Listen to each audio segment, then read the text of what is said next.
Combat Power 1000.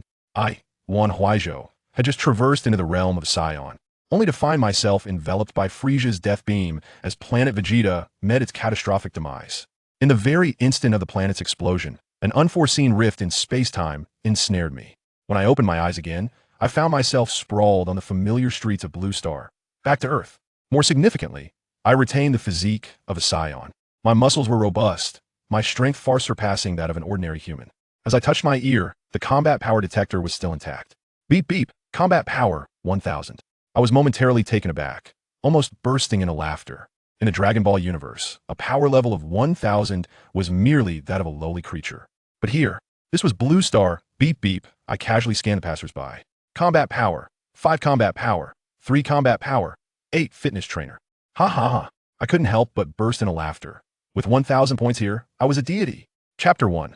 The Saiyan emerges, a storm brews by the Huangpu River. In the Dragon Ball world, on Planet Vegeta. Where am I? What is this place? A man with shoulder-length black hair, clad in the distinctive combat attire of the Saiyans, surveyed his surroundings with a perplexed expression. He found himself in a bar teeming with patrons. Groups of men and women, all muscular and clad in battle gear, raised their glasses in boisterous revelry. Wan Huaizhou observed this environment that was both familiar yet strange, reminiscent of the Saiyans from the anime Dragon Ball he had watched in his childhood. Looking down, he noticed his own body was equally muscular, brimming with boundless energy. What on earth? Have I really traversed worlds? Wasn't I just sleeping at home? How did I become a Saiyan? Before Wan Huaizhou could comprehend the situation, the detector in his ear emitted a rapid series of beeps. The numbers were skyrocketing. 10,000, 20,000, 30,000. An unsettling feeling surged within him, prompting Wan Huaizhou to dash to the bar's window to gaze outside. Oh no, not now. I just arrived. Indeed, Wan Huaizhou had traversed, becoming a Saiyan at the very moment Frieza was obliterating Planet Vegeta. As he witnessed Bardock being crushed to the ground by Frieza's energy blast, he realized it was all over. Boom! With a deafening explosion, the shockwave hurled him away, followed by a torrent of molten lava breaking through the crust, engulfing the entire surface of Planet Vegeta, which was swiftly reduced to cosmic dust. In the real world, in Tianhai City, above the dazzling neon cityscape, a gaping, dark rift suddenly opened, resembling a terrifying abyss that sent chills down the spine. A figure plummeted from the gaping maw of that abyss like a cannonball. With unerring precision, he crashed onto the deck of a cruise ship just outside Tianhai City. The force of his descent shattered the ship's deck, plunging him into the Huangpu River. The cruise ship reached, and the river water surged in, submerging it in mere moments. Meanwhile, in the Huangpu River, the surging waters mercilessly battered Wan Huaizhou's body, rendering him momentarily unable to control himself. His head felt heavy, and his body was as if laden with lead, sinking him deeper. Am I going to die? No, I can't. I haven't even held a girl's hand yet. I can't just die like this. On the brink of death, Wan Huaizhou's survival instincts ignited, and a surge of energy erupted from within him as he opened his eyes wide. The river's current, now felt like cotton, ceased to affect him in the slightest. Suddenly, an enormous whirlpool formed on the surging river, and a beam of light shot up into the sky, capturing the attention of numerous onlookers on the shore. First, the cruise ship was punctured by an unknown force descending from above, and now a mysterious beam of light erupted from the river's surface. This spectacle compelled the spectators on the shore to whip out their phones, capturing the extraordinary event. 200 meters ahead, the cruise ship was on the verge of sinking. As the blinding light dissipated, a figure emerged, injured, with shoulder-length black hair, clad in a yellow and white battle suit, hovering 100 meters above the river. Surface, look, there's a person up there among the crowd, someone shouted, prompting everyone to aim their cameras at the figure suspended in mid-air. As Wan Huaizhou hovered above the river, taking in the surrounding environment, he too was taken aback, especially by the towering structures in the distance, including the iconic Oriental Pearl Tower and the cluster of skyscrapers in Lujiazui. The Oriental Pearl Tower, the Lujiazui skyline? This is Tianhai. Staring at the emblematic Oriental Pearl Tower with its 2 large spheres, Wan Huaizhou was momentarily lost in thought. He could not mistake it for anything else. But how could this be? Had he traversed back from the Dragon Ball world to the real world? Moreover, he still possessed the body of Saiyan. Removing the detector from his ear, Wan Huaizhou rubbed his eyes to confirm he was not mistaken, and a sly grin gradually spread across his face. In the instant of Planet Vegeta's explosion, he, like others who had traversed, inherited the memories of the original owner. From those memories, he learned that the body he inhabited belonged to a Saiyan named KG Jing, a low-ranking warrior with a combat power of 1080. Such a power level in the Dragon Ball world was akin to that of the lowest of the low, Even Raditz, a weakling, had a power level of 1500, while the body Wan Huaizhou occupied was a paltry 1080, easily outmatched by any elite warrior. But here, this was Blue Star. Beep beep. He pressed the detector to scan the passersby on the shore. Combat power. 5. Combat power. 3. Combat power. 6. Fitness trainer. Ha. Cough, cough, cough. Wan Huaizhou, laughing uncontrollably, inadvertently triggered a painful cough due to the injuries he sustained. Yet his face remained adorned with a gleeful, mischievous smile. In the context of the Dragon Ball world, a combat power of 1080 was indeed insignificant.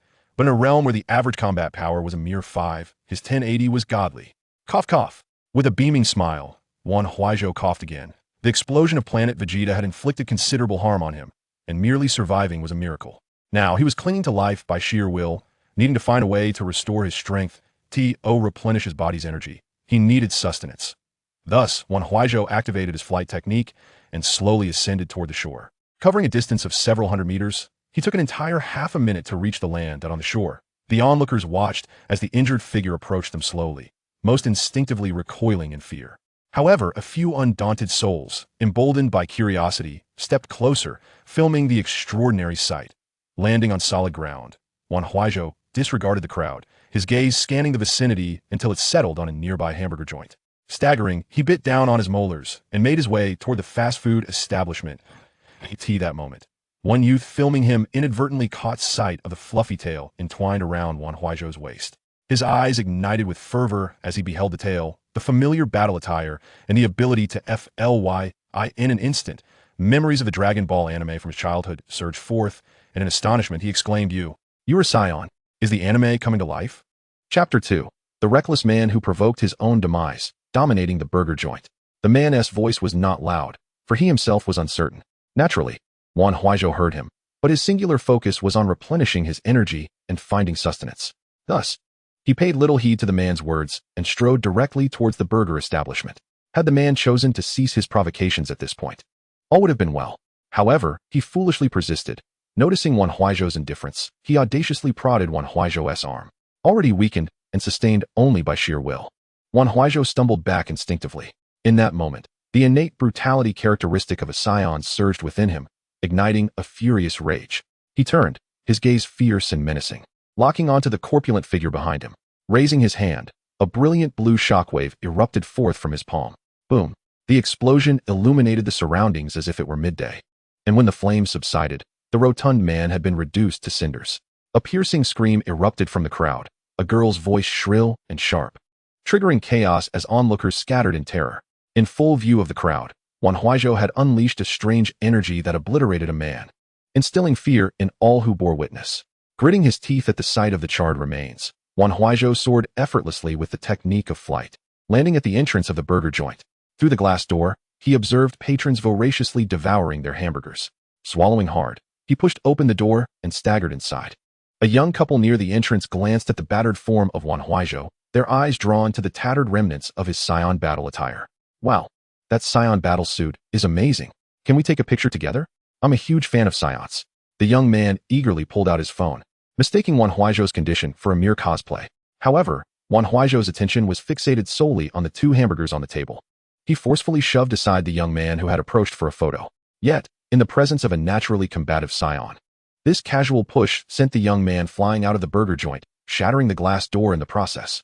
Wan Huaizhou appeared oblivious, his sole focus on the hamburgers. This action drew the attention of others within the establishment, who were now at a loss as to what had transpired. Why did you hit my boyfriend? The young woman accompanying the man exclaimed, indignantly pointing at Wan Huaizhou. Wan Huaizhou paid her no mind. He was on the brink of collapse, relying on the burgers for salvation, and had no time for her complaints. After devouring 1 hamburger, he felt a wave of relief wash over him. Realizing he had finally emerged from the brink of starvation, he ravenously consumed the remaining food on the table, washing it down with a can of soda. Feeling his exhaustion slightly abate. Hey, I'm talking to you. Why did you hit my boyfriend? The woman pressed again. Despite having consumed everything on the table, only a mere 10 seconds had passed. Those familiar with the original Dragon Ball know that a Saiyan's stomach is an insatiable abyss. 2 hamburgers and a side of fries hardly constituted a meal. Ignoring the woman's inquiries, Wan Huaizhou rose unsteadily and staggered toward another table. The woman quickly stepped in front of him, grasping the collar of his battle suit, and began to berate him like a shrew, demanding compensation. Enough with the noise. he snapped, furrowing his brow as an immense force radiated from him, expanding outward. The woman, unable to withstand the pressure, was sent crashing into the wall, losing consciousness upon impact.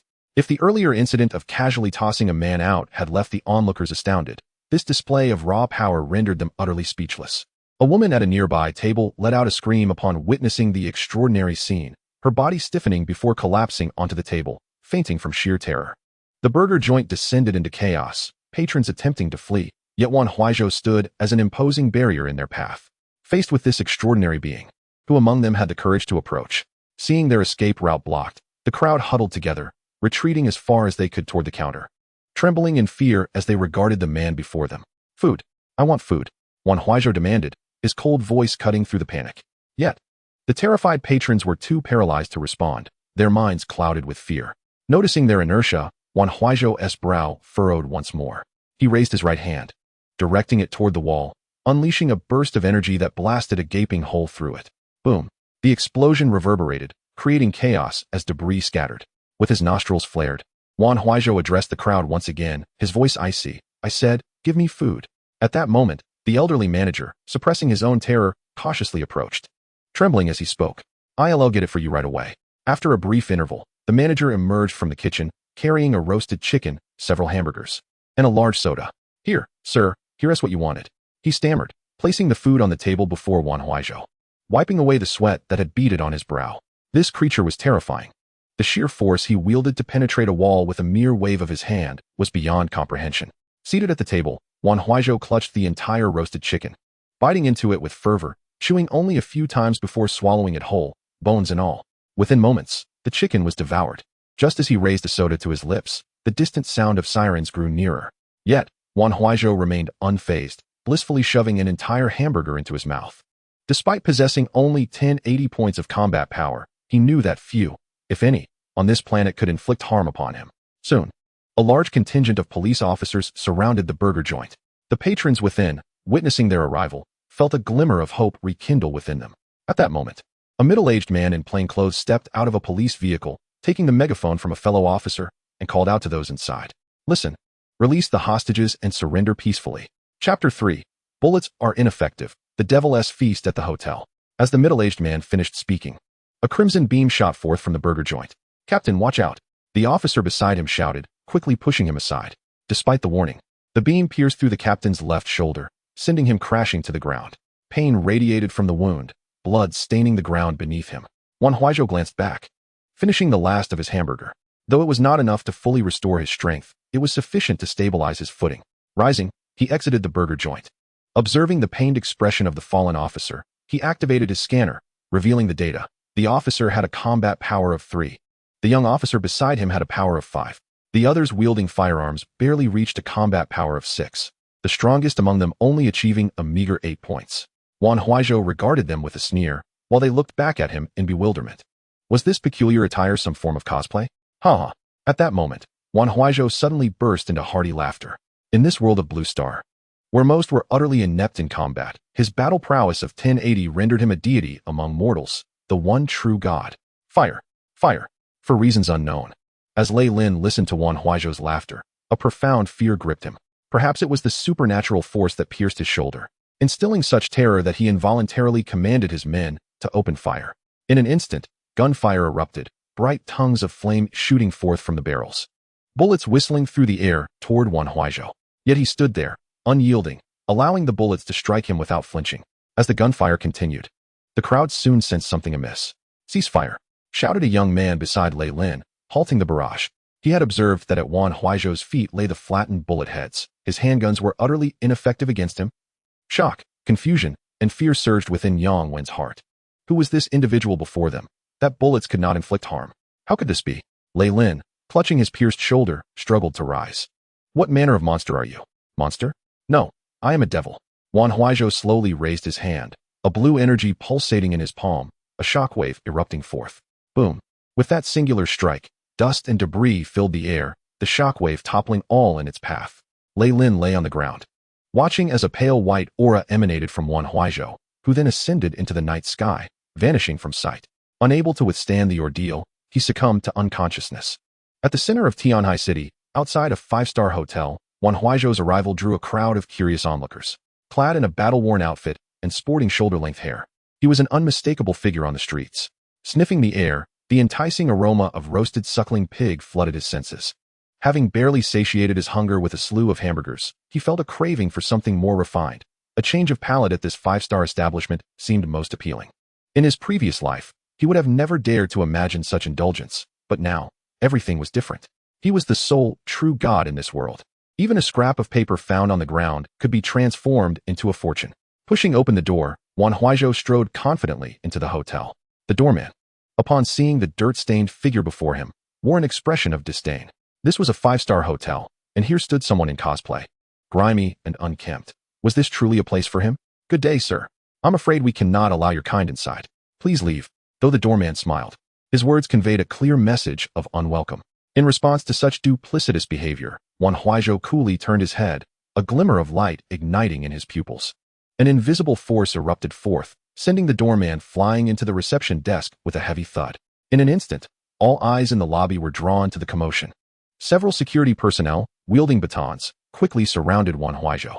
A particularly burly guard, standing at 6 feet tall, was the first to swing his baton downwards. Bang! The baton struck Wan Huaizhou's head, but due to the recoil, it flew from the guard's grip, while Wan Huaizhou remained unfazed. What? The stout guard, staring at his empty palm, failed to react before his body was sent hurtling backward as if struck by a train, crashing heavily into the wall and embedding himself within it. Wan Huaizhou glanced at the remaining guards, and with a mere wave of his hand, a gust of wind swept them away effortlessly. His display of terrifying power rendered the onlookers motionless, paralyzed by fear of being crushed into the walls themselves. Seeing the awestruck crowd, a smirk of satisfaction crept across Wan Huaizhou's lips. Prepare me a meal. For Wan Huaizhou, money had become akin to scrap paper, and he was still hungry. Thus, satisfying his appetite was now of utmost importance. Upon hearing Wan Huaizhou's demand for food, the lobby manager, Su Wei, glanced at the trembling crowd around him. Taking a deep breath, he stood up, realizing that even if it was merely food, he would concede anything to appease this being. Bro, please. Su Wei raised his hands above his head, tentatively calling out. Wan Huaizhou's indifferent gaze met his, yet he made no further move. Encouraged by this, Su Wei ventured, Are you hungry and in need of food? Whoosh. A red beam sliced across Su Wei's cheek, penetrating the wall behind him. Blood trickling from the wound. If you've heard me, why ask again? Why yes. I spoke too much. I'll prepare it right away. Su Wei hastily instructed 2 female waitstaff beside him. Li, Yu Ting, you 2 head to the kitchen and tell the chef to prepare something to eat. The girl named Li paused momentarily, then quickly nodded in understanding. Seizing the opportunity to escape, she grabbed the bewildered Yu Ting and hurried to the kitchen. Once they departed, Su Wei took a deep breath, steeling himself as he approached Wan Huaizhou once more. Bro, how about we head to a private room upstairs? Wan Huaizhou regarded him knowingly. He understood Su Wei's intentions. In truth, at this moment, no one in Blue Star posed a threat to him. The individuals in the lobby could go wherever they pleased. Lead the way, Wan Huaizhou replied contemplatively. Chapter 4. Ants attempting to shake the heavens, shockwaves crushing steel currents. Very well, this way please. Su Wei gestured invitingly. Subsequently, Wan Huaizhou followed him up the stairs until they vanished around the corner.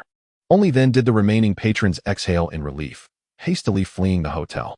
A plump, heavily made-up woman with wavy hair, unable to contain herself, immediately dialed the police as she exited the hotel. Meanwhile, on their way to the kitchen, Yu Ting turned to Li and said, Li, should we run? If we run, what will happen to the others? But that person doesn't seem ordinary. His hand can shoot lasers and pierce through walls. Li hesitated, acknowledging that Wan Huaizhou indeed did not resemble an ordinary individual. Given his capabilities, he could wipe out everyone, yet he refrained from doing so and only demanded food, never mentioning wealth. He likely sought only to satisfy his hunger, not to kill. However, if they fled without bringing him anything, who could predict what he might do? To avoid inciting Wan Huaizhou's wrath, Li decided against fleeing, but seeing her friend Yu Ting's anxious expression, she resolved otherwise. Yu Ting, you go ahead. I'll deliver the food and see what happens. Li, are you out of your mind? Yu Ting exclaimed in shock. I am, but if we leave, what will happen to the others? We can't abandon them because of our escape. Yu Ting fell silent for a moment, her fear evident, but she was not heartless. If they ran and angered Wan Huaizhou, the others could very well face dire consequences. After a moment's hesitation, Yu Ting steeled herself, saying, Li, you are my good friend. If you're not afraid, then neither am I. Let's take the gamble. Li, witnessing Yu Ting's resolute demeanor, couldn't help but chuckle at her seriousness. "You Ting, do you truly mean that?" "Of course." Bai Yuting nodded vigorously, akin to a chick pecking at grains. "All right, let us engage in a wager together," she exclaimed, and with that, Bai Yuting nodded again. Meanwhile, on the second floor, Su Wei escorted Wan Huaizhou into a medium-sized private room, which featured a large round table adorned with understated yet elegant decor, evoking a refreshing ambience. "Sir, please take a seat. I shall have the dishes brought in shortly," Su Wei said, pulling out a chair for Wan Huaizhou. "Li, Yuting, are the dishes ready?" Su Wei inquired through his portable intercom. Moments later, Feng Shuangli's voice responded, "Manager Su, the kitchen is already preparing them. Please wait a moment." Upon hearing this, Su Wei hesitated for a moment, instinctively glancing at Wan Huaizhou. Noticing his impassive demeanor, he breathed a sigh of relief. Sir," before Su Wei could finish his sentence. The blaring of police sirens pierced the air. Wan Huaizhou rose and approached the window of the private room, peering outside. Dozens of police cars and armored vehicles were advancing towards the hotel. "What a bother. One can't even enjoy a meal in peace." Wan Huaizhou frowned in displeasure and turned to Su Wei, saying, "If the food is ready, serve it up. I shall be back shortly." Without waiting for Su Wei's response, Wan Huaizhou raised his hand, a wave of energy blasting through the wall, leaving Su Wei astonished as he watched him slowly fly away. Among the speeding police vehicles, Lei Lin, with his shoulder wrapped in bandages, noticed the blue energy wave erupting from the hotel's second floor and furrowed his brow. Soon after, he witnessed Wan Huaizhou emerging through the gaping hole. "That bastard is indeed here. Hurry, accelerate," he barked, and the vehicle sped up, reaching the open space at the hotel's entrance in no time. "Captain Lei, is that him?" A middle-aged man in plain clothes aboard an armored vehicle inquired curiously, observing the figure of Wan Huaizhou hovering in the air. "Indeed, that is him," Lei Lin replied, casting a glance at his bandaged shoulder, a pain he would never forget. The ability to float and emit laser beams was certainly beyond the capabilities of anyone from Blue Star. Given his powers and attire, he resembled a character from the Dragon Ball series. Could it be that comics were invading reality? The middle-aged man, Gao Xiong, frowned in confusion. "I am uncertain as well," Lei Lin responded. After a moment's pause, Gao Xiong said, "No matter where he comes from, leave it to me. If he dares to resist, I will order him to be obliterated." With that, Gao Xiong stepped forward, addressing Wan Huaizhou. "Kid, I care not what your background is. Encountering me today spells your misfortune. Do you see the armored vehicles behind me? Surrender immediately, or I shall give the command to fire." At these words, a smirk crept across Wan Huaizhou's lips as he couldn't suppress a chuckle. With just a mere finger, he could obliterate those armored vehicles. "Insect, you dare challenge me?" Wan Huaizhou scoffed, extending his hand towards the armored vehicle below. Seeing this action, Lei Lin, the only person present who had previously encountered and been injured by Wan Huaizhou, recognized that he was about to unleash his full power. He shouted, "Everyone, take cover." Just as his words fell, the energy wave in Wan Huaizhou's hand was released. Boom! In an instant, the wave struck the ground, causing an explosion that reverberated throughout the area, with smoke billowing everywhere. After several seconds, as the smoke gradually dissipated, a massive crater came into view, with the once formidable armored vehicles and police cars now reduced to heaps of scrap metal, billowing thick black smoke. Su Wei, standing at the broken wall on the second floor, was drenched in sweat, his legs trembling uncontrollably. The sheer destructive power of a single strike was terrifying. If Wan Huaizhou were to get serious, no one on Blue Star could stand against him. It was no wonder he sought food rather than money. With such strength, wealth held no value to him. "Hello, kitchen, can you hear me?" Su Wei called out, wiping the sweat from his brow, his voice trembling over the intercom. "Manager Su, this is Feng Shuangli. What was that explosion?" "Do not ask. Have the dishes ready and bring them out quickly, or we may not survive this," Su Wei urged. Genuinely frightened by Wan Huaizhou's unhesitating display of force, if he felt neglected, he could very well destroy the hotel.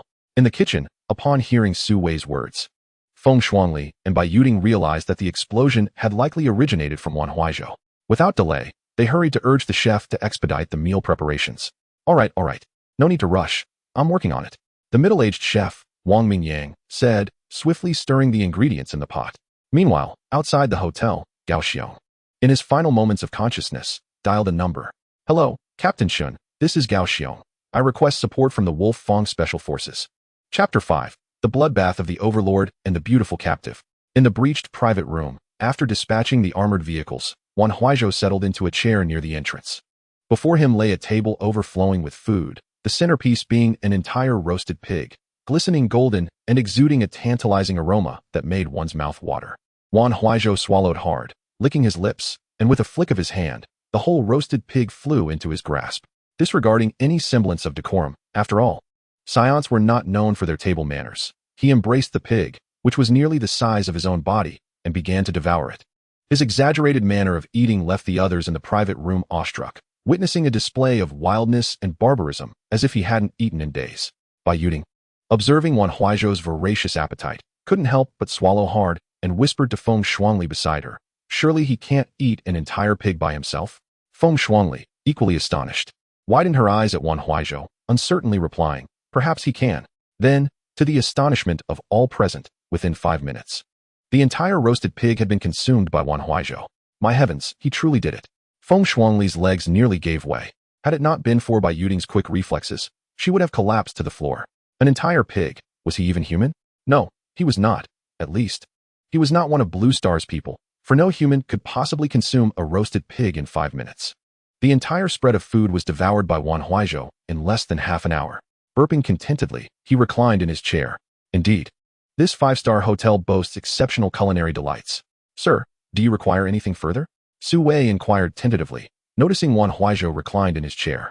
Casting a glance at Su Wei, Wan Huaizhou felt a surge of satisfaction. In his past life, he had been the one groveling and speaking deferentially. Now, someone was treating him with such deference, allowing him a taste of superiority. However, a mere glance at Su Wei was enough. His gaze soon fell upon the 2 girls standing nearby. Bai Yuding appeared refined, yet carried a hint of playfulness, while Feng Shuangli exuded a carefree demeanor, radiating an inviting warmth. Without exception, both were strikingly beautiful, rivaling even the finest movie stars. "What are their names?" Wan Huaizhou inquired. Su Wei hesitated, reluctant to answer, but not wanting to provoke Wan Huaizhou. He introduced the 2. "This is Bai Yuding, and the one beside her is Feng Shuangli." "Very well, I am feeling a bit fatigued. Let them attend to my bath," Wan Huaizhou commanded. The 3 of them were momentarily taken aback, and the 2 girls displayed varying degrees of panic on their faces. Su Wei hastily exclaimed, "First, sir." They. However, before he could finish his words, a crimson beam sliced across his cheek, piercing through the wall behind him. "If you keep babbling, I shall reduce this place to rubble." Upon hearing Wan Huaizhou's icy words, akin to the voice of death, Su Wei glanced back at Bai Yuding and Feng Shuangli once more, then closed his eyes, speaking with a heavy heart. "You 2, take this gentleman to bathe." "Manager Su, do you wish to endanger everyone?" Before they could finish, Su Wei urgently interjected, his tone grave. The current Wan Huaizhou was like an unpredictable time bomb, and even the slightest uncertainty could trigger an explosion. With his strength capable of obliterating over 10 armored vehicles with a single strike, flattening this hotel was no empty boast. For the sake of countless lives, he had no choice but to abandon the 2 girls. At that moment, Feng Shuangli and Bai Yuding exchanged a glance, as if a silent resolution had been made. Approaching the table, they seized a plate and shattered it, brandishing the shards against their necks. "Even if we perish, we will not let you succeed. Indeed, never." As they spoke, the shards were poised to pierce their throats. In an instant, Wan Huaizhou, seated in his chair, moved with a flash. Before the shards could break the skin, powerful hands grasped the girl's wrists. "From this moment forth, all of you shall be my slaves. No one may die without my consent." With that, he exerted a slight pressure on their wrists. The pain caused the shards to clatter to the floor. "Do not attempt to defy my authority. Should I wish it, I could easily claim this planet as my own." After uttering these words, he forcibly led the 2 girls out of the room, their capacity for resistance utterly diminished by his overwhelming strength. A few minutes later, in a presidential suite of the hotel, Wan Huaizhou released their wrists and closed the door. Surveying the opulent decor and the round bed draped in white silk, he commanded, "Go, run the bathwater for me." The 2 exchanged a glance, questioning whether they could truly escape their fate today. "What are you hesitating for? Hurry." Seeing them frozen in place, Wan Huaizhou bellowed. Despite 1,000 unwilling thoughts swirling in their minds, they reluctantly trudged off to prepare the bathwater under his oppressive gaze. In the bathroom, Bai Yuding whispered to Feng Shuangli, "Li, what should we do now? Are we really going to, with that scoundrel?" Feng Shuangli furrowed her brow, a resolute glint flashing in her eyes as she replied sternly, "If that scoundrel dares to make a move, I shall stab him." As she spoke, she revealed a dining fork she had pulled from somewhere. "Where did you get that fork?" Bai Yuding inquired, intrigued. Feng Shuangli smirked. "I stashed it in my sleeve when I broke the plate." "You're impressive. I'll rely on you for protection. Rest assured, my dear sister." Little did they know, Wan Huaizhou overheard their whispered plotting. As a Saiyan with a combat power of 1080, his physical prowess extended to superior hearing as well. A smirk curled at the corners of his mouth, dripping with disdain as he thought, "Humph, they think a mere fork could harm me? Such delusions. At that moment, the two emerged from the bathroom, having filled the tub. The bathwater is ready. If there's nothing else, we'll take our leave. Had they spoken thus from the start, Wan Huaizhou might have genuinely allowed them to depart. However, having overheard their conspiracy against him, a wicked amusement ignited within him. With a sinister smile, he slowly approached the two. What do you intend to do?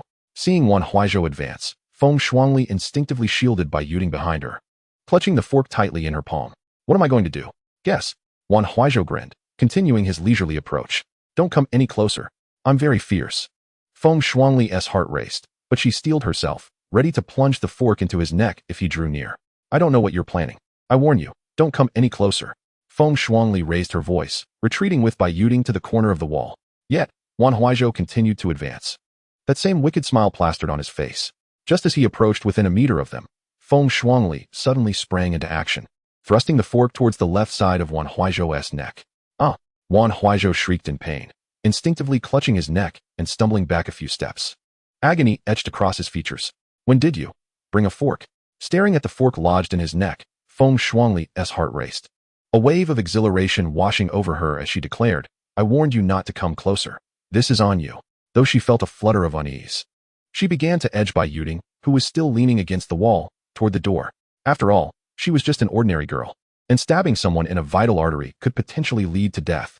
The weight of that realization pressed heavily upon her. Who wouldn't he feel apprehensive under such circumstances? Unbeknownst to the two, no blood flowed from Wan Huaizhou's neck. Just as he intended to terrify them further, the floor-to-ceiling window shattered, and armed figures burst into the room. With 191-style automatic rifles in hand, they opened fire, the flames of their weapons illuminating the room.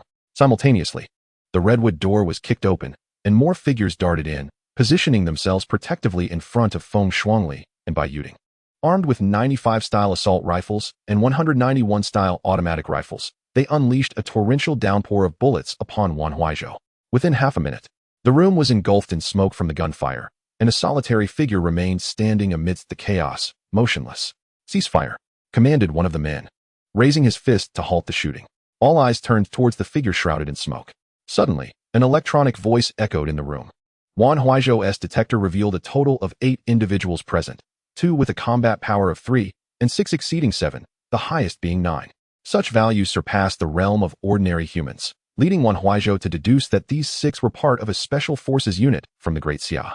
Meanwhile, outside the room, or rather, outside the hotel, the total number of individuals with a combat power above 6 approached 100. Clearly, a substantial investment had been made. Huh. It seems you still do not comprehend the chasm between us. What?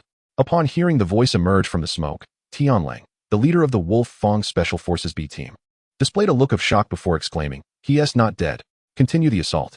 However, scarcely had he spoken when the figure in the smoke vanished. In the next moment, he felt a sharp pain in his neck, as if struck by a heavy hammer. His mind went blank, and he collapsed to the ground, unconscious. Along with the other 5 members of Team B, Humph, an ant attempting to shake a tree. A disdainful voice resonated beside them, causing Feng Shuangli and Bai Yuding to shudder involuntarily, swiftly turning their heads. There stood Wan Huaizhou, casting a contemptuous gaze upon the unconscious Tianlang sprawled on the ground, while behind him, a brown, monkey-like tail swayed rhythmically. Tail a tail. Both were taken aback simultaneously, their pupils constricting in terror, their minds blanking as they crumpled to the ground. Humph, useless women. Wan Huaizhou shot a dismissive glance at the fainted duo before turning to the shattered floor-to-ceiling window. Peering downwards, at that moment, they beheld a throng of fully armed special police and military personnel assembling in the open space beneath the hotel. Captain Chun, that's him. Upon spotting Wan Huaizhou at the window, Su Wei immediately pointed him out to a burly man beside him, clad in a black beret, in his 30s, wielding a Type 191 automatic rifle. This Captain Chun, Chen Wenlong, furrowed his brow upon seeing Wan Huaizhou, quickly calling into his microphone. Team B, report your status. Wan Huaizhou cast a glance back, the voice from the Special Forces earpiece echoing in his ears, and nonchalantly addressed Chen Wenlong below. Stop shouting. Your Team B has already been dealt with by me. The moment those words escaped his lips, not only Chen Wenlong, but everyone present widened their eyes in disbelief. The B team of the Wolf Fang Special Forces was renowned for their ferocity, the sharpest blade of the military. And yet they had been neutralized in less than a minute of gunfire? Impossible. Chen Wenlong remained skeptical. How could his B team be defeated by Wan Huaizhou alone? They are formidable, but only to you. To me, they are but ants, and you are no different. With that, Wan Huaizhou activated his flight technique, soaring out of the room before the astonished eyes of the crowd. Initially, when Chen Wenlong received a call from Gao Xiong dispatching someone to investigate rumors of a Saiyan invasion akin to those in Dragon Ball, he had been incredulous. Now, witnessing this aerial maneuver firsthand, he was convinced, especially upon noticing the characteristic tail of a Saiyan behind Wan Huaizhou. He began to wonder if he had somehow traversed into another realm. By heavens, he's flying? Is this real, or am I dreaming? Others in the vicinity shared similar thoughts, questioning their own senses as they marveled at the impossibility of flight. Just as confusion enveloped them, Wan Huaizhou flickered once more, landing gracefully on the ground in the blink of an eye. Such a fantastical display led many to believe that he truly was a Saiyan from the Dragon Ball universe. Teleportation. Could he genuinely be a Saiyan? A young soldier in the ranks gasped in terror. However, Wan Huaizhou was not employing teleportation, but rather a form of high-speed movement. The ability to traverse from one planet to another, like Son Goku, was the true teleportation. Unfortunately, he had not yet attended Yardrat to learn it before being hurled back to the real world by Frieza's planet-destroying blast. Chapter 7. The moment of crushing supremacy with bare hands, the 1080 power level. Whoever he is, shoot him. Turn him into a sieve. Observing the fear etched on his soldiers' faces and their loss of Team B, Chen Wenlong immediately issued the order to attack. In an instant, a torrent of bullets, infused with terrifying kinetic energy, surged toward Wan Huaizhou. Yet, as a Saiyan with a combat power of 1080, such feeble assaults could not harm him in the slightest, even if he stood still to absorb their fire. With an air of disdain, he remained unmoved, allowing the bullets to ricochet harmlessly off him, forming a pile at his feet. As the barrage continued, Chen Wenlong sensed something amiss. Wan Huaizhou bore not a single drop of blood, while the spent bullet casings had amassed around his feet. Rocket launcher, bring me the rocket launcher, he bellowed, and a soldier carrying one quickly approached. Chen Wenlong seized the launcher, loaded it, and knelt on the ground, aiming it at Wan Huaizhou before pulling the trigger. With a piercing whistle, the rocket soared forth. Boom! A tremendous explosion erupted, enveloping Wan Huaizhou in a cloud of smoke. Ceasefire. Witnessing the direct hit on Wan Huaizhou, Chen Wenlong immediately commanded the halt of the assault. All eyes were fixed on the smoke-shrouded figure, tension palpable, for they faced a Saiyan. Moments later, as the smoke began to dissipate, it revealed Wan Huaizhou standing unharmed. A wicked grin plastered across his face, brimming with scorn for the onlookers. An ant dares to shake a tree? How laughable! Allow me to exhibit the might of a god. With that, Wan Huaizhou stepped forward, a malevolent smile directed at the crowd. Damn it, I refuse to believe this. Load another. As the captain of the special forces, Chen Wenlong possessed an inherent tenacity that spurred him to challenge the impossible. The second rocket was readied, and he fired it once more at Wan Huaizhou. The whistling wind heralded its approach, but just as it was about to strike, Wan Huaizhou leisurely raised his right hand, unleashing a surge of energy that visibly disassembled the rocket into countless fragments, which gradually vaporized. What? Chen Wenlong's eyes widened in shock at such an extraordinary display of power. Was this grotesque ability something they could combat? Snipers, open fire immediately. Despite his astonishment, he remembered the snipers lying in wait at a distance. At his command, a resounding gunshot echoed from afar. A large-caliber armor-piercing round, propelled by tremendous kinetic force, sped towards Wan Huaizhou. Just as the bullet was about to make contact, Wan Huaizhou's figure flickered, the bullet embedding itself in the ground, leaving a deep, untraceable crater. What? He evaded it. On the opposite rooftop, a man reloaded his sniper rifle, aiming once more at Wan Huaizhou. Bang! Another gunshot rang out, the bullet racing toward him. This time, Wan Huaizhou did not opt for high-speed movement to evade the projectile. Instead, he simply raised his arm to block it. Thud! A muffled sound resonated as he watched the armor-piercing round compress into a disc upon striking his arm, which remained unscathed. What manner of beast is this? The sniper cursed angrily, hastily reloading. Bang! Bang! Bang! A trio of rounds, laden with lethal intent, surged toward him. Wan Huaizhou raised his hand, catching all three armor-piercing rounds barehanded midair. He then extended his middle finger toward the sniper on the rooftop.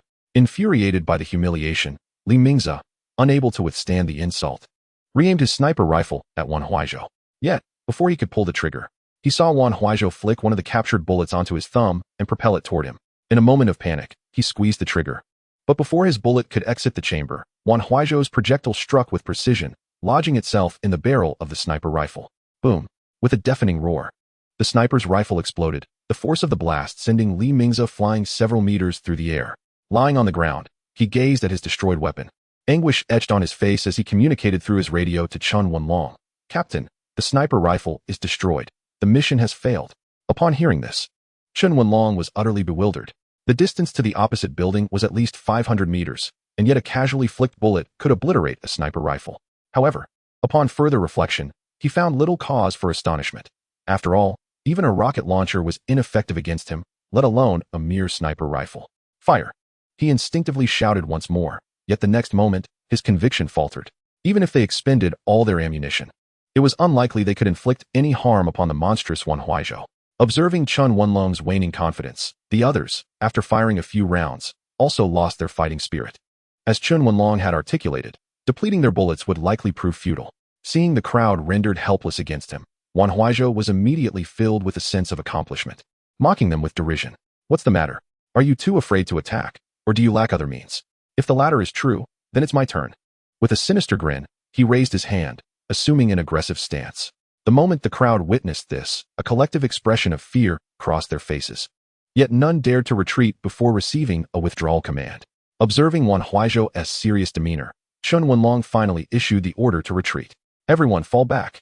At the command, the group hesitated momentarily before they began to flee frantically. Are you running away? Allow me to assist you, Wan Huaizhou exclaimed, swiftly waving his raised hand, unleashing a gust of wind that sent fleeing individuals hurtling through the air for dozens of meters. Approaching an armored vehicle, he effortlessly lifted it with one hand and shouted, "Hey, you dropped something." With that, he hurled the several-ton armored vehicle as if it were a shot put. Upon landing, it created a massive crater and exploded, sending shockwaves that once again propelled several men into the air. Gazing at the fleeing crowd, Wan Huaizhou clapped his hands with satisfaction, his body slowly levitating before he swiftly returned to the presidential suite. He unceremoniously tossed the unconscious members of Team B out of the room, then picked up the still unconscious Bai Yuding and Feng Shuangli, depositing them onto a nearby sofa, a wicked smile creeping onto his face. After shedding his battle suit to reveal his well-built physique, he made his way to the bathroom. Chapter 8. The Saiyan physique strikes fear into the masses. As Wan Huaizhou reclined in the bathtub, he felt an immediate sense of lightness enveloping him. The injuries sustained during his crossing seemed to have healed significantly, and he couldn't help but admire the Saiyan's remarkable physique. Simultaneously, he sensed a notable enhancement in his energy. The Saiyan's innate ability to gain strength from the brink of death appeared to be in effect. However, he was uncertain of his current combat power. The detector seemed capable only of measuring other strength, and to gauge his own, he would need to pass the device to someone else for inspection. Having been thrust back into the real world by Frieza shortly after arriving in the Dragon Ball universe, he had yet to fully acclimate to his Saiyan body. While it was said that he possessed a combat power of 1080, he could only effectively unleash about 800. To tap into his full potential, it seemed he would have to endure rigorous training, much like in the original story. Nevertheless, even with a mere 800 combat power, he was unmatched in this reality, truly embodying a sense of freedom. In that moment, Wan Huaizhou genuinely relished the exhilarating feeling of being superior to all. Lost in thought, he gradually felt his eyelids grow heavier, eventually succumbing to slumber. The following morning, a ray of sunlight streamed through the window, gently illuminating Wan Huaizhou's face. Groggily, he awoke to discover he was still in the bathtub. After soaking all night, am I going to emerge as a dumpling? In a flurry, he stood up, pleasantly surprised to find that his body showed no signs of being waterlogged. He let out a sigh of relief. The Saiyan physique truly was formidable, remaining unchanged even after a night of soaking. No wonder bullets couldn't penetrate him. Grabbing a towel from a nearby rack, he casually dried off and tossed it aside as he exited the bathroom. At that moment, Bai Yuding's closed eyes fluttered slightly, her long eyelashes quivering. Slowly, she opened her eyes and scanned her surroundings. Upon realizing she was still in the presidential suite, she felt a wave of relief wash over her. Sitting up, she lifted her head just in time to see the bare-bodied Wan Huaizhou emerge from the bathroom. Their eyes met, and Bai Yuding let out a startled scream. Meanwhile, Wan Huaizhou disdainfully covered his ears with his hands. After Bai Yuding's shriek, she instinctively shielded her eyes with her hands. The sight was far too shocking. Her cry also startled Feng Shuangli, who jolted awake. What happened? What happened? Feng Shuangli exclaimed, and upon seeing the muscular, unclothed man before her, she froze for a few seconds before hastily covering her eyes, though without the same level of alarm as Bai Yuding. Why is he not wearing any clothes? Feng Shuangli stammered, her cheeks flushed. How was I to know you would awaken so quickly? Wan Huaizhou replied nonchalantly as he walked past them, picking up his battle suit from the bed and putting it on. After a moment of silence, noticing Wan Huaizhou was no longer speaking, Feng Shuangli cautiously peeked through her fingers to catch a glimpse. At that moment, she saw Wan Huaizhou already dressed in a black bodysuit. preparing to don the tattered yellow and white armor. Only then did she lower her hands, her expression one of indignation as she questioned him. Did you bully us last night? At her words, Wan Huaizhou turned to glance at her, a mischievous grin spreading across his face as he donned his armor. Indeed. I had quite the fun. You shameless cat. Feng Shuangli exclaimed, grabbing a throw pillow from the sofa and hurling it at him. Wan Huaizhou raised a hand, unleashing a wave of energy that sent a flurry of feathers cascading through the air like snow. Amidst the drifting feathers, their eyes locked. One wore a wicked grin, while the other seethed with anger, wishing to flay the man before her alive. I'm hungry. Let's go get something to eat. Remember, you two are now my slaves, and you shall not leave without my permission.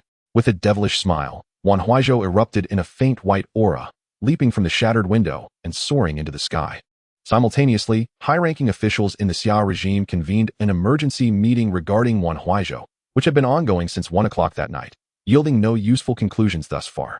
Society was in an uproar, with news of Wan Huaizhou casually dispatching an individual at the Bund, unleashing energy waves that shattered walls at a burger joint, and single-handedly challenging special forces. Videos of these events were going viral across the internet. The situation had escalated to the point of universal awareness, igniting waves of panic throughout society. The notion of an impending apocalypse began to take hold in certain areas, and supermarkets were swiftly emptied. The invasion of Saiyan into reality propelled the Dragon Ball anime to an alarming level of notoriety. The family of the late Dragon Ball creator, Akira Toriyama, hastily issued a statement asserting that Toriyama had never conceived of a Saiyan named Wan Huaizhou. Of course, Wan Huaizhou was oblivious to all of this until he landed at a bustling Baozi shop with a long queue.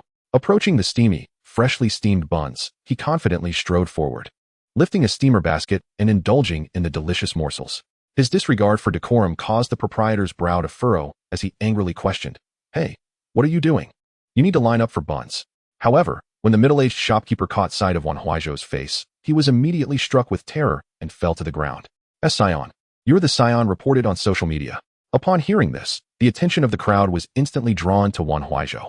The moment they recognized him as the Saiyan mentioned online, their first instinct was to flee. Yet, just as they prepared to scatter like birds and beasts, a sudden explosion reverberated through the air. Wan Huaizhou lifted his head and, with an air of disdain that seemed to overlook the world, calmly declared, "Anyone who dares to run will meet their end."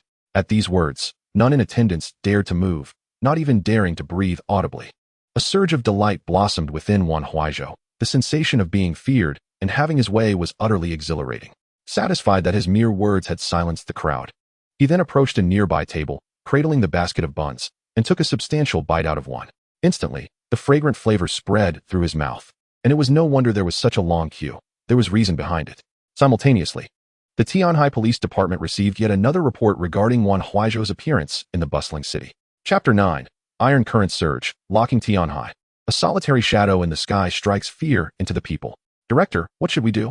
It's that suspected Saiyan again." This time, the news reached the office of Lu Changfeng, the chief of the Tianhai City Police Department. Upon hearing the news, a frown creased Lu Changfeng's brow. Previously, Lei Lin and Gao Xiong had both been his subordinate detectives, and he had not only heard about Wan Huaizhou from them, but had also watched videos online. The Wolfang Special Forces had barely lasted a minute under his command. What use would the city police be against him?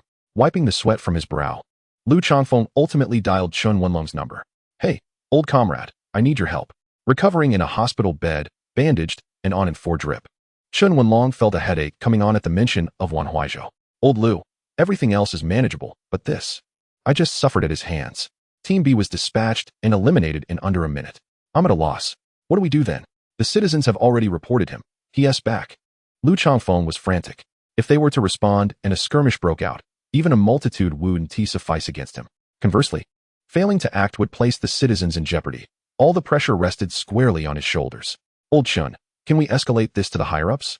Request the military to intervene." Contemplating for a moment, Chun Wenlong finally murmured, "All right, I'll apply to the higher-ups." "Thanks, old Chun." Chun Wenlong said nothing further, merely acknowledging him before ending the call. Faced with the troublesome situation posed by Wan Huaizhou, he felt powerless. Exhaling a sigh of frustration, Chun Wenlong retrieved his phone and dialed a series of numbers. After a brief wait, the call connected. "Hello, Commander Lee." "Oh, Chun Wenlong, what's up?" "I'm in a meeting.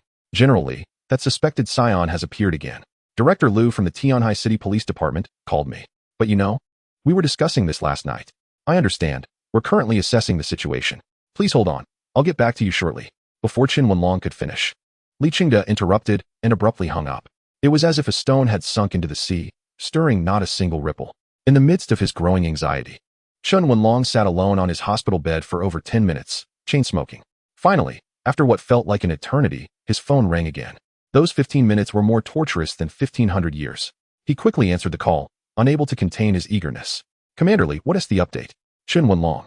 Can you still command the troops? Upon hearing this, Qin Wenlong felt a surge of adrenaline and sprang from his bed. Reporting, Commander, I am fit for duty. Good. Assemble all available members of your Wolfang Special Forces and await orders. Yes, I will ensure the mission is accomplished. Qin Wenlong promptly saluted, responding with fervor. The fact that he could rally all his special forces suggested that the higher-ups were preparing to take action. In the Tianhai City Police Department, Lu Changfeng's office, the landline on his desk suddenly rang. He answered it, saying, "Hello? Director Lu, it's Li Qingde." Upon hearing this, Lu Changfeng immediately stood up, his demeanor turning serious.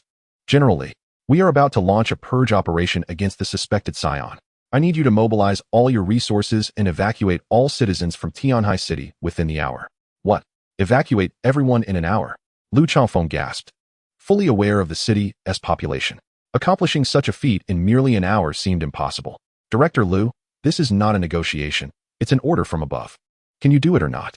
After a moment of silence, Lu Changfeng finally replied with resolute conviction, "No problem.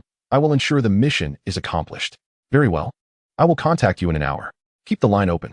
After the call ended, Lu Changfeng, resolute, strode out of his office, calling out, "Everyone, assemble immediately." Meanwhile, at a military base in the Blue Star, Great Xia, and Sea War Zone, an urgent alert blared. In Zone C, over 1,000 members of the 106th Regiment were mobilized, with various armored vehicles, armed helicopters, and heavy tanks all set in motion, heading towards Tianhai. Simultaneously, 3 other battalions were advancing from different directions towards the city.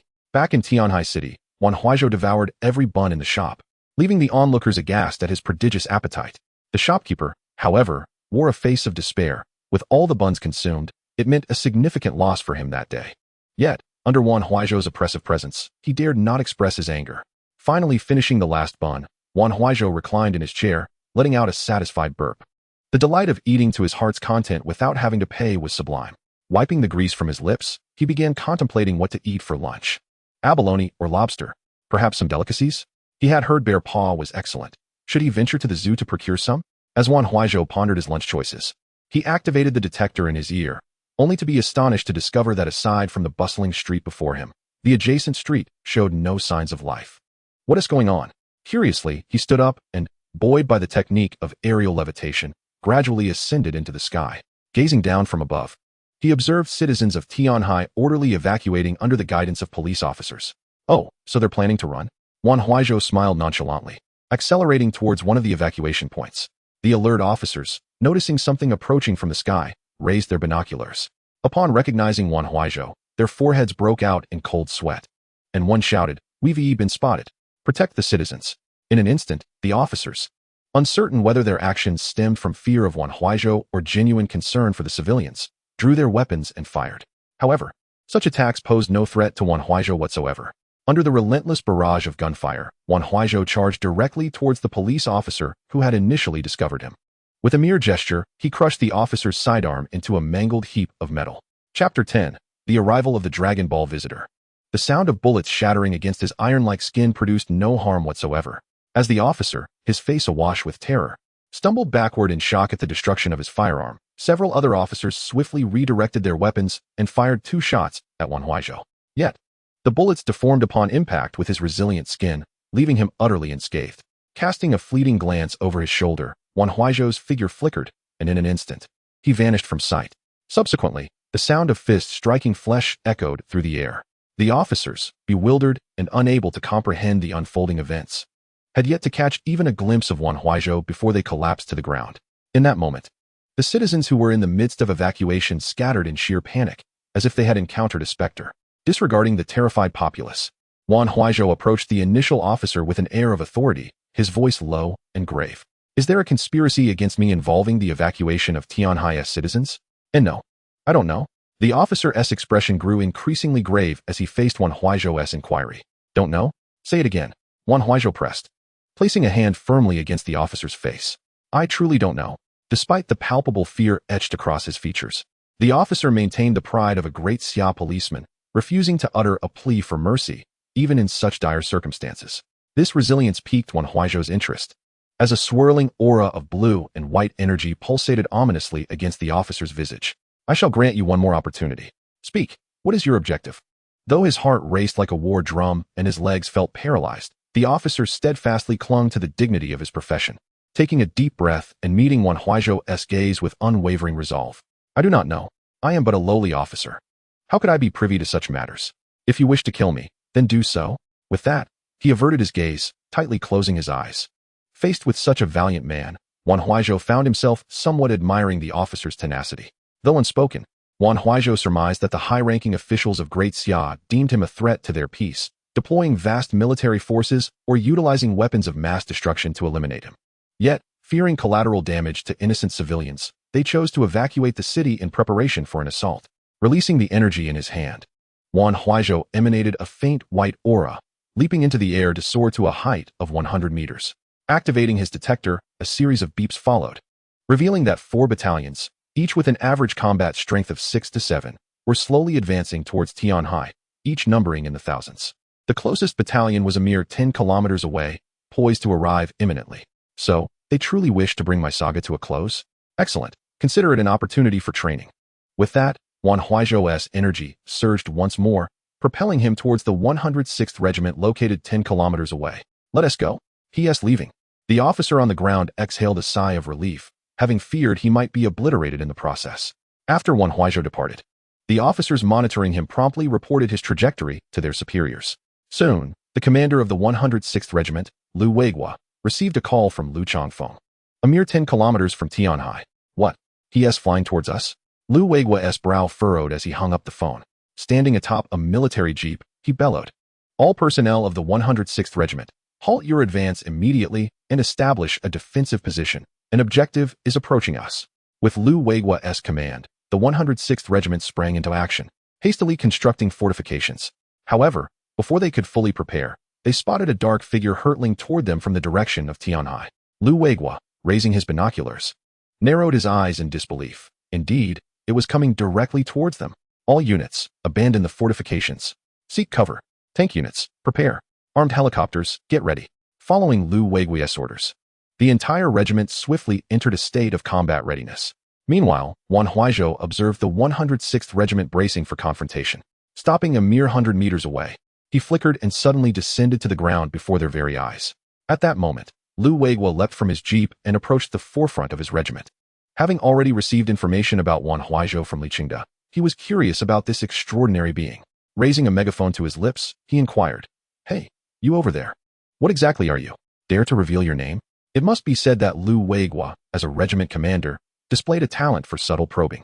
Yet, such an inconspicuous inquiry was hardly likely to escape Wan Huaizhou's notice. Nonetheless, it mattered little. Before the one true deity, what could they possibly do? Ha! Wan Huaizhou laughed heartily before responding. I am Wan Huaizhou, a Saiyan. You may also refer to me by another name. Kakarot, the Saiyan Kakarot. A Saiyan? But such beings do not exist in our world. They are mere characters from anime. I know, which is why I hail from another realm, a world known as Dragon Ball. Upon hearing this, Lu Weigua's heart sank. Although he had previously viewed video footage, he had never truly believed that characters from anime could manifest in reality. Yet, with Wan Huaizhou's own admission of being from the Dragon Ball universe, a flicker of belief ignited within him, though he remained skeptical. After all, it was an outrageous claim. Regaining his composure, Lu Weigua pressed on, "Do not spout nonsense. Do you have any evidence?" "Evidence? How about this?" With that, Wan Huaizhou raised his hand, unleashing a wave of energy. The blue and white energy surged past Lu Weigua's ear and struck a heavy tank behind him. With a thunderous crash, the tank was sent flying, transforming into a twisted mass of metal. It was then that fear gripped Lu Weigua's heart. Suppressing his trepidation, he commanded, "Attack. Everyone, open fire." In an instant, the tanks on the ground, armed helicopters in the air, and thousands of soldiers unleashed a hail of bullets and shells towards Wan Huaizhou, who stood a mere 100 meters away. The earth-shattering explosions reverberated, echoing 10 kilometers away in Tianhai. As Bai Yuding and Feng Shuangli awaited evacuation, the distant blasts prompted them to gaze in the direction of the sound. Yuding, could it be him? Chapter 11. the collapse of the Iron Brigade, and the unveiling of the Black Jail conspiracy. It is highly probable, Bai Yuding replied. I cannot fathom anyone else capable of creating such a commotion. 10 kilometers away, the bombardment continued relentlessly towards Wan Huaizhou. The smoke from the explosions spread outward for dozens of meters, creating a chasm in the ground over a meter deep from the relentless assault. Ceasefire!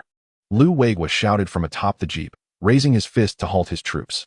At that moment, the area ahead was engulfed in smoke, obscuring any sight of Wan Huaizhou, and the tension among the soldiers reached its peak, for no other reason than the fact that they were facing a Saiyan. Those familiar with Dragon Ball understood that anyone with even a modicum of combat power could withstand human weaponry, not to mention those formidable beings like Sun Wukong and Vegeta, whose powers soar into the tens of thousands, hundreds of thousands, or even billions. One wonders how much combat prowess the self-proclaimed Saiyan named Krillin possesses in this reality. Moments later, the smoke from the explosion gradually dissipated, revealing a figure hovering 10 centimeters above the ground. This is bad. He remains unscathed. Continue the assault. Someone shouted. And the deafening gunfire erupted once more. A barrage of bullets, infused with terrifying kinetic energy, struck Wan Huaizhou's body, instantaneously deforming upon impact. A slight smirk graced Wan Huaizhou's lips as he gazed contemptuously at the opposing army. At that moment, a tank fired a shell directly at him. Wan Huaizhou narrowed his eyes, and as the projectile approached, he unleashed a powerful punch with ferocity. Bang! With the sheer force of his physical might. He sent the shell flying. Subsequently, he took a stride forward, sprinting across the ground with incredible speed, charging straight at the heavy tank. In an instant, the tank crumpled like paper upon impact, leaving a gaping hole in its wake. At that juncture, 2 armed helicopters swooped in rapidly, launching missiles aimed at Wan Huaizhou. In an instant, explosions erupted, enveloping him once more in a cloud of smoke. Just as the pilots of the helicopters reveled in their apparent success, Wan Huaizhou emerged from the haze like a demon from the abyss. With a thunderous punch, the first armed helicopter exploded, plummeting to the ground amidst a torrent of black smoke. Without a glance back, Wan Huaizhou pivoted, charging towards the second helicopter. Boom! Another explosion rang out as he brought it down. Wan Huaizhou turned to watch the descending helicopter, a wicked grin curling on his lips.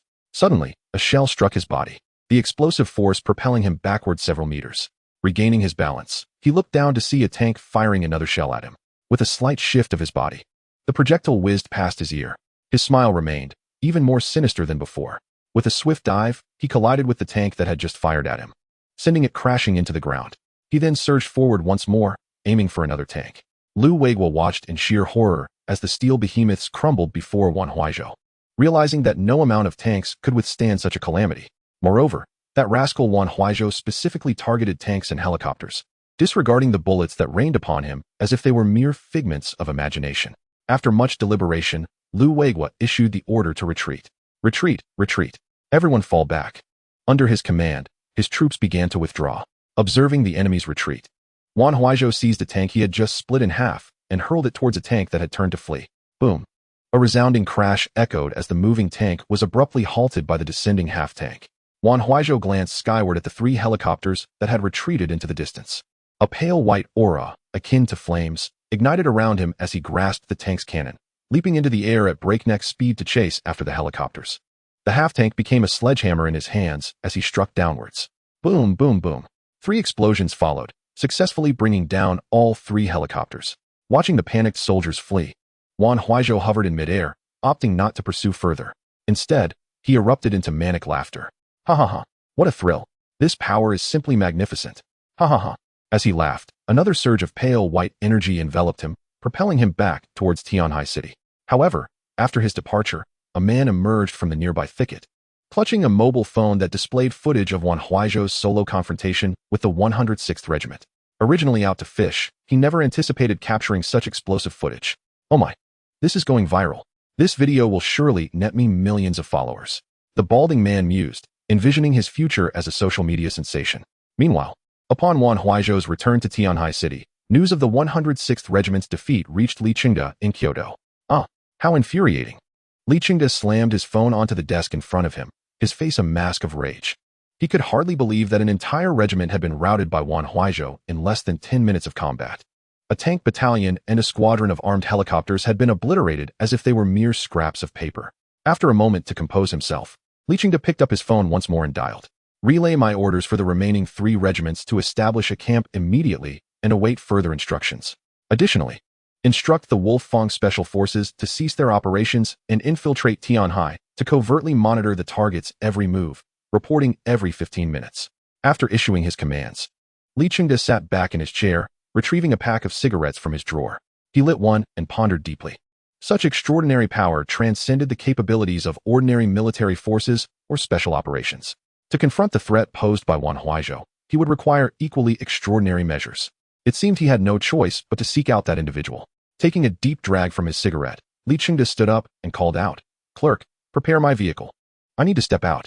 Just 3 hours later, on an island prison within the Great Xia territory, a helicopter descended slowly onto the prison's rooftop helipad.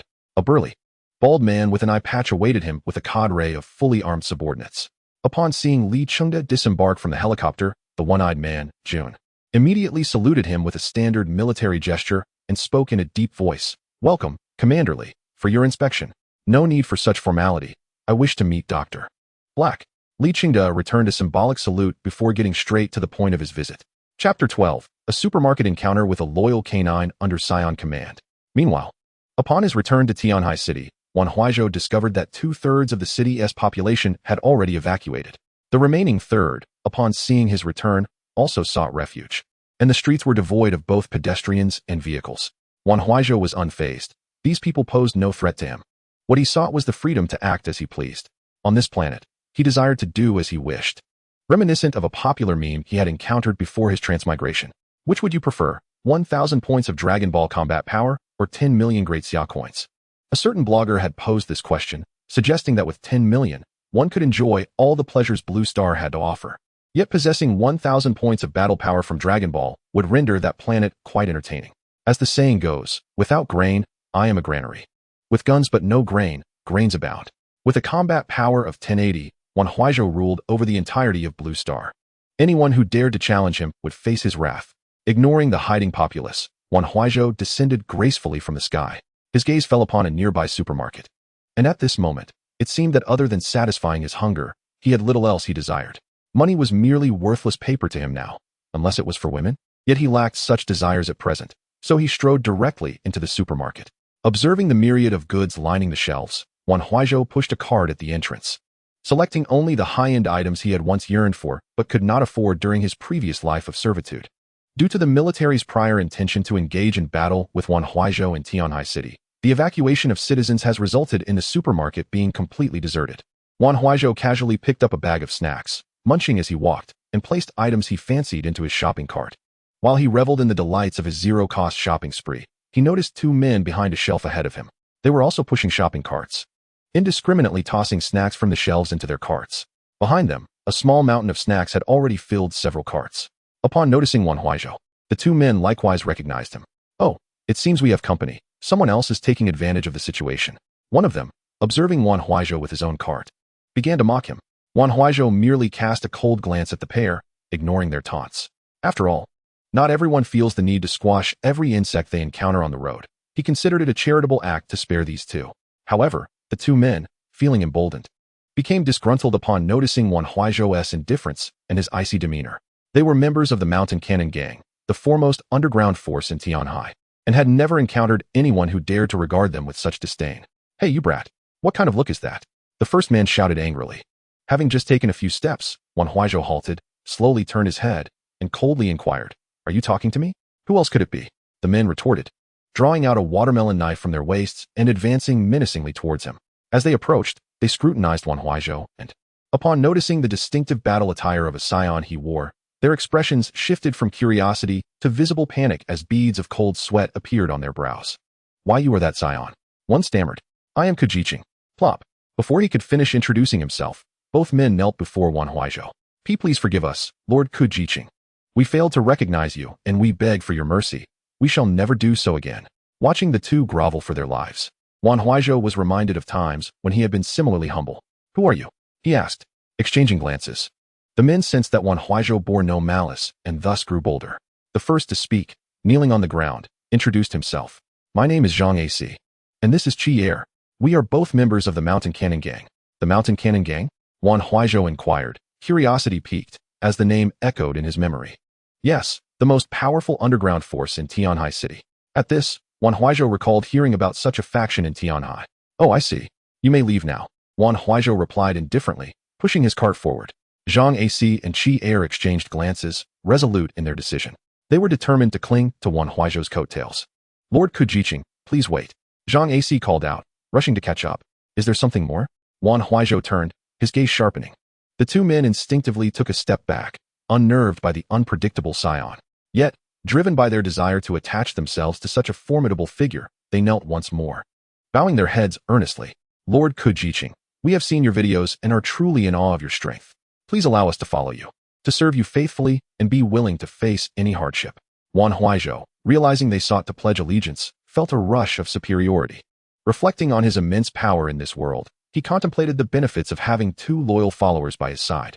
Having traversed from the Dragon Ball universe and back, it had been nearly a day and a night. These two were the first to willingly submit to him. Perhaps he should accept them. After all, it would lighten his burdens in future scavenging endeavors. You wish to follow me, to be my dogs? He asked. They exchanged glances, though the terminology was unpalatable. It depended on who the dog served. To be the dog of the foremost figure of Blue Star, they considered themselves akin to presidential pets. Yes, yes. We want to be your dogs, Lord Kujiqing. Woof woof. They exclaimed, mimicking dog sounds. Witnessing this, Wan Huaizhou's sense of superiority surged once more, and he laughed heartily. Ha ha ha. Very well. I shall reluctantly accept you two as my loyal dogs. At this, the two men rejoiced, genuinely elated that Wan Huaizhou had acquiesced. Thank you, my lord. Thank you. Woof, woof, woof. They chimed, barking once more. Chapter 13. A broken car soars, luxurious vehicles arrive at the Mountain Cannon Gang's door. This display brought Wan Huaizhou immense joy, as he reveled in the adulation. Upon exiting the store, Zhang Ac and Qi Er were laden with several large bags of snacks. Lord Kujiqing, where would you like to go now? Qi Er inquired, a flattering smile gracing his face. Right now? I'm not certain where to go. Why don't you choose? How about we head to our Mountain Cannon Gang headquarters? Our boss would surely like to meet you, Zhang Ac suggested. Your boss? Wan Huaizhou furrowed his brow, regarding them with suspicion. Yes, our B-. Just as he was about to finish, Zhang Ac realized his blunder and quickly corrected himself. Zhu Biao. Yes, Zhu Biao would certainly wish to meet you. Meet me? Umph. Am I someone just any cat or dog can meet? Not going. Upon hearing this, Zhang Ac and Qi Er exchanged glances, hastily reassuring him. If the Lord does not wish to go, we can choose another place, right, Qi Er? Of course. Qi Er chimed in quickly. What is so great about that place anyway? It's better to find some ladies, right, my lord? The mention of finding ladies made Wan Huaizhou's lips curve upwards. He was not lacking in money, clothing, or food. Seeking some companionship seemed rather appealing. Then let us go find some ladies? Of course. Zhang Ac said, signaling to Qi Er, Old Air, drive us. Understood, my lord. I'll be right back. In no time, about a minute later, a dilapidated van pulled up in front of Wan Huaizhou. My lord, please get in. Zhang Ac stepped forward, opening the door and gesturing for Wan Huaizhou to enter. You want me to ride in this piece of junk? Wan Huaizhou expressed his disdain for the weathered van. The two men looked momentarily embarrassed, with Zhang Ac explaining, my lord, we are merely small fry in the Mountain Cannon Gang. Having a vehicle is already quite fortunate. At that moment, they evidently had not realized their status had changed, leading to such thoughtless remarks. All right, what is your name? Wan Huaizhou pointed at Qi Er, struggling to recall his name. My lord, I am Qi Er. They call me Old Air. Old Air, is it? Then get out first. Wan Huaizhou waved his hand, signaling Qi Er to exit the vehicle. As Qi Er stepped out, puzzled, Wan Huaizhou delivered a swift kick to the decrepit van. In an instant, the dilapidated white van was sent soaring into the sky by a single kick from him. What a worthless piece of junk. Who do I think I am to be associated with such a thing? After a while, Wan Huaizhou noticed the silence around him and curiously glanced to either side. He found Zhang Ac and Qi Er, their eyes wide with disbelief, staring at him in stunned amazement. Previously, they had only witnessed Wan Huaizhou's strength through their phones. But seeing him effortlessly kick a van into the air up close was truly astonishing. Observing the two of them, who were momentarily paralyzed with shock, Wan Huaizhou couldn't be bothered to shout at them. Instead, he simply seized their shoulders and hurled them into the air. As they soared upwards, the two regained their senses, only to realize they were plummeting from a height of 100 meters. They immediately let out a dreadful scream. Oh, master, master, we were wrong, we were wrong. They cried out in desperation, fearing that if they hit the ground, their brains would be splattered everywhere. However, since Wan Huaizhou had taken them under his wing, he had no intention of letting them meet their demise. Just as they were about to crash to the ground, he swiftly caught them. So are you awake now? Ah, yes, we're awake, we're awake.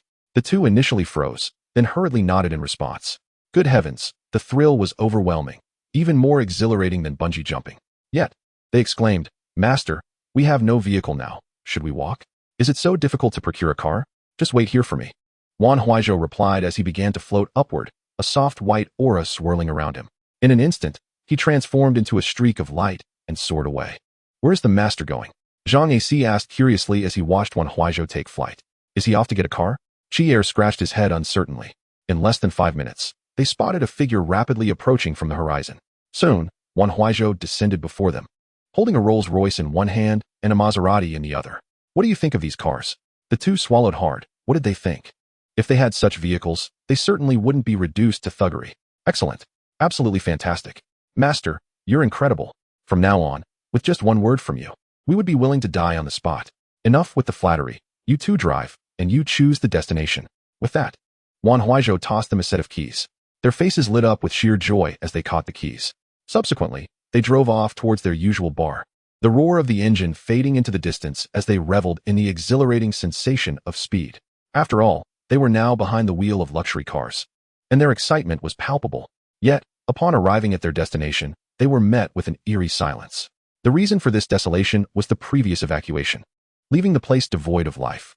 Alternatively, it could have been the daytime, with business hours yet to commence, but the former reason seemed more likely. Gazing at the closed doors, Zhang Ac turned to Wan Huaizhou in the back seat and inquired, Master, there's no one here. Should we look for another place? Where shall we go? Chi chimed in. Let us head to the Shan Pao gang. They haven't evacuated and likely intend to make a fortune while everyone else is gone. I bet there are plenty of valuable items at their headquarters. Upon hearing about potential treasures, Wan Huaizhou felt a spark of curiosity. At this point, he lacked for nothing. He could obtain anything he desired, as long as it existed on Blue Star.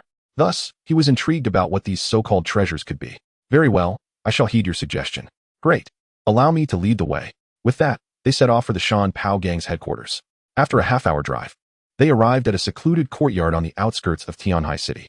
A few large trucks were parked at the entrance, and a group of individuals was busy unloading various goods, including fresh stacks of cash and bars of gold, into the courtyard.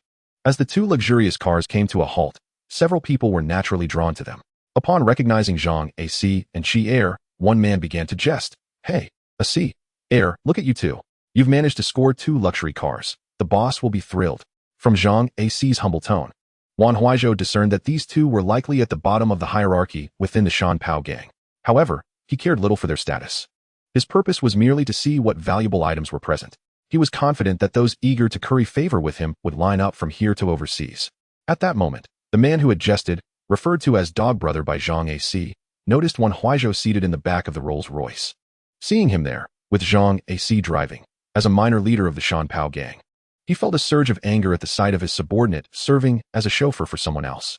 Zhang Ac, who is this? How could you let him drive you? Oh, Dog Brother, this is, shut your mouth. Before Zhang Ac could finish, Wango reached into the car and struck the side of his head. Don't you know this is the headquarters? You can't just bring anyone here. And now you're letting him drive? What do you think our Shan Pao gang is? Just as Wango was energetically reprimanding Zhang Ac, a red beam of light suddenly pierced through his skull, and his body was propelled backward, crashing to the ground. Enough noise. Confused by the sudden commotion, Zhang Ac turned around to see Wan Huaizhou lowering his finger, having just unleashed the deadly energy. He stepped out of the car with a calm demeanor, while the others present turned their gazes toward him, shocked by the sight of Wango's lifeless body. Dog Brother, you, one of the yellow-haired men, seeing Wango dead, drew an axe from his waist and charged at Wan Huaizhou with aggression. Wan Huaizhou narrowed his eyes, raised his hand, and unleashed a wave of energy that obliterated the assailant in an instant. With his hair flowing and clad in a Saiyan battle suit, a tail coiled around his waist, he finally caught the attention of the crowd. Saiyan, you were the one who descended from the sky last night. Indeed, that is I, but now that you're aware, it is too late.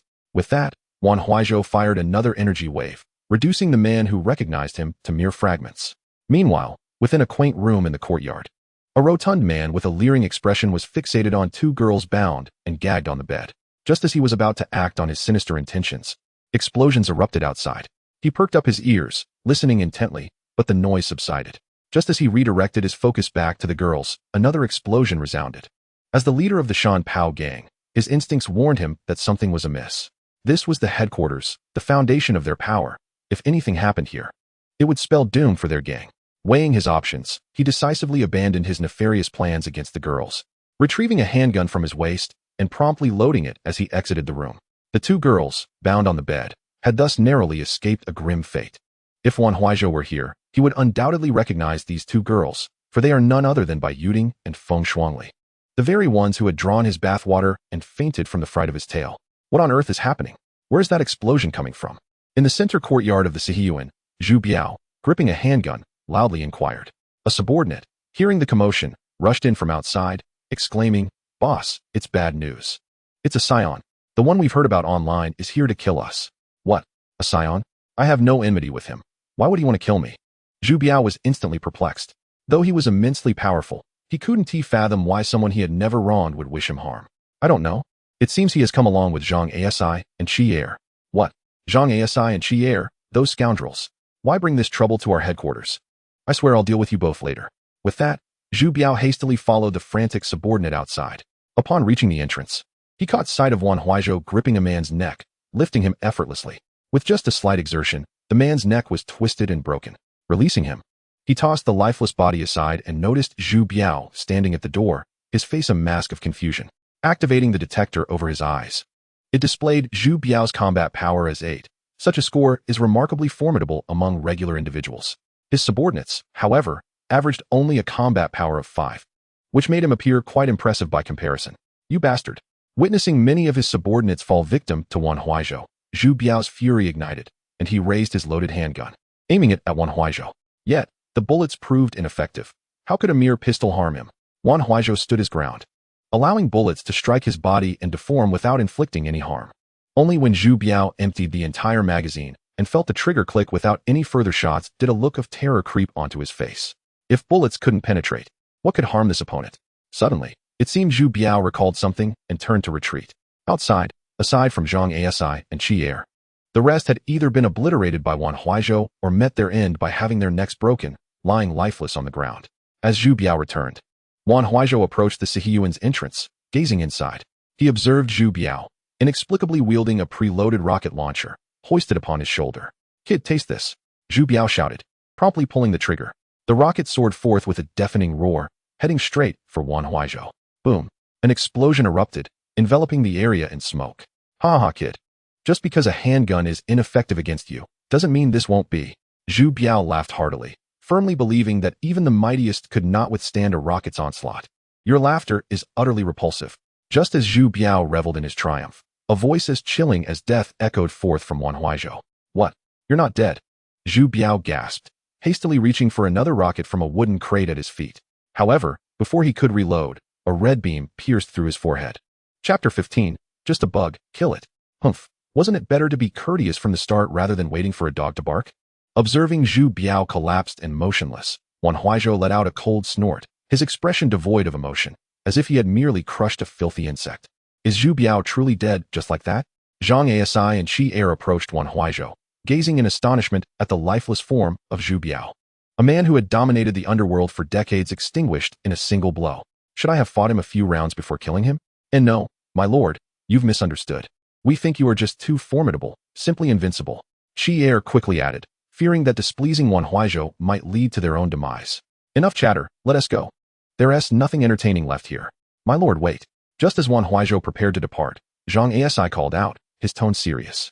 My lord, since Zhu Biao is dead, we must not let his collection of treasures slip away. Yes, that old bastard was greedy and lustful. He must have hidden good things. Let us go find them. With that, the two hastily entered the Siyuan, making their way to Zhu Biao's bedroom. Wan Huaizhou did not stop them. Their loyalty seemed unwavering, yet to him, they remained expendable pawns. Upon entering Zhu Biao's room, the two were met with the sight of Bai Yuding and Feng Shuangli, bound tightly upon the bed. Their beauty was striking, their fair skin captivating, eliciting an exclamation of surprise from both men. What fortune! We sought tirelessly but found this without effort. Initially, they had intended to take Wan Huaizhou to find women, only to stumble upon two exquisite beauties here instead. Quick, go inform the lord. Zhang Asi commanded immediately, realizing that if these two caught Wan Huaizhou's eye, he might reward them greatly. Qi Er understood Zhang Asi's intentions and dashed out. My lord, come quickly. Wan Huaizhou observed Qi Er's excited expression, a smile creeping onto his lips. What is it? Have you discovered something valuable? Yes, my lord. I assure you, You will love it. Upon hearing this, Wan Huaizhou's interest was piqued. What could possibly please him? With swift strides, Wan Huaizhou followed Qi to Zhu Biao's chamber. Upon seeing Bai Yuding and Feng Shuangli bound on the bed, he was momentarily taken aback. He had planned to return to the five-star hotel to find them. And yet here they were. As the two girls recognized Wan Huaizhou, they too were bewildered. Was he here to rescue them? My lord, it seems our thoughts have aligned. These two are as stunning as movie stars. Enjoy yourself, we shall wait outside. Zhang Asi whispered conspiratorially to Wan Huaizhou before exchanging glances with Qi and stepping out, closing the door behind them. Ignoring the girls, Wan Huaizhou stepped forward, untying the ropes that bound them and peeling off the tape from their mouths. Just as he was about to inquire how they had ended up here, Feng Shuangli interjected, "Did you come specifically to save us?" Wan Huaizhou was taken aback. He had no idea they were here. Isn't it obvious? Otherwise, how would you know we were captured? Just as he began to explain, Bai Yuding chimed in. I didn't expect you would come to save us. Perhaps you're not so bad after all. Upon hearing this, Wan Huaizhou realized they had misunderstood his intentions. Amused, he cleared his throat and spoke in a grave tone. Did I not say? You are my slaves. No one may touch you without my permission. At his words, an inexplicable sense of security washed over the girls, offering them a semblance of comfort. Thank you, Feng Shuangli said, her gaze evasive, a hint of bashfulness coloring her words. Wan Huaizhou responded nonchalantly with a casual "oh." In the next moment, Feng Shuangli suddenly erupted, speaking in a deep voice. However, do not take pride in yourself. Just because you saved us does not mean we will change our views of you. We still remember what you have done to us. Oh, it matters not, Wan Huaizhou retorted, maintaining his indifferent demeanor. This infuriated Feng Shuangli, who exclaimed in anger, What do you mean? Oh, do you think that's cool? Acting all aloof. Upon hearing this, Wan Huaizhou cast a disdainful glance at Feng Shuangli, replying with a scoff, Humph, a self-righteous woman. He then strode out of the room alone. Shuangli, must you be so fierce? After all, he did save us. We should express our gratitude, Bai Yuding remarked, watching Wan Huaizhou's departing figure. With a furrowed brow, Feng Shuangli responded with a tone laden with displeasure. I know, I never said I wouldn't thank him. It's just what? Bai Yuding inquired. Just that he is too violent, and I feel a bit scared. Feng Shuangli replied weakly, resembling a timid girl. But you were just so fierce. I. Feng Shuangli stammered, unable to articulate her thoughts. She herself was baffled by her earlier outburst towards Wan Huaizhou. And by the time she realized it, her heart raced, and her palms were still damp with sweat. What do you mean? Bai Yuding asked with interest. Feng Shuangli shot her a glare, her voice sharp as she said, All right, enough questions, let's leave this disgusting place. I can't stand it for another moment. With that, she tugged Bai Yuding out of the room. As the two emerged into the courtyard, they were startled to see Zhu Biao lying near the hall, instinctively letting out a scream. Wan Huaizhou, standing in the middle of the courtyard, turned at the sound, responding calmly, Get used to it. You are my slaves. So such occurrences will likely be frequent. Was it you who killed him? Bai Yuding asked, suppressing her physical discomfort as she tentatively questioned. Casting a glance at Zhu Biao's lifeless body, Wan Huaizhou replied coolly, Just a pest. His death was trivial. Chapter 16. Treasures from the Tiger's Den. Well done. Someone exclaimed. Those who take advantage of others in distress deserve to die. You have done a service to the people. Wan Huaizhou was taken aback, expecting them to accuse him of senseless slaughter, perhaps to utter the typical sentiments that, although Zhu Biao was guilty, his crimes did not warrant death. To his surprise, Feng Shuangli's straightforward praise threw him off guard. All right, I understand, he said, casting another glance at the two girls before striding out. Lord Kupojing. As Wan Huaizhou took a few steps, Zhang Asi and Qi called out to him. What is it? Wan Huaizhou inquired. Sir, we haven't searched Zhu Biao's room yet. He must have hidden valuable items there. Wait a few minutes, we'll be right back. Without waiting for Wan Huaizhou's consent, the two hurried back to Zhu Biao's room. After waiting for about 10 minutes, Wan Huaizhou grew impatient and was about to leave on his own when he saw Zhang Asi and Qi rushing back, cradling a long wooden box, their faces beaming with joy. Lord Kupojing, Zhu Biao truly had something valuable hidden. Look what we found. What is it? Wan Huaizhou asked. Curiosity piqued as he took the box from them. Upon opening it, his brow furrowed slightly. At this moment, he had ample food and money, but this item was rare, something that could not be easily acquired, even with wealth. Inside the wooden box lay a gnarled ginseng root, the size of an infant's arm, a century-old mountain ginseng. Its appearance was exquisite, with a golden hue, and all its tendrils remained intact. My goodness, this is a rare find, Wan Huaizhou exclaimed, lifting the ginseng to his nose. A fragrant aroma enveloped him, not the kind that was ostentatious, but rather subtle and refreshing, evoking a sense of clarity. Observing Wan Huaizhou's delight, Feng Shuangli, and Bai Yuting approached out of curiosity. Upon seeing the large ginseng in his hands, both women were taken aback. Although they had never encountered ginseng in reality, they were well aware of its properties. Such a large root must have been at least several hundred years old. Oh my, how much could this ginseng possibly be worth? Bai Yuting gasped, unable to resist the urge to reach out. However, Wan Huaizhou quickly placed the ginseng back into the box and snapped it shut with a decisive sound. Let us go back to the hotel. I'm hungry. With that, he clutched the box containing the century-old ginseng and strode outside, leaving the two women to comment on his retreating figure. Such a miser, drinking cold water. Meanwhile, on another side, at a prison island known as the Dragon Prison, the most dangerous and heinous criminals of the Great Xia were detained. The island itself was not large, measuring about 1,000 meters in length and 800 meters in width. At the center of the island stood the Dragon Prison. Deep within the prison, Li Qingde, accompanied by Yan Jun, arrived at the door of a cell. Inside the cell, a man had shed his black and white striped prison uniform, supporting himself on his hands as he performed push-ups. His muscular physique glistened with sweat, trickling down his bronze skin. Dr. He, Li Qingde called out. The man turned his head, glancing at Li Qingde and Yan Jun outside the cell. Oh, isn't this Commander Li? What brings you here? He said, continuing his push-ups. Yuan He, I don't have time for your chatter. There is an opportunity for you to atone for your sins. Do you want it? Li Qingde stated bluntly.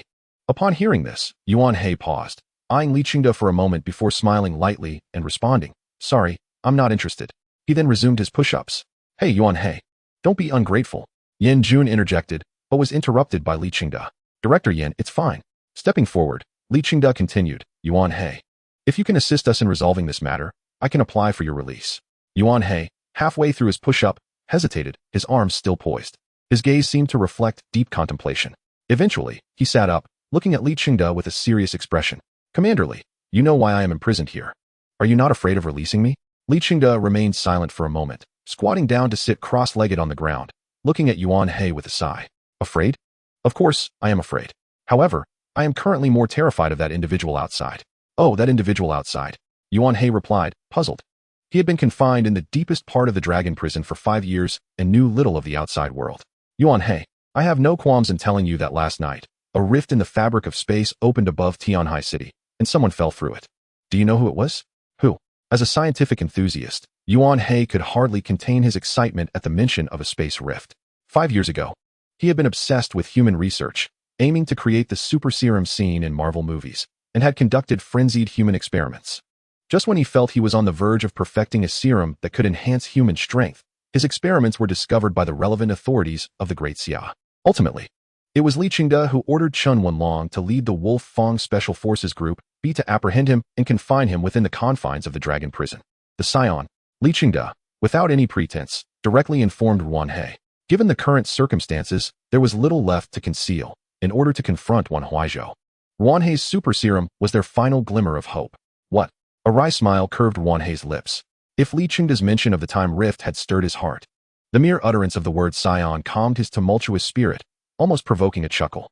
While his creation of the super serum was inspired by cinema, the existence of Saiyan's materializing in the real world seemed far-fetched. After all, one was merely a serum, a potential means to enhance human capabilities, while characters from anime manifesting in reality was an entirely different matter. Observing Wan He's mocking demeanor, Li Qingde remained unfazed, recalling how he himself had reacted similarly upon first hearing such claims. I anticipated your disbelief. Thus, I came prepared. With that, Li Qingde leisurely retrieved his phone, displaying a video of Wan Huaizhou manifesting energy waves from his hands. Chapter 17. The scientific prisoner breaks free from his cage upon witnessing the footage on Li Qingde's phone. Wan He's previously settled heart surged with agitation once more. He reached through the bars, grasping the device to scrutinize it closely. The distinctive battle attire of the Saiyan, the aerial maneuvers, the energy waves, and especially the furry tail coiling around Wan Huaizhou's waist. Was it truly a Saiyan? Wan He exclaimed in awe. So what do you think? Observing Wan He's excitement, Li Qingde knew he had achieved a pivotal breakthrough. Speak, how may I assist you? Wan He inquired. In response, Li Qingde smiled serenely and replied, I have already petitioned the higher authorities. Your super serum project can be reinstated, with the state covering all expenses. However, the experiments must be conducted under governmental oversight. No problem. Before Li Qingde could finish his statement, Wan He promptly acquiesced. Dragon Ball was a cherished memory from his childhood, and the Saiyans were figures he had long admired. Now, with this opportunity, He was eager to see if he had the prowess to defeat a Saiyan who had intruded into the real world. Very well, prepare yourself. We shall depart from here today. Half an hour later, Wan Huaizhou, now clad in a crisp suit and escorted by 2 prison guards, appeared on the helipad atop the dragon prison. Adjusting his gold-rimmed glasses, Wan Huaizhou addressed, "Commander Li, I am ready. We can set off." Casting a glance at Wan Huaizhou, who was shackled and flanked by the guards, Li Chengde nodded in satisfaction. Turning to Yan Jun, he expressed, "Warden Yan, I appreciate your assistance. I shall be taking Dr. Hey with me." "Commander Li, you flatter me. This is merely part of my duties. No need for such formality," Yan Jun replied.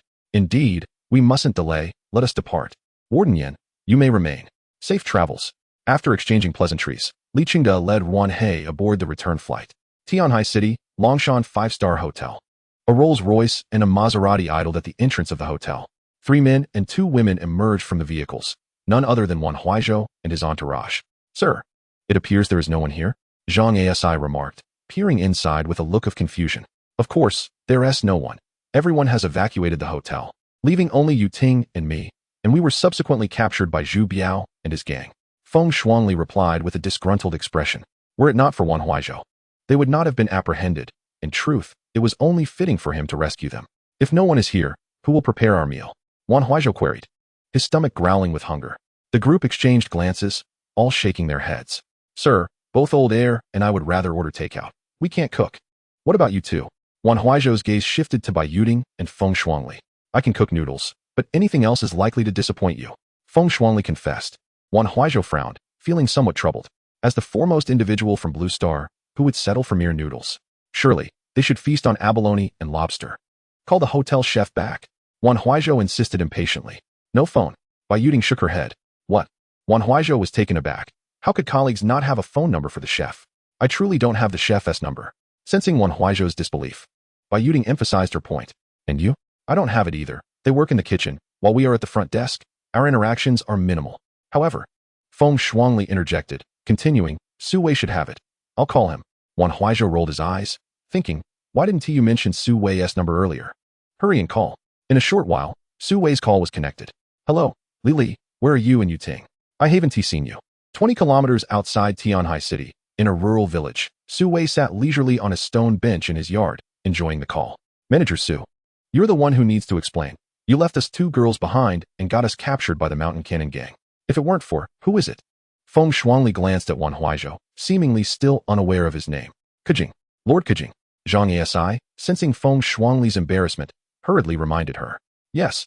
Had it not been for Lord Kajing, Yu Ting and I would have perished." On the other end of the line, Su Wei was bewildered, having no understanding of Lord Kajing and not recognizing the name. "Wait, Li, what are you talking about? Who is Lord Kajing? If you have nothing pressing, just return to the hotel and keep watch. Don't evacuate." "What do you mean, don't evacuate?" Feng Shuangli's temper flared. "You're the one who evacuated and is now safe, telling them to return to the hotel." Fortunately, Wan Huaizhou didn't act against them, otherwise they would have faced dire consequences. "Su Wei, you." Before Feng Shuangli could finish her tirade, Wan Huaizhou snatched the phone from her hand, his voice cold. "You will summon the chef back immediately." Su Wei frowned, recognizing the voice as all too familiar. "Who are you?" "I said, bring the chef back at once, immediately." Without making me repeat myself. As the icy tone washed over him, Su Wei felt as though he were plunged into an icy abyss. The image of a wild man flashing through his mind. You are a Saiyan. This is the 3rd time I'm saying it. Summon the hotel chef back immediately, or you shall face the consequences." With that, Wan Huaizhou hung up. Listening to the dial tone, Su Wei was thrown into a panic, beads of sweat cascading down his forehead like rain. He had faced Wan Huaizhou and the Wolf Fang Special Forces before and understood their ferocity. If he failed to call the chef back, Wan Huaizhou could very well reduce him to ashes. Thus, he promptly dialed the hotel chef, Wang Mingyang. "Hello, Chef Wang. This is Su Wei." "Oh, Manager Su, have you evacuated Tianhai? What brings you to seek me?" Wang Mingyang extinguished the cigarette in his hand, a look of perplexity crossing his face. He had just heeded the police's advice to evacuate Tianhai, yet now Su Wei was demanding he return. "Manager Su, you cannot be oblivious to the current state of Tianhai. You expect me to go back?" Chapter 18. The aroma of beef rice resounds through the night. Blue flames ascend to bury 5 stars. "Chef Wang, I share your reluctance, but that individual has returned and specifically requested your culinary skills." "That individual? Who?" Upon hearing this, Wang Mingyang's curiosity was piqued. Who could possibly want him to attend to them in such a time? "It's that Saiyan. The moment he learned it was the Saiyan, Wang Mingyang vehemently refused. I shan't go.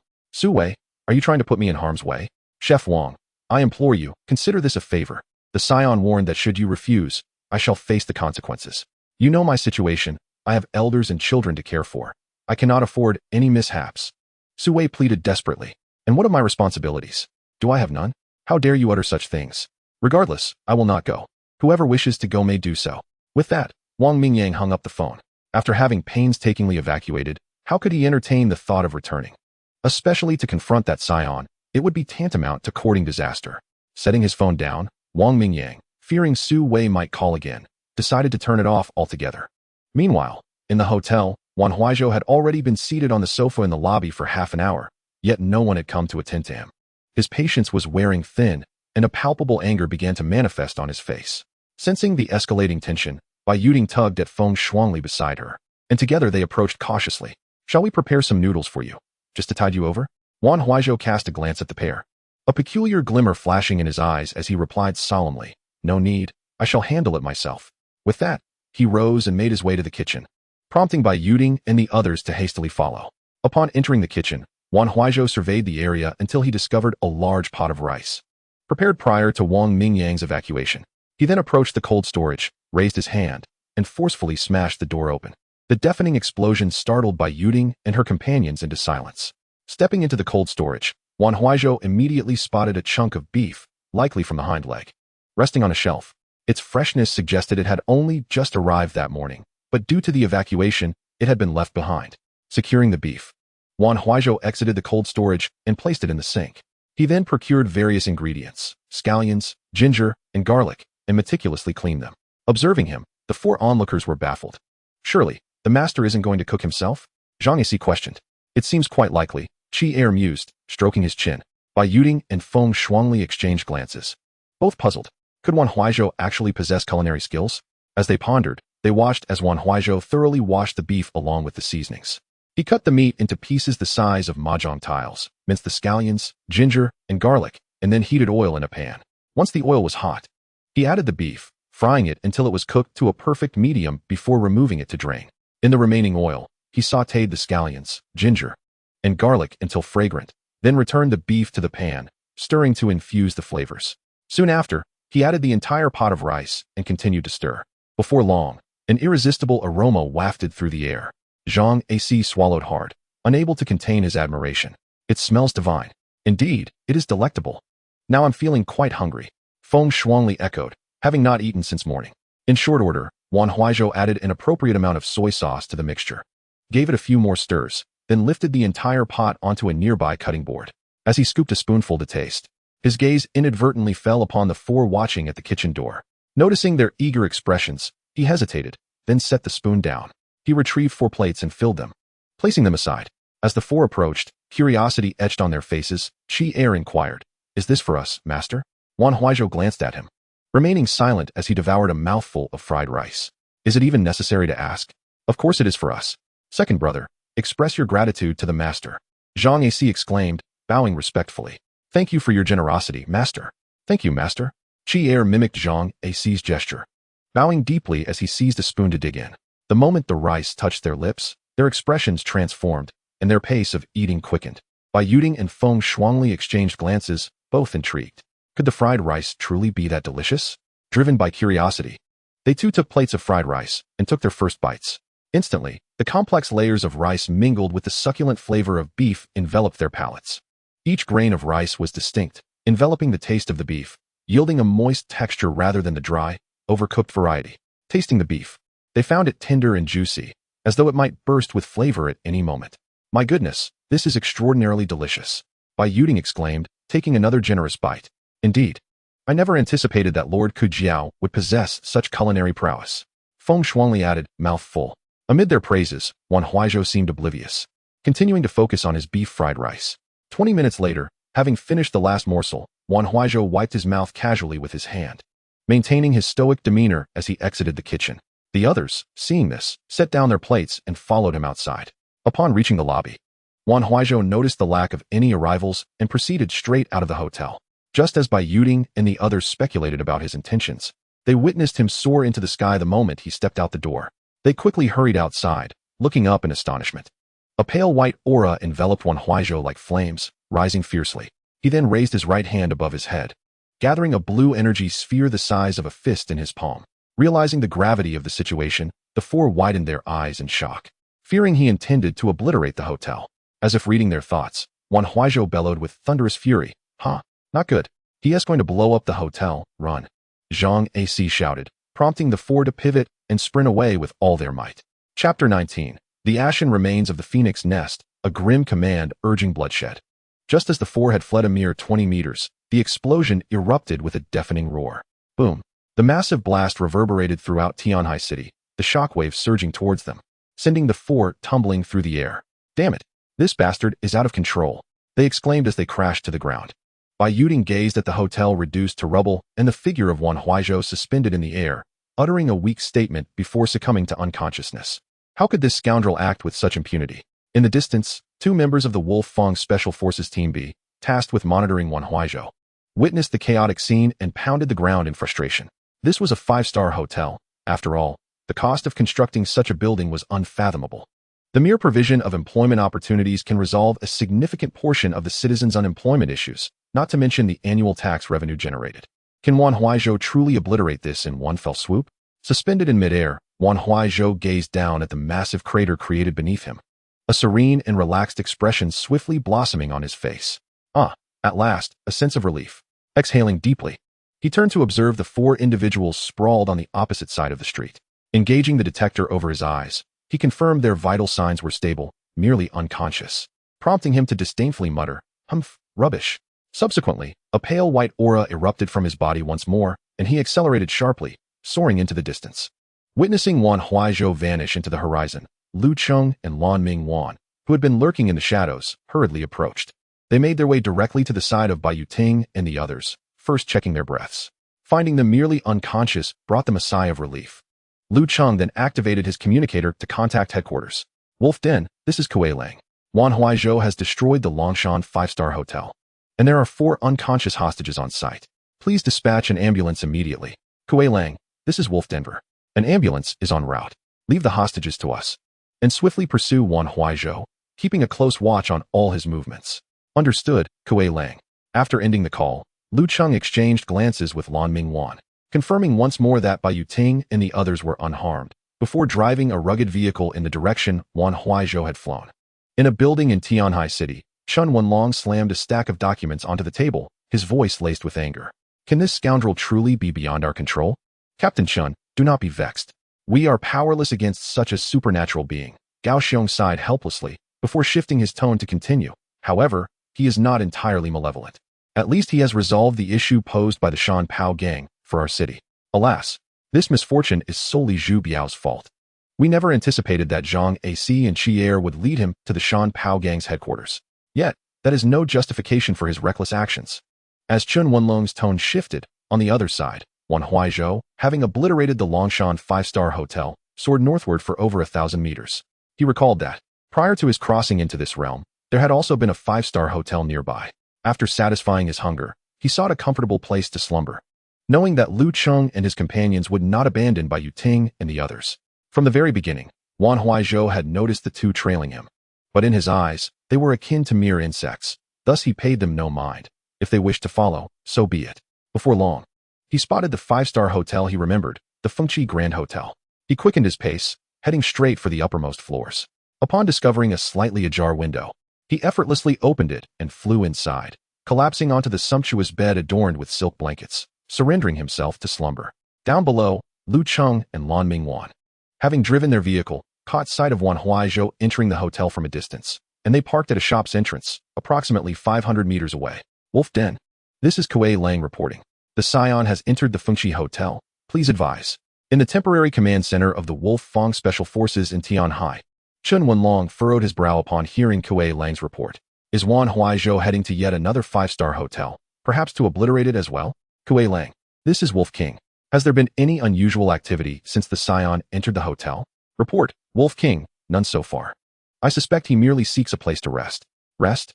Chen Wenlong mused, realizing that if all he desired was a place to recuperate, that would simplify matters considerably.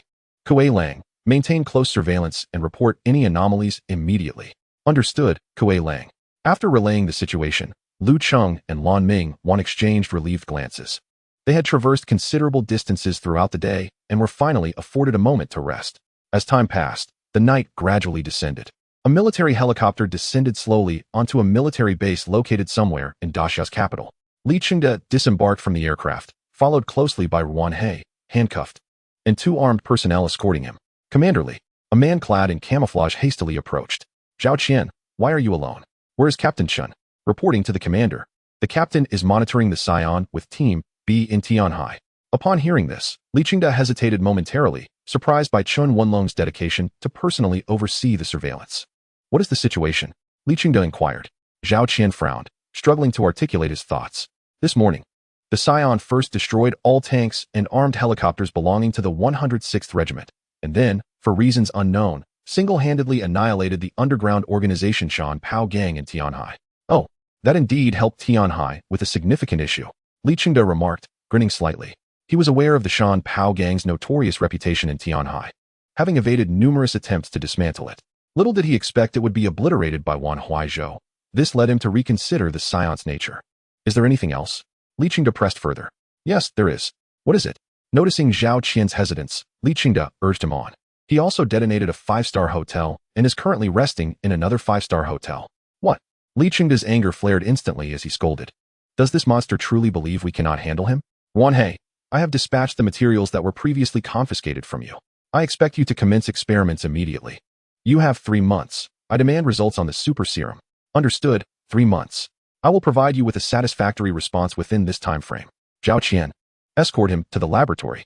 You are personally responsible for ensuring he is monitored 24 hours a day. Should he escape, I will bring you before a military tribunal. In Chapter 20, the laboratory becomes a crucible for experimentation, scrutinizing the power of the Scion in the presence of illness.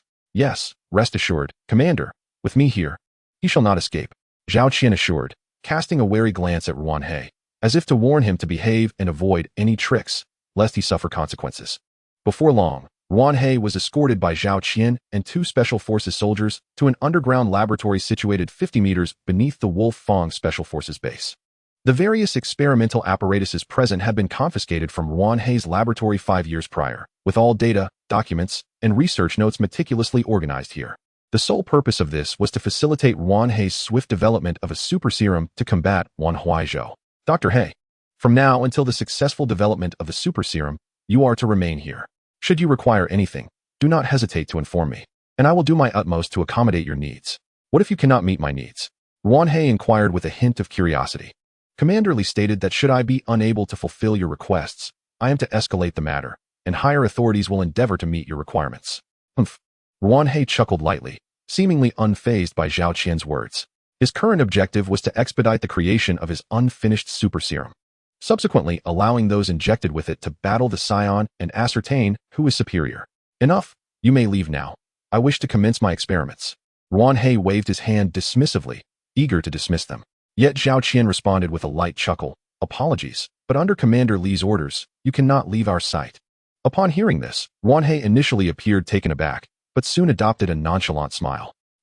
That's of little consequence. As long as you do not disturb my experiments, I am fine with your presence. With that, he strode directly to the computer desk against the wall, gently caressing the somewhat antiquated computer as if it were a beloved. He spoke tenderly. Old friend, it has been far too long since we last met. With a spark of wild enthusiasm igniting in his eyes, Wan Hei powered on the device and opened the folder. The experimental data he had gathered 5 years prior remained intact, instantly lifting his spirits. His fingers danced swiftly across the keyboard, a flurry of indecipherable codes flashing across the screen. Gradually, Wan Hei became wholly engrossed in his experiment. Meanwhile, in Tianhai City, at a certain hospital, Bai Yuding awoke and sat up in bed. She found herself in a hospital ward, and in the adjacent bed lay Feng Shuangli. Shaking her somewhat swollen head, Bai Yuding took a deep breath, descended from her bed, and approached Feng Shuangli, gently shaking her arm. Hey, Li, wake up, wake up. Feeling someone calling her name, Feng Shuangli slowly opened her eyes. Yuding, where are we? With Bai Yuding's assistance, she sat up, her curiosity evident. I don't know, but it seems we are in a hospital. Bai Yuding replied. A hospital? What about Kejiajing? She inquired. That bastard is utterly deranged. After he blew up the hotel, he just ran off. I have no clue where he is. Bai Yuding retorted, her indignation palpable. Initially, she had harbored a modicum of goodwill toward him when he prepared fried rice for them, but that fleeting affection evaporated instantaneously when he detonated the hotel. That scoundrel is utterly unpredictable. I hope he doesn't return. Feng Shuangli echoed her sentiment, deeming Wan Huaizhou's temperament far too capricious and dangerous. Are you both awake? At that moment, a man clad in military attire entered the room. The two women exchanged glances, their curiosity piqued. Who are you, and how did we end up here? I am Zheng Yunlang, a special forces soldier from the Wolf-Tooth Brigade. Our team discovered you unconscious on the roadside and brought you to this hospital, he explained. Special forces? Were you the group from Longshan Hotel last night? Feng Shuangli asked.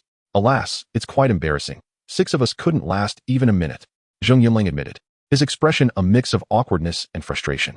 This incident was the most humiliating of his military career, having been subdued in under a minute.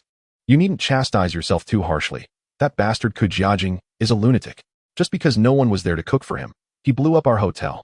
Bai Yuding interjected. What? Ku Jiajing? Zheng Yunlang's interest was piqued at the mention of the Scion's name, as it was his first encounter hearing someone refer to him. What do you know about that Scion? Can you share with us? Both women shook their heads. We're not entirely sure. We only learned the name Ku Jiajing from those 2 men who were with him. Those 2 men? You mean the members of the Mountain Cannon Gang? Ah, the Mountain Cannon Gang. Both women gasped in surprise, astonished to discover that the 2 men were affiliated with the notorious gang. Yet, why would they bring Wan Huaizhou to rescue them? Until now, they still believed that Wan Huaizhou had intentionally come to their aid. Indeed, you were unaware? Zheng Yunlang probed. Unaware, they replied in unison. Very well, I understand. You both should rest. This place is secure, and that Scion should not be able to find you here. Rest assured. Thank you. You're welcome. Please, rest up. Call us if you need anything. With that, Zheng Yunlang turned and exited the room. Captain, how did it go? As soon as Zheng Yunlang stepped out of the ward, Qian Xiaoquan, who had been waiting by the door, inquired. What about your side? What did the 2 members of the Mountain Cannon Gang say? Nothing substantial. They only know that the Scion is named Ku Jiajing, and they have no further information. The 2 girls echoed the same sentiment, indicating that they would have to rely on their own efforts. Honestly, I can't fathom how that Scion arrived in this world. Captain, what should we do? Qian Xiaoquan sighed, a sense of helplessness evident in his tone. The Wolf-Tooth Brigade was renowned for their elite combat prowess on an international scale, with Team B being the pinnacle of excellence within. It was a significant disgrace to have been knocked unconscious in a mere encounter, thrown out like a rag doll. Rest assured, the commander has informed me that Li Shiling has extracted Wan He from the prison dragon and brought him to our Wolf-Tooth base. I believe it won't be long before we devise a strategy to confront the Scion, Ku Jiajing. Wan He, the Black Doctor from 5 years ago? Could it be? Qian Xiaoquan's interest was piqued at the revelation. 5 years ago, they had been involved in capturing Wan He, thus they had some knowledge of his research. If the super serum could indeed be developed, there might be a way to counter Ku Jiajing. Enough of the inquiries, it's best you keep this to yourself. Now, let's go have something to eat. Right. Qian Xiaoquan nodded, a flicker of determination gleaming in his eyes. Chapter 21. The Scion's dream shatters the mundane. Shattering blades break the warrior's heart.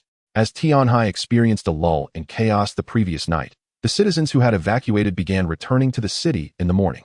Meanwhile, at the Fengqi Hotel, Wan Huaizhou was roused from his slumber by a piercing scream. Groggily, he turned his head toward the source of the sound. A terrified waitress stood at the doorway, her face awash with fear. Rubbing his drowsy eyes, Wan Huaizhou seemed still caught between the realms of sleep and wakefulness.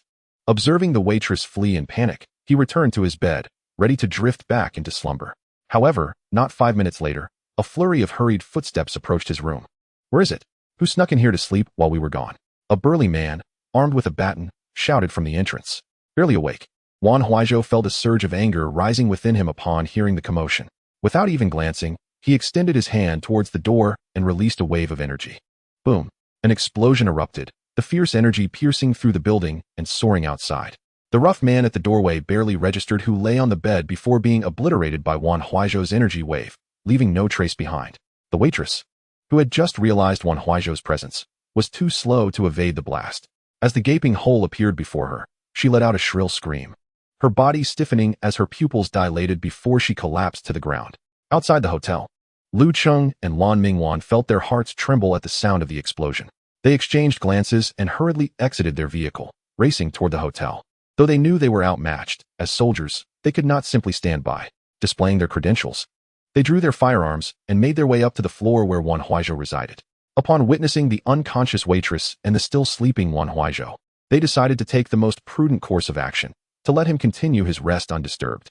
As they departed, they quietly carried away the fainted waitress. When they reached the next floor and encountered the arriving hotel security, they finally halted, their legs buckling as they collapsed onto the ground. Realizing their clothes were drenched in sweat. "Gentlemen, what transpired up there? Should we alert the authorities?"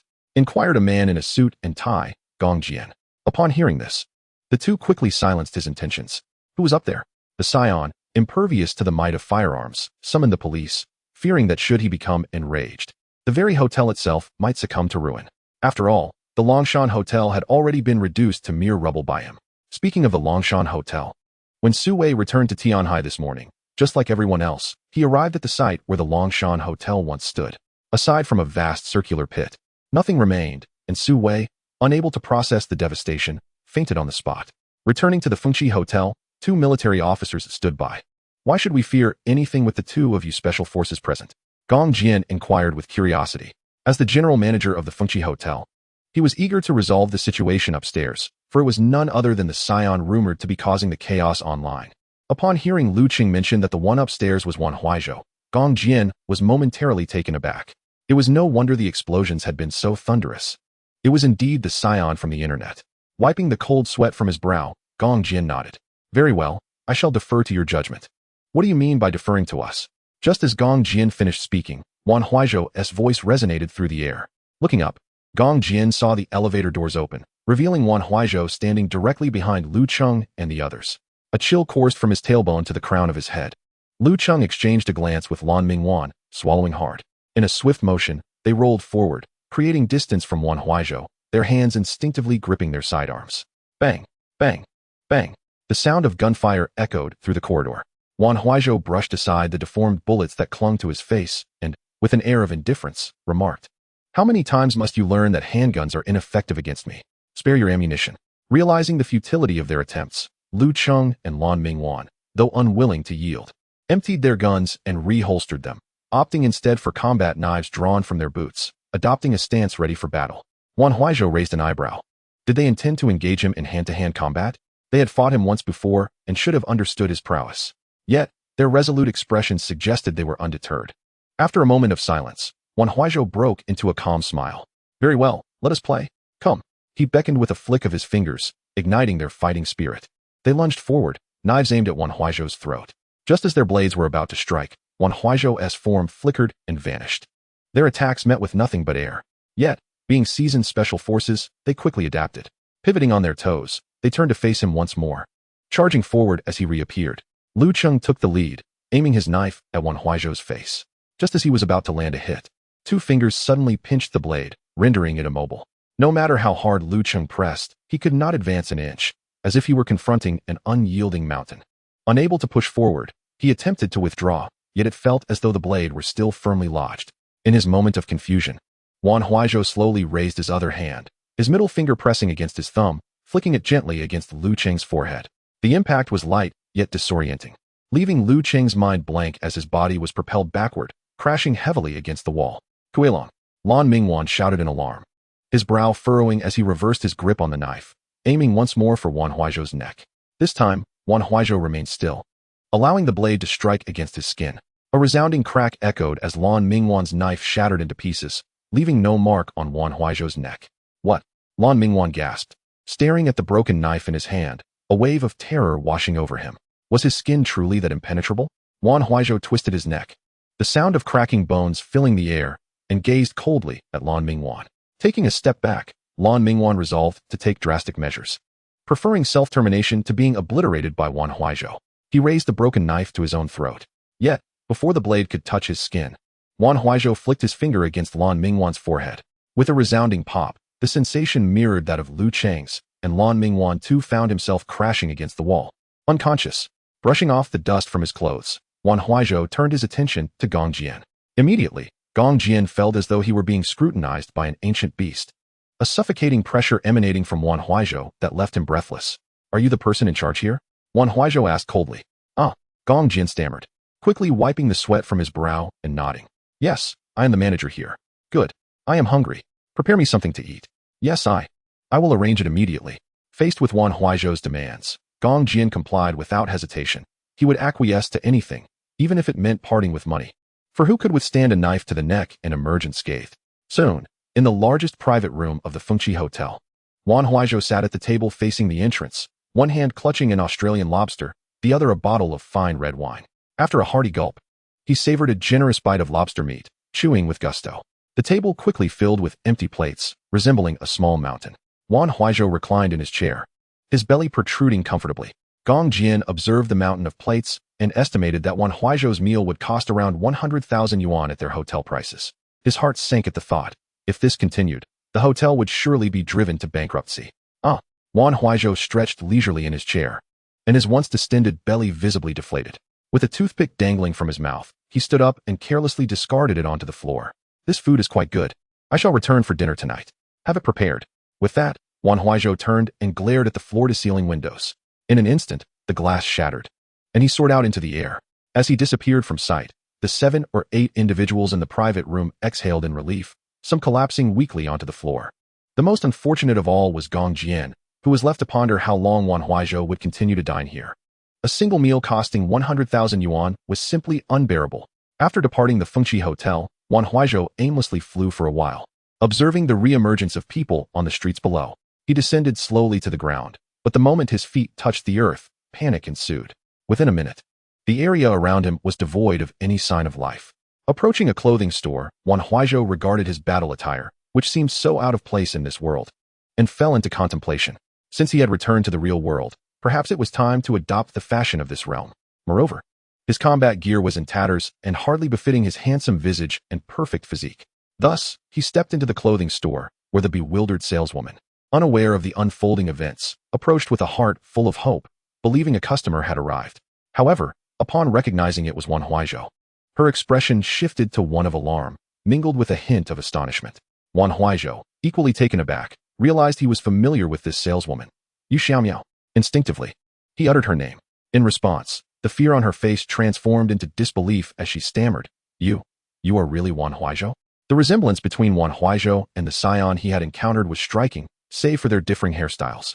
Initially, when Yu Xiaomiao had seen him online, she thought it was indeed him, but later dismissed the notion, reasoning that the real Wan Huaizhou could not possibly be a Saiyan. Yet, hearing her name spoken by him ignited doubt, making her question whether the man before her was truly Wan Huaizhou. Who would have thought I'd encounter you here? After the initial shock, Wan Huaizhou quickly composed himself and asked casually. Upon hearing his words, Yu Xiaomiao became increasingly convinced that this was indeed the Wan Huaizhou she knew. Is it really you? How? She exclaimed, eager to voice all her questions, but as she began to speak, she swallowed her words. Wan Huaizhou, however, paid her no heed and began to survey the store. He finally paused in front of an exquisite red suit costing over 10,000. This suit is splendid. I shall try it on. Without waiting for Yu Xiaomiao's response, he took the suit and headed directly to the fitting room. He shed his tattered battle attire and donned the expensive suit, pairing it with a crisp white shirt underneath, his red jacket flaring open, presenting an unmistakably dapper figure. However, the Saiyan combat boots clashed with the elegance of the suit. Emerging from the fitting room, he turned to Yu Xiaomiao, who awaited outside. I require a pair of dress shoes. Reluctantly, Yu Xiaomiao retrieved a brand new pair of black leather shoes from the shelf and handed them to him. Wan Huaizhou accepted them without ceremony, slipping them on immediately. At that moment, the Saiyan in a tailored suit was officially born. Admiring his reflection in the mirror, Wan Huaizhou unbuttoned the top 2 buttons of his shirt, revealing his chiseled chest, nodding in satisfaction. All right, I shall take my leave. You may keep my battle attire, he remarked, reattaching his scouter and making his way outside. Yu Xiaomiao, realizing what had just transpired, quickly seized his arm, her voice firm. You haven't paid. The total is 13,200. I'll round it down to 13,000. At this, Wan Huaizhou felt a laugh bubbling within him. Since becoming a Saiyan, he had not spent a dime, and he had no money on him. But I have no money, he stated matter-of-factly. That won't do. If you don't pay, I can't explain it to my boss. I'm merely an employee here. Please don't make this difficult for me. With Yu Xiaomiao's persistence, Wan Huaizhou's expression darkened as he replied coldly. When we were together, I spent a fair amount on you. Consider today a repayment. With that, he forcefully shook off Yu Xiaomiao's grip and walked out. Chapter 23. Seizing the luxury car, the ants rage against inaction. Hey, Wan Huaizhou, come back. Yu Xiaomiao hurriedly pursued him, but it was too late, for Wan Huaizhou had already taken to the skies. You thief, brigand, come back. Frustrated, Yu Xiaomiao shouted curses at the departing figure. However, her words held no weight. Wan Huaizhou, hearing her insults from the air, glanced back with a wicked grin before accelerating into the distance. After flying for a while, feeling a sense of boredom, he realized he was not in a hurry, and this flight was becoming tedious. Suddenly, he recalled that he had stolen 2 luxury cars the previous day, which he had parked at the Longshan Hotel. Thus, he altered his course, soaring toward the site of the hotel. In less than 2 minutes, he arrived, witnessing a tow truck preparing to haul away the luxury vehicles. With a swift motion, he materialized before the tow truck. The startled driver, taken aback by the sudden appearance of the man in red, initially failed to recognize him due to his changed appearance. "Hey, who the hell are you? Do you want to die? I'll run you over," the driver shouted arrogantly. Wan Huaizhou, already irked, felt his irritation intensify. With a furrowed brow, he lifted his hand and effortlessly flipped the truck, which weighed several tons, onto its side. Onlookers quickly recognized Wan Huaizhou and, after a brief moment of hesitation, fled in a frenzy. As the crowd dispersed, the driver, nursing a bloody head, clambered out of the window, his face a mask of terror as he finally recognized the legendary Saiyan before him. "Please don't kill me. I beg you don't," the man stammered, scrambling to his feet and hastily fleeing the scene. Wan Huaizhou paid him no mind, instead approaching the Maserati. He tugged at the car door, only to remember that the keys were still with Zhang Asi and Qi Er. Without the keys, he could not drive it. Just then, a thought struck him. The century-old ginseng they had acquired from Zhu Biao was probably still in the trunk. This was an invaluable treasure, potentially useful in the future. So, Wan Huaizhou made his way to the back of the Maserati, transformed his fingers into claws, and ripped the trunk open with ease. Confirming that the black box containing the ginseng was indeed inside, he turned and strolled along the sidewalk. After walking a few steps, he noticed a large red rose blooming by the roadside, its size akin to that of a human face. Having never seen such a large rose before, he felt a flicker of curiosity but soon dismissed it, treating it as a variety he had yet to encounter. Carrying the black box, Wan Huaizhou ambled along the pedestrian path. Perhaps due to his change of attire, no one passing by recognized him. It was not until he reached the entrance of a 4S dealership and glanced inside that a gleaming Mercedes-Benz G-Class caught his eye. A slight smile graced his lips as he sauntered into the dealership. A male salesperson promptly approached him. "Hello, sir. How may I assist you? I can introduce you to our vehicles." Ignoring the salesman, Wan Huaizhou headed straight for the Mercedes-Benz G-Class he had been eyeing. He opened the door, placed the black box on the passenger seat, and settled into the driver's seat. The salesman, mistaking this for a potential sale, beamed and began enthusiastically detailing the car's features. Before he could finish his sentence, Wan Huaizhou interrupted. "Where are the keys?" "Ah." The salesman hesitated momentarily before quickly retrieving the keys and handing them over. Assuming Wan Huaizhou wanted to test drive the vehicle, he prepared to join him in the passenger seat. However, before he could open the door, Wan Huaizhou started the engine and sped out of the dealership with a sudden burst of acceleration. The salesman stood frozen in place, bewildered by the turn of events. It took him a moment to comprehend that he had just witnessed a car theft. But who would dare to pull off such a brazen act at a dealership? Surely, this person must be out of their mind. The salesman swiftly dialed the police.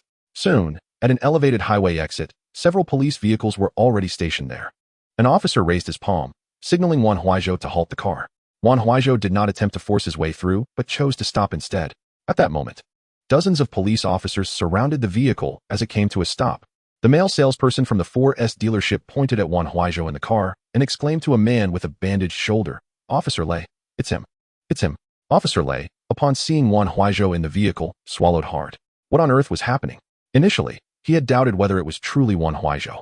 But now that the case was solved, it indeed was him. As Wan Huaizhou's penetrating gaze fell upon him, Lei Lin instinctively wiped the cold sweat from his forehead. Before Wan Huaizhou could speak, Lei Lin slowly said, "Move the car aside. Let him pass." The male salesperson, taken aback by this statement, paused, incredulous. "Officer Lei, what did you just say? Did I hear you correctly? You want to let him go?" "I'm sorry, sir, but we truly have no power in this matter." Lei Lin expressed a hint of helplessness to the male salesperson before stepping aside, and the others followed suit. Frustrated, the male salesperson could hardly contain his anger. "Are you afraid of a car thief? If you want to take action, then I will." With that, he seized a police baton from an officer's waist and charged forward. "You bastard, give me back my car." He flung open the car door and swung the baton down at Wan Huaizhou. However, before the baton could strike, Wan Huaizhou's eyes flared with intensity, and an invisible wave of energy erupted, instantly sending the male salesperson flying. With a flick of his finger, the car door closed once more, and without sparing a glance at Lei Lin and the others, Wan Huaizhou drove away from the scene. "You lot. I'm going to file a complaint against you." shouted the dazed male salesperson, clutching his head as he stood up, already irate. Lei Lin couldn't hold back his anger any longer. Go ahead, go ahead. Damn it, you're the one feeling wronged? Do you know how I got injured on my shoulder? Do you know who that person is? You know nothing and are making a fuss here. You should consider yourselves lucky he didn't blow up your 4S dealership. Chapter 24. The Return of the Old House. The Iron Arm Protects Sisterly Bonds. Seeing Lei Lin so enraged, the male salesperson was utterly bewildered and hurriedly asked, Who? Who exactly is he? Lei Lin took a moment to calm himself, looking at the male salesperson with a hint of resignation. A Saiyan. The mere mention of the word Saiyan left the male salesperson frozen in place. He had been scrolling through short videos online, and lately, they had been flooded with content about Wan Huaizhou. As he recalled Wan Huaizhou's appearance, he realized it was indeed the same person. Understanding the truth, the male salesperson swallowed hard, his back now slick with sweat. Just as Lei Lin had said, the fact that Wan Huaizhou hadn't blown up their dealership was already a stroke of good fortune. With the truth dawning upon him, the male salesperson awkwardly chuckled, recognizing that it was indeed unrealistic to confront a Saiyan, and he could only leave, resigned to his misfortune. Meanwhile, Lei Lin and his colleagues were seething with frustration. As police officers, they had found themselves powerless in the face of a criminal. Wan Huaizhou, after descending from the elevated highway, aimlessly drove his car, uncertain of what to do next. At that moment, he felt an overwhelming sense of loneliness that comes with being strong. It had been 3 days since he had traversed into the Dragon Ball world, been obliterated by Frieza's energy wave on Planet Vegeta, and returned to the real world. He must have soul transferred into the Dragon Ball universe. But what had happened to his physical body in the real world? Contemplating this, he abruptly slammed on the brakes, deciding to return and check. Stepping out of the car, a faint white aura erupted from his body as he leaped into the air, soaring toward the distance. After an intense flight of less than half an hour, Wan Huaizhou arrived in a different city of the great Ren city. He flew directly to his rented apartment, opened the door, and walked inside. The furnishings were unchanged from before his journey, though he had assumed his physical body in the real world would have rotted by now. However, to his surprise, there was no trace of his physical body at all. How could this be? Wasn't he supposed to have soul transferred into the Dragon Ball world? Why was his body missing in this world? Wan Huaizhou, you're back? At that moment, a woman's voice called out from behind him. Wan Huaizhou turned to find a plump middle-aged woman, his landlady. Wait, that's not right. Wan Huaizhou, your hair, and those glasses on your ears. The middle-aged woman suddenly seemed to realize something, her gaze involuntarily drifting to the tail wrapped around Wan Huaizhou's waist. You're not Wan Huaizhou, you're that Saiyan. Aren't you? Upon hearing this, Wan Huaizhou had no desire to explain or inquire further. Instead, he retrieved his identification card from a drawer and his phone from the nightstand, addressing the middle-aged woman. Since you're aware of the truth, I want to say much more. Yes, I am a Saiyan. The Saiyan is me. With that, Wan Huaizhou offered a calm smile, unleashing a surge of faint white energy as he levitated into the air, vanishing into the sky. Regardless of the circumstances, Wan Huaizhou knew he was indeed himself, unconcerned about the whereabouts of that other body. As he flew on, he unwittingly found himself hovering above a 2-story building. Glancing at the sign at the entrance, he saw it read in vibrant colors, Rue Hair Salon. After a moment's hesitation, Wan Huaizhou landed at the entrance, observing a girl cutting the hair of a blonde man inside, with several other blonde individuals seated nearby. The girl, sporting a ponytail and dressed in a cropped shirt and gray work pants, was trimming the bangs of the blonde man when his restless hands began to wander toward her waist. Witnessing this scene, Wan Huaizhou could no longer contain his fury and bellowed, "Remove your filthy hands." The shout startled not only the girl, but also the blonde man whose hair was being cut. The girl instinctively looked down, noticing the blonde man's hands still lingering at her waist. Furrowing her brow, she instinctively took a few steps back. Seeing his opportunity thwarted, the blonde man glared, annoyance etched on his face, and turned to Wan Huaizhou outside, shouting, "Who the hell are you? Brothers, beat him up." Immediately, the other blonde men in the shop stood up and approached Wan Huaizhou. The girl, sensing the situation escalating, hurriedly interjected, "What are you all doing?" As she attempted to step forward, she was pulled back by the blonde man seated in the chair. "What are you doing? My haircut isn't finished yet." Struggling against his grip, the girl realized she couldn't break free and shouted to Wan Huaizhou, "Big brother, please leave, don't worry about me." Just as Wan Huaizhou's name left her lips, the other blonde men had already surrounded him. As they were about to make their move, one of them suddenly recognized Wan Huaizhou and quickly pulled out his phone to search online. Wait, just as one of them rushed forward, the blonde man called out to stop him. Comparing the screen of the phone to Wan Huaizhou, the resemblance was uncanny. Aside from the absence of the Saiyan's signature battle attire, the man before them perfectly matched the characteristics of the Saiyan depicted online: long, flowing black hair, a a scouter on his eyes, and a monkey tail wrapped around his waist. You are the Saiyan. Upon confirming Wan Huaizhou's identity, the man exclaimed in astonishment, now that you know, why not scram? Upon hearing the words, the group disregarded the young man with yellow hair still in the midst of his haircut and hastily began to flee. Observing their departure, Wan Huaizhou turned and stepped slowly into the shop. He noticed that the yellow-haired individual still held his sister Wan Huairui's hand, and an air of haughty defiance emanated from him as he coldly declared, "Remove your filthy hands." Though Wan Huaizhou's voice was not loud, it sent a shiver down the yellow-haired youth's spine, prompting him to release Wan Huairui's hand and rise, threatening, "You better wait for me, you punk." He then hurriedly exited. "Big brother, is that really you?" Wan Huairui gazed in astonishment at Wan Huaizhou, who donned a flamboyant red suit, exuding an aura strikingly different from the brother she once knew. "What? Can't you even recognize your own brother?" Wan Huaizhou responded, his serious demeanor melting away into a tender smile. As she beheld that familiar smile, Wan Huairui finally relaxed her tense body, a sweet smile blossoming on her fair face as she choked out, "Brother, where have you been these past few days?" "Oh, I just stepped out for a bit." "I apologize for not informing you," Wan Huaizhou replied nonchalantly. Yet, noticing his attire and the device on his eyes, Wan Huairui curiously inquired, "Brother, the Saiyan mentioned online. That's you, right?" Although she was certain the person before her was her dear brother, she couldn't shake the feeling that the Saiyan from the internet bore a striking resemblance to him. "Indeed, it is I," Wan Huaizhou affirmed, casually dragging a chair from the side and taking a seat. Wan Huairui looked bewildered, expecting her brother to deny the claim, but he instead embraced it with such candor. "But, brother, how is that possible? How could you be a Saiyan?" To this question, Wan Huaizhou did not shy away. Had it been any other matter, he might have considered withholding the truth to spare his family unnecessary trouble. However, with the strength he now possessed, he harbored no fears of such complications arising. Thus, he recounted the entire saga of his transmigration to his sister, Wan Huairui. Upon hearing this, Wan Huairui's expression grew more serious, and she asked anxiously, "So, do you still count as my brother?" Hearing this, Wan Huaizhou gently patted her head and assured her, "Of course, I am still your brother. Can't you feel it? But your body is no longer that of my brother." She protested. Wan Huaizhou, momentarily at a loss for words, then explained, "Initially, I thought the same way. However, when I returned to my apartment, my former body was nowhere to be found. Thus, I believe I remain myself. Whether in body or spirit, I am still your brother. I have merely acquired the abilities of a Saiyan on top of that." Wan Huairui regarded his explanation with skepticism, yet after some consideration, she concluded that it mattered little whose body it was. What mattered was that this brother was still the same.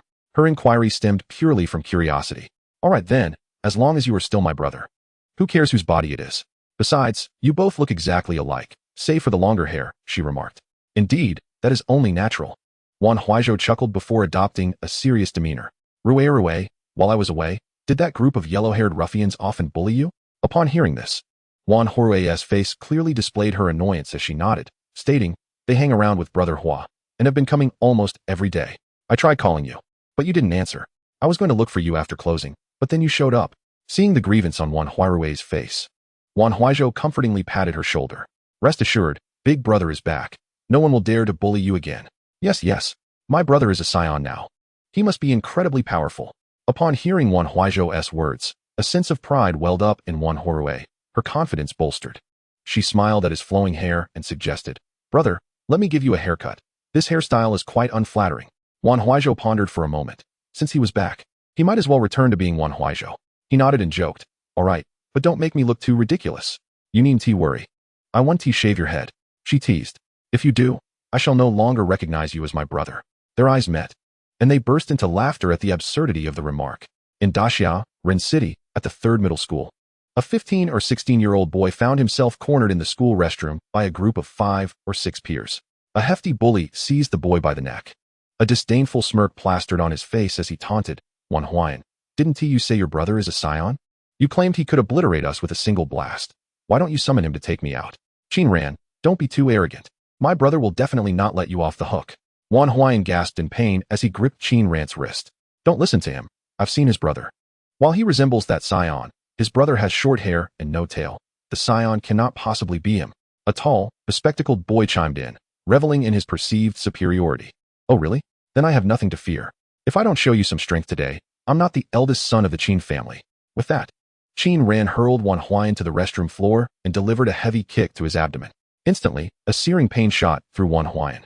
nearly causing him to lose consciousness. As he lay on the ground, Qin Ran and his cronies exchanged knowing glances, a wicked smile creeping across their faces. They unfastened their belts, and Wan Huaizhou felt a warm stream cascade over him. However, the pain in his abdomen rendered him unable to rise. Moments later, after they had finished their vile act, Qin Ran spat on Wan Huaizhou and disdainfully shot him a glance before swaggering out of the restroom. Wan Huaizhou lay on the filthy restroom floor for what felt like an eternity before he finally mustered the strength to stand. Clutching his abdomen, he stumbled to the sink outside, submerging his head under the cold tap, allowing the icy water to drench him completely. The sound of rushing water filled his ears, but the pain in his abdomen only intensified. A trickle of blood oozed from the corner of his mouth, and an overwhelming sense of weightlessness washed over him, causing him to collapse to the ground. At Ruirui's hair salon, Wan Huaizhou removed the white cloth draped around Wan Huaizhou and asked as she gazed into the mirror, "How does it look, big brother? Is it all right?" Glancing at his hair, now trimmed by his sister's skilled hands, Wan Huaizhou nodded in satisfaction. "Yes, indeed. My sister's talent is exceptional. Of course, if I had made you look ridiculous, you might not have recognized me as your sister." Wan Huaizhou continued the light-hearted banter they had initiated. "Ah, so you truly fear losing your big brother." Wan Huaizhou played along with a grin. Just then, Wan Huairui's phone, resting on the nearby cabinet, began to ring. She picked it up, and, upon seeing it was a call from Wan Huaizhou's homeroom teacher, she instinctively thought, surely, Wan Huaizhou has gotten himself into trouble again. With a slight headache, she answered the call. "Hello, Teacher Yang. Is this Wan Huaizhou's sister? Huaizhou is in trouble. He is at the city hospital. You all need to come quickly." "What? Huaizhou is in trouble?"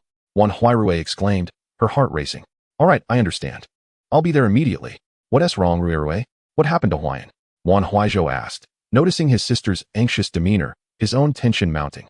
"An incident has occurred in Huaizhou, and we are currently at the hospital. Brother, we must hurry." "What? I understand." Upon hearing this, Wan Huaizhou swiftly scooped up his sister. Forgetting even to don his detector, and with a single stride, he leaped outside the shop. A faint, ethereal aura enveloped him as he soared into the air, rapidly making his way toward the city hospital. Chapter 26. Cold Words and a Life's Price of 100,000. A hidden tale shattering the suit. Nestled in Wan Huaizhou's embrace, soaring through the skies, Wan Huairui felt an almost surreal sensation.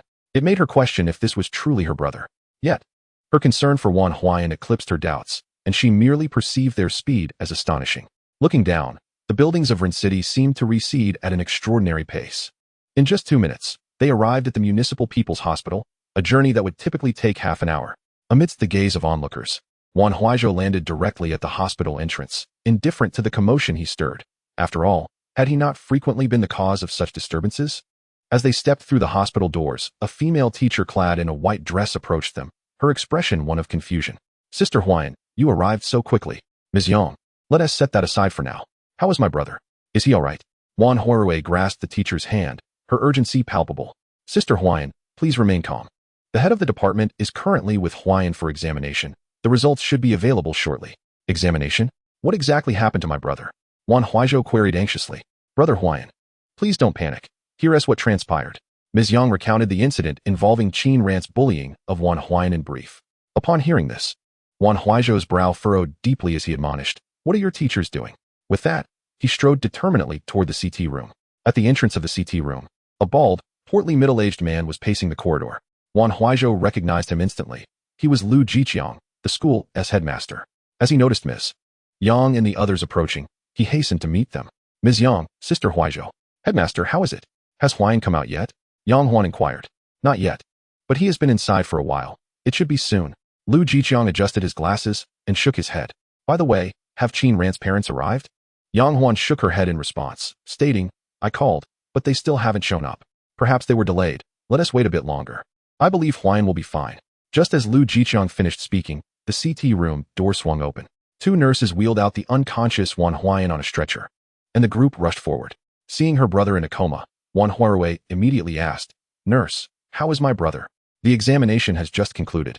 We're not entirely certain yet. We need to wait for the results to understand the situation better. Please take the patient back to the ward." "All right, thank you, nurse." After expressing her gratitude, Wan Huairui guided the stretcher back to the ward. Upon returning to the ward, a bespectacled young doctor entered, holding the examination report. "Who is the family member of Wan Huaizhou?" "I am his sister." Wan Huairui raised her hand eagerly. "Doctor, how is my brother? What does the report say?"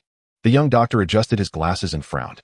The examination indicates a laceration in Huayan's abdomen. He requires immediate surgery to suture it, or he could be in grave danger. What? A laceration in his abdomen? How could this happen?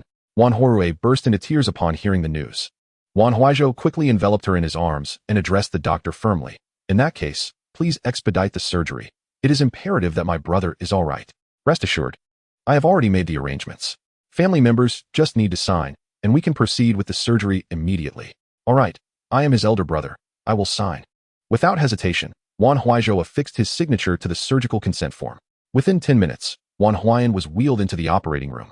As the surgical lights illuminated, both Wan Huaizhou and Wan Huaizhou felt a knot of anxiety tighten in their chests. However, by this time, the parents of the bully had yet to arrive, which ignited Wan Huaizhou's frustration. Ms. Yang, have Qin Ran's parents still not shown up? Yang Huan glanced at her electronic watch. Nearly an hour had passed since the incident began, and logically, they should have arrived by now. Brother Huayan, please don't worry. I'll call Qin Ran's parents. No need, I will go personally.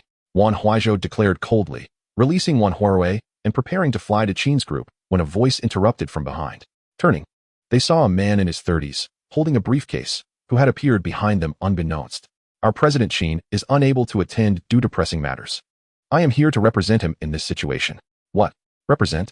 My brother lies on the operating table, fighting for his life, and he only sends a representative? Anger surged within Wan Huaizhou. Had he not feared disturbing his brother's surgery, he would have already unleashed his wrath upon this individual.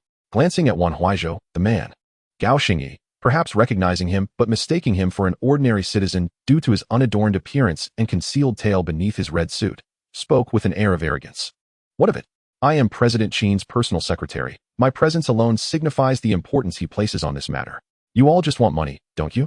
With that, Gao Xingyi pulled out a stack of cash from his briefcase and tossed it to Wan Huaizhou, continuing, here is 100,000 yuan. This should cover your brother's treatment. I have matters to attend to, so I must take my leave. Without inquiring about Wan Huayan's condition, he turned to exit. At this moment, Wan Huaizhou could no longer contain himself. Was this what the power of capital looked like? In an instant, he appeared before Gao Xingyi, seizing him by the throat with a powerful grip, lifting him off the ground. Looking up, his eyes gleamed with a frigid light as he coldly stated, do you wish to die? How dare you speak to me in such a manner? Gao Xingyi, gasping as he clutched Wan Huaizhou's wrist, stammered, who are you? Who am I? Do you not know who I am? With that, a fluffy tail erupted from Wan Huaizhou's suit. Upon seeing this unmistakable tail, everyone present, including Wan Huaizhou, was rendered speechless. Gao Xingyi's face turned pale. He had known he recognized Wan Huaizhou's face from somewhere. It dawned on him that Wan Huaizhou was none other than the Saiyan. You are a SS Saiyan. As Gao Xingyi struggled to articulate his shock, Wan Huaizhou interjected, revealing his identity. Chapter 27. The foolhardiness of Qin's company provokes the dragon's scales. Steel rain has yet to fall, yet the bones already chill. PP, pardon me. I was wrong. I did not know it was you. Please, spare me. Upon revealing his tale, Gao Xingyi was gripped by an instinctual panic. After all, this was an individual who could obliterate a 5-star hotel in an instant, a force even special forces could not conquer. Spare you? Now you know fear? Where were you moments ago? As Wan Huaizhou's grip tightened, Wan Huaizhou urgently grasped his wrist, pleading, brother, please. Unlike Wan Huaizhou lacked the strength to comprehend the sensation of standing at the pinnacle of this planet, viewing all else as mere ants. The younger brother remains in peril. Should the elder brother incite further trouble through acts of violence, she would be utterly unable to bear the weight of such consequences. Observing Wan Huaizhou comprehended her deep-seated anxieties, yet differing perspectives yield disparate insights. Ultimately, in a bid to alleviate his sister's concerns, Wan Huaizhou cast Gao Xingyi carelessly against the wall. The impact propelled him to the ground, where the excruciating pain elicited a piercing scream, causing him to grimace in agony. This leniency demonstrated by Wan Huaizhou was evident, as the unbroken wall bore witness to his restraint.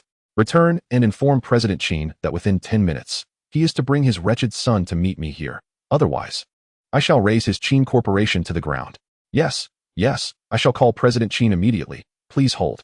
With that, Gao Xingyi, enduring his pain, sat on the floor, retrieved his mobile phone, and dialed Qin Huairan's number. Meanwhile, seated in his office, Qin Huairan was unaware that he had provoked a formidable adversary while flirting with his alluring secretary. The shrill ringing of the phone on his desk interrupted his dalliance. Frowning in irritation, Qin Huairan grumbled, damn it, who is so inconsiderate as to call at this moment? Reluctantly picking up the phone, he saw it was Gao Xingyi. Promptly hanging up to resume his flirtation. Outside the hospital's operating room, Gao Xingyi glanced at the phone he had just been cut off from. His face slick with cold sweat, unsure whether it stemmed from pain or fear. Call again, Wan Huaizhou stated calmly. Gao Xingyi nodded vigorously and redialed Qin Huairan. The phone rang once more. What the hell? Is this never-ending? Does Gao Xingyi wish to jeopardize his life? Qin Huairan snapped upon answering, his temper flaring. Gao Xingyi, are you out of your mind? Once the task is done, hurry back. Your incessant calls are disturbing me. As Qin Huairan's tirade echoed through the line, Wan Huaizhou beckoned with a flick of his finger, and the phone flew into his grasp. Hello, is this Qin Huairan? In the office. Qin Huairan was taken aback by the unfamiliar voice, his brow furrowing in confusion. Who are you? Where is Gao Xingyi? I am Wan Huairan's brother. And it is your son who has caused my brother's ruptured abdomen. Oh, and then what? Qin Huairan remained dismissive, perceiving this as merely a plea for money. He was not short of wealth. Unperturbed by Qin Huairan's disdain, Wan Huaizhou replied coolly, I offer you an opportunity, within 10 minutes. Bring your son to the hospital's operating room to meet me, and I may consider sparing your life. Otherwise, I shall ensure your family is brought to ruin. What? Who do you think you are? Before Qin Huairan could finish his retort, the line went dead. Outside the operating room, Wan Huaizhou discarded the shattered phone and pulled out his own, commencing a countdown. Observing Wan Huaizhou's audacious demeanor, Yang Huan exchanged fearful glances with director Lu Jiqiang, their expressions betraying their trepidation, their legs trembling slightly. Pulling at Wan Huairui's sleeve, Yang Huan mustered the courage to inquire, Sister Huan, what is happening? What is the matter? Teacher Yang? Wan Huairui turned, noticing Yang Huan's frightened demeanor. Is he really your brother? Yang Huan stammered. Hesitating, Wan Huairui responded, I am not sure. My brother used to have a temper, but he was never like this. He's not some Saiyan. I don't know. Perhaps, maybe he is. Upon hearing this, Yang Huan was taken aback, instinctively glancing at Wan Huaizhou. Their eyes met, and a jolt of fear coursed through her, amplifying her dread. Her pupils dilated, and with a startled gasp, she toppled backward, only to be caught by Lu Jiqiang just in time. Hey, Teacher Yang, wake up. What's wrong? As yet another girl fainted in his presence, Wan Huaizhou frowned, his expression tinged with disdain. Was he truly so terrifying? Meanwhile, in the Qin Corporation office, Qin Huairan seethed with indignation after Wan Huaizhou's threats. As a company chairman, he could not allow a mere youth to intimidate him. What would the industry think of him? The thought only fueled his fury further, prompting him to make a call. Hello, Brother Hua. I've been threatened. Gather some men and head to the municipal hospital's operating room. Don't worry, I'll handle any fallout. Just teach him a harsh lesson. Once it's done, you'll be well rewarded. Ending the call, Qin Huairan flung his phone onto the desk, muttering curses under his breath. Dare to threaten me? Does he not know who I am? I'll make him regret it. Outside the municipal hospital's operating room, Wan Huaizhou gently placed Yang Huan on a nearby chair. After confirming her merely fainted state, he stepped aside, feeling somewhat vexed. Rui, am I truly that frightening? Huh. Wan Huairui paused, taken aback. Perhaps, maybe a little, I can't quite say. With a sigh, Wan Huaizhou acknowledged, so I am. Shrugging, he decided to let it be. If he was indeed frightening, it was a strange power, as others would struggle to inspire fear. Just as he consoled himself, a sudden cacophony of hurried footsteps approached. Wan Huaizhou peeked into the corridor, spotting a group of 10 or so individuals wielding steel pipes advancing menacingly toward them. Brother, it's Brother Hua and his men. Fear not, leave it to me. Wan Huaizhou replied nonchalantly as he stepped forward. The foremost muscular man halted upon seeing Wan Huaizhou approach, questioning, Hey, are you Wan Huaizhou? Realizing they were indeed there for him, Wan Huaizhou remained unfazed, uncertain whether they had been summoned by the previous yellow-haired individual or Qin Huairan. Regardless, it mattered little. He would deal with them all. Indeed, that is I? What brings you here? Since you acknowledge it, there is no issue. Someone is paying me to break your arm, so surrender. Oh, is that so? Wan Huaizhou maintained his composure and replied, While you may take my arm, it cannot be done here, as it would disrupt my brother's surgery. Let us proceed outside. Huh, you are quite the devoted brother. Very well, there is a basketball court nearby. Let us go. Xiang Hua sneered. Agreed. Wan Huaizhou nodded and strode forward. Had it not been for the concern of disturbing Huaiyan's surgery, he would have preferred to eliminate them right then and there. Brother, as Wan Huaizhou moved on, Wan Huairui called out once more. Do not worry, I shall return shortly. Take care of Huaiyan. Understanding her unspoken concerns, Wan Huaizhou flashed her a playful smile before continuing on his way.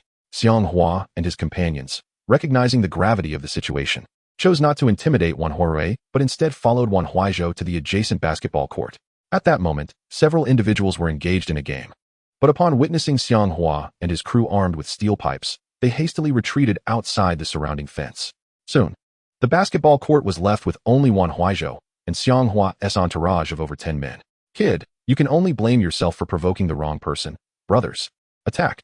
Xiang Hua stood with his hands in his pockets, observing Wan Huaizhou as he waved to his underlings behind him. Two young men in their 20s, brandishing steel pipes, rushed towards Wan Huaizhou with a fierce glint in their eyes, shouting loudly.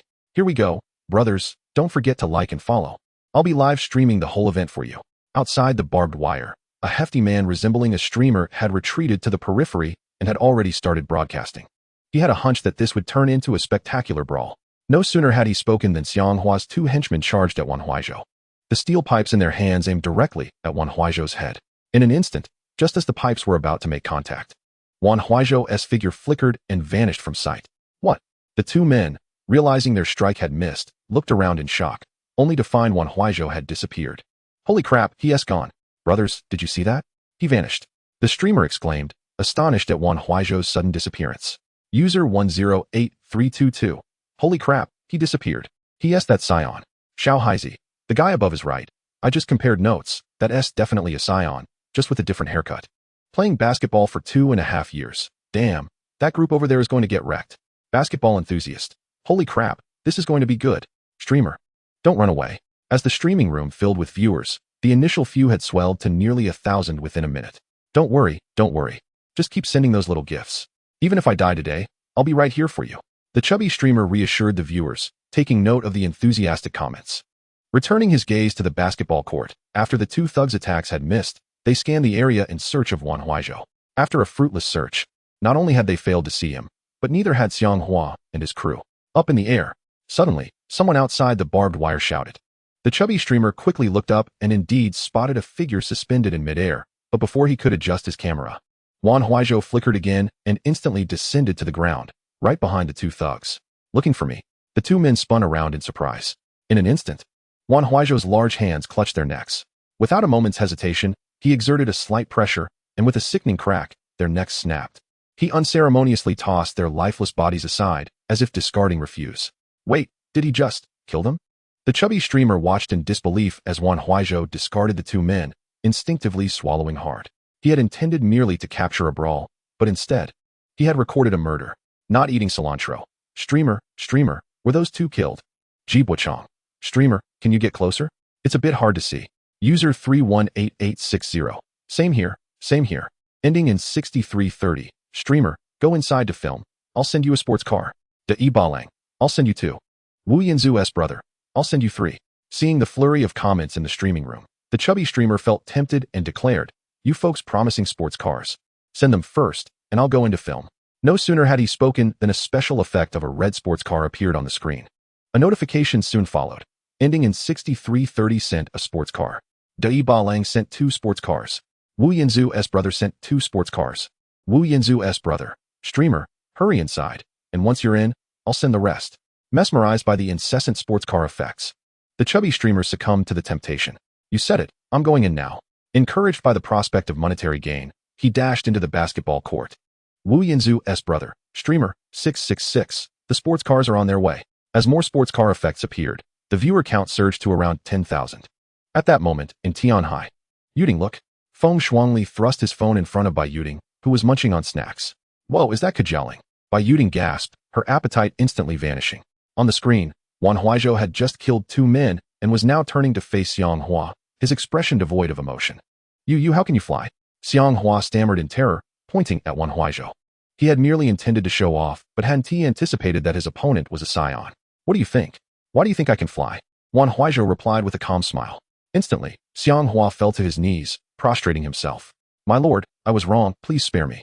It was Qin Huairan who sent me. I'm just a hired hand. I beg you, grant me my life. With just a slight display of his power, Wan Huaizhou had reduced Xiang Hua and his associates to their knees. Observing Xiang Hua's incessant bowing, Wan Huaizhou felt no sympathy. He had heard of Xiang Hua's deeds before his own transmigration, and indeed, he was just a mercenary, albeit one engaged in nefarious activities. Chapter 29, The Form of Fear. The Saiyan Prince descends to the mortal realm. Indeed, it is Qin Huairan, I knew it. Yes, my lord. We are all under his orders. You have a generous heart, please let us go. Xiang Hua pleaded once more, kneeling on the ground. Let you go? Wan Huaizhou pondered for a moment, a wicked smile curling his lips. Too late. With that, Wan Huaizhou raised his hand without hesitation. unleashing a blast of energy that shot forth. Boom! An explosion erupted, and smoke billowed into the air. A shockwave radiated outward, sending the unsuspecting chubby streamer, who had been broadcasting for money, soaring into the sky before crashing heavily to the ground, his blood instantly staining the earth beneath him. The stream abruptly cut off at that moment. Casting a glance at the lifeless body of the chubby streamer, Wan Huaizhou looked skyward and spoke coldly, "Qin Huairan, it's your turn next." With that, Wan Huaizhou ascended once more, flying towards the Qin group. Meanwhile, as the smoke gradually cleared from the basketball court, the onlookers beheld the massive crater that had been blasted into the ground, while Xiang Hua and his cohorts had left no trace behind. Confronted with such a merciless and formidable Saiyan, a profound sense of dread enveloped those present. An unusual shadow began to loom over the area, a faint black mist seeping from the bodies of the onlookers, coalescing into a dark mass in the air. 1 minute later, outside the Qin group, Wan Huaizhou floated in midair, while inside the office, Qin Huairan, engrossed in software hardening engineering with his female secretary, suddenly sensed a piercing gaze fixated upon him from outside the window, causing him great discomfort. Rising from his seat, he opened the blinds slightly and looked outside. There, hovering outside his office window, was a man clad in a striking red suit. His black hair billowed in the wind, and the flapping edges of his coat added to his imposing presence. Upon seeing this figure, Qin Huairan initially thought he was hallucinating, rubbing his eyes and reopening them. To his astonishment, the man in the red suit was now right outside the window, his icy countenance sending a jolt of fear through Qin Huairan. "Whoa," he gasped, instinctively stepping back. "What is wrong? What is happening? What is out there?" The alluring secretary covered her modesty with her hands, rising from the sofa and approaching the window to fully open the blinds. "Ah," she shrieked, pointing at Wan Huaizhou outside the window. Who are you? Why are you here?" "I'm looking for him." Wan Huaizhou pointed at Qin Huairan. You're a Saiyan?" Qin Huairan gazed at the hovering figure of Wan Huaizhou and inquired. In this world, the only beings capable of flight and levitation are the suddenly appearing Saiyans. "No, I am Wan Huaizhou, the elder brother of Wan Huaiyan." "What?" Qin Huairan felt a chill run through him. No one had informed him that the Saiyan was the brother of Wan Huaiyan. This was dire. "Why, you say, to whom are you a brother?" "To Wan Huaiyan. The very same Wan Huaiyan whom your son grievously injured." Qin Huairan swallowed hard, wiping the cold sweat from his brow. "Why, yes, I apologize, it was my son's fault." "How is your brother? Is he all right?" "I shall bear all the medical expenses and provide you with a generous compensation. What do you say?" "No need." "Ah." Qin Huairan was momentarily taken aback, then quickly responded, "No, we must. It was indeed my son's fault. We ought to compensate you." Hearing this, Wan Huaizhou nearly laughed. Before he was aware of his identity, he had been arrogant and domineering. Now, he was utterly humbled. However, Wan Huaizhou disregarded such thoughts. Raising his hand as energy began to coalesce in his palm, emitting a low hum. "I offered you a chance, but you chose to ignore it. Do not blame me. I shall bring ruin upon your family." Without hesitation, he unleashed the energy blast. "No, please, Wan Huaizhou, I was wrong. Don't, ah." Qin Huairan's screams were drowned out by a thunderous explosion. The 30-meter-tall building crumbled as the top 3 stories plummeted to the ground. Just as they were about to crush Wan Huaizhou, he shot forth an energy blast from his hand. Boom! In an instant, the descending debris was reduced to rubble. The explosive sound drew the attention of everyone in the Qin Corporation, who peered out the windows. "Good heavens, it's a Saiyan!" someone among them shouted. Instantly, chaos erupted as countless individuals screamed and fled the Qin Corporation building. Minutes later, after the entire building's occupants had evacuated, Wan Huaizhou stretched his neck. He had stated that he would bring ruin upon Qin Huairan, and now he would fulfill that promise. Raising his hand, he concentrated a blue energy ball in his palm. And in the next moment, it was launched. Boom! With a resounding explosion, the entire Qin Corporation building was leveled to the ground, akin to the destruction of Longshan Hotel. Despair and terror spread among the onlookers. With such a formidable Saiyan, how could they possibly contend with the annihilation of their world? The seeds of fear began to silently infiltrate Ren City from that moment onward. Wan Huaizhou then noticed dark energy slowly emerging from the crowd, merging with the black mist previously expelled by those at the basketball court. As the dark energy continued to coalesce, the sky darkened, resembling an apocalypse. A familiar figure gradually emerged from the swirling black mist. Upon recognizing that silhouette, Wan Huaizhou furrowed his brow, a look of confusion crossing his face. Vegeta. The name slipped from his lips. Indeed, it was Vegeta, the Saiyan prince, clad in his distinctive battle armor. Wan Huaizhou's brow knitted tighter, a flicker of doubt rising within him. How could this Vegeta appear in the real world? Before he could ponder further, Vegeta revealed a wicked grin and shot an energy wave directly at Wan Huaizhou. Observing the incoming blast, Wan Huaizhou swiftly dodged, evading Vegeta's energy attack with ease. The mist blast struck a distant building, causing it to explode and collapse. Before Wan Huaizhou could comprehend the situation, Vegeta had reappeared before him, fists clenched, delivering a powerful punch accompanied by a deafening whoosh. Chapter 30. Fear congeals, then dissolves. Vegeta becomes a shadow of smoke. Bang! With a dull thud. Wan Huaizhou had no time to react as he took a punch squarely to the face, sending him crashing into the building behind him like a cannonball. "Be Vegeta!" The Saiyan Prince, Vegeta? On the ground, a young man in his 20s shouted at the sight of Vegeta suddenly appearing in the sky. Hearing this, Vegeta glanced down, a wicked smile spreading across his face as he unleashed another energy wave upon the crowd below. Boom! With a resounding explosion, the young man was obliterated, reduced to nothing more than vapor. Witnessing this scene, everyone present froze in shock, before erupting into chaos, screams filling the air as people fled in terror. From his elevated position, Vegeta continued to fire energy blasts at the fleeing crowd. Meanwhile, within the building, Wan Huaizhou lay on the ground, his brow furrowed as he regarded the grinning Vegeta above him, confusion etched on his face. Although Vegeta's punch had been powerful, Wan Huaizhou felt that he had endured it without sustaining significant harm.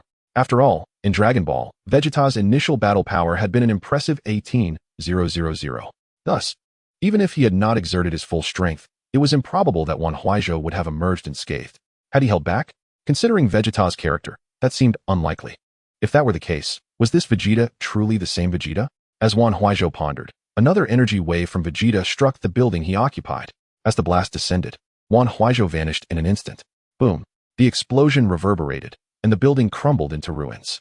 Amidst the billowing smoke, Wan Huaizhou reappeared, his brow still tightly knit as he took a fighting stance against the grinning Vegeta. Regardless of who this Vegeta truly was or how he had arrived in this world, Wan Huaizhou had no intention of recognizing him as the Prince of the Saiyans, nor would he surrender without a fight. With determination etched across his face, Wan Huaizhou's eyes shone with resolve. In a blur, he vanished once more, reappearing behind Vegeta to deliver a swift kick. Bang! With a muffled thud, Vegeta was sent crashing to the ground. Wan Huaizhou observed the fallen Vegeta, his expression fraught with concern. This was not the Vegeta he had envisioned. He had anticipated that Vegeta would effortlessly evade the kick, yet the reality was that he had failed to dodge and appeared somewhat flustered. How could this be? Was his power truly inferior to his own? If that were indeed the case, then Wan Huaizhou had little reason to be afraid. To test his hypothesis, Wan Huaizhou slowly descended from the air. At that moment, Vegeta stood up from the ground, his expression shifting to one of ferocity and anger, as though he were the one under duress. Observing this transformation in Vegeta, Wan Huaizhou wondered if it was indeed possible that Vegeta's power was lesser than his own. What was his current battle power? Instinctively, Wan Huaizhou tapped his ear, only to remember that his scouter was left behind at his sister's hair salon. Having only recently acquired this body, he had yet to master his sense of ki, leaving him unaware of this mysterious Vegeta's battle power. At that moment, as the newly risen Vegeta lifted his hand, a burst of energy was swiftly unleashed towards Wan Huaizhou. Gritting his teeth, Wan Huaizhou stood his ground, choosing not to dodge, and received Vegeta's energy blast head-on. Bang! A resounding explosion reverberated, engulfing him in a cloud of smoke. After several moments, as the smoke began to dissipate, only Wan Huaizhou remained, his red suit tattered and torn. Yet, a faint smile graced his lips. From this encounter, Wan Huaizhou gleaned a rough estimation of Vegeta's combat prowess. Although the exact measure eluded him, it was evident that he was no match for Wan Huaizhou. With this newfound understanding, all apprehensions vanished.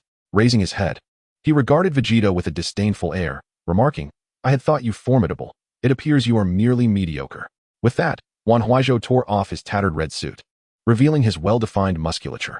He stepped forward, seemingly transcending space, and instantly stood before Vegeta, delivering a powerful uppercut that struck Vegeta's chin with tremendous force. Under this onslaught, Vegeta's body shot upward. Lifting his gaze, Wan Huaizhou wore a wicked grin as he vanished once more, reappearing in pursuit of the ascending Vegeta. His hands clenched into a hammer as he struck down upon Vegeta's head with ferocity. Boom! A muffled thud echoed as Vegeta's body plummeted heavily into the concrete ground. Gradually descending from the air, Wan Huaizhou approached the barely conscious Vegeta, a look of contempt on his face. Seizing Vegeta by the ankle, he hoisted him off the ground. This feeble Vegeta could not possibly be the true warrior from the Dragon Ball realm. The battle attire he donned was indicative of his first visit to Earth alongside Nappa. At that time, Vegeta possessed a combat power of 18,000. Even if Wan Huaizhou had miraculously returned from the brink of death, his enhanced powers would still not rival the Vegeta of that era. The only plausible explanation was that this Vegeta was an imposter. Very well, counterfeit Vegeta. Regardless of how you came to inhabit this world, I shall not allow anyone to threaten my status here. So, prepare to meet your demise.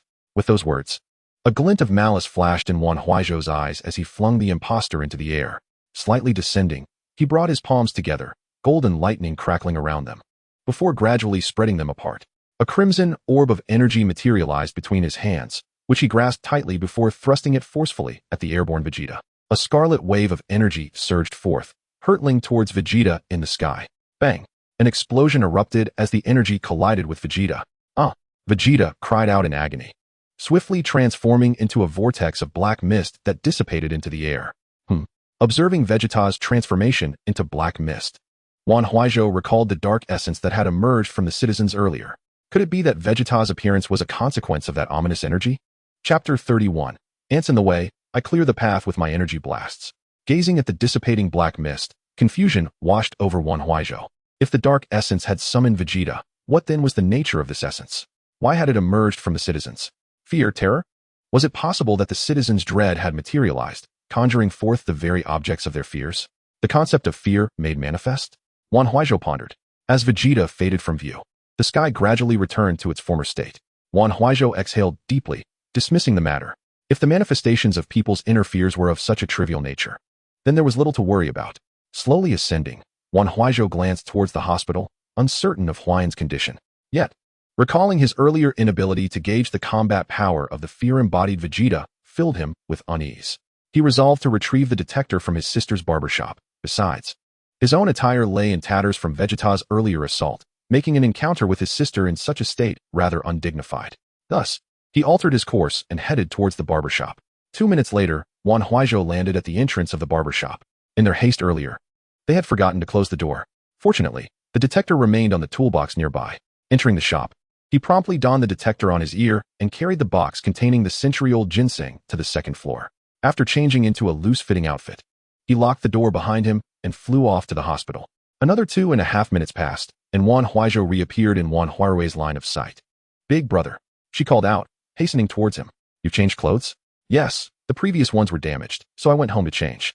But enough about that. How is Huayan?" Wan Huaizhou inquired. "Huayan is still in surgery. Just now, I heard an explosion. Was it related to you?" Indeed, Wan Huaizhou did not conceal the truth. Merely nodding in affirmation, Wan Huaizhou deduced the connection, realizing that his damaged attire must have been linked to the situation at hand. "And what about those people? Rue? Do not concern yourself with this matter. I shall handle it," Wan Huaizhou stated decisively, aware of her intentions to inquire further. However, differing thoughts lead to differing actions. He preferred not to delve into explanations. Seeing her brother's deliberate avoidance of the topic, Wan Huaizhou refrained from pressing him, understanding that his primary worry should be their brother Huayan's surgery. "All right, I understand," she replied, smiling and nodding at him. Wan Huaizhou smiled back, turning his gaze towards the surgery room door. The light above the doorframe was still illuminated, and just outside, Yang Huan, having regained consciousness, looked at Wan Huaizhou with a hint of trepidation. As for Lu Jiqiang and Gao Xingyi, Wan Huaizhou did not notice them. He found their whereabouts inconsequential. Ignoring Yang Huan, Wan Huaizhou seated himself on a nearby chair.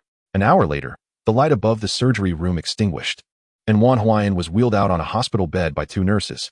"Nurse, how is my brother?" Wan Huaizhou stepped forward anxiously. "Rest assured, the surgery was a success. The incision has been sutured, and once he awakens, please give him small amounts of liquid food at intervals, but do not allow him to overeat." "Thank you so much," Wan Huaizhou exclaimed, overwhelmed with joy, bowing in gratitude to the nurses. After such a long wait, they finally received good news. As Wan Huayan was taken back to his ward, Wan Huaizhou felt a wave of relief wash over her. It was then that she remembered Yang Huan had been at the hospital with them all day without having eaten. Turning to Wan Huaizhou, she suggested, "Big brother, now that Huan is fine, why not take Teacher Yang out to eat something and bring me back a portion? I will stay here to care for Huan." Wan Huaizhou remained silent, simply nodding in agreement. Indeed, Yang Huan had not eaten since noon, and it was only right to treat her to a meal. "Teacher Yang, please join us." Hearing Wan Huaizhou call her, Yang Huan froze momentarily, hastily shaking her head. No, I'm not hungry. I can go by myself." She dared not accompany such a Saiyan to dine. If he had any ulterior motives, she would be utterly defenseless. However, the subsequent words of Wan Huaizhou rendered her utterly incapable of refusal. He cast a glance at her, his face devoid of any expression, and spoke in a low, measured tone. What do you mean by not being hungry? If I tell you to go, then go. Enough with the chatter, hurry up. Initially inclined to decline, Yang Huan found herself swallowing back her protest upon witnessing Wan Huaizhou's expressionless visage, driven by an inexplicable fear. What could she possibly do in the face of such a formidable scion? Under the weight of Wan Huaizhou's imposing presence, she followed him to the entrance of the only four-star hotel in Ren City. Yang Huan looked up uncertainly and asked, We aren't actually dining here. Are we? What's wrong? Do you not wish to eat here? That's not it. Yang Huan hastily waved her hands and replied somewhat delicately. It's just that I don't have enough money. I'm afraid I won't be able to afford it. Since leaving the hospital, she had dared not utter a word. Had it not been for this compulsion, she could have easily gone an entire day in silence. The reason was simple, fear. What was there to say? Who said you had to pay? You simply need to accompany me for a meal. No payment is required from you. With that, Wan Huaizhou took her hand and led her inside. As they entered, the doorman, upon noticing Wan Huaizhou clad in a cheap white t-shirt and faded jeans, approached with a condescending demeanor. I'm sorry, sir, but we do not allow entry without formal attire.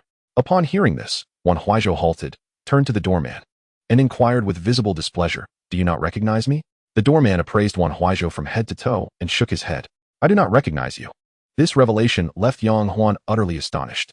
Wan Huaizhou appeared to possess not even a single coin in his pocket, yet he had brought her here to dine, clearly with the intent of indulging for free. Was the doorman seeking his own demise by uttering such words? Very well, you do not recognize me, but soon you shall. All present here will come to know me. With that declaration, Wan Huaizhou raised his hand and unleashed a key blast that instantly created a large hole in the wall of the hotel. The lobby erupted into chaos, and Yang Huan, startled, crouched down, shielding her head with her hands. The doorman stood frozen, a chilling image of realization dawning upon him. Comparing that figure with the one before him, save for the long hair now reduced to a mere tuft, there was hardly any difference. Why, you are a Saiyan, the doorman exclaimed in shock. Oh, now you recognize me? Wan Huaizhou asked indifferently. Though his voice was soft, it resonated in the doorman's ears like a death sentence. With a thud, the doorman knelt before him, pitifully pleading. I am so sorry, noble Saiyan. I was blind and failed to recognize your greatness. Please grant me a chance and spare me. Observing the doorman bowing before him, Wan Huaizhou felt a surge of superiority welling up within him. At that moment, hotel manager Luo Wensheng, alerted by the explosion, rushed into the lobby. Upon catching sight of Wan Huaizhou, he immediately recognized his identity, and seeing the doorman kneeling before him, he surmised that the doorman had offended this formidable figure. After a moment's hesitation, Luo Wensheng stifled his trepidation and approached respectfully, stating, Esteemed Saiyan, greetings. I am the manager of this hotel. Please let me know your needs, and I shall fulfill them to the best of my abilities. Hearing this, Wan Huaizhou turned to Luo Wensheng, appreciating his eloquence. The man exhibited a certain composure that suggested he was not intimidated. However, the cold sweat trickling from his temples betrayed his true feelings. After all, even Wan Huaizhou had shown apprehension upon their first encounter, let alone a mere hotel manager. Finally, someone I can converse with. I have no ulterior motives. I am simply hungry, Wan Huaizhou stated plainly. Of course, what would you like to eat, my lord? We shall prepare anything to your liking. Before Wan Huaizhou could finish, Luo Wensheng interjected. Wan Huaizhou paused. While he appreciated Luo Wensheng's understanding and sincerity, the interruption was somewhat irksome. Nevertheless, as they were there to dine, he chose not to dwell on it, casting a sidelong glance at Luo Wensheng and solemnly warning, You have done well. However, I dislike being interrupted while speaking. This is your first warning. Luo Wensheng's heart sank at these words. He had thought that preempting Wan Huaizhou's request would earn him favor, only to nearly undermine his own intentions. He quickly wiped the sweat from his brow and nodded submissively. Yes, your lesson is duly noted. Well, that is more like it. Please, lead the way, Wan Huaizhou replied, placing his hands behind his back, exuding an air of superiority. Following Luo Wensheng, they arrived at an exquisitely decorated private room, featuring a marble round dining table, fine hardwood chairs, and walls adorned with ink paintings of unknown masters, all enhanced by the cool-toned lighting that imparted a refreshing ambience. My lord, does this room suit your tastes? Luo Wensheng inquired. Yes, this will suffice, Wan Huaizhou declared as he pulled out a chair and gestured to Yang Huan. Teacher Yang, please be seated. Yang Huan was momentarily taken aback, her gaze fixed on Wan Huaizhou, whose earlier display of power still haunted her. What are you waiting for? Sit, Wan Huaizhou insisted again. Left with no choice, Yang Huan hesitated briefly before forcing herself to take a seat. Had it not been for Wan Huaizhou's overwhelming presence, she would never have consented to accompany him. Once she was seated, Wan Huaizhou took the chair beside her. Luo Wensheng, displaying remarkable foresight, promptly presented a menu. My lord, here is the menu. Please select what you wish to eat. Wan Huaizhou accepted the menu, glanced through it casually, then closed it abruptly and handed it back to Luo Wensheng, stating, No need to look. I want one of everything on this menu. Ah. Luo Wensheng was momentarily stunned. The menu contained an extensive array of dishes. Would they truly be able to consume it all? What is this? Did I fail to articulate my request, or did you misunderstand? Noticing Wan Huaizhou's displeasure, Luo Wensheng hurriedly took the menu, wearing a conciliatory expression. I'm terribly sorry.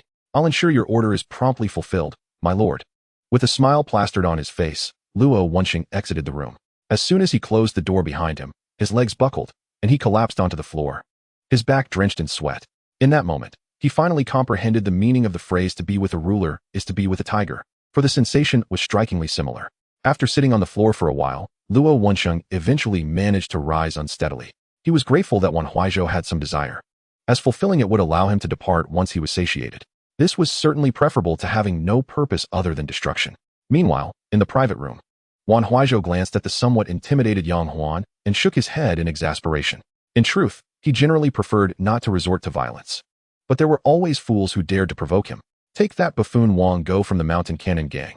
Had he not troubled him at the outset, the gang would not have faced total annihilation. Teacher Yang, here, have some tea. Wan Huaizhou poured a cup of cool tea from the teapot beside him, believing that on a hot day, nothing quenched thirst quite like a refreshing drink. As Wan Huaizhou lifted the teapot, Yang Huan promptly raised her teacup, for she dared not defy this harbinger of misfortune. Thank you, thank you. Oh, it's nothing. Wan Huaizhou replied with a slight smile, casting a glance at Yang Huan, who appeared to be around 25 or 26, similar in age to him. Her fair skin radiated the youthful glow characteristic of young women, imbuing her with an air of vibrant vitality. Coupled with her attractive visage and the elegant white dress she donned, it could only be described in 2 words, delightful. Indeed, she was delightful, inciting an irresistible urge for a second glance. Teacher Yang, do you have a boyfriend? Wan Huaizhou queried with interest, sipping his cool tea while observing her. Yang Huan lowered her head, shaking it gently, too timid to meet his gaze. Oh, with such beauty, is it possible that no one is pursuing you? At these words, Yang Huan anxiously clutched the hem of her white dress, pondering the implications of his question. Did he harbor ulterior motives? This simply could not be allowed. She would not let him succeed, even at the cost of her own life. A surge of survival instinct ignited within her as she abruptly stood, her voice resolute. Brother Huayan, I have other matters to attend to, so I shall take my leave. Sit down. A sharp command echoed through the air. The moment Yang Huan heard the authoritative tone, her heart trembled, and she found herself rooted to the spot. Sit down, Wan Huaizhou repeated, though this time his voice was considerably softer. Swallowing hard, Yang Huan, still engulfed by unease, reluctantly resumed her seat. Wan Huaizhou flashed a charming smile, pouring her another cup of tea, and nonchalantly instructed, drink. Without uttering a word or voicing any objections, Yang Huan grasped the teacup and downed the cool tea in one go. Her expression, tinged with a sense of grievance, suggested she was on the brink of tears. She lamented her misfortune. She had merely wished to extend concern to her student, yet here she was, effectively imprisoned. Observing Yang Huan's near-tearful demeanor, Wan Huaizhou couldn't help but display a mischievous grin. Soon, an array of appetizers was presented. The tantalizing aroma of the dishes made Wan Huaizhou's mouth water as he prepared to indulge in a piece of braised pork. However, he suddenly recalled Yang Huan's presence beside him. After a fleeting glance, he placed the morsel into her bowl. Go on, eat up, don't be polite. Yang Huan, puzzled by Wan Huaizhou's seemingly caring demeanor, found herself in a quandary. What was genuine, and what was pretense? Why are you looking at me? Hurry and eat. Wan Huaizhou urged as Yang Huan continued to gaze at him. She glanced at the braised pork in her bowl, unable to suppress a swallow. Having only eaten a light breakfast, she was indeed hungry now. After all, the most significant concern in life is sustenance. Given the circumstances, Wan Huaizhou had not behaved excessively toward her. If he truly intended to impose his will upon her, he had no need to resort to such tactics. With this realization, Yang Huan decided to cast caution to the wind. What did it matter? She might as well enjoy this meal, especially since they were dining at a 4-star hotel, where a single meal could easily consume a month's salary. Releasing her reservations, she picked up the braised pork and savored it with gusto. It was no surprise that the dish lived up to its reputation. The moment it touched her palate, the rich flavor enveloped her senses. The meat melted in her mouth before she could even chew, a delectable explosion of taste. With each bite, Yang Huan felt liberated from the shackles of fear that Wan Huaizhou had instilled in her, redirecting her focus entirely on the meal. As Yang Huan's demeanor shifted, Wan Huaizhou too began to relax, his eating speed leaving her in awe. He polished off an entire bowl of rice in under 30 seconds, and his unabashedly ravenous manner suggested that he hadn't eaten in a year.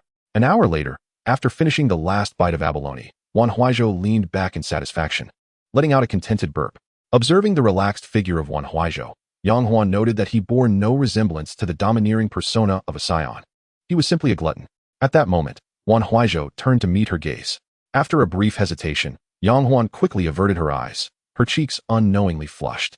Upon closer inspection, Wan Huaizhou was indeed quite handsome, albeit somewhat unreasonable and violent. Noticing Yang Huan's unusual reaction, he stood up, and to her astonishment, his previously protruding belly visibly deflated. "Teacher Yang, are you full?" "Huh." Yang Huan turned back, momentarily dazed, before nodding. "Yes, I'm full." "Great, I'm full too. Let us head out." "What about all this?" Yang Huan gestured toward the mountain of leftovers on the table. Did this mean they were simply leaving without paying? Understanding her implication, Wan Huaizhou glanced at Luo Wensheng, who quickly interjected, "Oh, no need. It is our honor to have a Scion Lord dine in our establishment. We cannot possibly charge you." "You heard that?" He said no charges.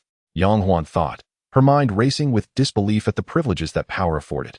However, she dared not voice her thoughts aloud. Upon exiting the private room, Luo Wensheng escorted them to the lobby, where a bellboy approached, holding a bag. "Lord Scion, I apologize for my earlier oversight. Please forgive me. This is the food you requested to be packed. Please accept it." The bellboy's sincerity was palpable as he bowed deeply, almost touching the floor. Seeing the earnest apology, Wan Huaizhou dismissed his earlier grievances with a smile. "All right, hand it over. But remember, don't look down on others in the future." With that, he took the bag and strode out of the hotel with Yang Huan. At the entrance, Wan Huaizhou inquired, "Teacher Yang, where do you live? I'll give you a ride home." "No rush. Let us first visit the hospital and see if Huan has woken up." This revelation brought a sense of comfort to Wan Huaizhou, as he anticipated Yang Huan to be so attentive to her student. "All right, then let us go to the hospital." Could you hold this for me?" Wan Huaizhou handed the bag of dinner for his sister to Yang Huan. Though uncertain of his intentions, she accepted it without hesitation. In the next instant, she found herself swept off her feet in a princess carry, as Wan Huaizhou took to the skies toward the hospital. Within 2 minutes, they arrived at their destination. As they landed, Yang Huan returned the bag to Wan Huaizhou, leaning against the wall as she gasped for breath. Witnessing this, Wan Huaizhou wore a puzzled expression. Was such a reaction necessary for merely flying? "Really? You can't handle it?" "Huff, huff." Yang Huan panted, stealing a glance at him before replying sternly, "I have a fear of heights." At that, Wan Huaizhou furrowed his brow, exasperation etched on his face. "You didn't mention that. You didn't give me the chance." Yang Huan retorted, her irritation palpable. With a frown, Wan Huaizhou mirrored her displeasure, his patience wearing thin. Fine, take your time, I'll head in first." With that, he turned and walked away. Watching his retreating figure, Yang Huan felt a surge of annoyance and muttered, "Stupid straight man, no wonder you have no girlfriend." "What did you say?" Coincidentally, Wan Huaizhou heard her and turned back, irritation evident in his voice. Did I say anything?" Yang Huan immediately began to perform. Observing her innocent expression, had she not been a girl and so concerned about Wan Huayan, he would have swiftly sent her flying with a single punch. Chapter 34, dominating the headlines, the Scion ignites the entire internet. Ascending the stairs, he arrived at the hospital room. At that moment, Wan Huayan had awakened. Upon seeing Wan Huaizhou, a delighted smile immediately illuminated his pale face as he weakly called out, "Big brother." Wan Huaizhou hurriedly took 2 steps forward to the bedside, grasping his brother's hand with a smile. "Huayan, how are you feeling?" Wan Huayan shook his head and replied, "I'm fine, big brother. I heard from second sister that the Scion is really you?" In response to Wan Huayan's inquiry, Wan Huaizhou smiled and nodded. After all, his identity was no longer a secret. There was no need to conceal it. "Yes, it is I. My goodness, my elder brother is truly a Scion. This beating was not in vain." Wan Huayan laughed, as if all his suffering had suddenly become inconsequential. Hearing this, Wan Huaizhou felt a lump in his throat, and a tear involuntarily slipped down his cheek. The 3 siblings had relied on one another since childhood. As the elder brother, he had failed to protect his younger brother. A grave sin indeed. "Huayan, I am so sorry. It is I who failed to safeguard you. I apologize, and I apologize to our parents." "Big brother, please don't say that. You are the best brother I have ever known, and I take great pride in you." As the 2 brothers' eyes grew misty, Wan Huaizhou, standing nearby, could not help but shed tears as well. "Huayan, you are awake." Just then, Yang Huan arrived at the door of the hospital room. Upon seeing that Wan Huayan was awake, she quickly walked over. "Huayan, how are you feeling?" It must hurt quite a bit, right? Teacher Yang, I'm fine.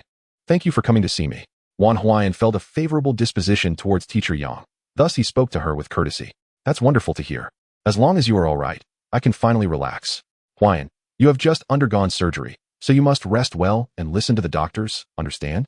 Yes, I understand. Teacher Yang. Good. Yang Huan nodded in agreement. At last, Wan Huayan was out of danger, otherwise he would have been at a loss regarding how to explain things to Wan Huaizhou and the others. Teacher Yang, Huayan is in my care along with Big Brother. So please do not worry. You've been at the hospital all day. You should head home to rest, especially since you have classes tomorrow. It's all right. I'll stay a while longer. Huayan, your brother has brought you food. You should go eat something. In response to Wan Huaizhou's concern, Yang Huan, in turn, worried about her not having eaten. Yes, Rui, you should eat something too. Look at what your brother has brought you. Wan Huaizhou said as he took out the food containers from the bag. Upon opening it, Wan Huaizhou was taken aback. Lobster abalone.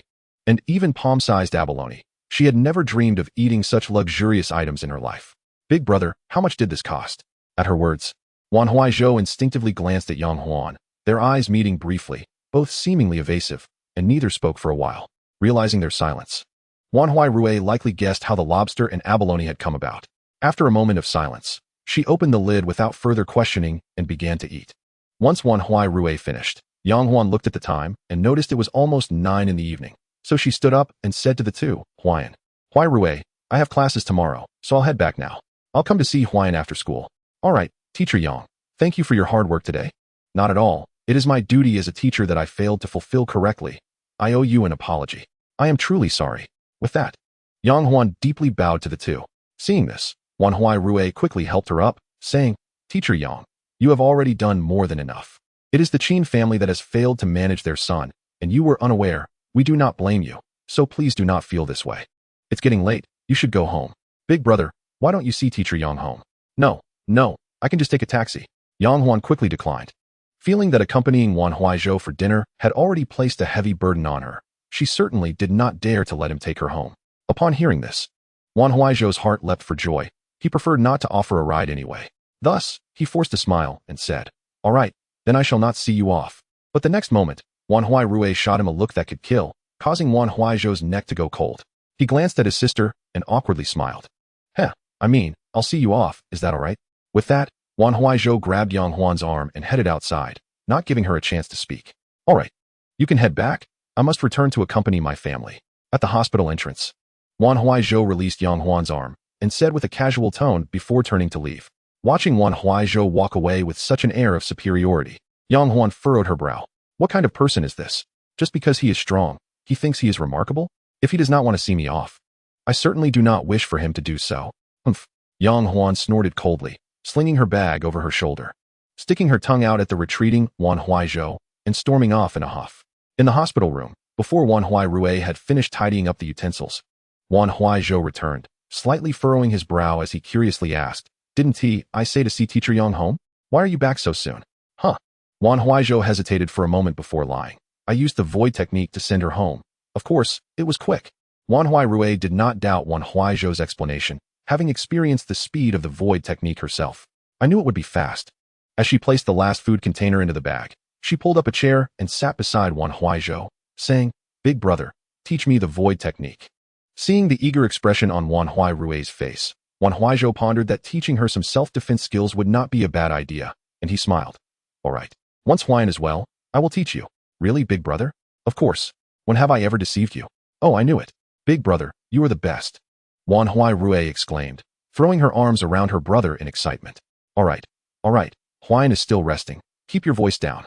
Upon hearing this, Wan Huaizhou quieted down, though she still struggled to contain her excitement. A night passed in silence. The following morning, several trending news stories once again dominated the headlines of major short video platforms.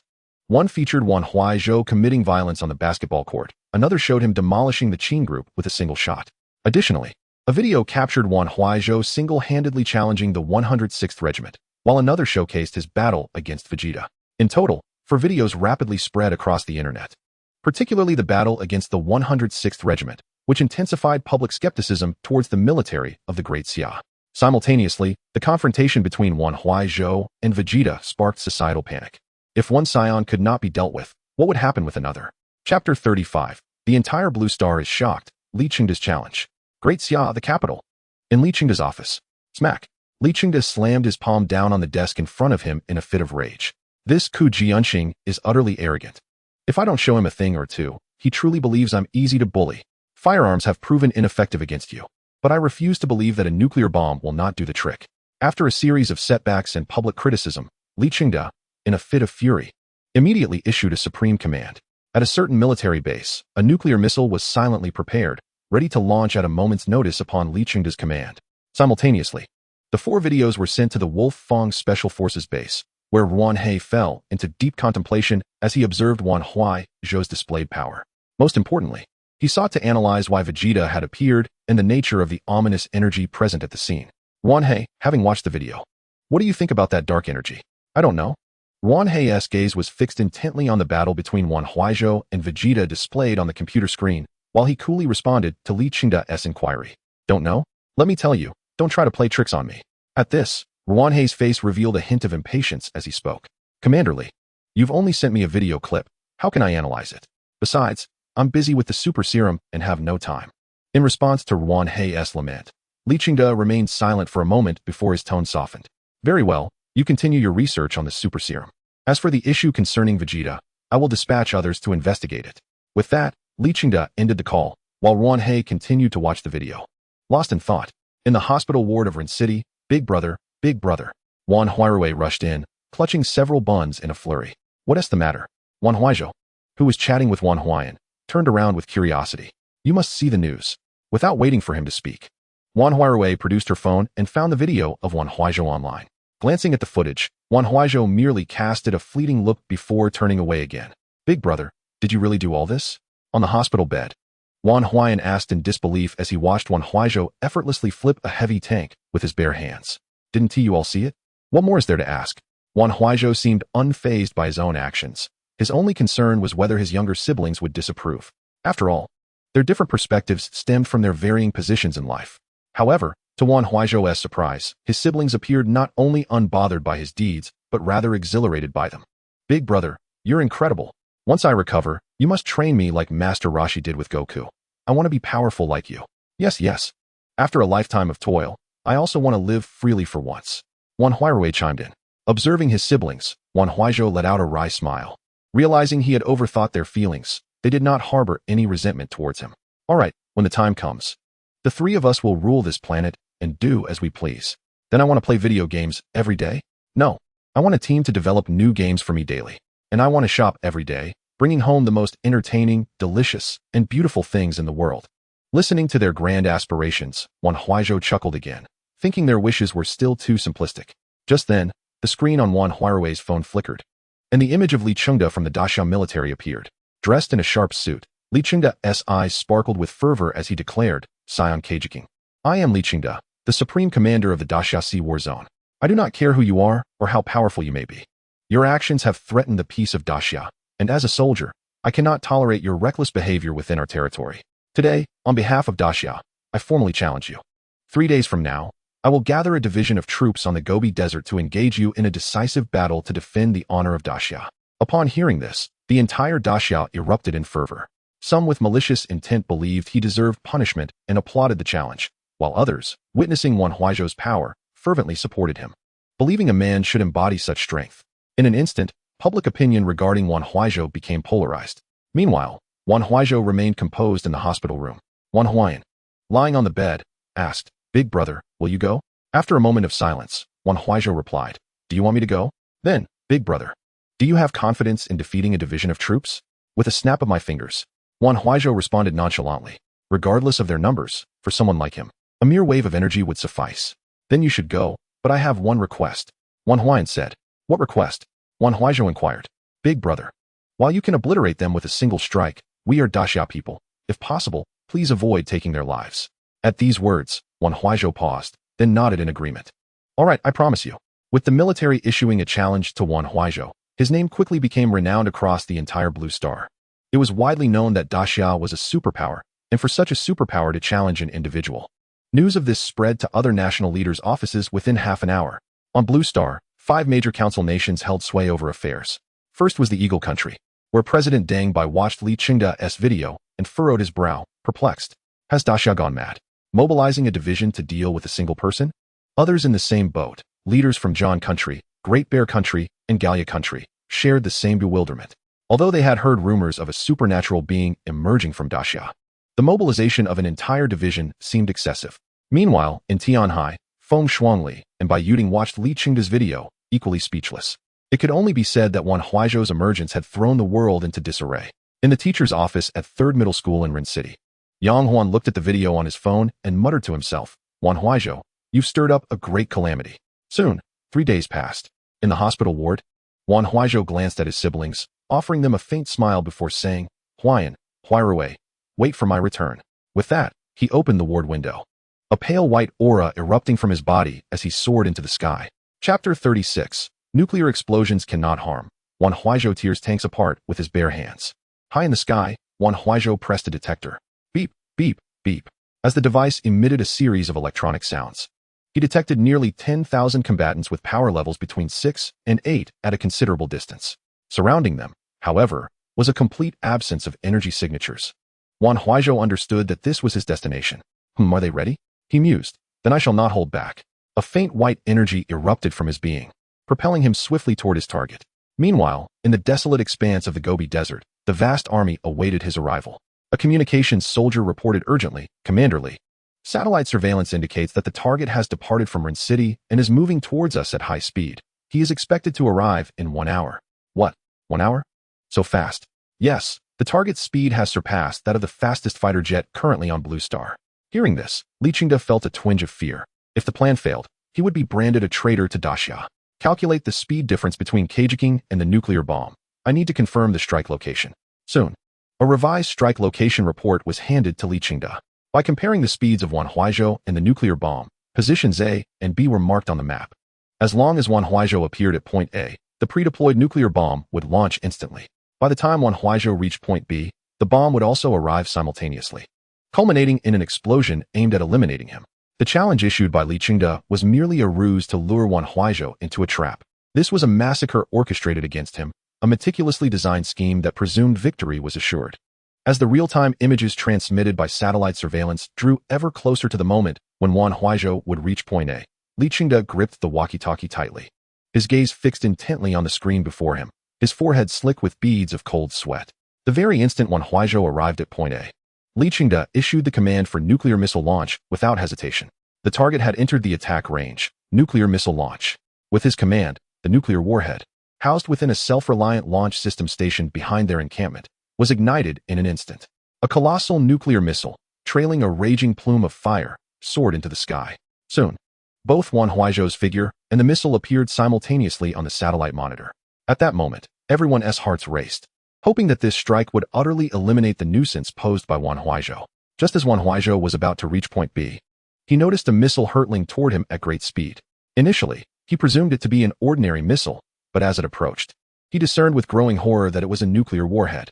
His brow furrowed slightly, and Wan Huaizhou came to a realization. This was no mere challenge. It was a ruse designed to lure him into this desolate location for his annihilation via nuclear strike. One had to concede, Li Qingda was quite impressive, though this was also a result of Wan Huaizhou's own hubris. Yet, what could he do now? It was too late to flee, and his only option was to brace himself for the impact. Boom. In an instant, as the nuclear missile struck point B, a blinding flash illuminated the surroundings, followed by a massive mushroom cloud ascending into the sky. Through precise calculations, Li Qingda and his team were found to be beyond the blast radius of the nuclear explosion. Thus, not a single one of them was harmed. The sole casualty remained Wan Huaizhou. Observing the images transmitted by the satellite, he was shown at the very epicenter of the explosion. Now, even if he survived, he would likely be devoid of any combat capability. Well done, you demon. I care not whether you are a Saiyan. At this proximity, survival is an impossibility. Li Qingda clenched his fists and slammed them onto the table before him, feeling a sense of exhilarating relief, finally able to vent his frustrations. The others were also lost in the euphoria of victory, oblivious to the figure that swiftly emerged from the rising mushroom cloud, hurtling towards them. In less than 10 minutes, Wan Huaizhou arrived at Li Qingda's encampment. At that moment, Li Qingda and his comrades remained blissfully unaware of Wan Huaizhou's presence in the air. Ants, daring to plot against your grandfather. Enraged, Wan Huaizhou raised his hand, unleashing an energy wave. Boom. An explosion erupted, sending a tank flying. The commotion jolted the reveling soldiers back to reality. When they beheld Wan Huaizhou suspended in the air, their expressions morphed into sheer terror. Especially for Li Qingde, upon seeing Wan Huaizhou, his legs turned to jelly. Had he not clutched the table, he would have collapsed to the ground. It was over. My life is forfeit. Gazing at Wan Huaizhou, Li Qingde had completely surrendered. What could they do against a man who could survive a nuclear blast? Brothers, fear not. Arm yourselves and confront him. A captain in the ranks raised an automatic rifle, shouting encouragement to his comrades as he charged forward. Witnessing the audacity of another challenger, Wan Huaizhou's expression shifted, and his figure transformed into a blur. He was upon the captain before he could take his first step. Initially intending to deliver a fatal blow, he suddenly recalled Wan Huaizhou's request. His fist transformed into an open palm, which he used to shove the captain away with tremendous force, sending him sprawling several dozen meters and knocking down soldiers in his path. Captain, a nearby soldier, witnessing their leader being flung away, immediately lost his composure and opened fire with his Type 95 assault rifle. The barrage of bullets struck Wan Huaizhou but merely deformed upon impact, proving utterly ineffective. Casting a glance at the soldier, a glimmer of cold light flashed in Wan Huaizhou's eyes, and in a heartbeat, he vanished from sight. With a resounding thud, the soldier collapsed lifelessly to the ground. The others, witnessing this, hesitated to advance, paralyzed by a sense of helplessness. What could they accomplish against someone who had withstood a nuclear explosion?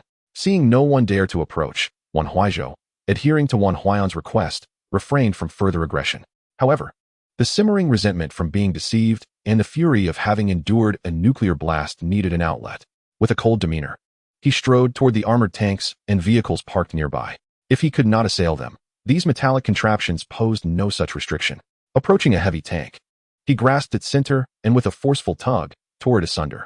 With a resounding rip, the tank was split in two before the astonished eyes of onlookers.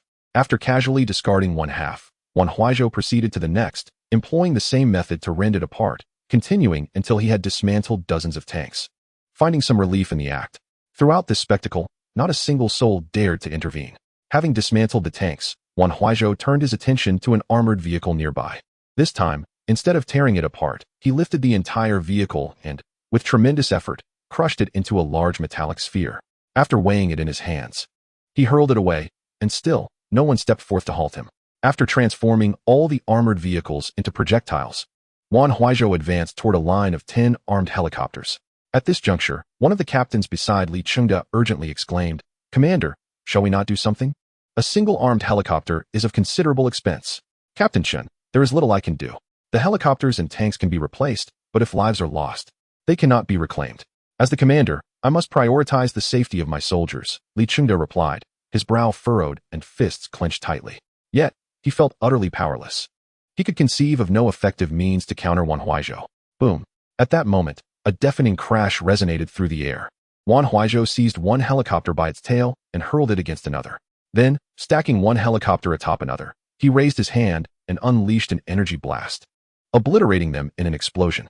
Watching the aircraft reduced to scrap metal and the armored vehicles crushed into balls, Li Qingde's face reflected profound anguish. Yet, what could be done?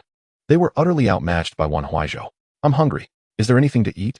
Just as Li Qingde turned his head away, unable to bear the sight of the destruction, Wan Huaizhou's voice echoed before him once more. Glancing up, Li Qingde was startled to find Wan Huaizhou, who had been 100 meters away, now standing right before him, casually inquiring about food. Furrowing his brow, Li Qingde was left bewildered, doubting his hearing. "What?"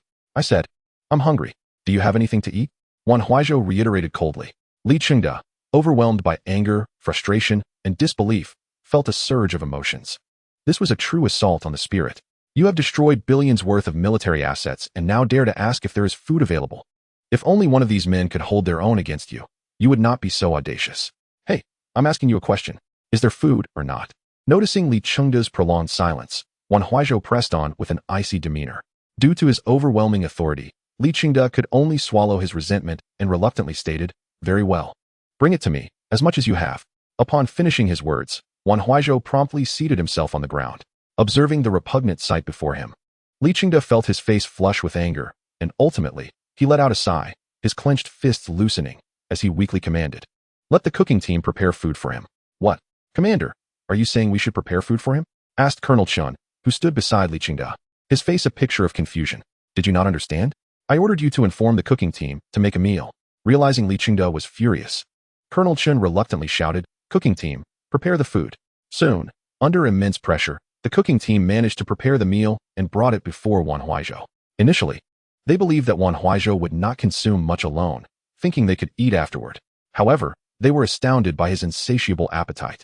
Witnessing a display of gluttony they had never encountered before, he devoured an entire brigade's worth of food, seemingly still yearning for more. Commander, at this rate, if he continues to eat like that, we will have nothing left. Shen Bing glanced at the cooking team leader beside him, frowning but remaining silent. After being scolded by Li Qingde, he had come to terms with the situation, as long as no one was harmed.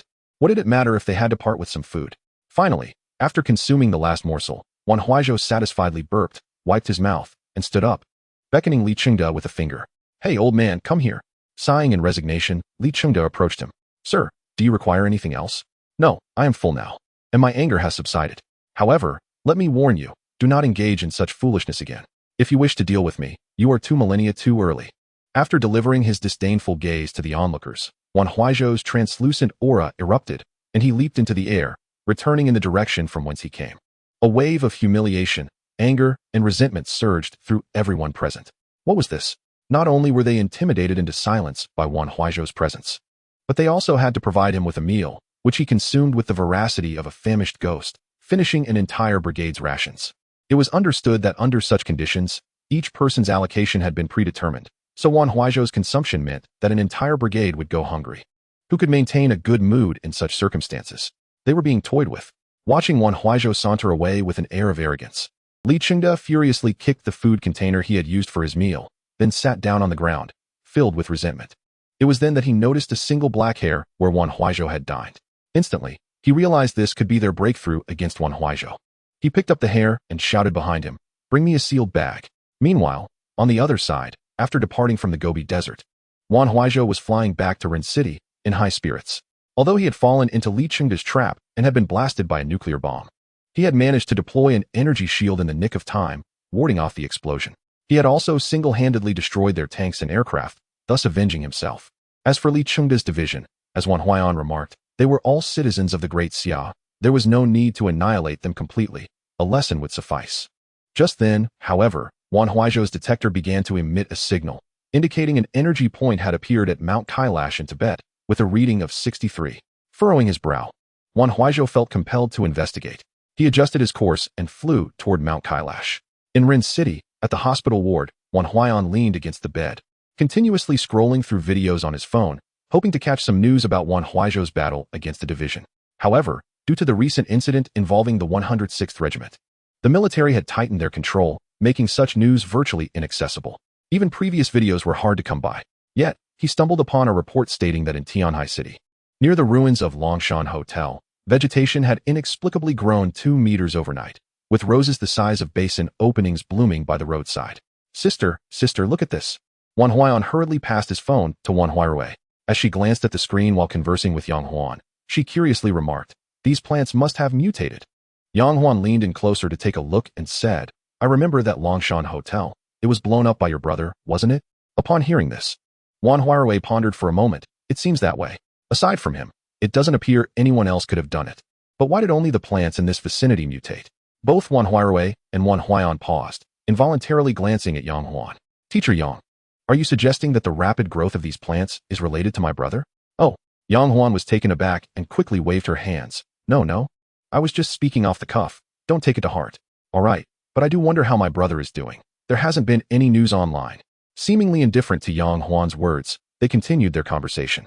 Meanwhile, at the site of the mutated plants in Tianhai, a group of researchers clad in white lab coats was utilizing peculiar instruments to investigate the phenomenon.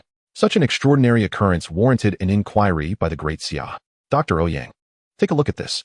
A man in protective gear approached another similarly clad individual, presenting a laptop. "We have detected a faint energy radiation in this area. It appears this radiation caused the nearby plants to mutate." "Energy radiation? Could it be the residual energy from the Science explosion of the hotel?" Ouyang Lingxian inquired. "Yes, however, as this energy radiation has diminished significantly, it is unlikely that there will be further mutations in the plants." "But why would his energy cause plants to mutate?" "That I do not know. Nevertheless, its uniqueness has certainly impacted this world." As he spoke, the man removed his protective hood, revealing an elderly gentleman with graying hair and a face lined with wrinkles. Are you suggesting that the energy released by the Scions could alter this world? Ouyang Lingqian assisted Professor Yuan Hai in sitting down in a nearby chair, also removing her own protective gear. She possessed a striking beauty with exotic features. Her long wavy hair tied into a high ponytail, accentuated by a beauty mark at the corner of her left eye, making her captivating to behold. Perhaps so, otherwise, I cannot find an adequate explanation. Professor Yuan, what should we do now? Sighing, Yuan Hai replied helplessly, let's compile the findings from this location and report them. As for everything else, we may truly be powerless. Meanwhile, due to the detector indicating an energy point with a combat power of 63 at Mount Kailash, Wan Huaizhou decided to investigate further. After an hour and a half of strenuous flight, he finally reached his destination, the revered Mount Kailash. Often regarded as the center of the world, gazing at the snow-capped peak, Wan Huaizhou followed the detector's guidance to the mountainside. The detector indicated that the energy point lay beneath the pristine snow. Could there be a hidden realm within the mountain? Beneath the pristine blanket of snow, who might be concealed? Raising his hand, Wan Huaizhou utilized a wave of energy to melt the snow covering the surface, and soon a passageway, barely wide enough for a single person, materialized before his eyes. Without hesitation, Wan Huaizhou gradually entered, pondering what harm could possibly be inflicted upon him by an individual possessing a mere combat power of 63. Upon entering the cavern, he discovered it was modest in size, akin to an ordinary room in a household, yet the sight that greeted him caused his eyes to widen in astonishment. At the heart of the cave floated a luminous orb, approximately the size of a fist. The glow emanating from this sphere illuminated the rocky walls, revealing an abundance of transparent crystal formations. The energy readings from his detector were unmistakably sourced from this very orb. Gazing at the levitating sphere, he couldn't help but notice its striking resemblance to a Dragon Ball. As his body began to levitate slightly, Wan Huaizhou extended his hand toward the hovering orb. The instant his fingers brushed against the surface of the orb, it erupted in blinding radiance, compelling him to instinctively close his eyes. Moments later, as the brilliance subsided, he opened his eyes in disbelief to find that the orb had transformed into an amber spherical object imbued with mechanical elements, adorned with 3 red pentagrams, reminiscent of a mechanical Dragon Ball. Simultaneously, the crystals on the cavern walls morphed into transparent crystal beans, akin to the magic beans from Dragon Ball. What could this mean? Observing the mechanical Dragon Ball in his hand alongside the crystalline beans on the wall, he stepped forward and plucked one for closer examination. Its appearance bore a striking resemblance to the magic beans. Could it be a crystal variant? He pondered whether it would yield similar effects. Contemplating this, Wan Huaizhou decided to taste one, but hesitated at the last moment, considering the possibility that it might be poison, and swallowing it could lead to dire consequences. After much deliberation, he resolved against consuming it, deciding instead to find a test subject to ascertain the effects.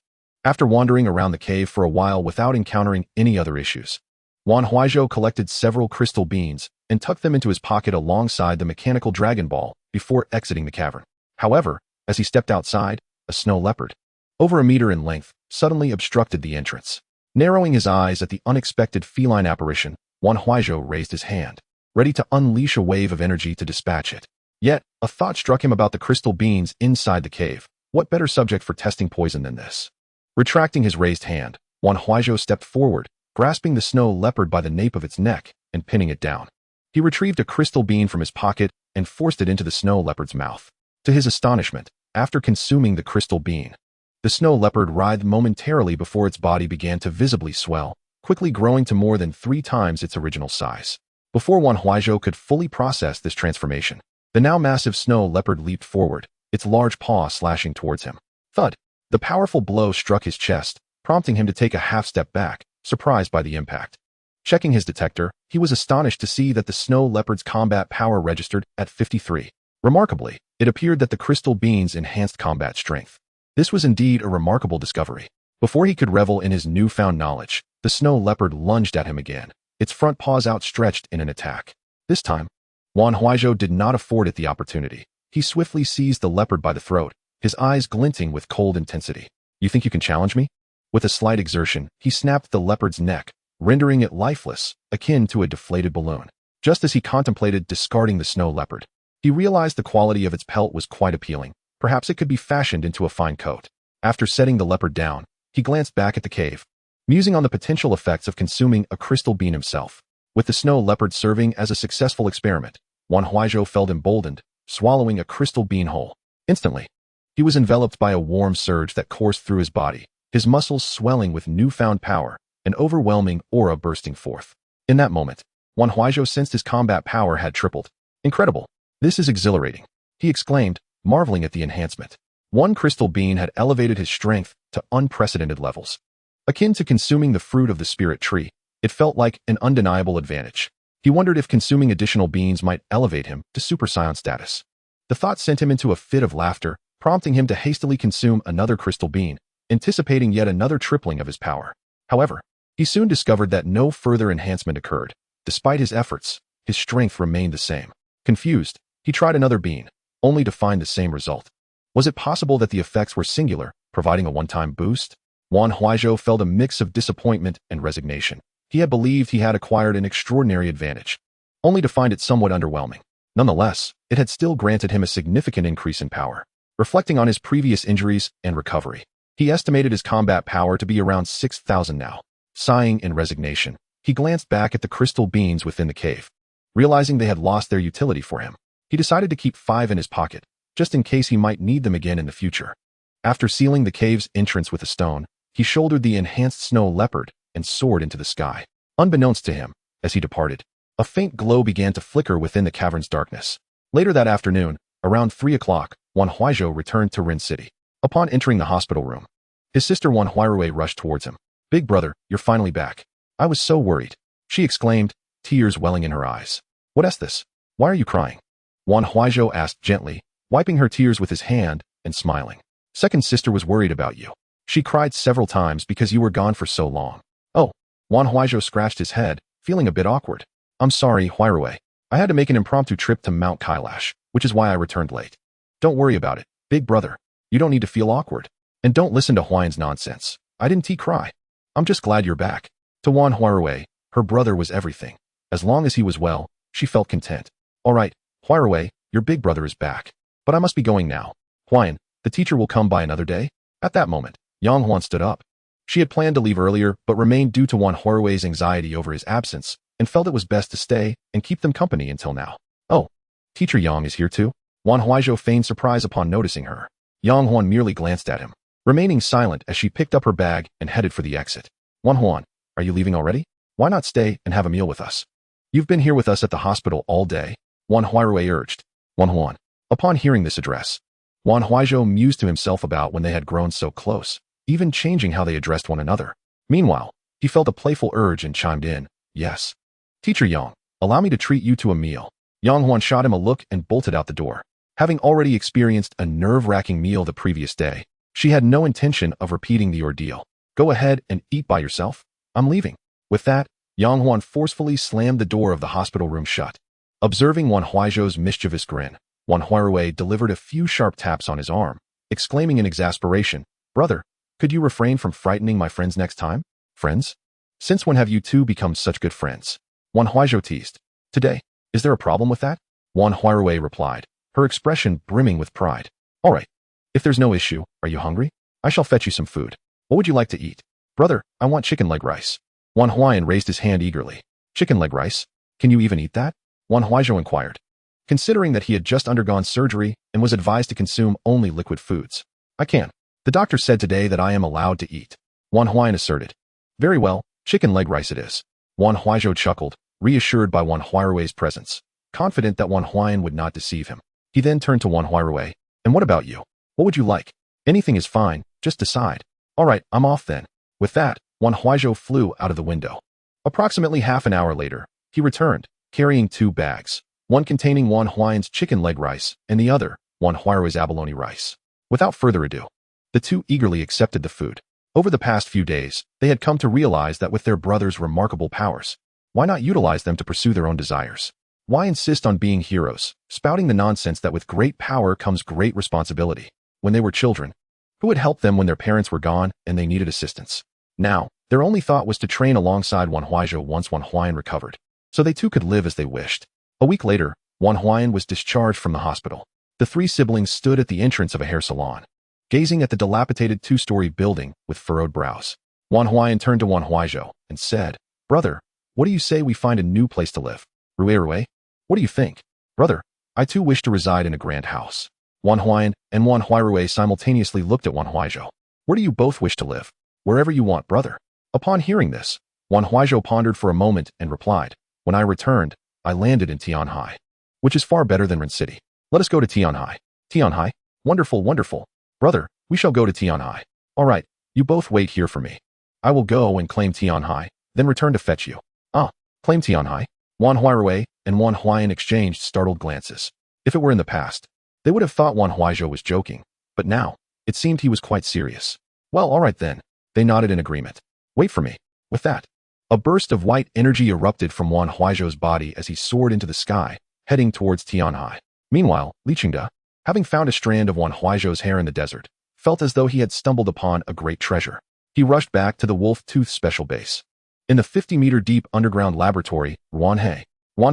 As data was being tested, Wan Hei turned around to see Li Qingde descending from the elevator, drenched in sweat. "Commander Li, what happened to you?" Wan Hei asked, intrigued. "Wan Hei, let me ask you, if you had a Saiyan's hair, what could you do with it?" "Saiyan's hair?" Wan Hei looked puzzled. "What do you mean? Do you possess a Saiyan's hair?" "Yes." Li Qingde nodded, pulling out the strand of Wan Huaizhou's hair from his pocket. Upon seeing it, Wan Hei's eyes widened in surprise. "Commander Li, where did you get this? That's not for you to worry about. Just tell me if we could clone a Saiyan with this." "Impossible. To achieve cloning, we need healthy, viable cells, such as blood or skin." "What?" Li Qingde felt a wave of disappointment wash over him, having thought he had discovered a way to counter the Saiyans. However, Wan Hei continued, shifting his tone. "While this strand of hair may not be suitable for cloning, if we can analyze its DNA, it might lead us to a way to deal with him." "Really? Is that true?" Li Qingde's hope reignited. "Yes, it should not be too difficult." "All right, Wan Hei, if you can identify the Scion's weakness and help us eliminate this menace, I assure you that I will keep my promise." "Then wait for my good news, Commander Li." Wan Hei smiled slightly, seemingly unfazed by the gravity of the situation. Meanwhile, in Tianhai, after half an hour of flight, Wan Huaizhou arrived at the city hall. His mere presence incited considerable commotion. Standing before the city hall, he raised his voice and declared, "Mayor of Tianhai, come out." Soon, a middle-aged man approached, flanked by a crowd. Upon seeing Wan Huaizhou, his face was drenched in cold sweat. He stepped forward, bowing respectfully. "Mr. Kuchijing, how may I assist you?" The higher-ups had already briefed him about Wan Huaizhou. They were instructed not to provoke him unless absolutely necessary. Any demands he made should be accommodated to maintain peace. Noticing Zheng Xiaofeng's sincere demeanor, Wan Huaizhou softened his tone slightly. "It's nothing much. From today onward, Tianhai City is requisitioned as my private territory. All matters here require my consent. To put it simply, Tianhai belongs to me, and you all must serve me. Do you understand?" What?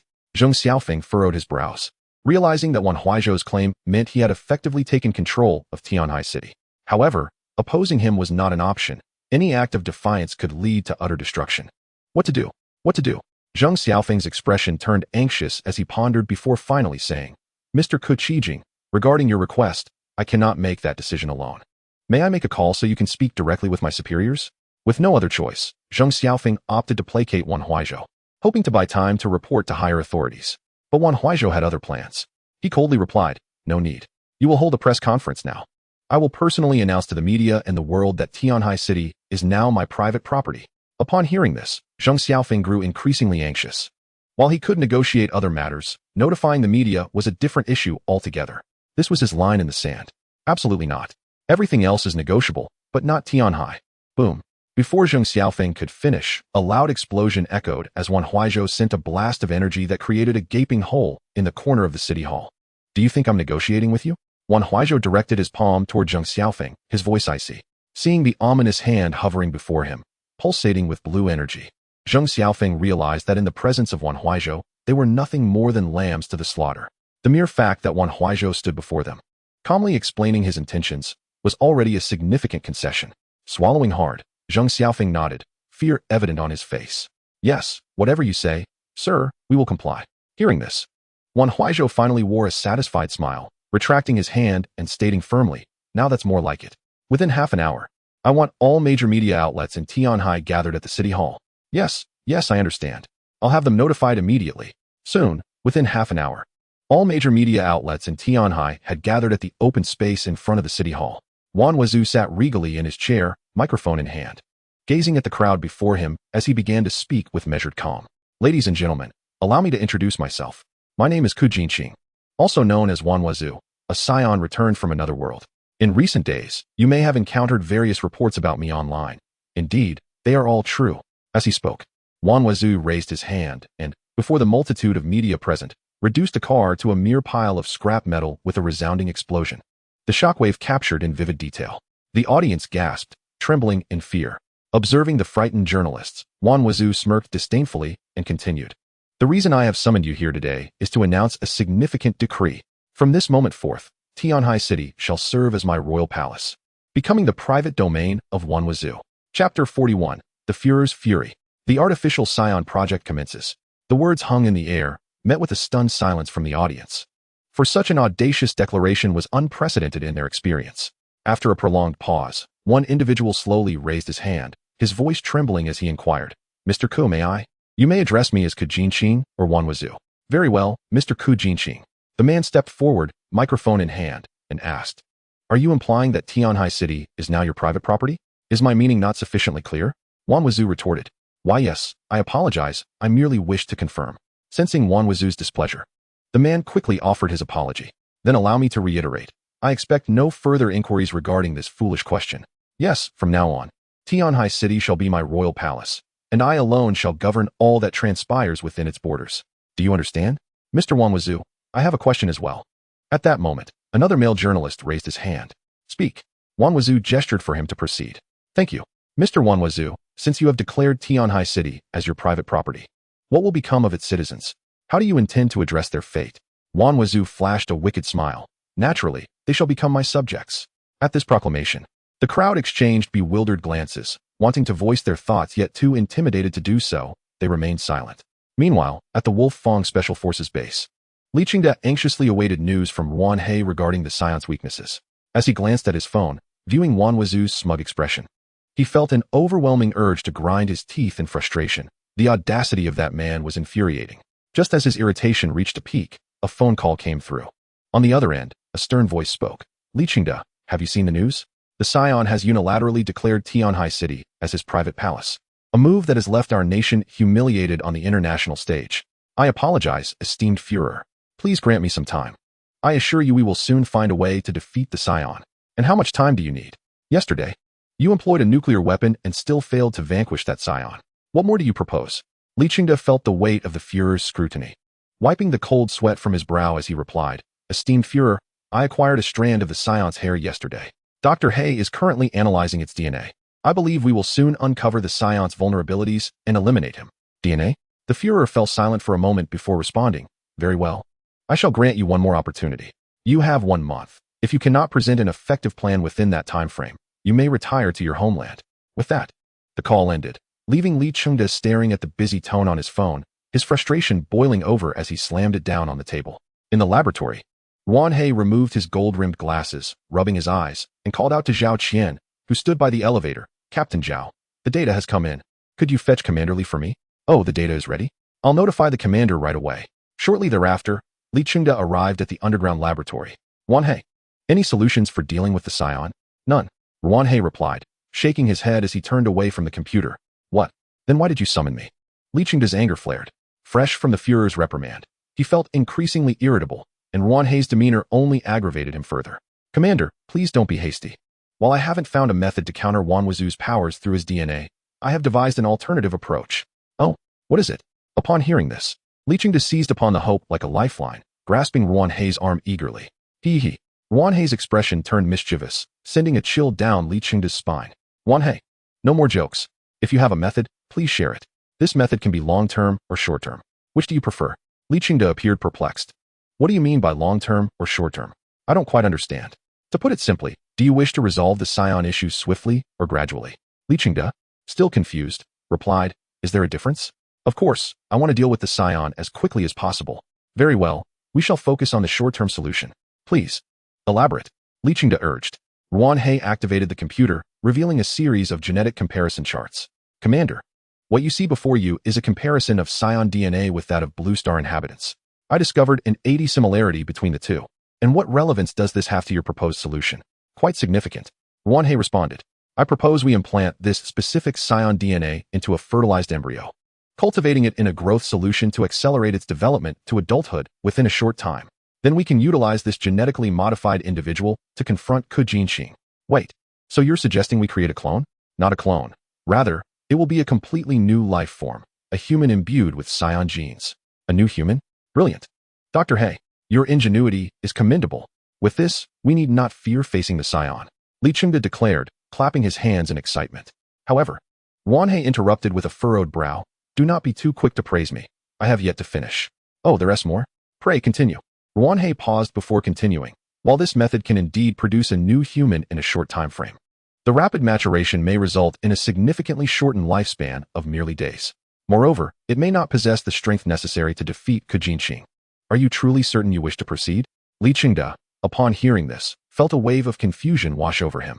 Yet the Führer's words loomed over him, compelling him to make a decision. Wan Huaizhou had claimed Tianhai as his own. Who knew what further transgressions he might commit? We must proceed. This is our sole chance to triumph over Wan Huaizhou. Dr. Wan He, I entrust this nation to your care. Wan He nodded slowly. Very well, but remember, you are responsible for any repercussions should this endeavor fail. Rest assured, I, Li Chengde, shall bear all consequences. Chapter 42, The Magic Beans Win Hearts. The new master of the Mountain Manor. In Tianhai City, Yushan. This location boasts the highest peak in Tianhai City, serving as a national forest park. Adorned with opulent villas worth millions. Wan Huaizhou had heard of this place even before his traversal to this world. Today, as his siblings suggested a change of residence, he immediately thought of this locale. Now that he had claimed Tianhai City, it was only natural that this place too became part of his dominion. Suspended in midair, Wan Huaizhou arrived before a sprawling estate that spanned 20 to 30 acres. As he gazed upon the majestic and opulently luxurious villa, he gently descended to the entrance of the manor. At that moment, a middle-aged, balding, and corpulent man happened to stroll by. Upon recognizing Wan Huaizhou, a look of obsequiousness spread across his face, and he approached with a wide smile. Ah, I wondered why the magpies were chirping over my head this morning. It turns out Lord Kakajing has arrived. Please, do come in, do come in. Noting this warm reception, Wan Huaizhou's face also broke into a smile. He had anticipated a more arduous negotiation, yet here was a man so eager to please. Without uttering a word, Wan Huaizhou slid his hands into his pockets and strode inside. Upon entering the villa, he was truly introduced to the meaning of luxury and the essence of living well. The mere walk from the entrance to the villa took nearly 3 minutes. Upon reaching the threshold, the middle-aged man swung the grand door open, welcoming Wan Huaizhou inside. Lord Kakajing, I have only seen you on television until now. It is indeed a privilege to meet you in person. Please, do not hesitate to ask for anything you need. Hearing this, Wan Huaizhou chuckled, getting straight to the point. I desire this villa. The man stared at Wan Huaizhou in shock for a few seconds, his mind racing, before bursting into hearty laughter. Ha ha ha, Lord Kakajing, what are you saying? The moment you stepped in here, this villa became yours. Wan Huaizhou felt a surge of elation at the response. This rotund fellow was quite agreeable. This is entirely your own volition. I have not coerced you. Ha ha ha, my lord, you jest. It is a mutual agreement. To speak of coercion is simply absurd. The plump man began to blush slightly. Shall we consider ourselves friends? Wan Huaizhou ventured, addressing the man's unease. Ha ha ha, if it is possible, that would indeed be splendid. The middle-aged man replied, albeit somewhat awkwardly. Given Wan Huaizhou's stature, he had hesitated to suggest such camaraderie, yet it had been broached by Wan Huaizhou himself. Very well. I, Wan Huaizhou, though sometimes fierce and unreasonable, will reciprocate kindness with kindness. I shall not take from you without offering something in return. With that, Wan Huaizhou produced a crystalline bean from his pocket and tossed it to the middle-aged man. What is this? The man inquired curiously, catching the crystalline bean. You will know once you consume it. The man hesitated momentarily, a flicker of doubt crossing his face. It resembled a crystal, firm and unyielding. Could it truly be edible? What benefits could it possibly confer? As the owner of vast wealth, he thought it reckless to risk his life on a whim. Observing the man's hesitation, Wan Huaizhou settled onto a nearby sofa. Fear not, I assure you, consuming it will yield a delightful surprise. All right, the man chuckled, reasoning that having already gifted the villa to Wan Huaizhou, he had no cause for concern. Thus, he swallowed the crystalline bean without further hesitation. In the next moment, the man's body began to swell dramatically, while Wan Huaizhou quietly activated the detector on his ear. He watched as the middle-aged man's combat power surged from an initial 4 to an astonishing 52. Feeling the changes within him, the man stared at Wan Huaizhou in astonishment. Do you feel as though you could strike down a bull with a single punch? Wan Huaizhou inquired. Yes. Lord Kakajing, what has happened? Wan Huaizhou smiled slightly, pouring himself a cup of tea from a nearby teapot and savoring its exquisite flavor. Since you have proposed friendship, there is no need for titles. Simply call me Wan Huaizhou or Kakajing. Very well, Kakajing. What did you give me? How have I become so powerful? The middle-aged man, now seated beside Wan Huaizhou, asked with curiosity. Strength has increased, which is what matters. As for the rest, I shall inform you as necessary. By the way, what is your name? I am Wang Chong, a real estate developer. You may call me Lao Wang. All right, Lao Wang. I have another matter for which I seek your assistance. After having consumed the crystalline bean and gained strength, Wang Chong felt an overwhelming urge to show his gratitude, even considering bowing before Wan Huaizhou, let alone helping him with the task. Please, do not say please. Since you regard me as a friend, simply let me know what you need. Very well, Wan Huaizhou chuckled, pouring himself another cup of tea. I have a younger brother and sister in Renshur, Qianzhou. I would like you to fetch them for me. Is that all? Wang Chong asked, puzzled. Yes, just that. Then it is settled. I will arrange for a private jet to go. With that, Wang Chong began dialing a number. Hello, Secretary Li. Please go to Qianzhou, Renshur, and fetch 2 individuals for me. Yes, Renshur. Who are you fetching? Wang Chong turned to Wan Huaizhou, asking, Cook Hajin, what are your brother and sister's names? Wan Huaian and Wan Huairui. Wan Huaizhou provided their contact details as well. A few minutes later, Wang Chong hung up the phone and returned to Wan Huaizhou's side. Well, Cook Hajin, I have arranged for their pickup. By the way, can my body now also soar through the skies like yours? For Wang Chong, who had just gained newfound strength, the anticipation was palpable. Indeed.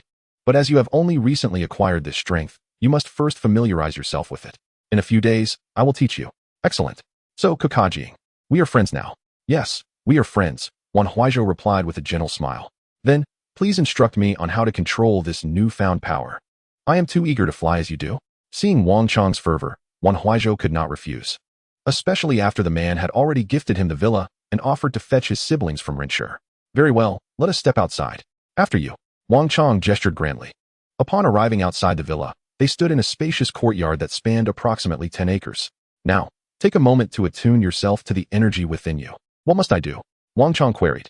Wan Huaizhou pondered briefly before explaining. In the context of the Dragon Ball universe, Qi is a form of energy residing within the human body. Our task is to channel this energy through our will, like this. As he spoke, Wan Huaizhou raised his hand, and a blue orb of light materialized in his palm, which he then shot toward the ground. With a resounding boom, it created a deep crater. Channeling through will, Wang Chong scratched his head and extended his hand, attempting to mimic Wan Huaizhou's actions to summon the qi within him. However, after considerable effort, he found himself unable to do so. An hour later, Wang Chong, looking utterly exhausted, exclaimed, My goodness, this is exceedingly difficult. I can feel my strength increasing. Yet why can I not harness this energy? Understand that this is your first attempt, and you have no concept of qi yet. In time, as you acclimate, you will surely succeed. Even if you cannot control the qi, it remains within you, and a full-powered punch could still be lethal. Ah, I see. Patience is key. Wan Huaizhou, I shall not disturb you further. I have matters to attend to at my company. I only visit this villa occasionally for a vacation, and now it belongs to you. I will bring the transfer contract for your signature tomorrow. Additionally, there is a Ferrari in the garage. The keys are on the nightstand in the first bedroom on the 2nd floor. Lastly, take this card. It contains 5 million. Use it as needed. And let me know when you require more. With that, Wang Chong directly handed the card to Wan Huaizhou. Yet Wan Huaizhou gazed at the bank card with a look of perplexity. Ever since his return from the Dragon Ball world, he had never spent a penny on meals. And now, with an unexpected windfall of 5 million, he found himself at a loss as to how to utilize it. Observing Wan Huaizhou lost in thought, Wang Chong chuckled and remarked, I understand that you don't need to pay for your meals, but we are, after all, individuals of stature. Continuously dining out without settling the bill undermines our dignity, wouldn't you agree? Upon hearing this, Wan Huaizhou realized the truth in his friend's words. It wasn't merely about paying or not paying, but rather that failing to do so compromised their status. No wonder he felt a sense of discomfort after enjoying free meals. It stemmed from a loss of dignity, not a lack of payment. All right, I understand. You should watch more Dragon Ball when you return. Perhaps it will yield some insights. Dragon Ball. Understood. Wang Chong nodded, making his way to the luxurious Maybach parked at the villa's entrance before settling into the driver's seat. Huaizhou, I'm leaving. I'll come by again tomorrow. Good. Wan Huaizhou nodded, watching as Wang Chong drove away, leaving him alone in the grand villa. He stared at the French-style mansion and then at the bank card in his hand, pondering how reality differed from his expectations. Logically, Wang Chong should have resisted, followed by a display of force to claim the estate as his own, right? Yet, it mattered little. His objectives had been achieved, and that sufficed. As evening descended, a luxury vehicle arrived at the villa's entrance. Clad in a white t-shirt, Wan Huaizhou stood on the steps with a glass of red wine, a smile gracing his face. His siblings, Wan Huaian and Wan Huairui, emerged from the car, clutching a black box, their expressions a mix of disbelief. Brother, are we really living here? Of course. Why wouldn't you like it? Wan Huaizhou replied with a grin. No, no, no. Wan Huaiyan quickly waved his hands, stating, I just find it a bit surreal, right? Second sister? Yes. Wan Huaizhou nodded, continuing, while I know this is something our brother can achieve, it feels too sudden. As if we've transformed from mere mortals to deities. It's a bit overwhelming, is it? Yes. You're absolutely right, brother. It's a bit overwhelming. Ha. You'll get used to it in time. Come, let me show you around. With that, Wan Huaizhou led them into the villa. As they stepped inside, the grand and luminous ambience enveloped them, deepening their sense of unreality. Observing their astonished expressions, Wan Huaizhou felt a pang of sadness in his heart. Compared to their previous hardships, their current situation seemed too blissful. Enough of the days. There are rooms upstairs. I'll show you where to look. Choose whichever you like. Oh. They turned back, exclaiming in unison, and followed Wan Huaizhou upstairs. Wan Huaiyan, trailing behind, pinched his thigh hard. Feeling the pain serve as a reminder that this was no dream. It's real, truly real. Brother is amazing. Suddenly, his exuberant shout startled the two ahead. They turned back to see Wan Huaizhou and Wan Huairui staring at him in bewilderment. Wan Huairui shot a fierce glare at Wan Huaiyan and scolded. Are you out of your mind? Ha. Wan Huaizhou chuckled, understanding his brother's excitement. He patted Huairui's shoulder and said, let him be. After arranging rooms for his siblings, the driver brought their luggage, including the black box containing the century-old ginseng, into the living room. Mr. Wan, I've placed your siblings' luggage here. If there is nothing else, I shall take my leave. Yes, go ahead, and please convey my gratitude to Mr. Wan. Certainly. The driver nodded and departed from the villa. Brother, does this mean we are also wealthy now? After the driver left, Wan Huaiyan asked from the sofa, his demeanor resembling that of a young aristocrat. Hearing this, Wan Huaizhou plopped down beside him and motioned for Wan Huairui to sit next to him as well. With an arm draped over their shoulders, he declared, not merely wealthy, but members of the royal lineage of the world. At this revelation, the siblings turned to Wan Huaizhou, their eyes wide with astonishment. Royal lineage? How utterly extraordinary. Aware that he had just shattered their previous perceptions, Wan Huaizhou smiled gently and said, all right, enough with the dazed expressions. Let us go out for a meal. Consequently, Wan Huaizhou took the Ferrari left to him by Wang Chong, guiding his siblings into the bustling city of Tianhai. As they gazed at the dazzling neon-lit metropolis, an overwhelming sense of unreality washed over them. Soon, Wan Huaizhou parked in front of a high-end restaurant. A waiter, noticing the arrival of a Ferrari, hurried over and opened the door with a smile. However, when the three, dressed in inexpensive clothing, exited the vehicle, a look of disdain crossed his face. He thought to himself, they rented a Ferrari to play the part of wealthy elites, yet neglected to change their attire? Observing the change in the waiter's demeanor, Wan Huaizhou inquired, what is with that expression? The waiter paused, glancing at Wan Huaizhou before forcing a smile and awkwardly responding, I'm sorry, sir, but I don't understand what you're saying. Wan Huaizhou's temper flared at this, especially after having just held a press conference at the city government. How could anyone not recognize him? Look at me, he commanded coldly. The waiter merely cast a fleeting glance at Wan Huaizhou, seemingly unimpressed. Hey, are you deaf? Didn't you hear my brother tell you to look at him? Wan Huaiyan chimed in, equally irritated by the waiter's attitude. The waiter dismissed him with a glance, noting the boy's young age, and scoffed. What a show. Renting a Ferrari has you feeling like a big shot. Huh? What did you say? Renting it? Upon hearing this, Wan Huaiyan was about to explode but was restrained by Wan Huaizhou, who realized it was time to assert their identity. In a swift motion, Wan Huaizhou seized the front of the waiter's shirt and lifted him off the ground. With a calm demeanor, he activated his detector, revealing a fuzzy tail beneath his t-shirt and coldly stated, You insolent fool. Do you even know who you're addressing? Seeing the signature items of Wan Huaizhou, a detector and a tail, the waiter's demeanor shifted entirely to one of panic. Why you're a Saiyan? What do you think? Wan Huaizhou replied, his expression hardening as he tossed the waiter several feet away.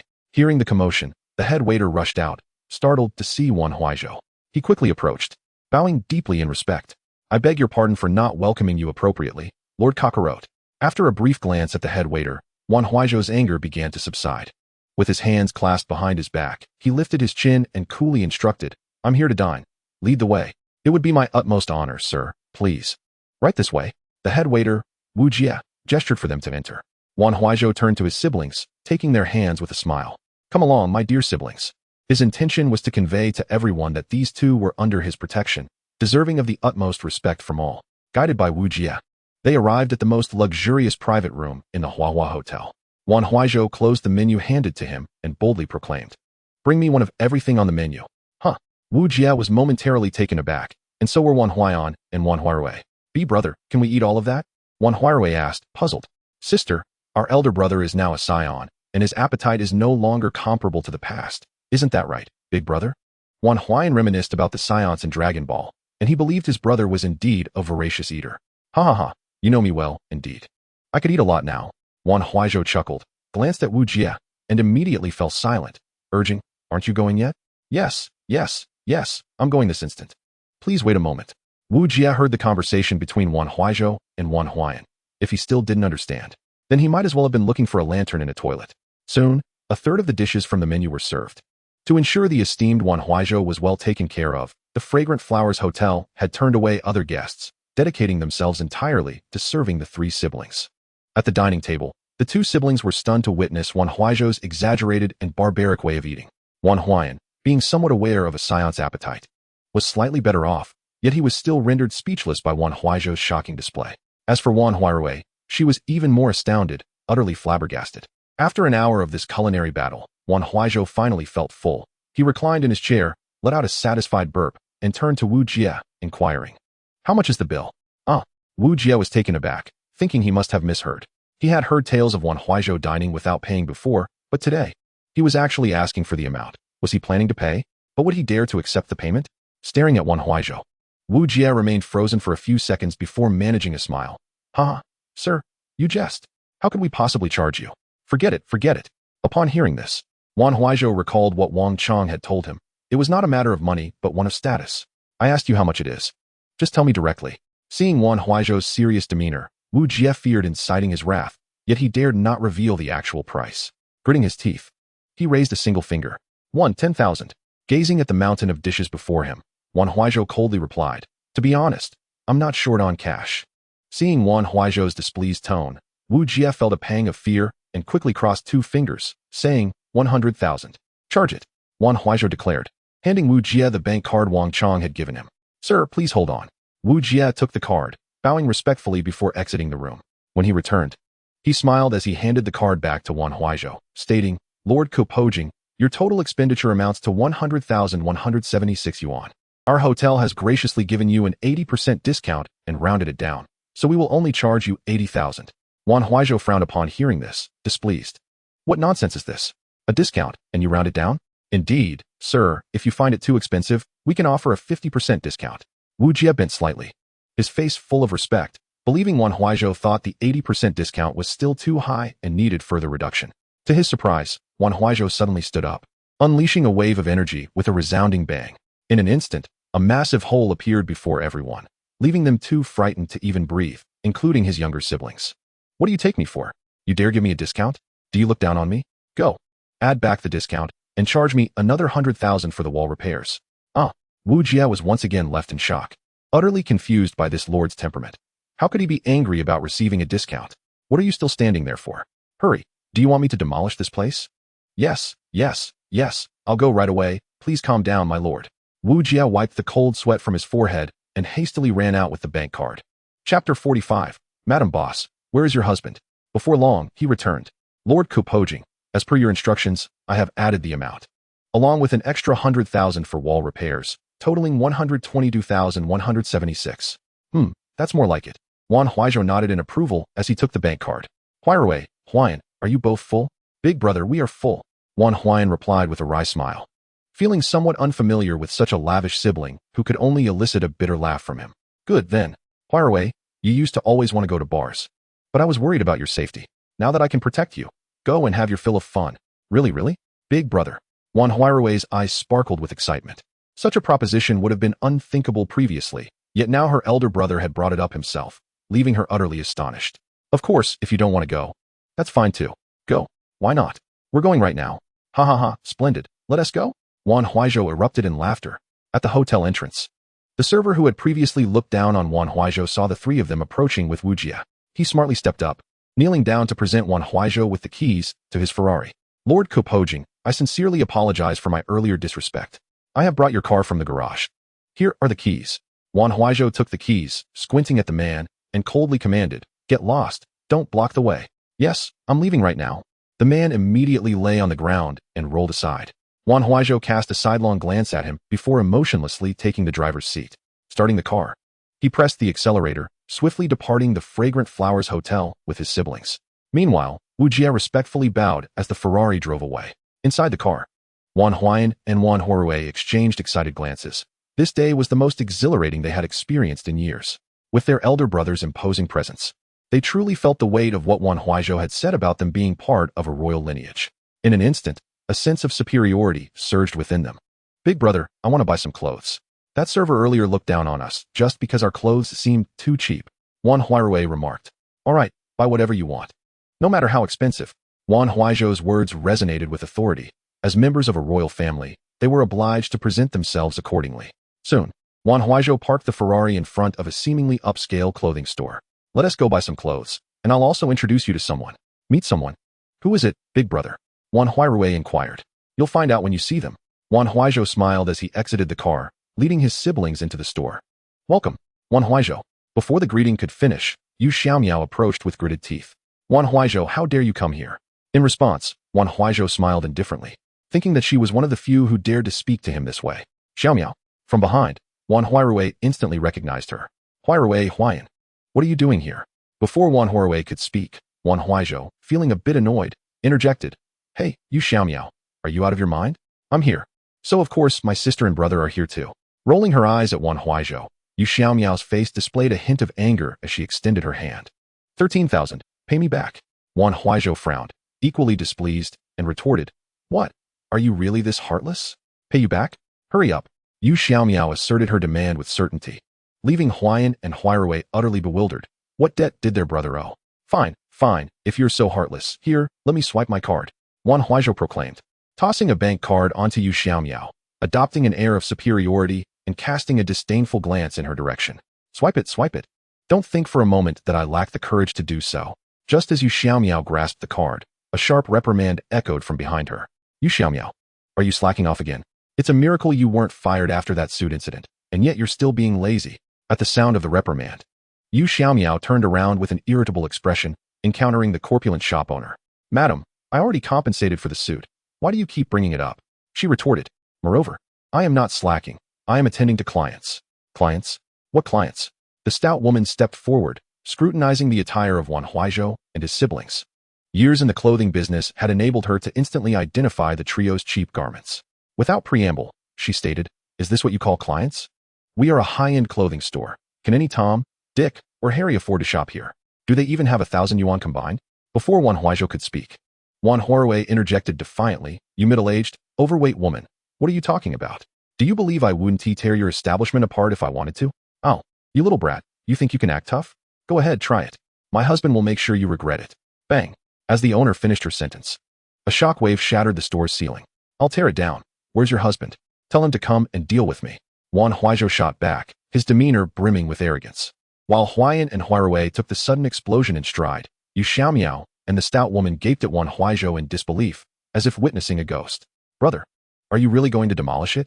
Upon witnessing the damaged ceiling, the stout woman realized that the man before her was indeed the same as the legendary Saiyan from the internet. Why, you're the Saiyan? Yes, indeed. You just said that anyone who destroys your store will face your husband's wrath, and here I am, demolishing your shop. So where is he? The stout woman awkwardly chuckled, her attitude shifting dramatically. Hee hee, my apologies, I didn't recognize you, sir. Had I known it was you, I wouldn't have dared. Wan Huaizhou glared at her fiercely, turning to his siblings, Huayan and Huairui. Choose whatever you like. Try on anything that catches your eye. Well then, I won't hold back. Huairui exchanged glances with Huayan before stepping forward to select clothing. As for Yu Xiaomiao, Wan Huaizhou inquired. Do you still have that red suit from last time? Yes. Yu Xiaomiao replied somewhat curtly. Go fetch me a set. Wan Huaizhou commanded as he settled onto a nearby sofa. Yu Xiaomiao shot him a glance, her brows furrowed in reluctance, before trudging into the shop. Chapter 46. The ex-girlfriend in the fitting room. Moments later, Yu Xiaomiao returned with a brand new red suit. Here. She handed it over but turned her head away, avoiding his gaze. Hey, could you improve your attitude a bit? Wan Huaizhou remarked, annoyed by her haughty demeanor. Exactly. Can't you be a little nicer? Just look at yourself. Silence. Before the stout woman could finish her sentence, Wan Huaizhou interrupted. She, however, ceased her protests, continuously signaling to Yu Xiaomiao to adjust her attitude. After all, this was the Saiyan. If he were displeased, it could spell disaster. At last, under the stout woman's persistent gestures, Yu Xiaomiao relented. Turning back to Wan Huaizhou and asking, "I've brought the clothes. Is there anything else you need?" Noticing her tone had softened, Wan Huaizhou accepted the outfit. Rising to head towards the fitting room. "Hey, Yu Xiaomiao, are you acquainted with the Saiyan?" The stout owner, observing their exchange, inquired curiously. To her surprise, Yu Xiaomiao firmly asserted, "I don't know him." Ah, the stout woman was taken aback, pondering how someone could be so brazen while claiming not to know him. Just as she was about to speak, another voice called out, "Yu Xiaomiao, come here for a moment." Instantly, irritation flickered across Yu Xiaomiao's face. Though she had no intention of responding, the stout shop owner urged her on.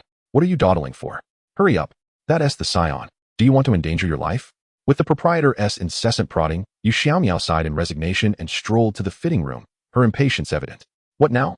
In the next moment, a powerful hand shot out from the fitting room, yanking her inside. "Hey, Wan Huaizhou, what are you doing?" Yu Xiaomiao gasped. Initially taken aback and attempting to resist, but Wan Huaizhou gripped her wrist firmly, his strength akin to an immovable mountain. "Hey, Wan Huaizhou, your siblings are still outside. Don't go overboard. You're aware they're outside, yet they aren't here with us. Let me tell you, you can go wild. We've already broken up." Yu Xiaomiao continued to struggle, but her efforts were in vain, only causing her wrist to ache.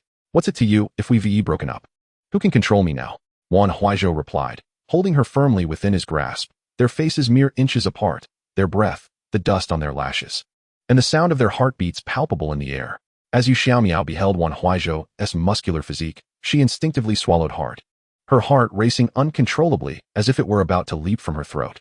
Just then, Wan Huaizhou's face drew nearer to hers, and it seemed something was about to transpire when Huairui's voice suddenly rang out from outside. "Brother, we've chosen our outfits. Are you ready?" "Oh, almost."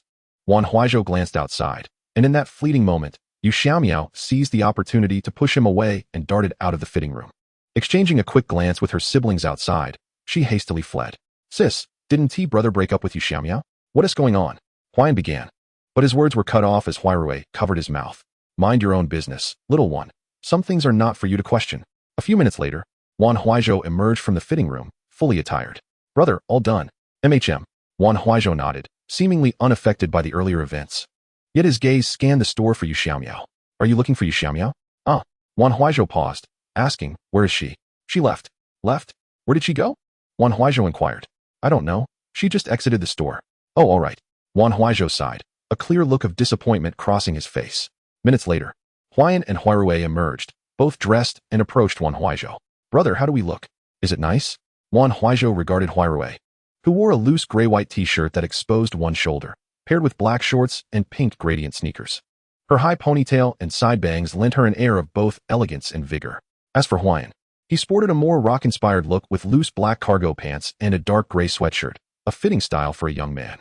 As for Wan Huaizhou, he donned an open red suit, revealing a colorful shirt beneath that hinted at his well-defined chest muscles. "Swipe the card," Wan Huaizhou declared, presenting the bank card between his fingers to the stout woman. "Hee. Well, if a distinguished person like you graces our humble store, how could we possibly charge you?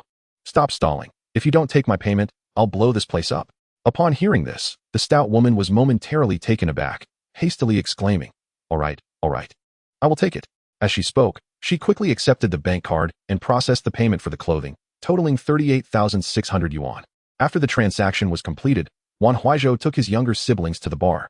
Before leaving, he instructed the stout woman to inform Yu Xiaomiao upon her return that if she faced any difficulties, she should seek him out at the largest estate in Yushan. Soon, at the entrance of a bar in Tianhai City named Longming, a Ferrari parked in the designated spot as the three siblings alighted from the vehicle. "Ruirui, I previously forbade you from going, but today you can enjoy yourself." "Absolutely, thank you, big brother," Wan Huairui exclaimed, throwing her arms around Wan Huaizhou and planting a kiss on his cheek. Wan Huaizhou, feigning annoyance, retorted, Hey, you're not a child anymore. Mind your image." "Hee. I don't care. You are my dear big brother after all." All right, let us head inside." Wan Huaizhou sighed and followed closely behind his siblings as they entered. As with other bars, the moment they stepped inside, they were greeted by the cacophony of a DJ and an unknown fragrant aroma. To avoid dampening Huairui's spirits, Wan Huaizhou discreetly removed the earpiece from his ear and tucked it into his suit pocket. Finding a relatively low-key booth, Wan Huaizhou settled down. A server approached, inquiring, "Sir, what would you like to drink?" "Whatever you think is best. My brother has plenty of money." Before Wan Huaizhou could respond, Wan Huan interjected, "All right, Please hold on. Before their drinks arrived, Wan Huaizhou could hardly contain her excitement. Gazing at the dance floor, she declared, "Big brother, I'm going to dance. Go ahead. Just shout if you need anything. Will do." With that, Wan Huaizhou made her way directly to the center of the dance floor, joining the throng of revelers in rhythmic motion. Chapter 47. Kujiqing? That's my elder brother. Big brother, I want to go too. You wish to join us? Wan Huaizhou teased. Wan Huaizhou nodded eagerly, akin to a chick pecking at grains. Hee, go ahead. But keep an eye on your sister, and ensure she's not bullied. Wan Huaizhou chuckled. Rest assured, big brother, if anyone bothers my sister, I will call for you. With that, Wan Huaizhou dashed toward the dance floor. At that moment, the previous server brought over their drinks. Sir, these are our best-selling cocktails. Please enjoy. Just leave them here, Wan Huaizhou replied nonchalantly. Since he had not frequented bars much before his journey, he was unfamiliar with the drinks presented before him. However, it mattered little. As long as they were palatable, he would indulge. Pouring himself a glass, he took a sip.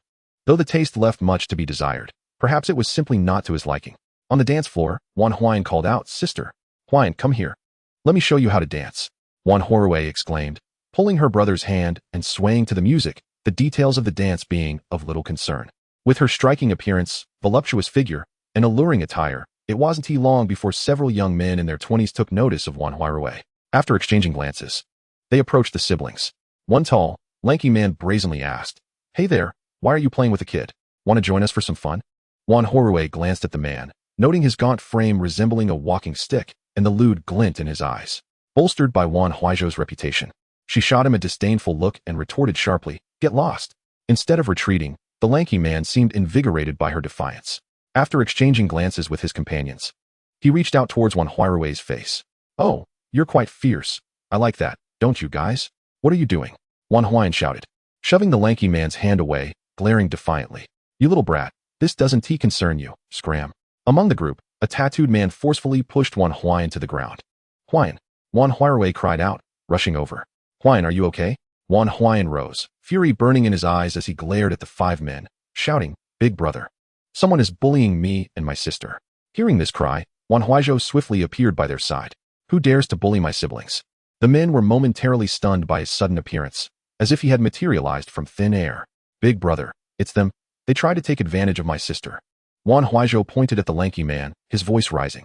Realizing the gravity of the situation, Wan Huaizhou felt a surge of protectiveness. He had previously forbidden Huaizhou from visiting such places, fearing encounters like this. He had assumed that in a bustling city like Tianhai, people would exhibit better manners. But it appeared that was not the case. With a resounding thud, before the lanky man could comprehend Wan Huaizhou's swift strike, he was sent reeling backward. "Scorpion!" The remaining men shouted, immediately encircling Wan Huaizhou. "You dare to lay a hand on my brother? Brothers, teach him a lesson." Before they could act, a commanding voice rang out. "What is happening here?" The crowd parted to reveal a blond man accompanied by another, exuding an intimidating presence. "Do you all wish to court death? Do you know who my elder brother is?" "Kujiqing is my brother." Upon hearing this, the 3 siblings turned simultaneously towards Zhang Asfor. In that instant, Zhang Asfor met Wan Huaizhou's gaze, and with a shared understanding, they both knelt. "Lord Kujiqing, we have finally found you." The crowd gasped in astonishment, realizing that the person before them was indeed the renowned Kujiqing. "Big brother, do they know you?" Wan Huaizhou asked, bewildered as he observed the 2 kneeling figures. "Yes," Wan Huaizhou confirmed with a nod, stepping closer to the 2 on the ground. "What brings you both here?" "My lord, we were knocked unconscious by the aftershocks from your explosion at Longshan Hotel. When we came to, we found ourselves in the police station." "The police station?" Wan Huaizhou inquired, intrigued. "Yes, but we didn't say anything." Zhang Asfor quickly defended himself, fearing Wan Huaizhou might misinterpret their situation. "And then what happened?" "Well, it was thanks to your favor, my lord," Zhang Asfor replied, a smug smile creeping across his face. "Right, my lord.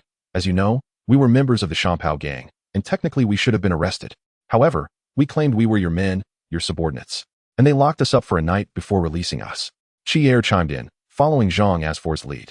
Realizing that it was indeed his influence that had played a role in their release, Wan Huaizhou understood that they likely mentioned their connection to him. They must have feared retribution if he sought them out, prompting their release.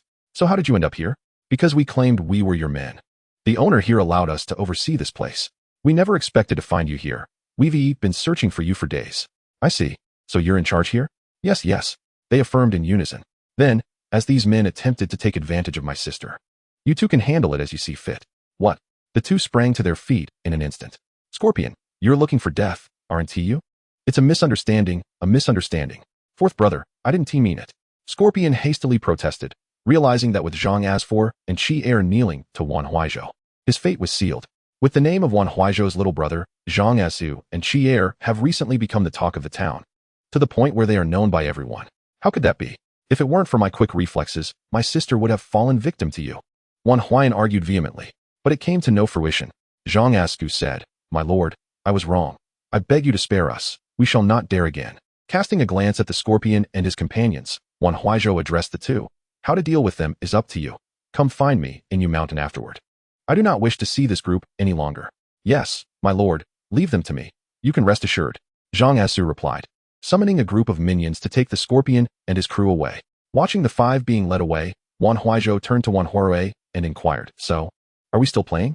Alas, this group has ruined my mood. I no longer wish to play. Brother, let's go home. Chapter 48, Crystal Immortal Beings. Even mortals can communicate with the divine.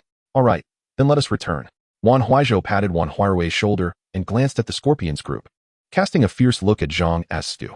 On a moonless, windy night, at a cliff by the sea in Tianhai City, the Scorpion and his companions stood bound at the cliff's edge. Zhang Asu stretched his neck, gazing at them with a calm demeanor. Scrawny Scorpion, why did you choose to provoke anyone but my lord Kopojing's sister? Do you not know the meaning of death? Fourth brother, I was wrong. Spare my life. I will never dare again. I didn't know she was a Saiyan's sister. Silence. Is Saiyan what you call her? Qi Er barked sternly. The Scorpion quickly corrected himself. I misspoke. It is Lord Kopojing. I beg you. Fourth brother, second brother, spare me. The Scorpion pleaded desperately. Enough, enough. Cease your cries. Do not blame me. This is my Lord Kopojing's order. My apologies. As Zhang Asu spoke, he gestured to his subordinates behind him. Without hesitation, they approached, encased the group in sacks, and pushed them into the sea. In Yu Mountain, at the villa, Wan Huaizhou sat on the sofa, pouting and visibly displeased. Wan Huaizhou approached her. What troubles you? Are you unhappy? Sigh, I had hoped for a delightful outing, but instead, we encountered these ruffians. It's infuriating. All right, do not be upset. Next time, I'll take you out again. Wan Huaizhou sat beside his sister, offering a reassuring smile. Brother, why not train us today? I wish to be as unrestrained as you. Wan Huaizhou paused, then smiled lightly, recalling the events of the past few days. Indeed, he had been quite unrestrained. What is it? Brother, just say yes or no. Wan Huaizhou pondered, retrieving a crystal immortal bean from his pocket. Here, eat this. Brother, what is this? Did you not wish to be as free as your brother? Eating it will suffice. Is it for real? Wan Huaizhou asked with curiosity. When have I ever deceived you? True enough. Wan Huaizhou realized her brother would not harm her. Without hesitation, she took the crystal immortal bean and swallowed it whole. It nearly choked her. And she quickly drank some water to wash it down. No sooner had it settled in her stomach than her body swelled, invigorating her entirely. She looked at Wan Huaizhou in disbelief. Brother, I feel as if I could fell a bull with a single punch. Wan Huaizhou chuckled and activated the detector. Beep, beep, beep. As the beeping echoed, the detector displayed Wan Huaizhou's combat power at 50 points. Of course, your current combat power is 50. 10 times that of an average person. What? 10 times? Wan Huaizhou gasped in astonishment. Indeed, the usual combat power of an ordinary adult ranges from 4 to 5. Yours is 50, wouldn't you agree? Oh my, that's wonderful. So, I am a superhero now? Wan Huaizhou exclaimed excitedly. Well, somewhat, but compared to your elder brother, you are still lacking. Upon hearing this, Wan Huaizhou looked puzzled at her brother, a Saiyan. What could his combat power be? She inquired, Brother, what is your combat power? Wan Huaizhou anticipated this question. Thus, he removed the detector from his ear and handed it to her. Put it on your ear, press a button, and you will find out. All right. Wan Huaizhou took the detector. Having seen her brother wear it daily, she was eager to try it herself. She donned it and pressed the switch. Beep, beep, beep. As the beeping resonated, the detector registered Wan Huaizhou's combat power at a staggering 6,120. Brother, you have 6,120 points of combat power. Wan Huaizhou merely smiled in response. Sister, what is this 6,120? At that moment, Wan Huayan, freshly bathed and clad in clean pajamas, descended the stairs. Huayan, come quickly, look at me. Wan Huaizhou rushed to the sofa, grabbed part of it, and effortlessly lifted it above her head. Goodness, sister, have you taken a strength potion? Wan Huayan's eyes widened in astonishment as he hurried down the stairs, gazing at Wan Huaizhou with envy. Brother, has the second sister been secretly training her? Hee, I haven't trained her. I merely gave her one of these. Saying this, Wan Huaizhou tossed another crystal immortal bean to Wan Huayan. He caught it, scrutinizing the bean with a frown. What is this? An immortal bean? Yes. I call it a crystal immortal bean. It can enhance human strength. Crystal immortal bean. Did you bring this from the Dragon Ball world? No. Wan Huaizhou shook his head. Then where did it come from? Wan Huayan queried. Are you going to eat it or not? If not, give it back. Noting Wan Huayan's incessant questions, Wan Huaizhou feigned anger. No way, you've already given it to me. There's no reason to take it back. With that, Wan Huayan swallowed the crystal immortal bean in one gulp. In no time, his body swelled similarly to Wan Huaizhou's, and the sensation of power surging within him left Wan Huayan momentarily speechless. Brother I.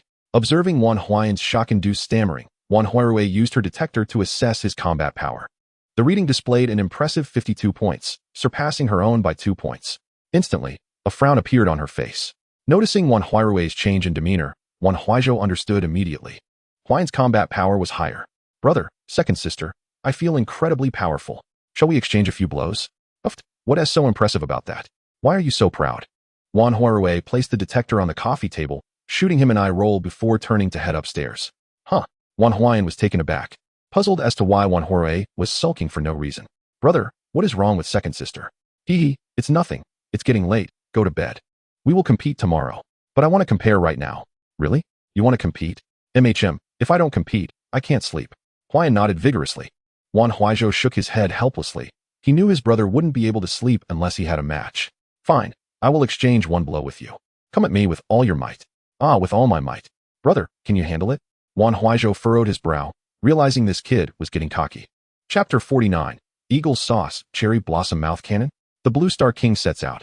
You little rascal, quite arrogant, aren't you? Come on. If you can touch the hem of my garment, I will call you brother from now on. Then, brother, you better be careful. Wan Huayan grinned smugly, stepping forward to charge at Wan Huaizhou. As Wan Huayan rushed in, Wan Huaizhou let out a resigned sigh.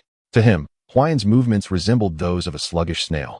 He raised his hand, unleashing a surge of energy that instantly filled the hall with a tempestuous wind. Before he could even approach, Wan Huayan was sent flying. Brother, are you serious? He lamented while sprawled on the ground. I have already shown restraint.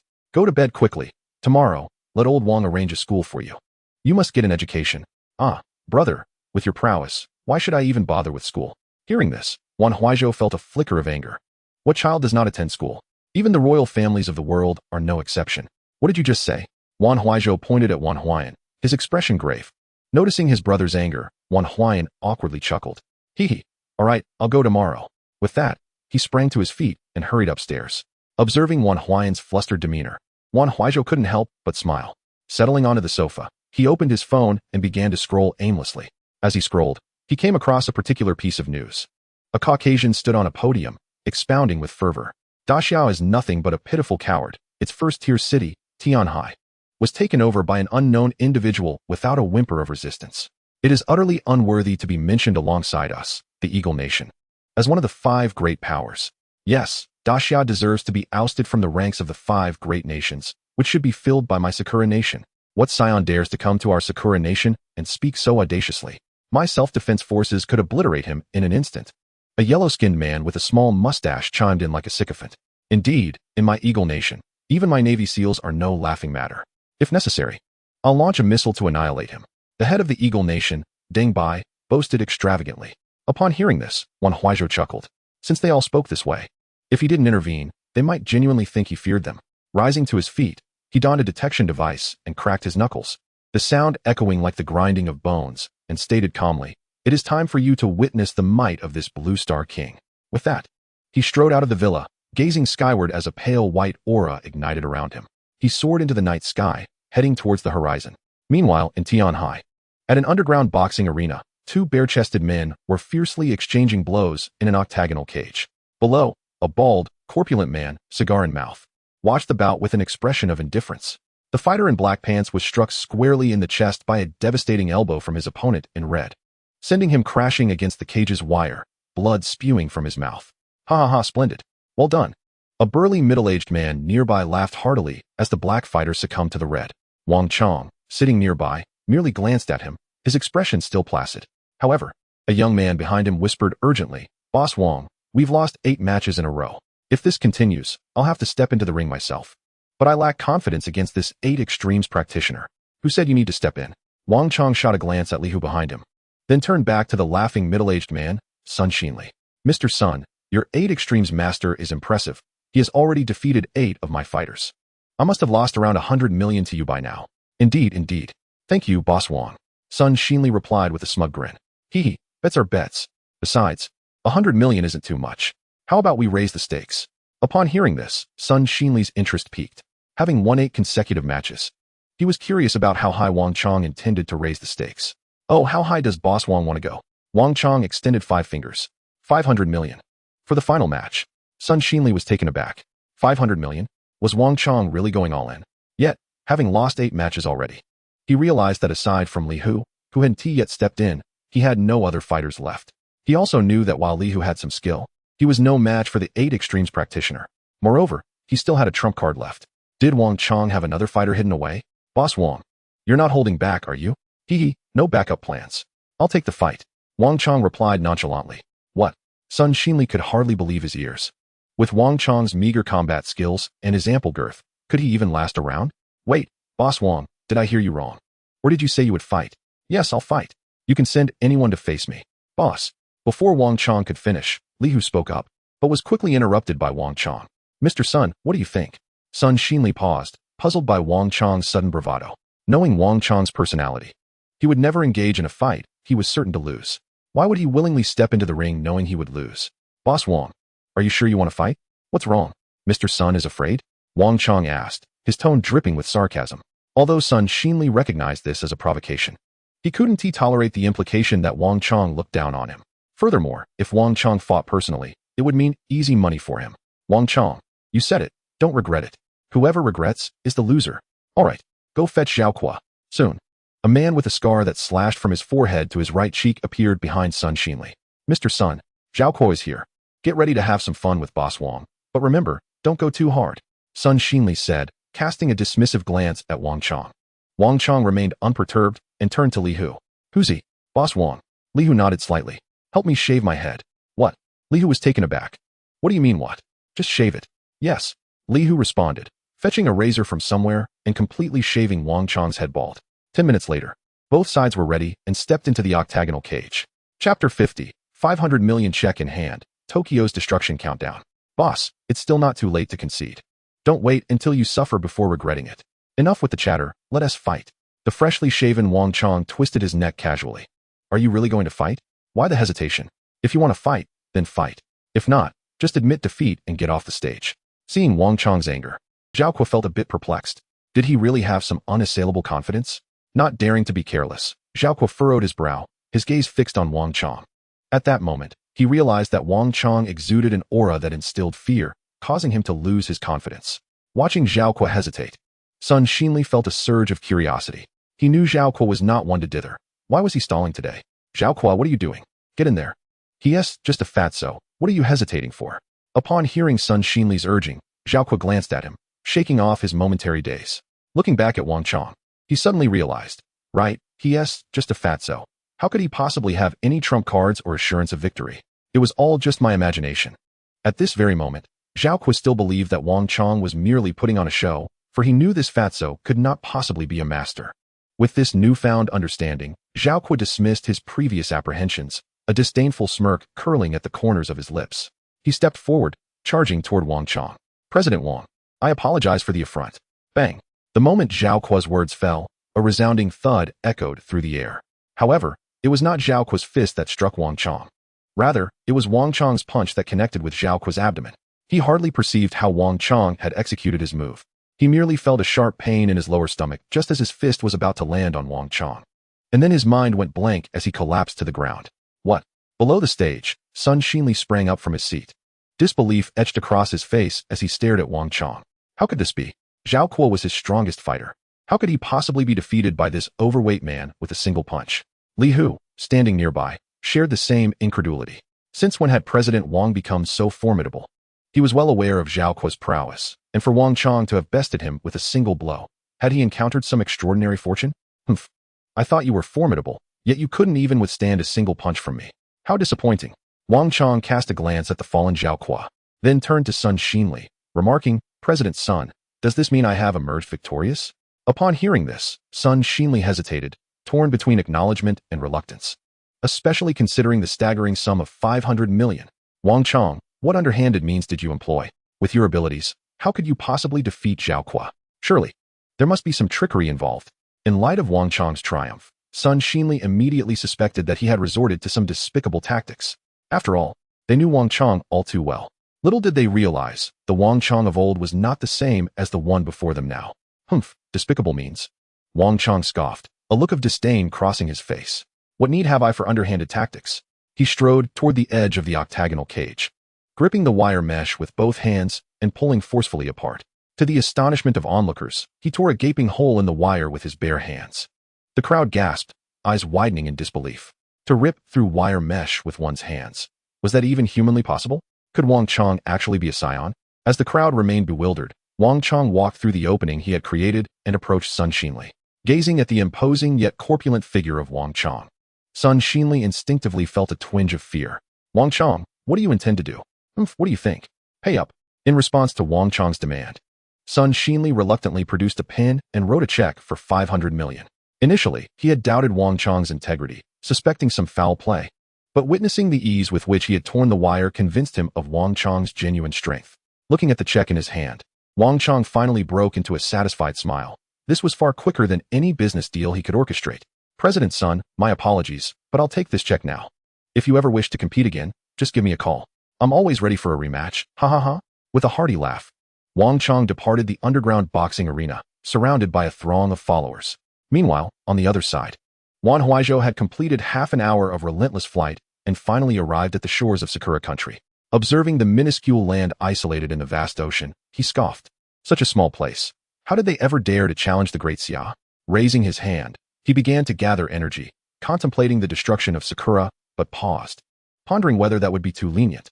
Thus, he retracted the energy wave and flew toward Tokyo, the capital of Sakura country. Upon reaching Tokyo, Wan Huaizhou felt a pang of hunger and sought out a Japanese restaurant. A woman dressed in a kimono approached him with dainty steps. Excuse me, sir? How many in your party? Wan Huaizhou glanced at her and replied indifferently, one. Right this way, please. The woman led him to an empty table and promptly handed him the menu. Without even glancing at it, Wan Huaizhou closed the menu and returned it, stating, one of everything on the menu, please. The woman appeared momentarily taken aback, casting a skeptical look at Wan Huaizhou. You heard correctly, and I spoke no error. Hurry along. Before she could respond, Wan Huaizhou interjected, already anticipating her words. Understood. The woman nodded, though her mind buzzed with confusion. Yet, as Wan Huaizhou had spoken, she had no choice but to comply. After all, he was the customer. Before long, a plethora of sushi, ramen, and miso soup filled the table. Wan Huaizhou wasted no time, devouring every morsel in front of him, all witnessed by a handful of patrons in the restaurant. They gaped in disbelief, wondering if anyone could consume such an extraordinary amount of food. Feeling satisfied, Wan Huaizhou stood up, his belly protruding, and addressed the waitress. I enjoyed my meal thoroughly. I won't be destroying your establishment after all. The waitress, bewildered, blinked in confusion. What do you mean by not destroying our establishment? Disregarding her astonished expression, Wan Huaizhou smiled nonchalantly and exited the restaurant. Miraculously, his previously bulging stomach visibly deflated at that moment. Chapter 51. The Withering of Cherry Blossoms, the Saiyan Bombardment of Tokyo. As Wan Huaizhou prepared to leave, the waitress quickly called out, Sir, you haven't paid yet. Turning back, Wan Huaizhou replied coolly, I have no intention of paying. Perhaps you should call the police? The waitress was momentarily stunned, her gaze sharpening as she hurriedly shouted toward the interior, Quick, come out. This man is dining without paying. In no time, several men adorned with the rising sun headbands rushed out. Bakayuru, who dares to eat without paying? That's him. It's him. The waitress pointed accusingly at Wan Huaizhou. What? Is it you? One of the men stepped forward, seizing Wan Huaizhou by the collar and demanding, Do you know where you are? Eating without paying. Are you seeking death? Feeling the man's grip tightening, Wan Huaizhou's temper flared. He clamped his hand around the man's throat, lifting him effortlessly off the ground. Do you even know who I am? As he spoke, Wan Huaizhou slowly revealed his tail hidden beneath his suit. The man's eyes widened in shock. Why, you're a scion from the Great Xia? Indeed, that is correct. With a dismissive wave, Wan Huaizhou tossed the man aside, as if he were refuse. The revelation of his tale sent panic rippling through the restaurant, as dozens of patrons scrambled for the exits in a frenzy. Observing the chaos, Wan Huaizhou turned to face the outside world, raised his hand, and unleashed an energy wave. Boom! An explosion shattered the storefront, sending debris flying. With a wicked grin, Wan Huaizhou stepped out onto the street, launching energy blasts that relentlessly pounded the surrounding buildings. The cacophony of explosions and rising smoke filled the air. This was not the Great Xia. It was Sakura, a nation that had invaded the Great Xia a century prior, offering Wan Huaizhou a sense of liberation to unleash his unrestrained desires. Soon, a contingent of Sakura police arrived on the scene, encircling Wan Huaizhou. A bald, middle-aged man, holding a megaphone, shouted, "Hey, cease your attacks, or we will open fire." In response to such words, Wan Huaizhou merely smiled indifferently, offering no reply. He raised his hand, and a wave of energy surged forth, striking the middle-aged man. Having never encountered a Saiyan before, the man was caught off guard before he could react. The blue energy blast collided with him. Boom! A resounding explosion echoed, and the middle-aged man let out a scream before dissolving into a mist of blood, vanishing from existence. "Captain!" Upon witnessing the death of their leader, a petite man shouted, his face clearly etched with fury as he raised his handgun and unleashed a flurry of bullets at Wan Huaizhou. However, it proved futile, as the bullets struck his flesh. They instantly deformed into mere clumps of metal. With a casual pad on the bullet lodged against his chest, Wan Huaizhou chuckled, "Ineffective. Handguns hold no power over me." With that, he lifted his hand once more and launched another energy blast toward his adversaries. Boom! Another thunderous explosion erupted, this time with far greater force, obliterating several police cars and dozens of people in an instant, leaving behind only a massive crater as evidence of the devastation. Before long, news of the Saiyans' appearance in the Sakura Nation reached Kishida Inoue, who was situated far away in the Eagle Sauce Nation. Upon receiving this report, both Kishida and Dengbai grew anxious. They realized that the derision they had directed at Xia Online had attracted the attention of the Saiyans, who had now come seeking retribution. "Mr. Dengbai, what shall we do now?" Kishida inquired urgently from the White House of the Eagle Sauce Nation. They had merely sought to seize an opportunity to mock Xia, never anticipating the calamity that would ensue. "Remain calm. Contact General Yamamoto and instruct him to deploy the self-defense forces. I will also reach out to General Smith stationed in your Sakura Nation to send reinforcements." "Thank you, Mr. Dengbai," Kishida responded, bowing respectfully in gratitude. Swiftly, Yamamoto and Smith received their orders from Dengbai and Kishida, mobilizing their forces to eliminate Wan Huaizhou. In Tokyo, at the Prime Minister's residence, Wan Huaizhou emerged, standing on the steps with a displeased expression, for Prime Minister Kishida was absent. Gazing at the opulent Prime Minister's residence, Wan Huaizhou ascended slowly into the air. Gathering energy in his hand, he conjured a sphere of light. Boom! The immense blaze illuminated the night, transforming the Prime Minister's residence into a mere heap of rubble.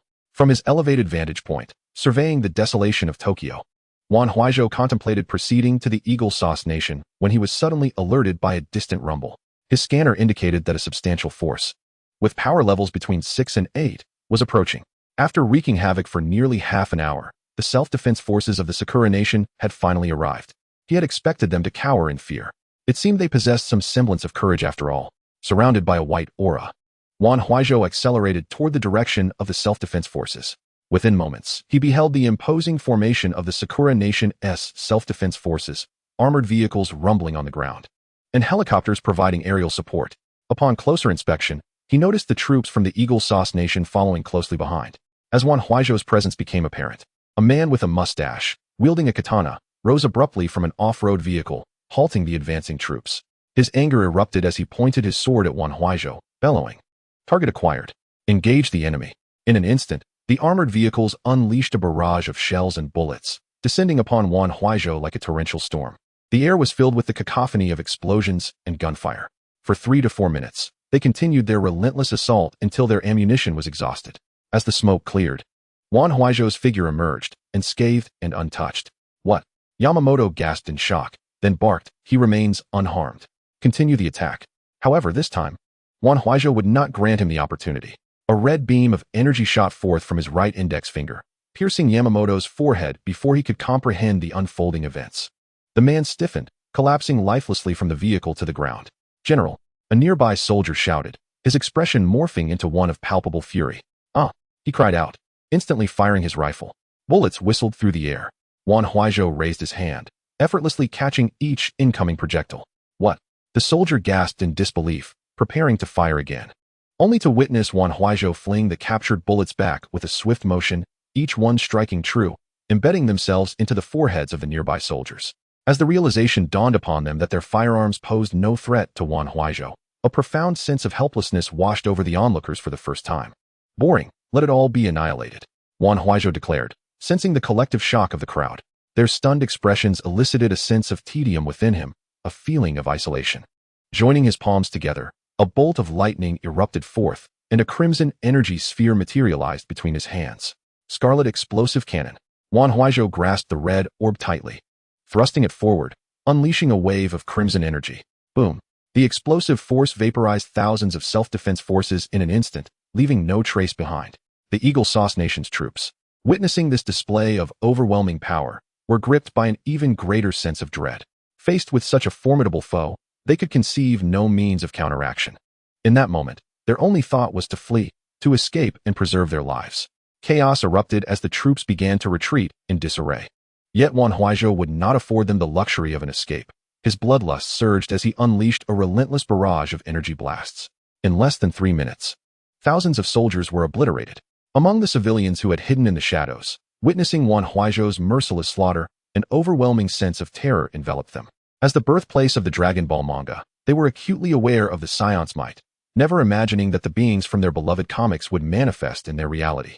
Unbeknownst to them, a dark aura began to seep from their very beings, coalescing in the air. The fear emanating from the multitude of citizens converged into a swirling mass, gradually forming a figure with a tail. Beep, beep, beep. Wan Huaizhou's scanner suddenly blared an alarm, indicating the presence of an entity with a power level of 6,000 behind him. He spun around sharply, only to see a red beam streaking toward him, piercing his shoulder in an instant. Ha ha! A familiar, loathsome laughter erupted, sending shivers down his spine. Frieza!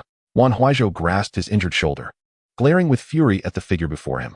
Indeed, the manifestation of fear had taken the form of none other than the infamous tyrant responsible for the destruction of Planet Vegeta, Frieza, the self-proclaimed emperor of the universe. Ha ha! The first form of Frieza grinned menacingly, his form flashing as he charged toward Wan Huaizhou once more. Thud! A heavy punch landed squarely on Wan Huaizhou's face, sending him crashing into a nearby building like a cannonball. Before he could catch his breath, Frieza unleashed another energy blast from above. Suppressing the pain radiating from his right shoulder, Wan Huaizhou's figure flickered as he deftly evaded the attack, maneuvering himself behind Frieza. With a surge of energy, he quickly gathered a ki blast in his hand and unleashed it. Bang! An explosive sound resonated as Frieza was sent crashing towards the ground by the force of the energy. Joining his palms together, a bolt of lightning erupted from his hands, which he then separated with a powerful shout. Crimson Inferno Cannon. In an instant, a wave of red energy surged towards Frieza, who remained silent on the ground, revealing only a sinister smile. After a couple of mocking chuckles, he raised his hand and released a ki wave of his own. The two energy forces collided, creating a tense stalemate as neither side yielded. They continued to channel energy into their respective attacks. Soon, the intensity of the ki waves reached a critical point. Boom! With a thunderous roar, both combatants were propelled back several meters. The scouter indicated that Frieza's energy had diminished significantly, peaking at 6,000. This led Wan Huaizhou to conclude that this Frieza was not the one from the Dragon Ball universe, but rather a manifestation of the fears held by the citizens of Tokyo. Much like the Vegeta that had appeared in Rin City, this Frieza's power was likely heightened due to the larger populace, thereby amplifying the fears that birthed him. Simultaneously, Wan Huaizhou felt relieved for the crystal senzu beans he had obtained previously at Mount Kailash. Otherwise, he would have been unable to contend with Frieza's 6,000 power level. Huh! Gazing at the fallen Frieza, Wan Huaizhou let out a fierce shout, releasing all the ki within him. The blazing pale white aura enveloped him, sharp and piercing like a spiked mace. Witnessing Wan Huaizhou unleash his full strength, Frieza also roared in anger, his purple aura igniting instantaneously. The two charged at each other almost simultaneously. Bang! In the next moment, their fists collided. Waves of power radiated outward like ripples, causing the surrounding air to tremble with each impact. Soon, footage of Wan Huaizhou's battle with Frieza in Tokyo surfaced online, creating a sensational stir across the internet. In a matter of moments, far off in Daisha, Bai Yuding and Feng Shuangli stumbled upon the video. Their eyes widened in astonishment as they watched the fierce confrontation unfold. Since discovering that Wan Huaizhou was a Saiyan, the two had diligently caught up on the Dragon Ball anime, gaining an understanding of the formidable Saiyans and the cosmic tyrant Frieza. Could Kujing possibly defeat him? Feng Shuangli asked, astonished. Observing Frieza's current form, which appeared to be his initial state, she noted that even so, his power was still 530,000. Unless Kujing can transform into a Super Saiyan, Bai Yuding replied. What if he can't? Feng Shuangli inquired again. Then that would indeed be quite difficult. especially since we're unaware of Kujing's actual power level. As they exchanged glances while watching the video, an inexplicable sense of hope emerged within them, wishing for Wan Huaizhou's victory. Elder sister, elder sister, elder sister. In Yushan Villa, Wan Huayan leaped out of bed, his shoes forgotten, and rushed towards Wan Huaizhou's room. What's the matter? It's late. Can't you let anyone sleep? Wan Huaizhou groaned, her brow furrowed in annoyance as she opened her eyes. Elder sister, big brother has gone to the cherry blossom country. So what? Can they possibly defeat him? Wan Huaizhou replied nonchalantly. After all, with Wan Huaizhou's prowess, even the entire cherry blossom country wouldn't be able to harm him in the slightest. No, it's Frieza. Frieza has appeared, and he is fighting big brother. Frieza? Frieza. Just as Wan Huaizhou was about to drift back to sleep, she suddenly realized, her eyes widening in shock as she sprang out of bed and flung open the door. What did you say? Frieza? How could he appear in the real world? You ask me, and I ask who? Wan Huaizhou said as he handed over his phone. Meanwhile, in Tokyo, Wan Huaizhou and Frieza clashed fists. A surge of violent energy radiating outward. Both fighters staggered back. Wan Huaizhou observed that this Frieza, born from fear, seemed to lack independent consciousness, driven solely by the instinct to fight. If that were the case, then he had nothing to fear. Cracking his neck, he met Frieza's wicked grin with one of his own. With their battle powers closely matched, facing this instinct-driven Frieza wouldn't be overly challenging. He clasped his palms together, lightning crackling around him, and upon opening them, a red energy sphere materialized. Crimson Inferno Cannon. Wan Huaizhou propelled the red sphere forward, sending a wave of energy hurtling towards Frieza. Instinctively, Frieza formed a purple key wave in his hand and countered. Boom! An explosion erupted. In that split second, Wan Huaizhou decisively abandoned his resistance, his form flickering as he vanished from sight. He reappeared behind Frieza, locking his fingers together before delivering a brutal strike to Frieza's head. With a resounding thud, Frieza was sent crashing back to the ground. Observing the crater left by Frieza's impact, Wan Huaizhou raised his right hand, gathering energy once more. Die! In an instant, the ki blast descended. As Frieza lay in the crater, his form suddenly shifted. Smoke billowed from the explosion, and before Wan Huaizhou could confirm the hit, a figure flashed behind him, executing a sweeping kick. Bang! In a split second, Wan Huaizhou reacted, raising his arm just in time to block. However, the force was overwhelming, and he was sent hurtling backward. Hee. Frieza cackled wickedly, lifting his hand as red energy beams erupted from his fingertips like a machine gun. Wan Huaizhou, having regained his footing, dodged the incoming beams while closing in on Frieza. Just as he was within 3 meters of Frieza, he concentrated his ki and unleashed a powerful strike. The immense energy surged forth like a geyser towards Frieza. A look of palpable fear crossed Frieza's face, but in the blink of an eye, he vanished. Simultaneously, Wan Huaizhou disappeared as well. When Frieza reappeared, Wan Huaizhou had already materialized behind him, delivering a devastating punch to his back. Bang! A dull thud echoed as Frieza was sent crashing to the ground once more. Wan Huaizhou extended his hand, focusing energy towards the fallen Frieza. A golden ki wave erupted forth. Die! Boom! A thunderous sound rang out as Frieza, caught off guard, screamed in horror, his body disintegrating into a plume of black smoke that dissipated into the night sky. Panting, Wan Huaizhou watched the smoke fade, finally exhaling in relief. However, this release brought a surge of searing pain in his shoulder. The sudden emergence of Frieza had inflicted a significant wound. Damn it, how could this happen? Wan Huaizhou grimaced, pressing a hand against his shoulder as he descended to the ground. Surveying the devastation around him, coupled with the throbbing pain in his shoulder, an overwhelming rage began to swell within him. A furious roar erupted from Wan Huaizhou's mouth, and a tempestuous aura simultaneously burst forth from within him, reducing everything in his path to mere powder. How exasperating. It seems I must augment my strength. After venting his wrath, Wan Huaizhou turned his gaze toward a relatively intact skyscraper and inscribed upon it with a crimson beam, "From this day forth, the Sakura nation shall be wholly owned by me, Wan Huaizhou. A monthly tribute of 10 billion daxiao coins and various delicacies shall be delivered punctually to Tianhai City. Should any dare to defy this decree, the Sakura shall sink." Having etched these words, Wan Huaizhou resolved to act swiftly and soared directly towards Eagle Sauce Country. This served as a lesson for the Sakura nation, but the true instigator, Eagle Sauce, was not to be spared. Before long, after approximately an hour of relentless flight, Wan Huaizhou arrived at the capital of Eagle Sauce Country, gazing at the pristine white palace. Without a moment's hesitation, he raised his hand and unleashed a concentrated energy blast. Boom! An explosion erupted, flames soaring into the sky, and the once immaculate palace was reduced to a mere ruin in an instant. Yet, this was merely the beginning. Wan Huaizhou surveyed the surrounding edifices and unleashed a barrage of energy blasts, transforming the capital of Eagle Sauce into a scene reminiscent of the apocalypse, filled with smoke and crumbling structures. Soon, several armed helicopters, tanks, and thousands of soldiers surrounded Wan Huaizhou. Observing these scrap metal contraptions, a wicked smile crept across his lips. He raised his hand, targeting the aircraft and tanks, and launched a series of energy blasts. Boom, boom, boom. A succession of explosions rang out, and within a minute, the thousands of Eagle Sauce troops, along with their tanks and aircraft, were obliterated by Wan Huaizhou. Just as he was about to concentrate his full power to utterly annihilate the city, a middle-aged Caucasian man suddenly shouted from the ruins of the White Palace, "No, please. We surrender. I am willing to submit to you. Eagle Sauce country is willing to bow before you." Hearing this plea for mercy, Wan Huaizhou turned to see President Deng Bai of Eagle Sauce and Prime Minister Kishida Inahiro of Sakura, slowly kneeling down with the aid of several bodyguards.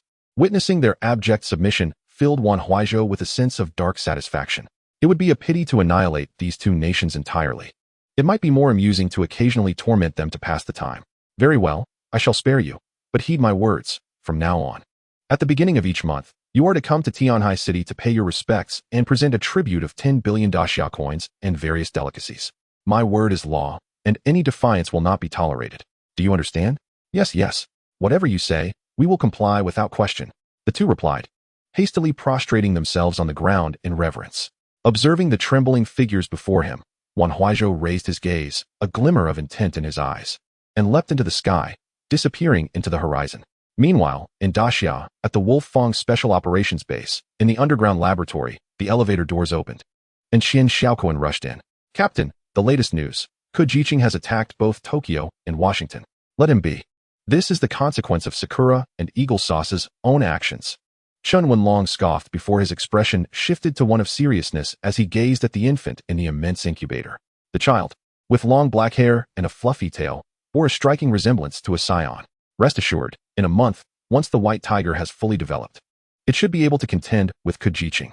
Ruan He, seated at a nearby computer, remarked nonchalantly while observing the infant. "A month? I wish we could send the white tiger to deal with Ku Jiqing right now," Chen Wenlong exclaimed, slamming his fist on the table, his frustration evident. "Patience. Every endeavor has its process. In a month, we shall know the outcome," Ruan He replied. Chen Wenlong merely shot him a glance, remaining silent. At 4 a.m, after wreaking havoc in Washington, Wan Huaizhou returned to the Yushan Villa in Tianhai City. Concerned for his safety, siblings Wan Huarui and Wan Huayan had not slept a wink, until they spotted a white light approaching from the horizon. "It's Big Brother. It's Big Brother," Wan Huayan exclaimed, rushing outside to greet him. "Big Brother," he called, waving his hand as Wan Huaizhou landed before them. Upon seeing the penetrating wound on his shoulder, Wan Huarui gasped and inquired anxiously, "Big Brother, are you hurt?" Wan Huaizhou glanced at his shoulder wound and chuckled. "Oh, it's just a minor injury. No need to worry. Why are you two still awake?" "Big Brother, you went to Sakura without a word and even encountered Frieza. How could we possibly sleep?" Wan Huaizhou was taken aback. How did they learn about his battle with Frieza so quickly? "How do you know I fought Frieza?" he asked, bewildered. "Video of your battle with Frieza has been uploaded online. Look," Wan Huayan replied, showing him the footage. Wan Huaizhou was left speechless. "Is it spreading this fast? Let me bandage your wound," Wan Huarui said, retrieving a first aid kit in the villa's living room. "All right," Wan Huaizhou nodded, and with Wan Huayan's assistance, he shed his clothes, revealing his well-defined physique.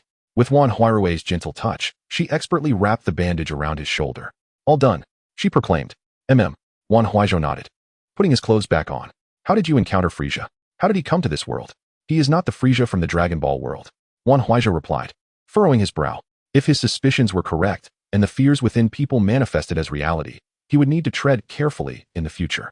From the previous encounter with Vegeta to today's battle with Frieza, their power appeared to be contingent upon the collective fear of the populace. If a global panic were to ensue, the manifested being's strength would be unimaginable. It seems prudent to engage in training, however. He pondered how much potential a low-tier warrior like Ku Jiqing could possess, and whether he could master the transformation into a Super Saiyan. According to the original lore, 2 essential conditions must be met to achieve the Super Saiyan state. One must possess a foundational combat power of 3 million and a sufficient quantity of S cells, coupled with the emotion of rage to awaken the transformation. The aspect of rage should be manageable. The S cells, as noted by the esteemed author of Dragon Ball, Akira Toriyama, proliferate abundantly in tranquil circumstances, a notion that is not particularly difficult to comprehend. The singular challenge lies in achieving a foundational battle power of 3 million. Given that his current power stands at a mere 6,000, he is still a great distance away from that lofty goal. Hey, big brother, big brother. As Wan Huaizhou remained silent, Wan Huaizhou waved her hand in front of his eyes. Huh, what's the matter? Wan Huaizhou snapped back to reality, having absorbed none of Wan Huaizhou's earlier words. What are you pondering? You mentioned he is not the Frieza from the Dragon Ball universe. Then where did he come from? Upon hearing this, Wan Huaizhou paused briefly and replied in a calm tone, I believe it is fear. Both today as Frieza and the Vegeta from a few days ago are manifestations of the innate terror that people harbor towards me. Manifestations of fear? Wan Huaizhou and Wan Huayan exchanged glances, astonished by the notion that fear could take on a tangible form. Then, big brother, where is this Frieza, born of fear now? Wan Huayan inquired. After I defeated him, he dissipated into a cloud of darkness. Ah, so big brother, did you transform into a Super Saiyan? Wan Huayan asked excitedly once more. If you could become a Super Saiyan, that would be absolutely magnificent. Chapter 55. The Crystal Senzu Beans Bestowed Again. The transformation of Zhang AC and Qi'er. No, this Frieza, born from fear, does not possess the grotesque battle power found in the original story. He only has a few thousand, comparable to my own. Moreover, I have discerned that they lack independent consciousness, driven solely by battle instinct, which is why I dispatched him with relative ease. Then, big brother, were your injuries inflicted by Frieza? I was caught off guard by his death ray when he first appeared, Wan Huaizhou admitted. What are your plans next, big brother? Wan Huayan pressed further. Wan Huaizhou pondered for a moment before responding, training. The battle power of these fear manifestations is uncertain, and with my current 6,000, I suspect it may not suffice. Therefore, I must elevate my strength to a considerable degree. Then, big brother, let us train together. You can teach us how to control our ki. What do you mean by that? Before Wan Huayan could finish, Wan Huaizhou interrupted, saying, big brother, you need not worry about us. Although we currently cannot control our ki, no one poses a threat to us. Focus on your training. We will take care of ourselves. Wan Huaizhou understood Wan Huaizhou's strength well. Accompanying him in training would only hinder their progress. Thus, she expressed her sentiments. Indeed, Wan Huaizhou shared this sentiment. He intended to guide his younger siblings once he had completed his training. All right, I shall take my leave to rest. You both should also retire for the night. Wan Huaizhou nodded and ascended the stairs. The following morning, around 8 o'clock, a series of knocks roused Wan Huaizhou from his slumber. Who is it? Groggily, he called out. Huaizhou, it's me, Old Wang. Old Wang. Wan Huaizhou paused, recollecting that this villa had been a gift from Wang Chong. Oh, coming. He replied reluctantly. Rising from his bed to open the door, there stood Wang Chong, sporting a freshly shaved head. Hey, what happened to your hair? Hee, I had it shaved. Huaizhou, the crystal senzu beans you gave me are astounding. Last night, I harnessed that power to earn 500 million. I have deposited it all into the bank card I gave you. Wait, how is that possible? Wan Huaizhou queried, perplexed, as he had only provided Wang Chong with a bean to enhance his physique. Let me explain. Wang Chong chuckled, succinctly recounting the events. Oh, I see. However, it matters not. I am not interested in money. What? Wang Chong was taken aback, then chuckled helplessly. Indeed. For a man who could effortlessly wield the fate of this planet, money would be akin to mere scrap paper. Upon entering the living room, Wan Huaizhou had prepared breakfast. Spotting Wan Huaizhou and Wang Chong, she called out, Big brother, Mr. Wang, come eat breakfast. You two have met. Wan Huaizhou inquired curiously, glancing between them. We chatted for a bit. Wang Chong replied with a chuckle. Wan Huaizhou nodded, appreciating the convenience of not needing to introduce them. Seated at the dining table, Wan Huaizhou took a sip of the white porridge before inquiring, Old Wang, what brings you here so early? Huaizhou, did you forget? I mentioned I would bring over the transfer contract today. Upon hearing this, Wan Huaizhou paused. Had Wang Chong not mentioned it, he would have truly forgotten. However, since Tianhai now belonged to him, signing the contract was of little consequence. Oh, that matter? You can speak with my sister about it, Wan Huaizhou remarked, lifting his bowl to finish the steaming porridge in one gulp. Wang Chong looked on in astonishment. The porridge must have just been cooked, was it not scalding? What are you staring at? Eat up, Wan Huaizhou quipped, observing Wang Chong's dazed expression. Oh, eat, eat. Wang Chong snapped back to reality, hastily raising his bowl to take a sip. However, he immediately recoiled, spitting the porridge back out. Slow down, be careful of the heat. All right. Wang Chong chuckled awkwardly, secretly harboring some trepidation toward Wan Huaizhou. Ding ding ding.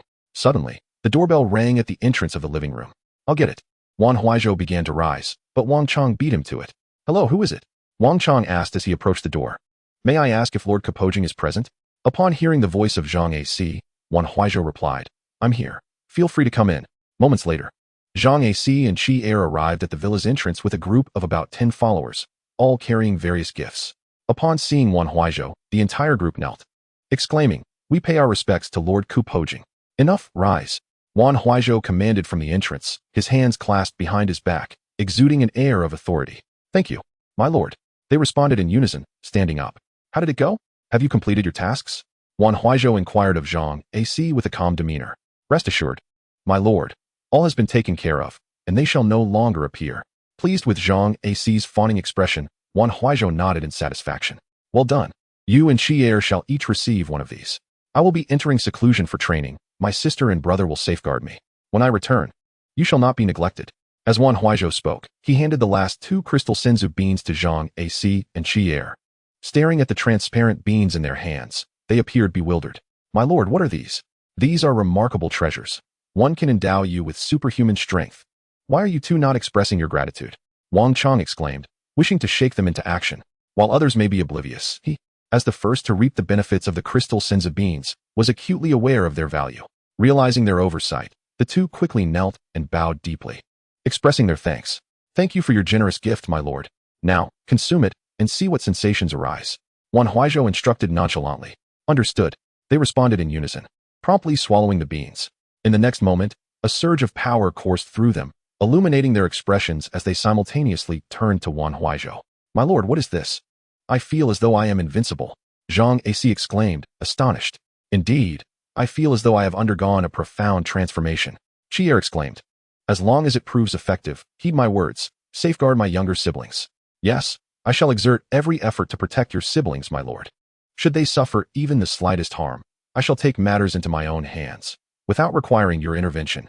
Chapter 56, Akita's Madness. The assassination order targets Tenkai. Casting a glance at the two, Wan Huaizhou remained silent, merely nodding before addressing Wang Chong beside him. This is Mr. Wang, my friend. Old Wang. These two are my servants, he added, as Zhang Ac approached with a smile. Wang Chong, however, wore a look of satisfaction. The mere fact that Wan Huaizhou publicly acknowledged their friendship was enough to validate Wang Chong's worth. Hello, I look forward to your future guidance. Wang Chong extended his hand, shaking hands with each of them. Despite their claim of being Wan Huaizhou's servants, not everyone could attain such a role. Thus, Wang Chong treated Zhang Ac and his companion with a degree of respect. Once the handshakes concluded, Wan Huaizhou refrained from elaborating further and instead turned to Wang Chong with another matter. Old Wang, I have one more request. Speak. Wang Chong responded without hesitation. Assist my brother in finding a school, so he may continue his studies. Though Wan Huaizhou possessed immense strength, he could financially support Wan Huaiyan regardless of his educational pursuits. However, he understood that without knowledge, even the mightiest warrior was merely a brute. Thus education was imperative. I thought it was something of greater concern. Rest assured, I shall take care of this. Wang Chong confidently patted his chest. Excellent. Wan Huaizhou nodded in satisfaction and then turned to Wan Huaizhou, saying, Ray, once Mr. Wang locates a school, you shall oversee Huaiyan. I must set forth. Brother, are you departing already? Wan Huaizhou expressed her bewilderment. The speed of his departure was astonishing, and he had made no preparations. Indeed, I wish to reach my goals swiftly, but you have nothing ready. Will you manage? I am going to cultivate. Not on a journey. What need have I for possessions? Wan Huaizhou chuckled. Very well then. Since you say so, brother, I shall not argue further. I will go fetch Huaiyan. No need. Let him sleep. I am leaving. Upon finishing his words, a faint white aura erupted from Wan Huaizhou, lifting him into the air as he soared toward the horizon. Only after he vanished from sight did Wang Chong finally speak. Huaizhou, may I call you that? Of course, Mr. Wang. Any name will do.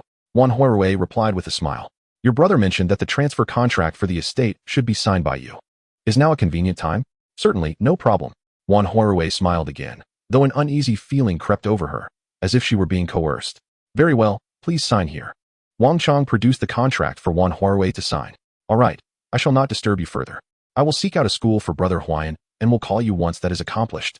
With that, Wang Chong tucked away the signed contract, a look of relief washing over his face, as if a heavy burden had finally been lifted from his heart. For him, aligning himself with Wan Huaizhou was worth more than a mere estate. He would gladly relinquish all his wealth for that opportunity. After all, Wan Huaizhou was a king among men, and securing his favor was akin to ascending to the presidency of any nation. Thank you for your assistance. Not at all. It is my pleasure. Please, stay well. I shall take my leave.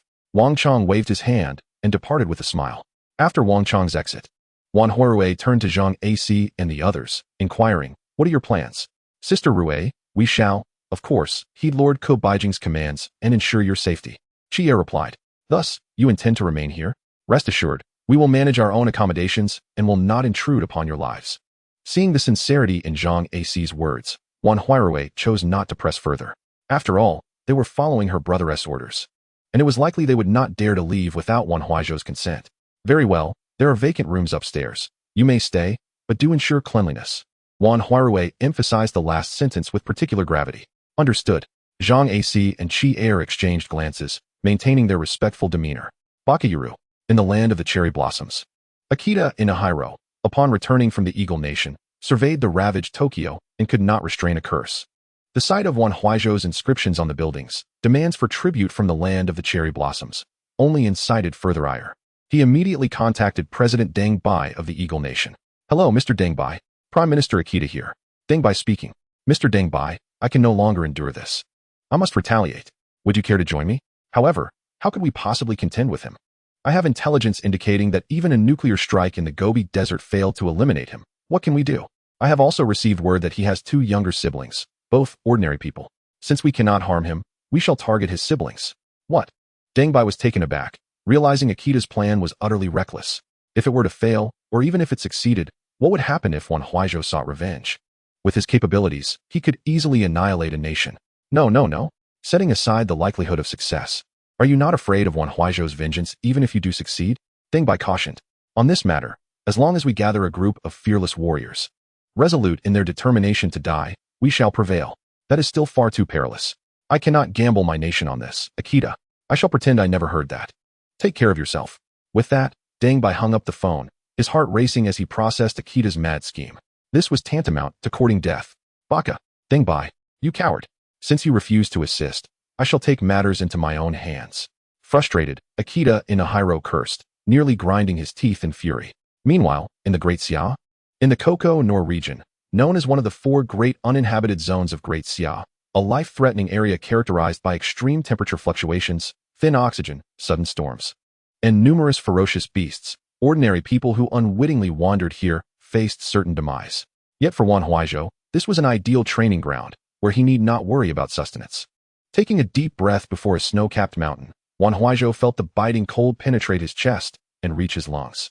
"All right, let the training commence," Wan Huaizhou declared, adopting a stance and beginning his rigorous practice. Chapter 57. The Assassination Order unleashes undercurrents. Tensions gather within the estate. In the land of the cherry blossoms. Within a clandestine underground base, Akita Inahiro regarded the 10 men clad in ninja attire with a grave expression. "Warriors, Wan Huaizhou has slain my kin and laid waste to our homeland. Can you tolerate this?" "We cannot tolerate it," the 10 ninjas exclaimed in unison. "Now, an opportunity presents itself to avenge our fallen comrades. Are you willing to confront Wan Huaizhou on their behalf?" "We are willing," they replied in chorus. "However, this may cost you your lives, and you may never return to the land of the cherry blossoms. Are you still willing? For the glory of our nation." "We shall not hesitate," declared the ninja on the far right, his resolve unwavering. "Very well." Yasuda Inohiro solemnly nodded, his gaze sweeping over the assembly as he placed the photographs of Wan Huaizhou and Wan Huayan upon the table before him. In a low voice, he declared, "These are the siblings of Wan Huaizhou. Although we may not be able to vanquish him, if we could make him experience the anguish of losing loved ones, it would serve as a form of retribution for our fallen compatriots." Thus, the ninja on the far right interjected, "So, Prime Minister, our mission is to assassinate Wan Huaizhou's brother and sister in the Great Xia?" "Precisely. However, to prevent Wan Huaizhou from seeking vengeance, you must proceed with utmost caution, leaving no trace. If necessary, you may have to sacrifice your own lives. Are you prepared for this?" "I understand. We must not allow Wan Huaizhou to suspect our nation of Sakura. That way, he will have no justification for retaliation." "Exactly. So, are you capable of this?" Inahiro reiterated. "Prime Minister, what is the strength of his siblings? Are they also Saiyans?" Another ninja inquired. "Negative. According to our intelligence, they are merely ordinary humans. As for Wan Huaizhou's extraordinary abilities, we speculate that he is most likely a traveler from another realm." "A traveler? Is it truly possible for such beings to exist in this world?" The first ninja pondered aloud before continuing. "Prime Minister, even if they are ordinary, with Wan Huaizhou present, we anticipate that the task will be exceedingly difficult. You must devise your own strategies regarding this matter." I shall not impose undue pressure upon you. But the mission must be accomplished within 3 months. Understood. Rest assured, we will fulfill our mission. The ninja on the far right responded earnestly after a moment's contemplation. One cannot help but remark upon the character of Wan Huaizhou, a man of underhanded tactics, resorting to targeting Wan Huaizhou's siblings when he could not best him in combat. Yet, unbeknownst to him, Wan Huaizhou had already fortified them with the crystal senzu beans, leaving uncertain the outcome of any confrontation. Meanwhile, in Tianhai City, Wan Huaizhou and Wan Huaizhou remained blissfully unaware of the impending vengeance from the nation of Sakura. At that moment, the siblings were seated in the parlor of the Yushan villa, engrossed in watching Dragon Ball alongside Zhang AC, Qi Er, and Wang Chong.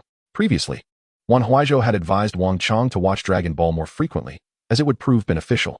They were currently watching the scene where Son Gohan was teaching Videl to harness her energy. In their eyes, they felt akin to Videl at that moment, possessing power yet unable to master its application. As they observed Son Gohan instructing Videl, they too became engrossed in learning. However, as it was their first attempt, they found success elusive. After watching the video numerous times without achieving any progress, they realized their lack of understanding regarding the concept of energy, which hampered their learning. Let us stop for now. I feel we're not ready yet. We'll probably have to wait for Huaizhou to return, Wang Chong exclaimed, shaking his hands and collapsing onto the floor in defeat. Then I shall rest as well. Zhang AC stretched and likewise lay down on the floor. Seeing both of them give up, Wan Huaizhou and Qi Er also ceased their attempts after a few more tries. Only Wan Huaizhou remained steadfast, diligently continuing his efforts. He watched the video intently, listening to Son Gohan and Videl. Gradually, he began to sense a warmth within him coalescing in his hands. A gentle breeze arose, lifting the edges of his clothing. Buzzing sounds filled the air as a low hum resonated, and suddenly, a luminous point the size of a corn kernel appeared between his palms. Second sister. In a surge of excitement, Wan Huaizhou called out. The group turned to look, their faces displaying expressions of disbelief. Wow, you really did it, Wan Huaizhou shouted, scrambling on all fours to reach him. The others followed suit, eagerly gathering around to witness the light between his palms, their eyes sparkling with wonder. However, at that moment, Wan Huaizhou suddenly felt a wave of weakness wash over him. His body lurched forward, and he instinctively placed his hands on the ground. Simultaneously, the gathered energy dissipated. Ugh, I'm so tired, Wan Huaizhou gasped, raising his gaze to his companions, only to find them regarding him with an unusual intensity. What's wrong? He stammered. Huayan, how did you do that? Wang Chong asked incredulously. It was worth noting that he had been the first to attempt sensing energy. Yet he could not achieve what Wan Huayan had just done, stirring feelings of envy within him. I'm not sure. I just focused on guiding the energy out. And somehow, I felt a warmth flowing through my body to my palms, and then it happened. Is it really that simple? Wang Chong's astonishment transformed into confusion, as he found it hard to believe how effortless it sounded. Huayan, try again and see if you can gather it once more, urged Wan Huaizhou, feeling that it seemed somewhat simple yet challenging at the same time, prompting her to encourage him to give it another go. All right, I'll give it a try. Wan Huayan nodded, attempting once more to channel the energy within him to his palms. This time, however, after several minutes of effort, he found himself unable to replicate his earlier success. What is happening? Wan Huayan exclaimed, bewildered. He had been successful just moments ago. He tried again several times. Yet there was still no sign of progress. Ugh, what is going on? Wan Huayan lamented, feeling on the verge of despair. The sensation of falling from great heights to the ground was far from pleasant. All right, perhaps you're too fatigued. Let us take a break, eat something, and then try again. I believe that once you've succeeded once, you can do it again. We can take our time. Yes, we are not in a hurry. If it doesn't work, we can always wait for your elder brother to teach us. Wang Chong chimed in. Okay, fine. Let us take a break. I'll reflect on the feeling I just had. Maybe it will help. Wan Huayan nodded, reclining back onto the floor. Meanwhile, in Tibet, at Mount Kailash, Wan Huaizhou discovered the cave of the mechanical Dragon Balls. At that moment, the previous light point suddenly split into a thin fissure, from which a viscous green liquid began to seep forth. Chapter 58. The Prey Becomes the Hunter. Wan Huayan's first real combat performance. In the depths of Kekexili, Wan Huaizhou shed his upper garments, his body suspended in midair, as a crimson energy sphere continued to coalesce between his palms. With a thrust of his hands forward, a wave of crimson energy shot forth, colliding with a nearby mountain. Boom! A thunderous explosion erupted, leaving a massive crater at the mountain's peak. Panting heavily, Wan Huaizhou gazed at the gaping void, his brow furrowing in discontent. This is unacceptable. I'm still not making any progress, he muttered, resuming his solitary training with a determined spirit. Days later, in Tianhai City, Second sister, I'm off to school. Go on. But remember not to cause any trouble, understood? Yeah, I got it. Wan Huaizhou replied with a hint of annoyance at Wan Huaizhou's nagging as he slung his backpack over his shoulder and dashed out of the villa.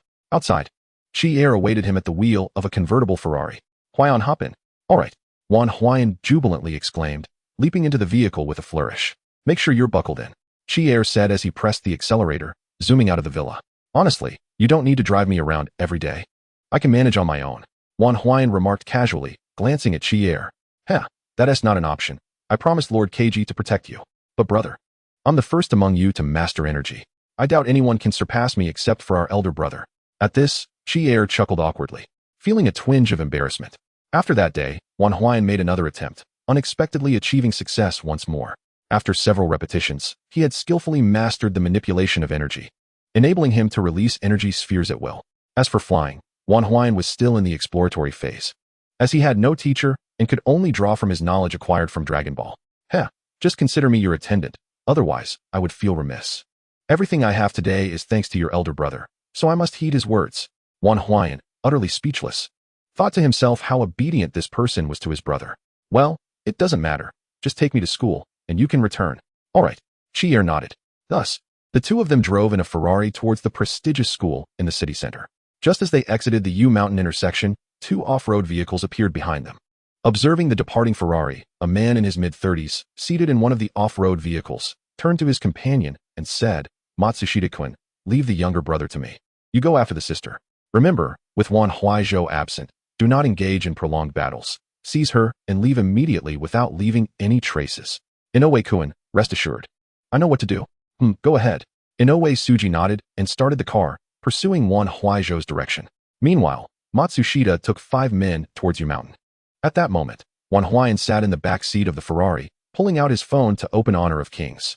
Shi-Er glanced at the rearview mirror and said, Huayan, we're almost at school. Can you finish your game?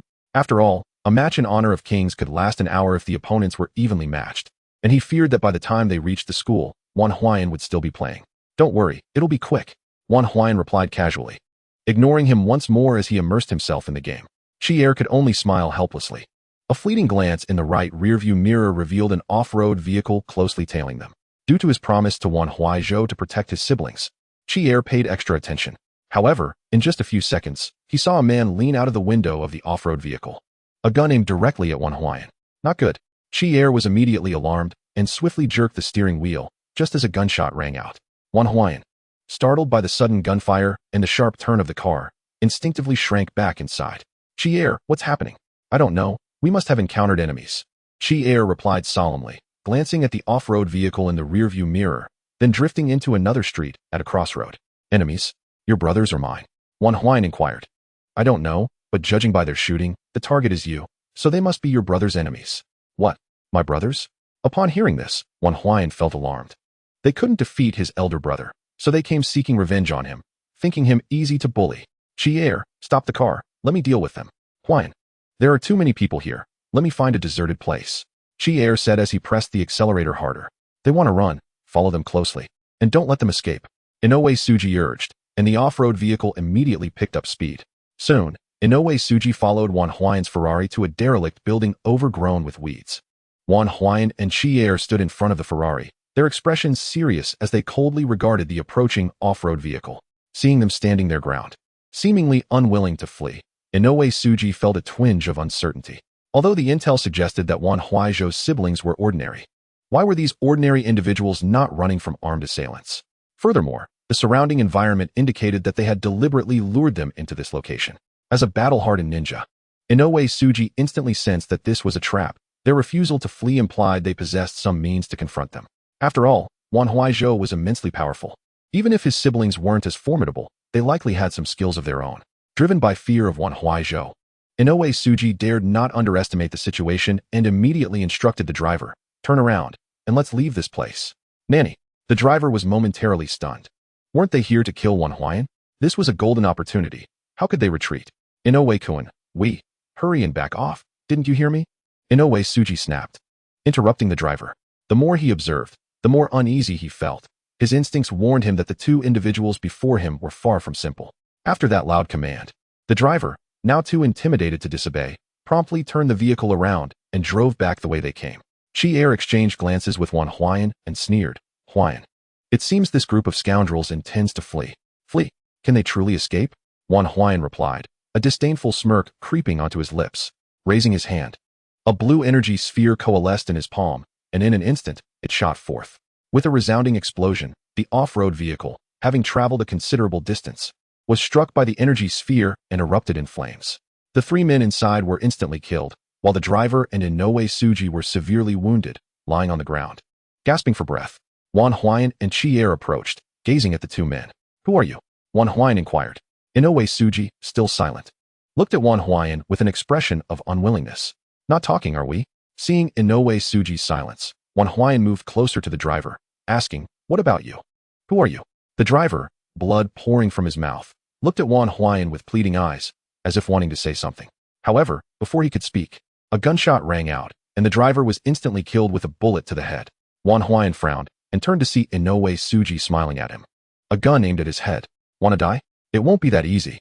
Seeing him about to take his own life, Wan Huaizhou moved swiftly, kicking the gun away just as Inoue Suji pulled the trigger. "You cannot die without my permission." Realizing that ending his own life was futile, Inoue Suji closed his eyes, adopting a resigned expression that signified he would rather face death than reveal their identities. "Are you planning to resist until the end?" Wan Huaizhou frowned, crouching beside the bloodied Inoue Suji, pressing his index finger firmly against the wound on his chest. Instantly, cold sweat poured from Inoue Suji's forehead, yet he remained silent, unwilling to utter a single word, not even a whimper. All right, you have such spirit, do you?" Seeing that he still refused to speak, Wan Huaizhou withdrew his finger from the wound, standing up with a glint of murderous intent in his eyes. Extending his hand, he shot forth another energy sphere. With a thunderous boom, Inoue Suji was obliterated in a burst of energy, vanishing into a cloud of blood mist. Observing Wan Huaizhou's impassive demeanor, Chi-Er paused momentarily. He was indeed Wan Huaizhou's brother, as cold-hearted and ruthless as his elder sibling. Meanwhile, at Yu Mountain, in the Wan family manor. Indeed, the estate gifted to Wan Huaizhou by Wang Chong had been transformed into the Wan family manor. Suddenly, Wan Huaizhou, who was meditating on the grass in the courtyard, opened her eyes, an unsettling feeling surging within her heart. Abruptly, a gunshot shattered the tranquility, a bullet hurtling towards her with terrifying momentum. Just as the bullet was about to strike Wan Huaizhou, she merely tilted her neck slightly, allowing the bullet to whistle past her ear. "Who goes there?" At that moment, a resounding shout erupted as Zhang AC and his numerous underlings swiftly encircled Wan Huaizhou, shielding her from harm. Almost immediately, a gunshot rang out, and one of the subordinates was struck down, his head exploding in a gruesome display. Before anyone could fully comprehend the situation, another gunshot echoed, claiming yet another of her protectors, who fell before Wan Huaizhou. Such brazen aggression was intolerable. With a flicker of motion, she positioned herself defiantly in front of her companions. Casting her gaze toward a villa several hundred meters away, she sprang forth, her body darting like lightning. Bullets whizzed past her, yet none could inflict even a scratch. In mere seconds, she had traversed the distance to stand before the villa. Gazing up at the rooftop, she bent her knees slightly and leaped, soaring over 10 meters to land effortlessly atop the structure. Her figure obscured the sun's rays, rendering her expression inscrutable to those atop the roof, including Matsushita. All they perceived was a harbinger of death descending from the heavens, delivering a devastating blow to one of their comrades. The resounding thud echoed ominously as he was sent flying backward, crashing through the railing and plummeting to the ground, lifeless. Matsushita's eyes widened in disbelief. Wasn't it said that Wan Huaizhou's siblings were mere mortals? How could one leap such heights and possess the strength to slay an adult with a single punch? If they were indeed ordinary, then surely there were no ordinary people left in this world. "Who are you, and why have you come to kill me?" he exclaimed, cursing instinctively in the language of the cherry blossom country. Upon hearing this, Wan Huaizhou furrowed her brow momentarily before a smile broke forth. "Ah, I see now. You cannot contend with my elder brother, so you resort to seeking revenge on me. Is that it?" Matsushita quickly covered his mouth, realizing he had inadvertently revealed too much in his moment of panic. "Damn it, since I've been discovered, there's no need for pretense. Die, you wretched girl," he declared, drawing a pistol and aiming it at Wan Huaizhou. In that critical instant, a shadow darted past, snatching the firearm from his grip. Staring at his empty hand in shock, Matsushita turned to find himself facing the dark muzzle of a gun. Bang! Zhang AC pulled the trigger without affording him a chance to speak. In an instant, blood sprayed forth, and Matsushita collapsed to the ground, lifeless. "Sister Rue, How shall we deal with the remaining 3? Zhang AC inquired, glancing at the others. Wan Huaizhou hesitated for a moment before calmly stating, eliminate them. Bang, bang, bang. 3 gunshots rang out, silencing any protests they might have had. Zhang AC was almost instantaneous in pulling the trigger as Wan Huaizhou's words fell. Sister Rue, apologies for my tardiness. It's fine. Just ensure this place is cleaned up. Wan Huaizhou replied nonchalantly as her phone chimed. Glancing at the caller ID, she saw it was Wan Huayan and answered. Second sister, I've encountered an assassination attempt. He stated calmly, as though unconcerned.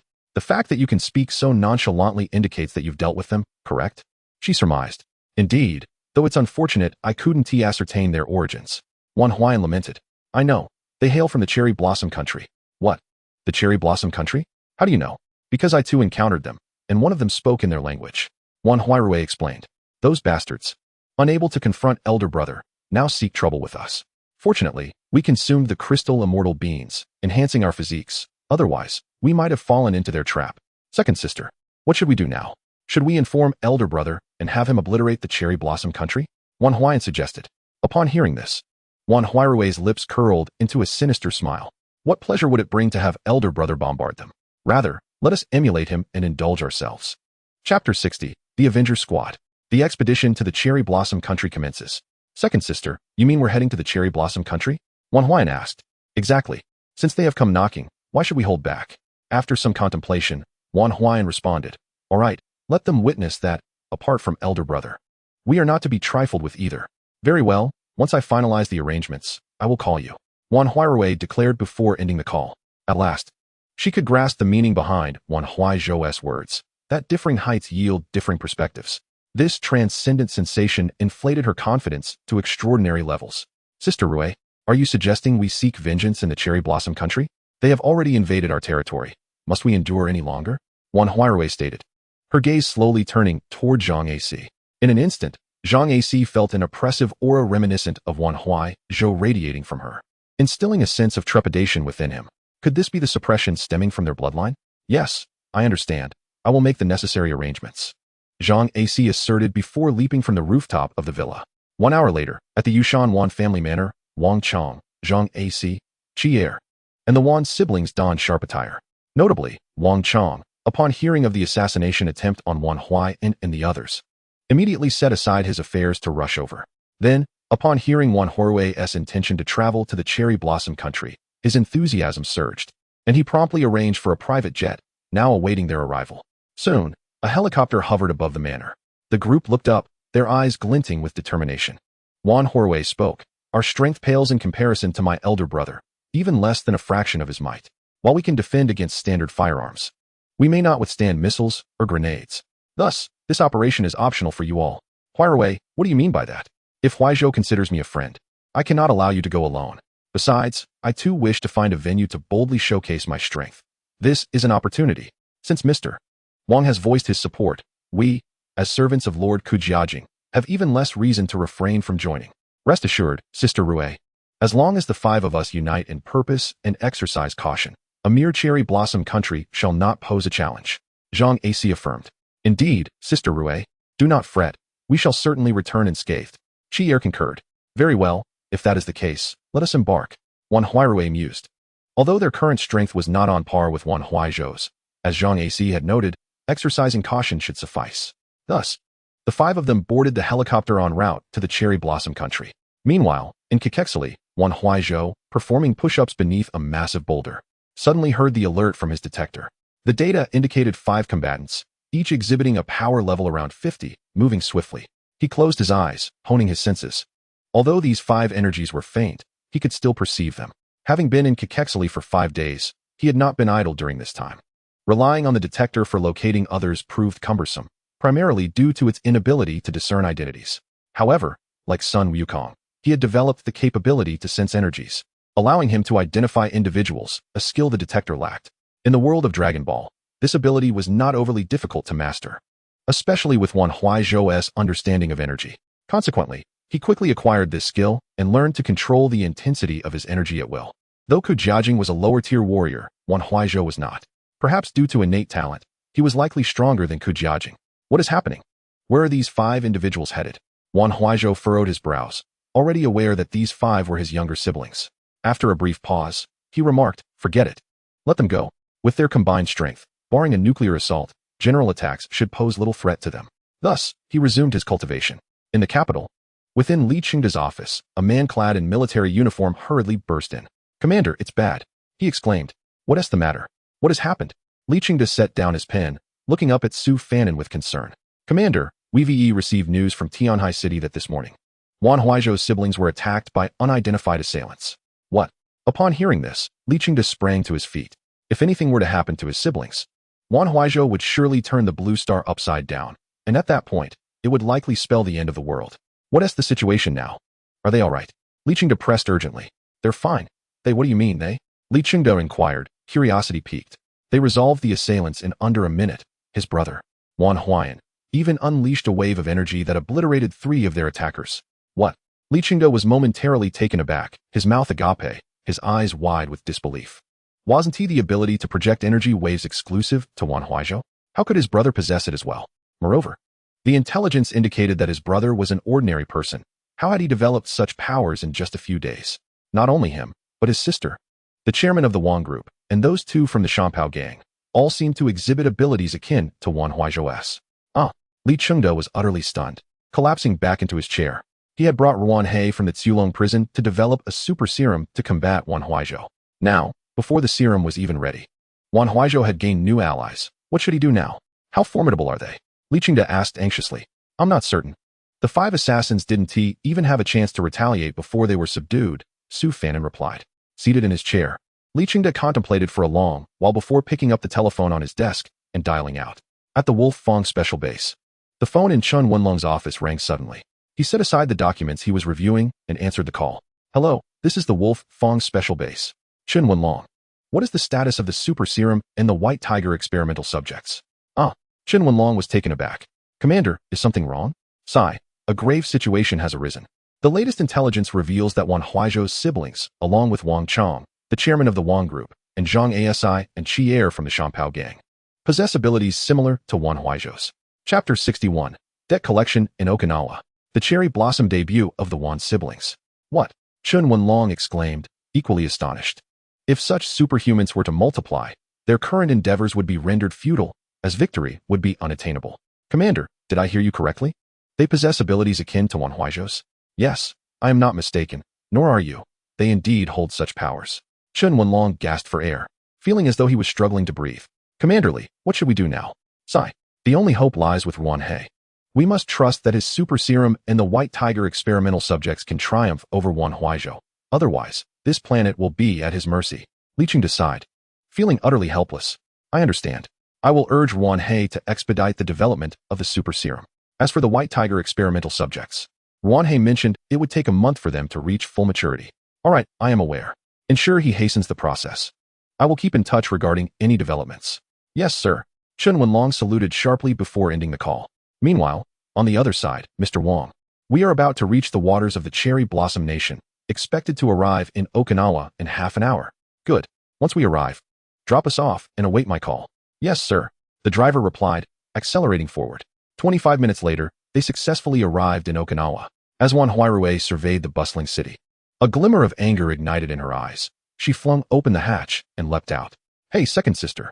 The sudden turn of events caught Wan Huayan off guard. Was his sister truly this furious? "Ha! Huairui certainly has the same spirit as Huaizhou. Huayan, you must not falter." Wang Chong laughed heartily, clearly approving of Wan Huairui's reckless jump from the plane. "Fine, I'll go first, you all follow." Wan Huayan sighed, also leaping from the aircraft. With a resounding crash, smoke billowed forth. The surrounding crowd was instantly drawn to the commotion. Emerging from the smoke, a figure slowly appeared.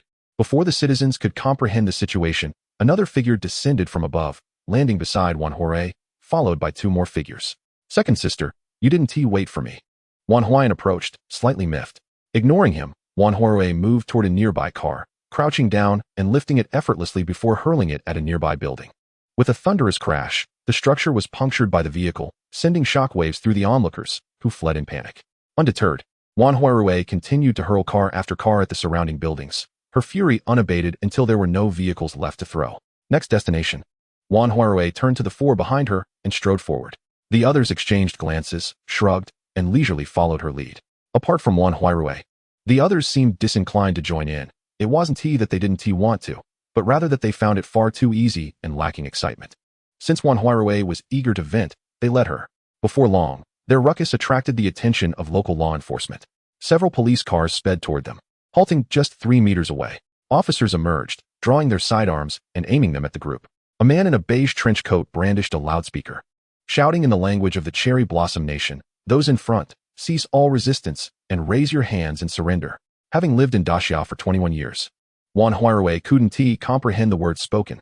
Ignoring the commands, she furrowed her brow, lowering her body into a sprinting stance. Seeing her prepare to charge, the trench-coated man, Takeshita Jun, furrowed his brow as well and shouted again, "Cease all resistance, or I will open fire." However, before he could finish, Wan Huaizhou lunged forward, her body streaking toward them like lightning. Harnessing her formidable combat prowess, she collided with Takeshita Jun, sending him and the police car flying. Takeshita Jun landed heavily on the ground, instinctively crying out in pain as he spat blood, his face contorted in agony. "Fire! Shoot! Kill them!" he commanded, gritting his teeth against the pain. Upon receiving the authorization to fire, the gunshots rang out in rapid succession. Wan Huaizhou watched as the bullets whizzed toward her. With a swift motion, she vanished from her original position. Whoosh! In an instant, Wan Huaizhou reappeared in front of a police car, her fists clenched, and she delivered a powerful punch. Bang! The sound echoed as the vehicle, along with 2 officers leaning against the door, was sent flying. Bang bang! 2 more shots were fired, the bullets hurtling toward Wan Huaizhou with terrifying momentum. Whoosh! Once again, she disappeared in the blink of an eye. When she reemerged, it was right before an officer, where she unleashed another forceful blow. Bang! Without any surprises, the man was sent sprawling. In this manner, under Wan Huaizhou's formidable prowess, dozens of officers from the land of cherry blossoms, including Captain Takeshita Jun, were all felled within a minute. But how infuriating! Who are you? Takeshita Jun asked, his face contorted with disbelief and pain. "We are subordinates of Wan Huaizhou." At that moment, Wang Chong stepped forward and fluently responded to Takeshita Jun in the language of Cherry Blossom Country. "Oh, Chong, you can speak their language?" Wan Huaizhou inquired. Glancing at Wang Chong, he chuckled, saying, "I learned a few phrases from previous business dealings with the company here." "What did that kid say?" Wan Huaizhou asked. "He inquired about our identity," Wang Chong replied. Our identity," Wan Huaizhou scoffed, saying, "Tell him we have come to collect a debt. Your people attempted to assassinate us in the Great Xia, and now we have come to reclaim what is ours." Wang Chong calmly conveyed Wan Huaizhou's intent. "Nanny?" Takeshita Jun's expression was filled with confusion. How could their people have attempted an assassination in the Great Xia? What is the meaning of this? Chapter 62, Armored Storm.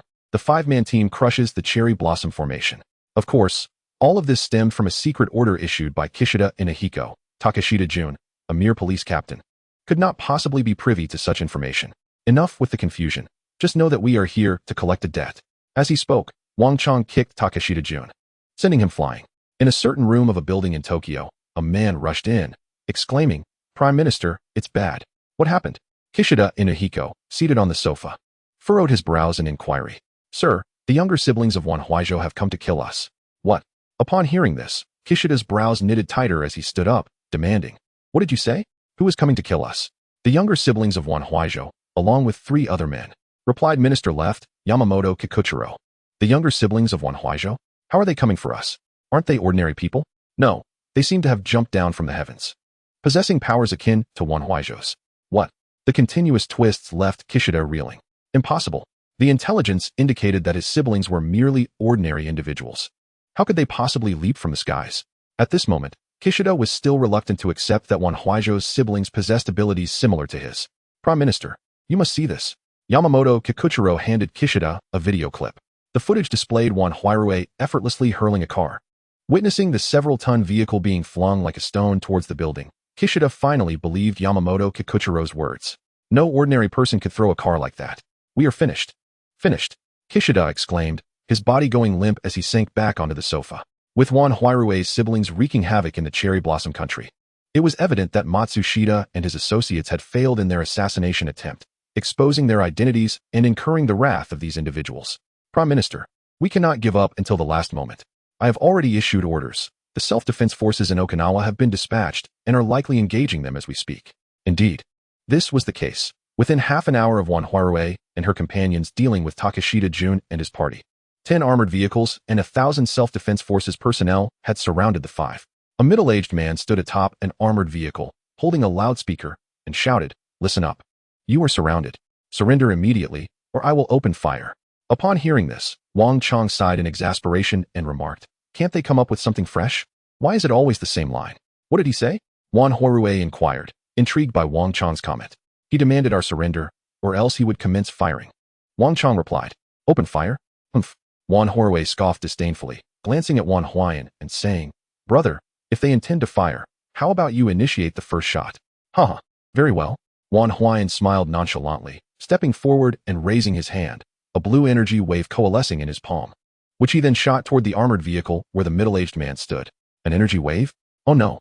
Dayamade Arisher, standing atop the armored vehicle, gasped and promptly jumped down. Boom.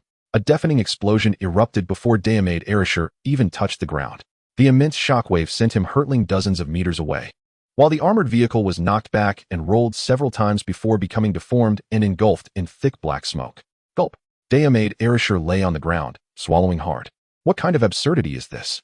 This is another individual capable of emitting energy waves. Could it be that there is more than one Saiyan? Attack, attack. I command you to attack.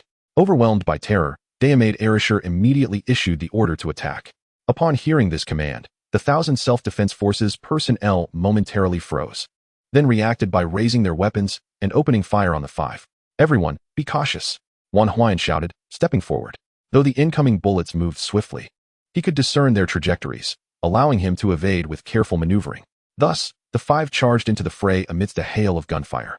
Wan Huayan, fists clenched, delivered a fierce punch. Bang!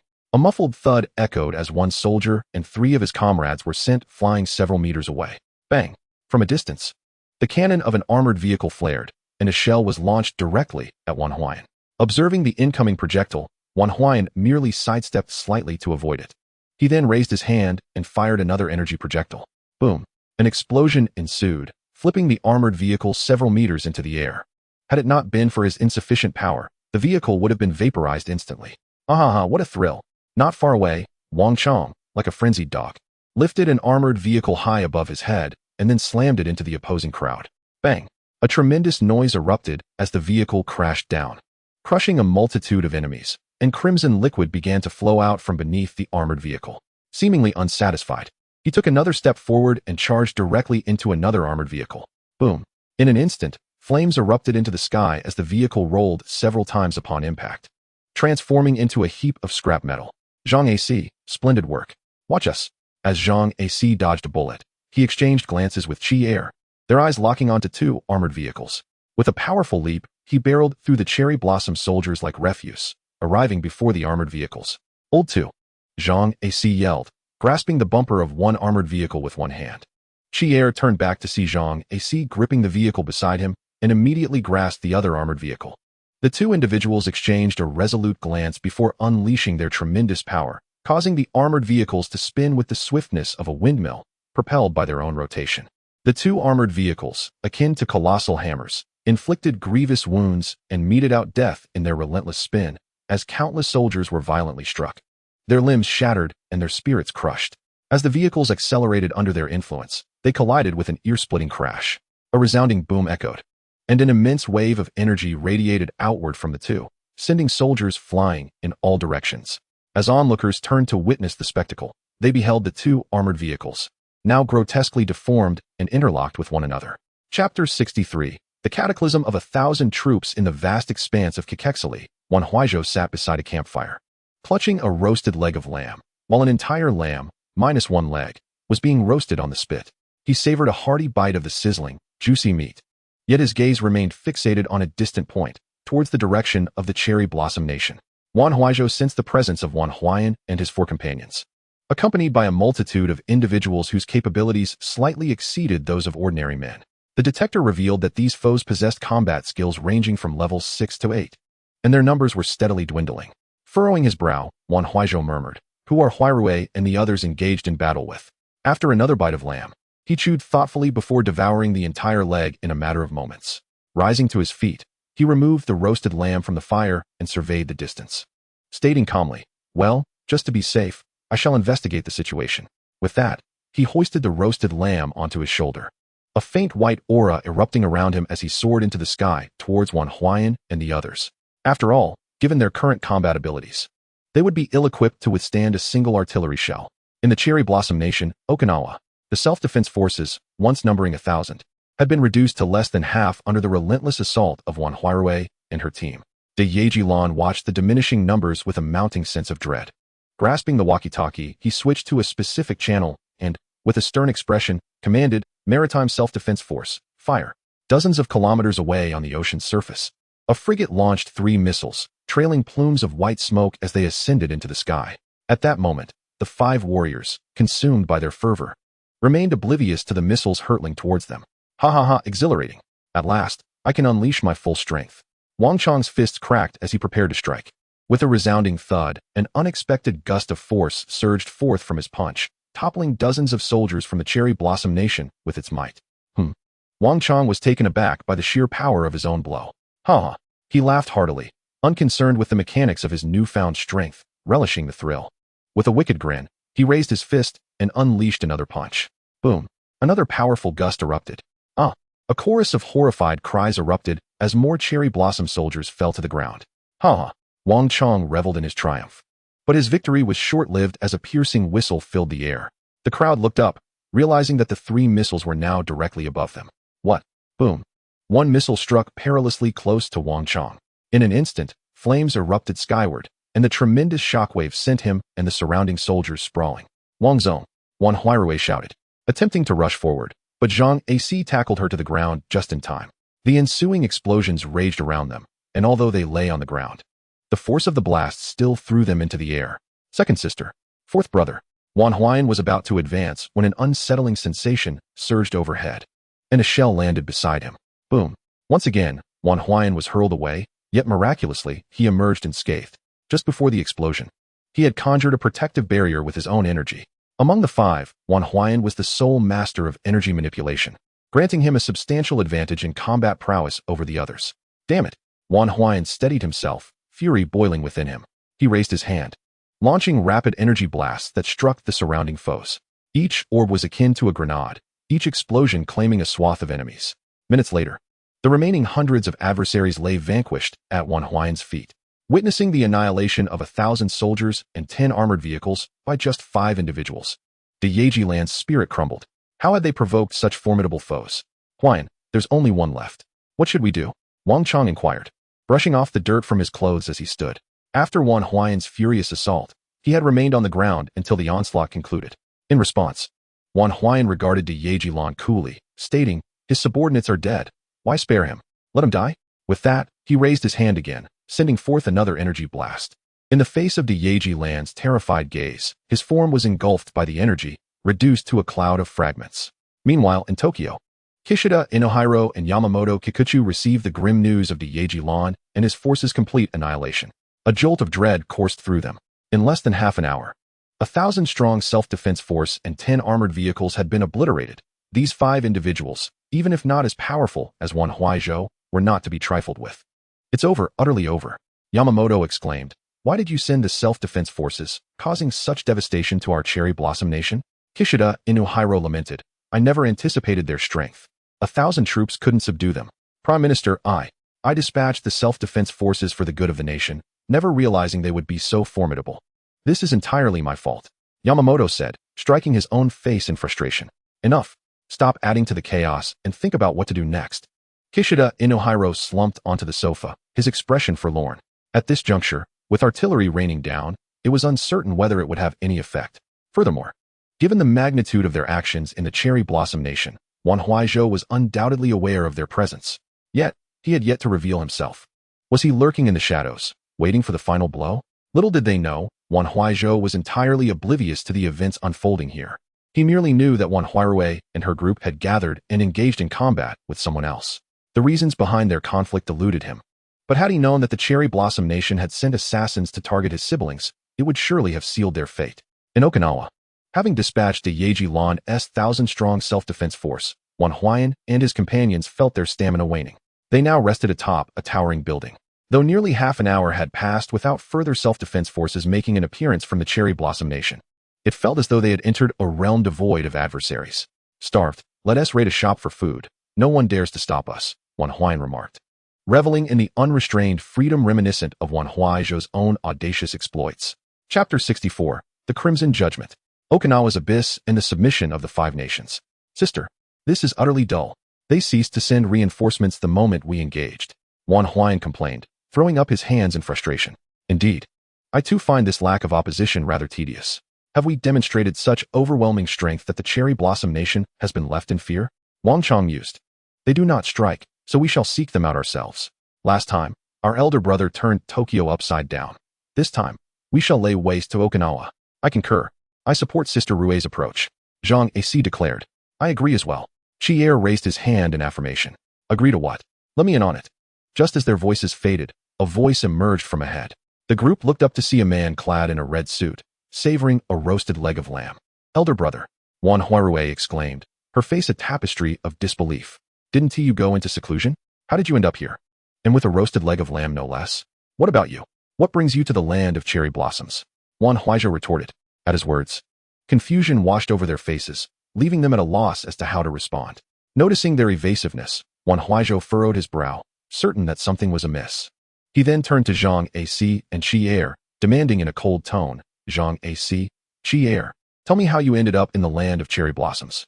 Faced with Wan Huaizhou's inquiry, the two, already intimidated by him, quickly divulged the truth. Lord Keiji, spare us. It was the land of cherry blossoms that sent assassins after Sister Rue and Huayan. We came for vengeance. What? Wan Huaizhou's frown deepened. The land of cherry blossoms sent assassins after Huayan and Huairue? Huayan, are you both unharmed? Elder brother, we are fine. If we were in trouble, we wouldn't have come here. But how did you get here? Didn't you go into seclusion? Upon hearing that they were unscathed, Wan Huaizhou finally relaxed. Though he retained a sense of assurance, aware of their formidable strength, ordinary individuals posed no threat to them. I was cultivating in Kekexili when I suddenly sensed the presence of individuals with combat power between levels 6 to 8 in your vicinity, and in considerable numbers. To be safe, I decided to come and check, he explained. What? Kekexili? Wang Chong exclaimed, a wave of envy washing over him. How he wished for such power. Is there a problem? Wan Huaizhou retorted. And no. Wang Chong chuckled nervously, knowing better than to provoke him. Noticing the silence enveloping the group, especially the displeased expression on Wan Huaizhou's face, Wan Huaizhou stepped forward and playfully brushed his fingers against her nose, saying, Don't be upset. Look, your elder brother is here to avenge you. With that, he turned and gazed down at the streets of Okinawa. Joining his palms, he summoned a surge of lightning, which he then swiftly unleashed, conjuring a crimson sphere of light between his hands. Scarlet eruption. In an instant, a wave of scarlet energy surged towards the ground of Okinawa. Boom. Immediately, flames erupted skyward, a mushroom cloud rising to engulf the sky, casting a shadow over all of Okinawa. Once the chaos subsided, the group beheld a scene of devastation.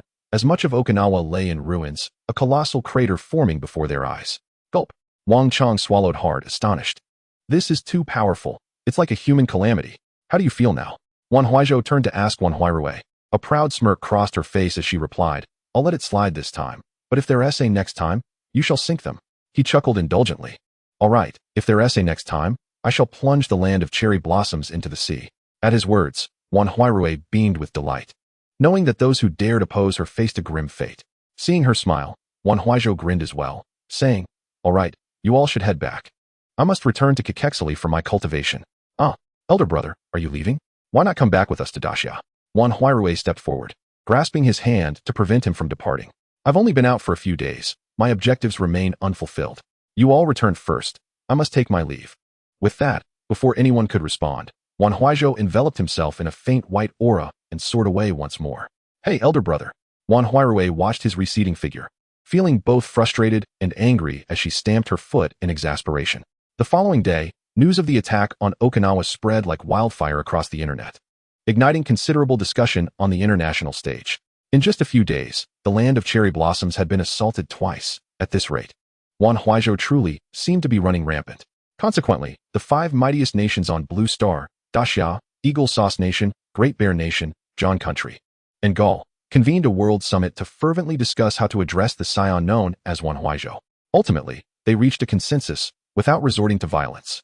They would fulfill all of Wan Huaizhou's demands, with Daxia taking the lead in negotiations. Thus, on the 3rd day after the attack on Okinawa, Da Xiao dispatched Li Qingde to represent the nation, arriving at Yushan in Tianhai City, at the Wan family estate. Inside the estate, Li Qingde sat on the sofa in the parlor, flanked by Chun Wenlong and 6 members of the Lone Wolf B group. Opposite him sat Wan Huaizhou and Wang Chong, with Zhang Ac and Qi Air standing behind them, along with the composed Wan Huayan. As for Wang Chong, rather than the strongest Wan Huayan or Wan Huaizhou, was seated beside them, it was because, despite Wan Huayan being the most powerful among them, he was still quite young. Wang Chong, as the chairman of the Wan group, was the most suitable for such negotiations. Miss Wan, where is your elder brother Wan Huaizhou? Li Qingde inquired. My brother is in seclusion. Feel free to discuss your matters with me, Wan Huaizhou replied nonchalantly. Upon hearing this, Li Qingde paused briefly before smiling and stating, We recently held a conference internationally and unanimously agreed that as long as you refrain from indiscriminately attacking various nations, we are willing to accept any conditions you propose. Upon hearing this, Wan Huaizhou and Wang Chong exchanged glances, realizing they had indeed frightened them. However, it was understandable, since they could not defeat him. Negotiation was their only option, seeking to appease Wan Huaizhou with material offerings to achieve a peaceful resolution. And what conditions do you intend to offer to satisfy us? Wang Chong asked, as he was now the only friend acknowledged by Wan Huaizhou and could fully represent him. What do you desire? Li Qingde pondered before asking. Wang Chong paused, considering what Wan Huaizhou might need at present. Money? Frankly, the funds from the Wan group would suffice for several lifetimes, let alone the current currency, which would be akin to waste paper to him. Since money was unnecessary, what else could there be? Food. Yes, food. Wan Huaizhou's greatest passion was indeed food. Thus, Wang Chong proposed, for Lord Keiji, money is but waste paper, but when it comes to dining, that is his favorite pastime. How about this? You gather 100 top chefs from across Blue Star to serve as Lord Keiji's personal chefs, providing him with the necessary ingredients daily to prepare his meals. Here, Wang Chong intentionally referred to him as Lord Keiji to emphasize Wan Huaizhou's status, as he typically addressed him simply as Huaizhou. Li Qingde was momentarily taken aback, surprised that this was the Saiyan's demand. Mr. Wang, are you certain this is the request? Wang Chong glanced at Wan Huaizhou beside him, signaling her to make the final decision. As he was unsure of what else Wan Huaizhou might require, Wan Huaizhou immediately grasped the situation, saying, Indeed, but this is not our only request, after all. My brother is not present, and we can only consider what we believe he needs. There may be other needs we are unaware of. Indeed, Miss Wan is correct. Should there be any further demands, you may approach me directly. Li Qingde began, but was abruptly interrupted by Wan Huaizhou. Hold on, I have yet to finish speaking. What I just mentioned was merely my elder brother's request. Our own demands have yet to be articulated. Upon hearing this, Li Qingde pondered for a moment, then smiled. Very well, Miss Wan, what are your management proposals? Excellent. Wan Huaizhou replied with a slight smile, her eyes gleaming with a cunning light. I require you to construct a new palace for my brother in Yushan, one that is at least 5 times larger than our current residence. Furthermore, you shall craft a pure gold throne for him, standing 9 meters tall, encrusted with the 9 rarest gemstones of Blue Star. Additionally, let it be proclaimed to the world that my brother shall be revered as the king of Blue Star, and on the day the palace is completed, he shall sit upon the golden throne to receive the homage of the 138 nations of Blue Star. We shall ascend to the status of a royal dynasty. Wan Huaizhou expressed her aspirations in one breath. The room fell silent, and Wang Chong stared at Wan Huaizhou in disbelief. It appeared that the greatest ambition did not lie with Wan Huaizhou, but rather with Wan Huaizhou herself. So what say you? Will you comply? She pressed. Observing Li Qingde's silence. Flustered, Li Qingde fumbled in his pocket for a tissue, wiping the sweat from his brow, his hands trembling slightly. He looked up at Wan Huaizhou, his lips twitching before quickly settling into a composed expression, swallowing hard before nodding. Why yes, we shall comply. Whatever your requirements, we will acquiesce. Good. Then I have no further demands. If my brother has any requests, let him speak to you directly. You may leave now. Faced with Wan Huaizhou's resolute demeanor, Li Qingde could only acquiesce with a nod. Yes, we shall take our leave. With difficulty, Li Qingde rose, offering a slight bow to a few before departing with Chun Wenlong and the others. Sister, you are formidable. You must have had this planned all along. Wan Huayan could no longer contain his curiosity once Li Qingde had left. How has this sister become someone I hardly recognize? With such power, why should I not voice my demands? Did not our elder brother tell us that we are of royal lineage? Huayan, remember this. We are no ordinary individuals.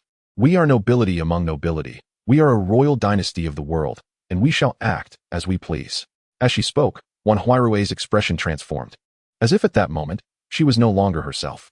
Meanwhile, on Li Qingde's side, Chun Wenlong inquired, Commander Li, Are we truly to adhere to Wan Huaizhou's requests? What alternative do we have? Li Qingde retorted. But the white tiger is on the verge of reaching its full potential. When that happens, we can reclaim our honor. Is it truly necessary to comply with them? Qin Wenlong, as the captain of the Wolf Fang Special Forces, should you not give this more thought? Wan He has already stated uncertainty about whether the white tiger can contend with Wan Huaizhou. How can you be so sure it will prevail? Li Qingde replied, a hint of displeasure in his voice. Yet, if we fail, we will only provoke Wan Huaizhou, and we might find ourselves following in the footsteps of Sakura country. Qin Wenlong expressed his concerns. Sigh. In that case, we must proceed with our contingency plan. Li Qingde stated. Qin Wenlong paused. A hint of melancholy crossing his face as his gaze fell upon the off-road vehicle ahead, where the 6 members of Group B were seated. Noticing the sorrow in Qin Wenlong's eyes, Li Qingde placed a comforting hand on his shoulder. In Coco Shili, Wan Huaizhou, bare-chested, pressed a massive stone against his back. Performing push-ups with only the strength of his 2 index fingers, counting aloud, 99.95, 99.96, 99.97. 10,000. Upon reaching 10,000, he retracted his right index finger and continued, relying solely on his left index finger, starting the count anew. 1, 2, 3, 4, 5, 6. Sweat poured from him like rain. Thus, half a month passed since the incident in Sakura country. During this time, all remained peaceful. Wan Huaizhou and her companions had come to understand the significance of mastering Qi. Consequently, they spent this period repeatedly watching the Dragon Ball anime, gradually mastering the use of Qi. While it may seem implausible to achieve such mastery through mere television, one must remember that the entire Dragon Ball series was conceived by individuals from the real world. In essence, the various training methods depicted were also crafted by real-world individuals. With the arrival of Wan Huaizhou, the rules of this realm were shattered, or rather, he bridged the connection between 2 worlds, influencing this realm. Thus, reality began to take on a Dragon Ball-like quality, enabling them to cultivate through the methods depicted in the animation. In other words, since Wan Huaizhou returned to the real world with the body of a Saiyan, individuals in the real world could potentially cultivate using the methods showcased in Dragon Ball, though they had yet to realize it. Alternatively, their innate talents may be too low, akin to the Earthlings in Dragon Ball, who, despite their training, would not become exceedingly powerful. In summary, Wan Huaizhou's arrival has led to the world's gradual transformation into a Dragon Ball-like state. Chapter 66. The Seeds of Hatred. The White Tiger emerges. A few days later, at the Wolf Fang Special Forces base, in the underground laboratory, the experimental subject White Tiger had matured to the physique of a 15 or 16-year-old youth. His long black hair flowed like a waterfall in the nutrient solution, and his eyes were tightly shut, as though in slumber. Within 2 or 3 days, White Tiger will reach adulthood. Commanderly, have you truly made up your mind? Wan He inquired. What choice do I have? We must give it a try? Very well, I shall not dissuade you, but you must uphold your promises to me. Observing Wan He's serious demeanor, Li Qingde beckoned Qin Wenlong over. Quickly, Qin Wenlong retrieved a pardon document from his folder and handed it over. Take a look. This is a pardon issued personally by the Supreme Leader. Just sign it. Li Qingde presented the pardon document to Wan He, glancing at the black and white text. Wan He merely took a cursory look before promptly signing his name. So, does this mean I may take my leave? Ah, not so fast. There is another document. With that, Li Qingde had Qin Wenlong bring forth another paper, smiling at Wan He. Dr. He, I now formally extend an invitation on behalf of Daxiao, inviting you to join the Daxiao Academy of Sciences to contribute to our great nation. What? Wan He exclaimed, realizing this had all been premeditated. Commanderly, what if I refuse? Haha. Li Qingde chuckled, saying, if you refuse, I have no recourse. However, remember, the white tiger is your creation, and if I refuse, well, Li Qingde replied with a mocking grin, adopting a threatening tone, you are the only one in the entire Blue Star capable of creating the white tiger experiment. Should Wan Huaizhou learn that someone can pose a technological threat to him, what do you think he would do? What do you mean? Wan He furrowed his brow, suddenly realizing that Li Qingde had likely orchestrated this from the very beginning. Commanderly, you truly are a master strategist. Wan He chuckled helplessly. Well then, Dr. Wan, will you sign or not? Observing Li Qingde's triumphant expression, Wan He pondered the implications. If the white tiger experiment were to be released, and it managed to defeat Wan Huaizhou, all would be well, but should it fail, he would undoubtedly find himself in peril. After all, no one would allow a being that poses a threat to their existence to roam freely in this world. As Li Qingde handed over the documents once more, Wan He picked up a pen, poised to sign, only to halt abruptly. Turning to Li Qingde, he smiled and remarked, Commanderly, I believe I shall refrain from signing this agreement for the time being. Oh, Li Qingde appeared puzzled. Why? My experimental subject, the white tiger. has yet to face Wan Huaizhou, so how can I ascertain that he will be defeated? Should he emerge victorious, the status of this agreement would be inconsequential. Therefore, you intend to wait until the White Tiger has battled Wan Huaizhou before signing? Wan He tossed the pen onto the ground, shrugged, and nodded, exuding an air of defiance. Observing Wan He, Li Qingde was taken aback by this unexpected display of passivity. However, considering Wan He's exceptional abilities, he understood that a heavy-handed approach would be unwise. Such individuals, when cornered, are capable of anything. Thus, he chuckled and said, "All right, let us postpone the signing of that agreement." With that, Li Qingde withdrew the documents and turned to Chen Wenlong, stating, "Captain Chen, the next steps are in your hands. Rest assured, leave it to me." Chen Wenlong replied. Stepping forward, days passed, and the 30th day since the creation of the White Tiger experimental subject arrived. In the remote northern mountains of Daxia, a seldom visited cave housed a cultivation chamber, 3 meters tall and 1 meter in diameter. Within the verdant cultivation fluid lay a naked man, his hair cascading like a waterfall, a tail trailing behind him, his muscular form appearing as though he were in a deep slumber. Nearby, a computer was connected to the chamber circuitry, issuing commands to maintain the stability of the environment. Beep, beep, beep.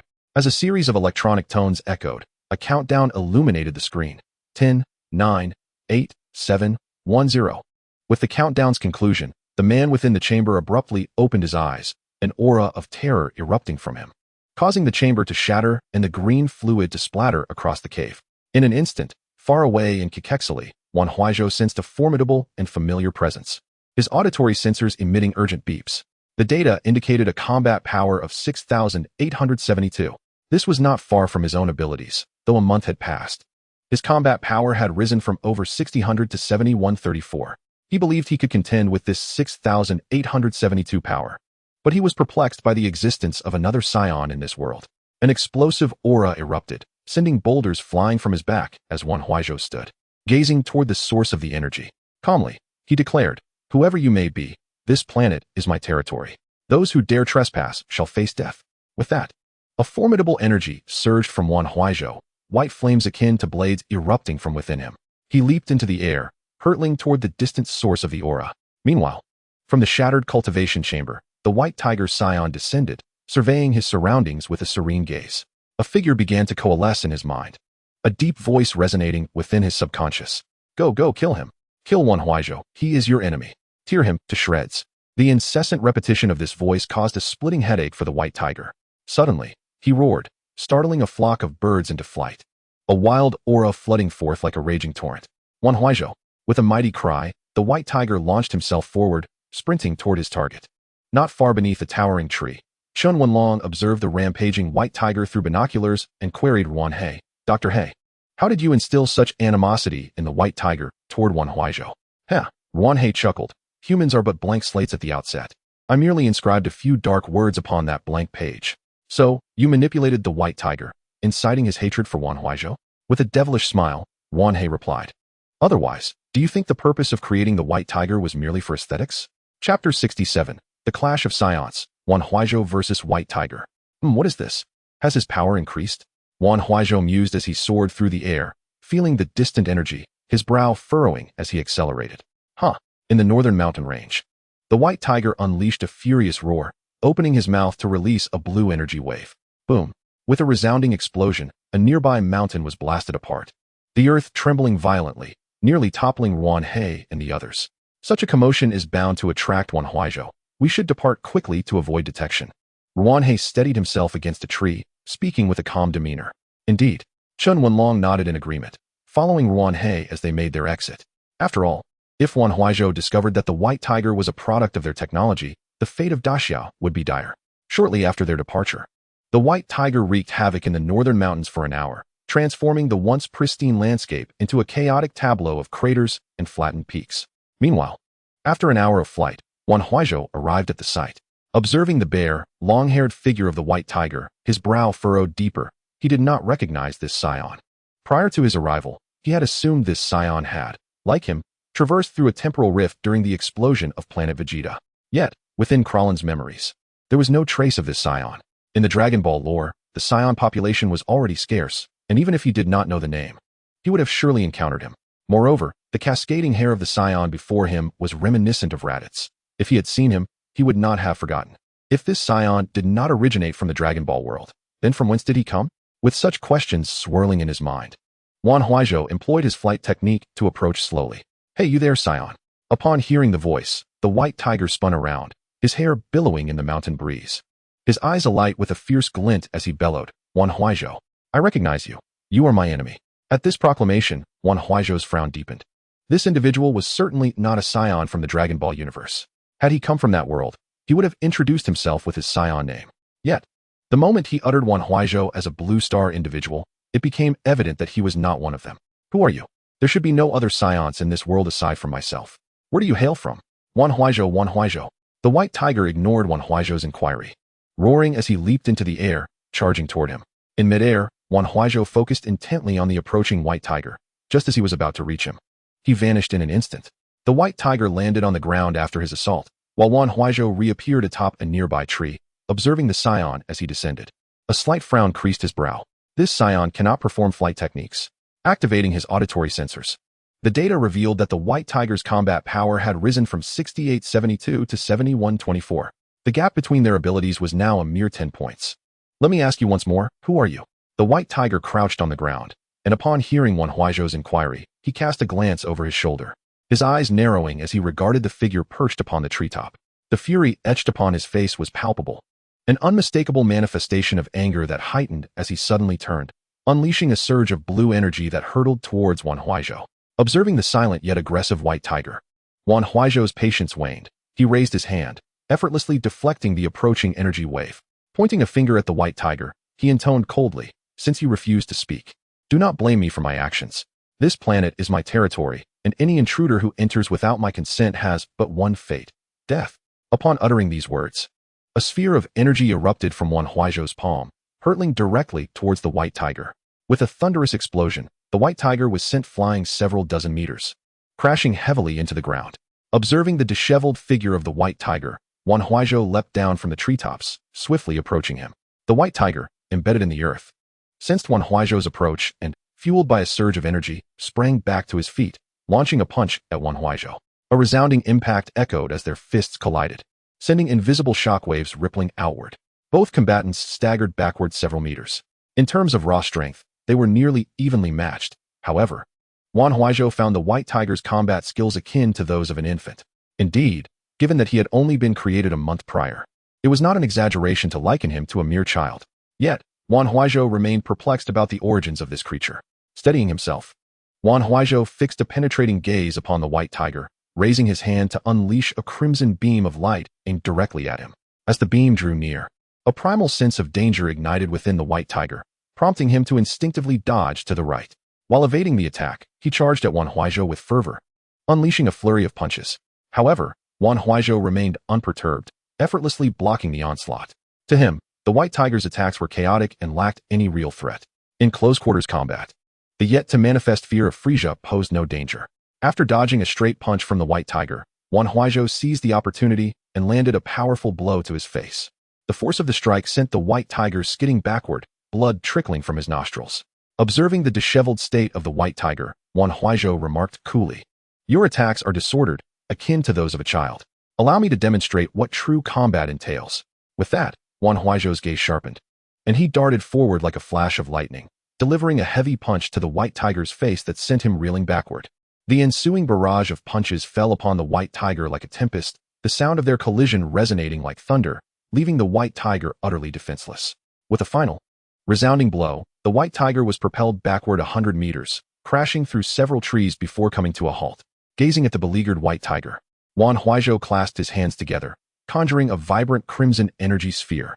"No matter who you are, or whence you hail, today you shall meet your demise." Scarlet explosive cannon. In an instant, the crimson energy surged forward like a colossal dragon. The white tiger, having just regained his composure, felt a primal fear of death surge within him, awakening a latent power. With a thunderous roar, an immense aura erupted from within him, miraculously blocking the attack of Wan Huaizhou's scarlet explosive cannon. A tremendous explosion ensued. Shrouded in smoke, Wan Huaizhou furrowed his brow as the readings on his detector surged from 7124 to 8236. What is happening? Has this creature's power increased? His expression turned serious. In a flash, he utilized the cover of the smoke to launch another heavy punch. The muffled thud of impact echoed as the white tiger was propelled from the haze. Wan Huaizhou raised his hand, unleashing a barrage of energy blasts that struck the white tiger repeatedly, the cacophony of explosions resonating through the mountains. Meanwhile, several kilometers away, Li Chengde and his companions watched the drone footage, their expressions grave. They had anticipated the white tiger would confront Wan Huaizhou, but had underestimated his lack of combat experience. Despite his strength, he fought like a child, and the situation seemed dire. Wan He, do you have any viable strategies? The white tiger's current state is untenable. With a sigh, Wan He replied, I am at a loss. It now rests solely on the white tiger. Whether he can triumph over Wan Huaizhou is a matter of fate. Returning to Wan Huaizhou, after a relentless barrage of energy blasts, the smoke enveloped the white tiger entirely. As the smoke billowed, Wan Huaizhou paused, only for the white tiger to erupt from the haze like a ferocious beast, charging at Wan Huaizhou with unprecedented speed. Caught off guard, Wan Huaizhou had no time to react as the white tiger collided with him, sending him crashing backward. The impact reverberated as he broke through several trees before finally coming to a halt. Looking up, he saw the white tiger opening his mouth, a radiant energy gathering within, launching an energy blast toward him. Standing tall, Wan Huaizhou countered with a pulse of energy. In an instant, the two forces collided with a deafening explosion. Before the smoke could dissipate, the white tiger was already upon him. Wan Huaizhou's brow furrowed as he unleashed a powerful punch. The force connected squarely with the white tiger's face, and Wan Huaizhou smiled, believing he had gained the upper hand. To his shock, the white tiger pressed forward under the pressure. What? Wan Huaizhou gasped, preparing to retract his fist, only to be met with a heavy blow from the white tiger. The fiery sensation surged through his face, rendering him momentarily dazed as if struck by a hammer. Without granting him respite, the white tiger unleashed a flurry of punches upon him, each strike heavy and relentless, mirroring the ferocity with which Wan Huaizhou had previously attacked him. Another powerful blow sent Wan Huaizhou flying backward, crashing against a sturdy tree before finally coming to rest. This creature is actually learning, he thought, suppressing the pain and regaining his footing. With a fierce roar, the white tiger charged once more. Wan Huaizhou met him with a punch, but the overwhelming force of the white tiger's strike left him struggling to defend himself. After all, the white tiger's combat prowess had escalated to 8,000, while Wan Huaizhou stood at 7,134, leaving them at a disadvantage in raw power. Yet, with his superior technique, Wan Huaizhou still maintained the upper hand. However, amidst the battle, he noticed that the white tiger seemed to be intentionally mimicking his moves. Rather than mere imitation, it appeared he was learning, absorbing Wan Huaizhou's every technique. Well done, white tiger. Eliminate Wan Huaizhou. Wan He cheered, watching the drone footage with growing excitement. The white tiger, after all, is his creation, possessing the power to match Wan Huaizhou. Its creator feels an exhilarating thrill. Who? The battlefield in the northern mountains. Wan Huaizhou gasps heavily, his gaze fixed intently on the white tiger before him. Although he can compensate for the disparity in strength with his combat skills, the prolonged engagement begins to wear him down. This wretched tiger is not only fighting, but also learning Wan Huaizhou's techniques. If this continues, he knows he will inevitably lose. At this moment, Wan Huaizhou contemplates fleeing, realizing that the white tiger appears unable to fly. Yet, as a Saiyan, a warrior race, his pride dictates that he will not retreat, even in the face of death, especially in such a one-on-one confrontation. Taking a deep breath, Wan Huaizhou steadies his mind. This enigmatic Saiyan, capable of enduring such a prolonged fight, commands his respect. Clenching his fists tightly, Wan Huaizhou's expression shifts to one of solemn determination. No matter who you are or where you hail from, you are a worthy opponent, and now, I shall fight with utmost seriousness. With that, Wan Huaizhou slightly lowers his body, raising his hands into claws, stepping forward with his left foot. In an instant, a flash of crimson light streaks past, arriving before the white tiger. Bang! A heavy fist descends with ferocity. A cry of anguish escapes the white tiger's lips as its body hurtles backward like a cannonball. Without granting any respite, Wan Huaizhou strides forward, catching the tiger by the ankle, lifting it high, and stamping his foot on the ground, leaving a deep imprint. Gripping the white tiger like a hammer, he slams it into the earth. Boom! A resounding crash echoes as the ground fractures instantly, spiderweb-like cracks radiating outward. Gazing at the white tiger, face down in the earth, Wan Huaizhou raises his hand and unleashes a ki blast at the motionless beast. Boom! A tremendous explosion erupts, and a figure is propelled from the smoke. Seeing this, Wan Huaizhou raises his hand again, firing another ki blast that sends the white tiger soaring into the sky. Chapter 69, The Final Moment, the white tiger's transformation. The figure flickers, and with a whoosh, it vanishes from sight, reappearing behind the white tiger.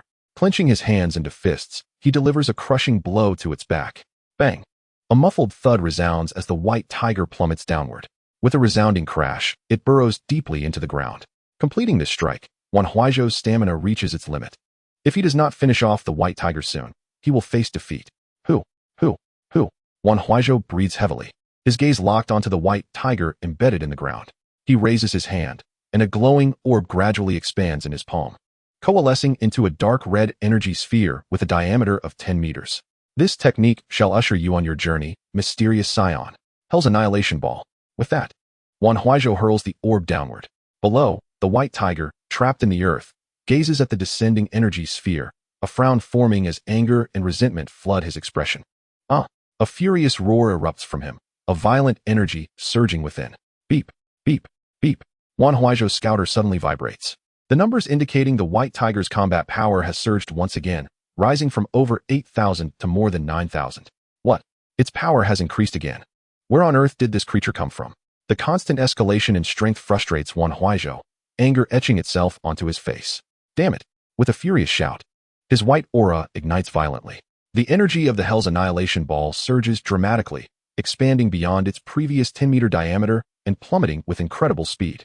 Upon making contact with the ground, the earth splits open as if it were cake, yielding to the force of the Hell's annihilation ball. Nevertheless, he remains vigilant. After all, the white tiger's combat power surpasses his by 2,000.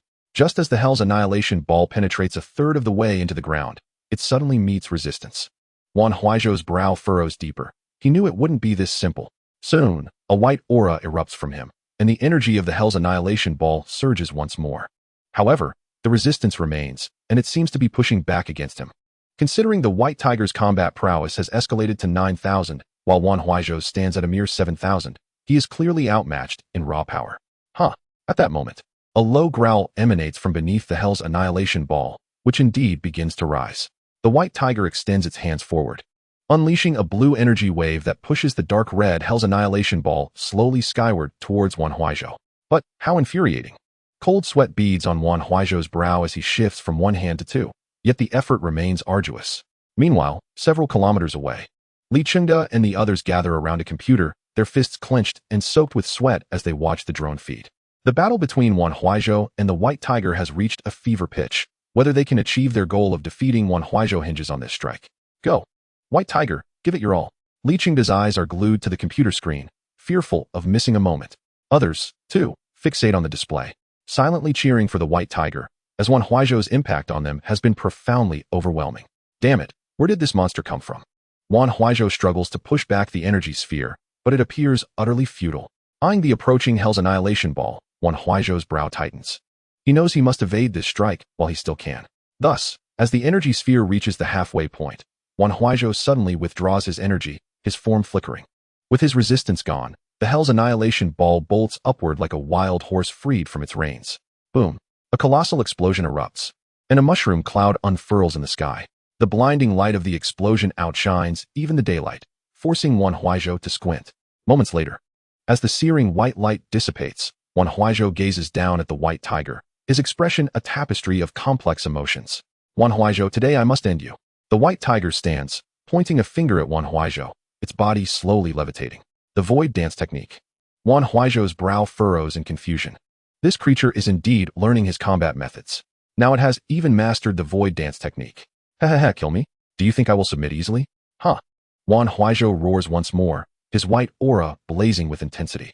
With narrowed eyes, he charges toward the white tiger.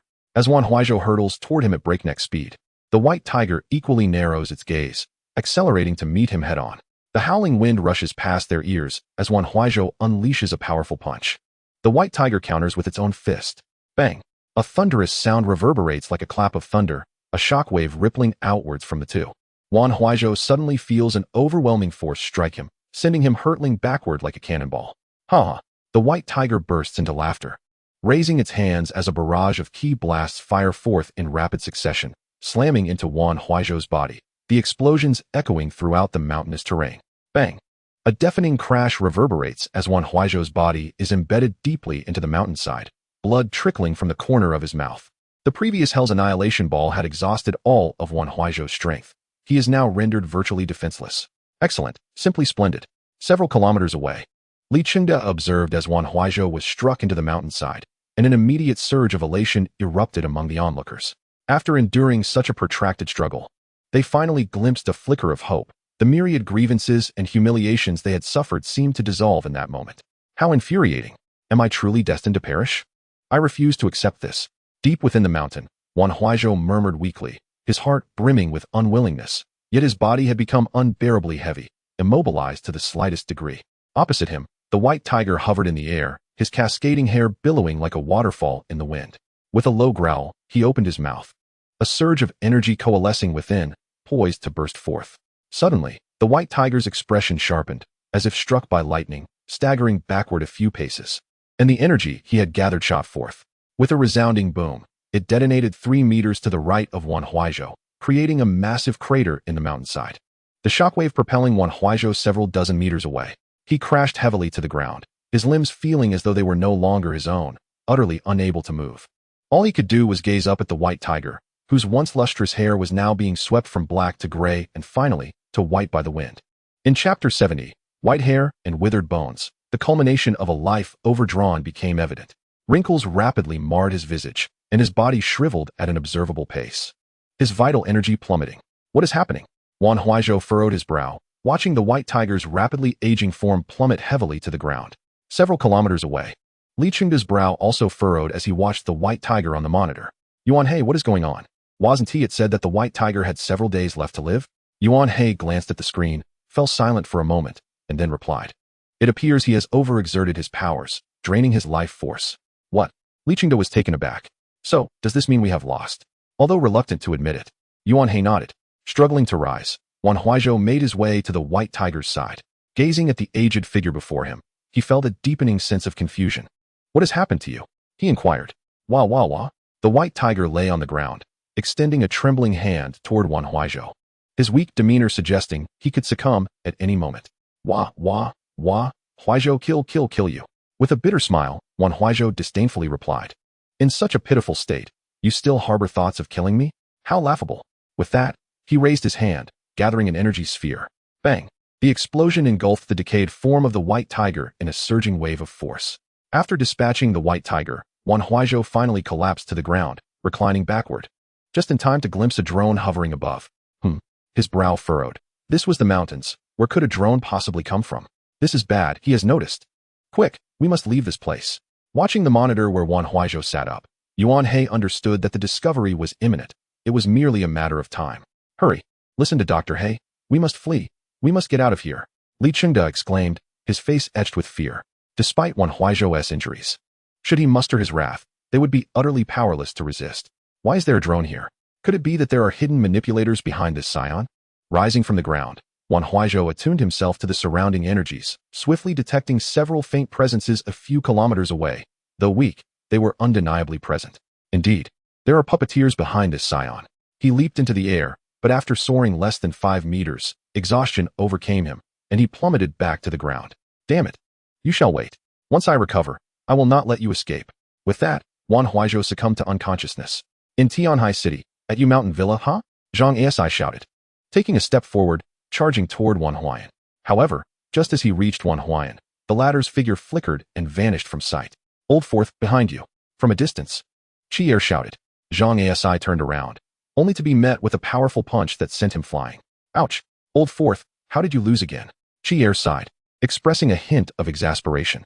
Since their raucous escapade in Sakura country a month ago, although victorious, it had proven arduous, unlike Wan Huaizhou, who could obliterate half of Okinawa with a single blast.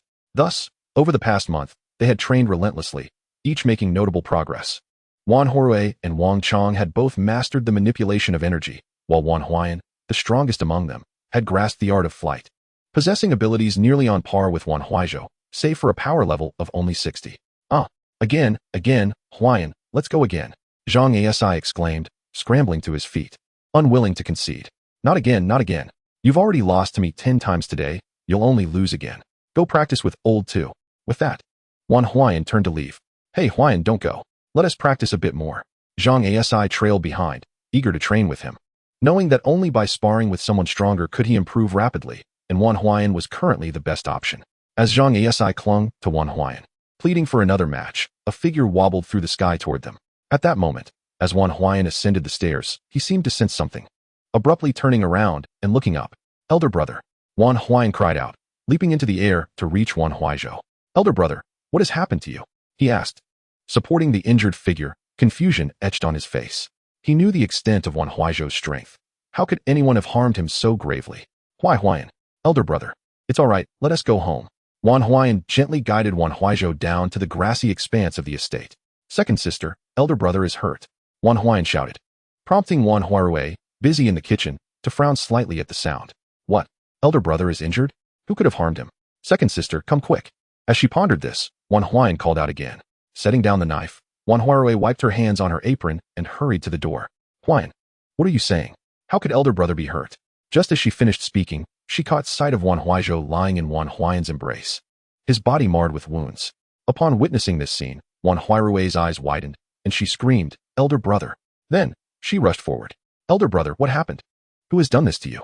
Let us discuss this later." Rue, is there anything to eat? Wan Huaizhou inquired. Yes, I was cooking, just a moment. Wan Huaizhou nodded, wiping away the tears at the corners of her eyes. In the villa's living room, Wan Huaizhou set the prepared dishes on the table. Wan Huaizhou gazed at the spread before him, swallowing hard as he picked up his chopsticks and began to devour the food. With Wan Huaizhou gravely injured, he desperately needed energy replenishment, and food was a crucial part of that. In no time, he polished off an entire table of dishes within 10 minutes. Yet the Saiyan's appetite was insatiable. The meals intended for 4 or 5 people were utterly insufficient for him. After finishing the last bite, Wan Huaizhou looked at the empty bowls on the table, rubbing his stomach. Elder brother, are you still hungry? Wan Huaizhou nodded. Although the food from the 5 of them hadn't fully satisfied him, it had at least alleviated some of his previous weakness. Then I'll order some takeout. Good. Wan Huaizhou nodded once more. Half an hour later, gazing at the mountains of food before him, his appetite surged forth, and he devoured everything voraciously, akin to a glutton. Chapter 71, The Crimson Omen. The terror descends upon the frozen outpost. After consuming the meals intended for nearly 20 people, Wan Huaizhou finally felt rejuvenated. Yet, the wounds on his body and the fatigue weighed heavily upon him, making it difficult to maintain his composure. Huaizhou, assist me to rest. Yes, elder brother. Wan Huaizhou rose from the adjacent chair, and Huaizhou supported his arm, helping him to his feet. Together, they ascended the staircase at a leisurely pace. In the living room, the others observed Wan Huaizhou's retreating figure, and Wang Chong could not help but inquire, Huaizhou, who do you think fought with Huaizhou to cause such injuries? Wan Huaizhou cast him a glance, but remained silent. Having spent the past few days together, how could he possibly know what she did not? Upstairs, in Wan Huaizhou's room, Huaizhou sat by the bedside, tucking him in with a solemn tone, elder brother. Rest well, call me if you need anything. All right, go ahead. Wan Huaizhou nodded, and before Huaizhou could depart, he succumbed to slumber, barely able to sustain his consciousness. Meanwhile, in the northern mountains, where Wan Huaizhou had battled the white tiger, the night was pitch black, and a gust of mountain wind sent a shiver through Wan Huaizhou, who tightened his clothing. Following the path etched in his memory, he arrived at the site where Wan Huaizhou had been struck to the point of vomiting blood. Observing the blood, now frozen by the mountain winds, on the ground, Wan Huaizhou's lips curled into a smirk of satisfaction as he crouched down to collect the icy blood. Wan Huaizhou, you have truly provided me with a splendid find. As he gazed at the blood he gathered in a transparent box, Wan Huaizhou's expression morphed into one of malevolence. In Tibet, at a border outpost of the Great Xia, 2 soldiers on duty stood resolutely in their black military coats against the biting cold winds. Ahead, darkness enveloped everything, with visibility reduced to less than 5 meters. Suddenly, a rustling sound echoed from the snow beneath their feet, as if someone were treading upon it. Who goes there?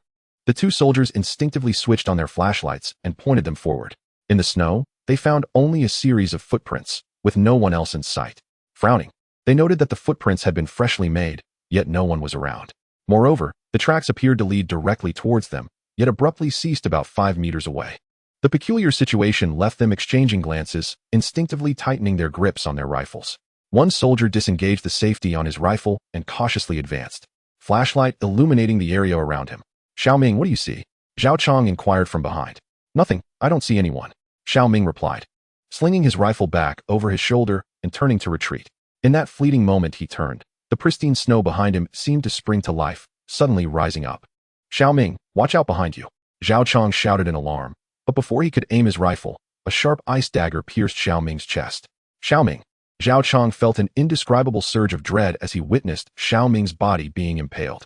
Just as he prepared to fire, an ice dagger struck through his body as well.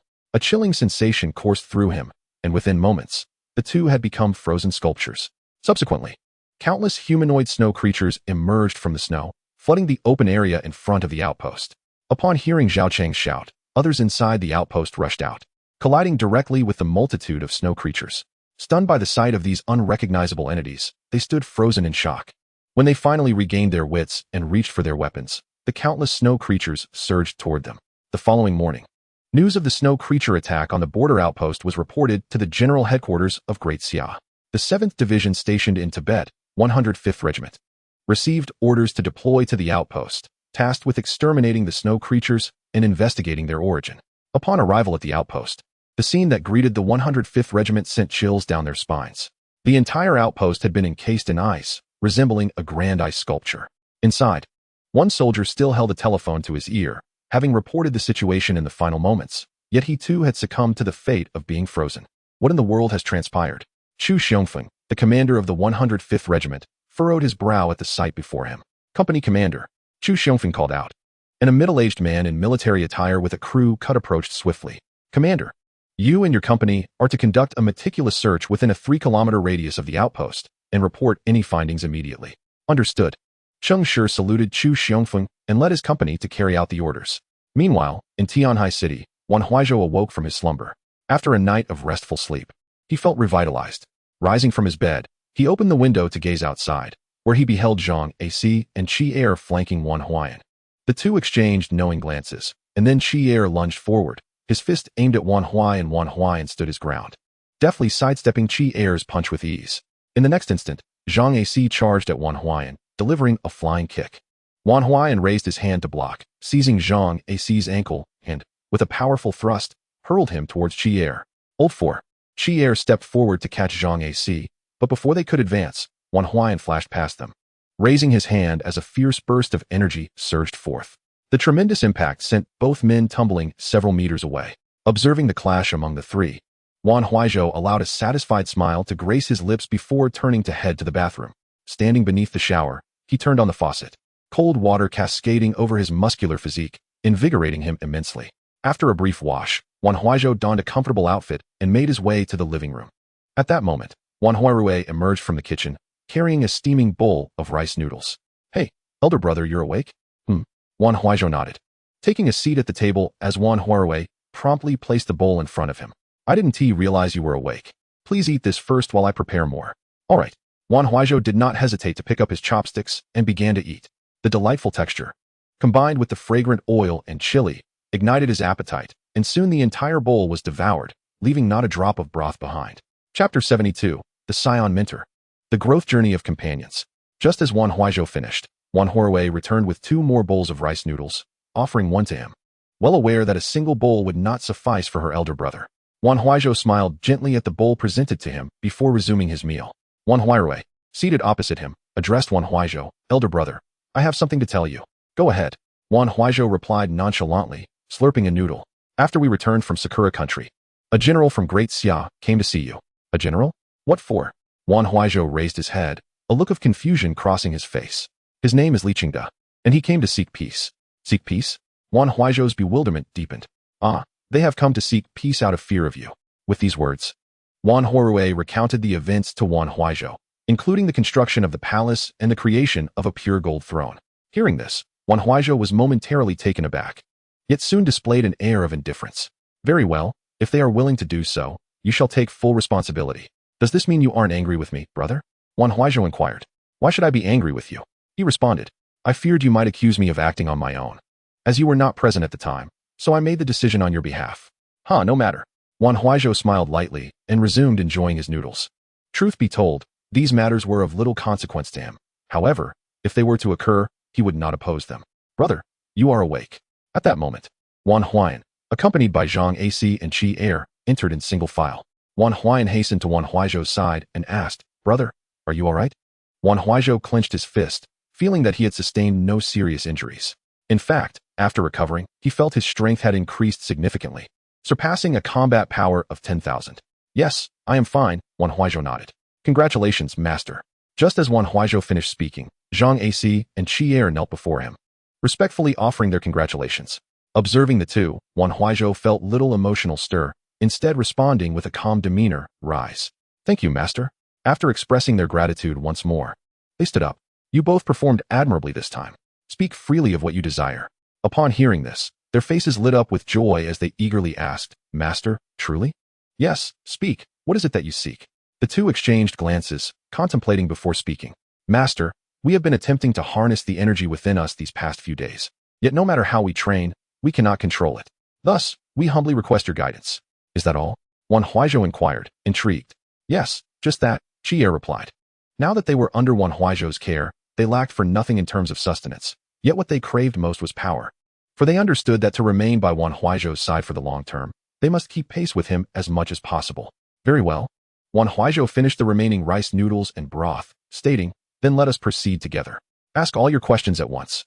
On the grassy grounds of the estate, Wan Huaizhou stood before the two and addressed them. "Zhang Ac, Qi Er, attempt to guide the energy within you. I shall observe." "Understood." They nodded and began their attempts to channel their inner energy. However, their faces turned red with exertion and no energy emerged. "Stop." Wan Huaizhou, witnessing their struggle, called a halt, saying, "You are trying too hard. To guide the energy within you, you must relax your bodies and direct your intention to harness the power within. Achieving control. Observe me." With that, Wan Huaizhou raised his hand, and with a mere thought, a glowing orb materialized in his palm. He then directed it forward. With a resounding explosion, a massive crater formed in the ground. "Do you see? Follow my guidance and try again." With Wan Huaizhou's instruction, the two felt a surge of confidence. Nodding, they began to gather energy once more. They relaxed their bodies, directing their intentions, and soon, a gentle breeze enveloped them, lifting the edges of their garments. A speck of light, the size of a grain of rice, began to materialize in their palms. But soon, fatigue overtook them, forcing them to cease their efforts. Stumbling back a few steps, they bore expressions of joy as they looked to Wan Huaizhou and simultaneously knelt, exclaiming, "Thank you for your teachings, master." "Indeed." Wan Huaizhou nodded, continuing, "Remember this sensation and practice diligently. It will not be long before you succeed." "Yes, master. We shall certainly practice hard, living up to your expectations." They replied, half kneeling with their hands clasped respectfully.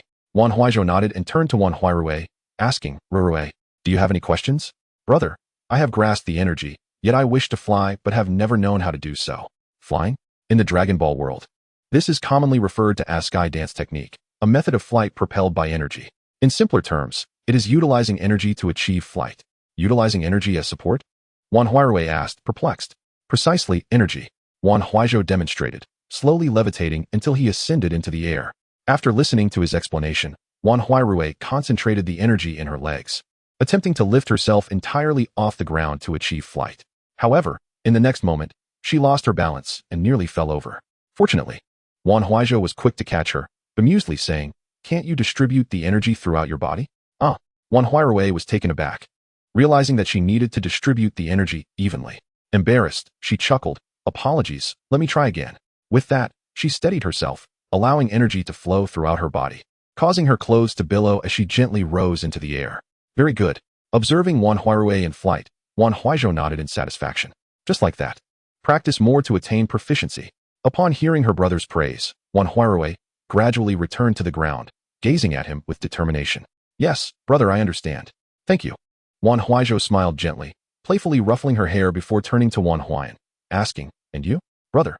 "I have already learned to control energy and fly by watching the Dragon Ball anime. Now, I wish to learn a powerful technique, such as the Kamehameha." "The Kamehameha? Huh, I do not know it." Wan Huaizhou replied with a calm smile. "Then what do you know?" Wan Huayan inquired. "The Hell Obliteration Bomb, the Scarlet Explosion Cannon." Wan Huaizhou responded, "The Hell Obliteration Bomb, the Scarlet Explosion Cannon? Is that your ultimate technique, brother?" "Well, one could say so." "Is it powerful?" "What do you consider powerful?" Wan Huaizhou countered. "Ah." Wan Huayan was momentarily stunned. "All right, allow me to demonstrate the Scarlet Explosion Cannon." Seeing Wan Huayan's bewildered expression, Wan Huaizhou turned to the sky. "Watch closely. I shall teach you only once." With that, Wan Huaizhou focused his gaze, bringing his palms together as lightning danced around them, then forcefully separating them. A scarlet energy sphere manifested in his palm. With a firm grip, he thrust it forward. A scarlet energy wave shot toward the sky. With a thunderous roar, a brilliant light erupted in the sky, blinding all who gazed upon it. "Brother, this is..." The Scarlet Explosion Cannon. My ultimate technique. I want to learn it. Wan Huaizhou exclaimed excitedly. I have already demonstrated it. Whether you can learn it depends on your own efforts. Let me give it a try. With that, Wan Huaizhou concentrated all his strength into his palms, mimicking Wan Huaizhou's movements. However, after a flash of lightning, when he opened his hands, no energy sphere materialized. Wan Huaizhou exclaimed, perplexed. Brother, what is happening? If this technique were easy to learn, it would not be called an ultimate technique. Practice diligently. Wan Huaizhou chuckled, patting Wan Huaizhou on the shoulder. Meanwhile, in Tibet, at the border outpost, Chengshi, following Chu Xiongfei's orders, led his troops outward from the outpost to conduct a search. As he and his men reached a valley 1 kilometer from the outpost, 2 soldiers, searching independently, stumbled upon a group of dozens of snowmen lying in the snow, seemingly asleep, just 50 meters ahead. He rubbed his eyes, doubting whether he had misperceived the scene before him. As he opened his eyes wider, he realized his vision had not deceived him. He urgently grasped the arm of his companion, who was about to advance. Wait, what's wrong? Niu Wu inquired with a curious expression. Look ahead, Sherlin urged, pulling Niu Wu down to the ground and pointing towards the snowman in front of them. Following the direction of Sherlin's finger, Niu Wu raised his gaze and, like Sherlin, began to question whether he was mistaken. What is that? Niu Wu gasped, but before he could utter another word, Sherlin covered his mouth. Those snowmen appeared to be alive, their abdomens rising and falling rhythmically, akin to human breathing. What is this? Niu Wu managed to pull Sherlin's hand away from his mouth and whispered, You ask me?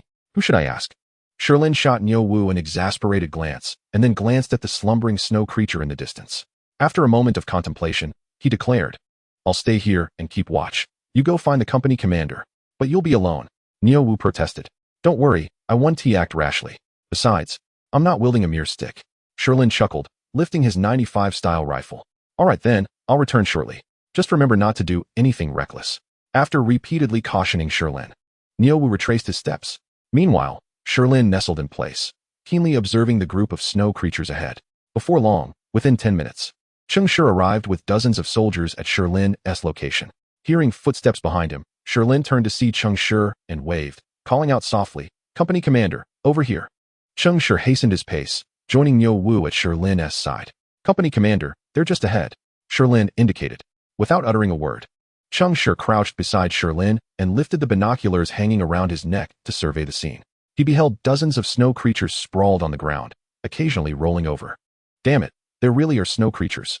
Chengshi cursed, pulling out his phone to capture footage of the slumbering snow creatures, which he promptly sent to Chu Xiongfeng. At that moment, at the border outpost, Chu Xiongfeng was engrossed in analyzing the map on his desk, contemplating where the snow creatures might be hiding while preparing for the attack on the outpost.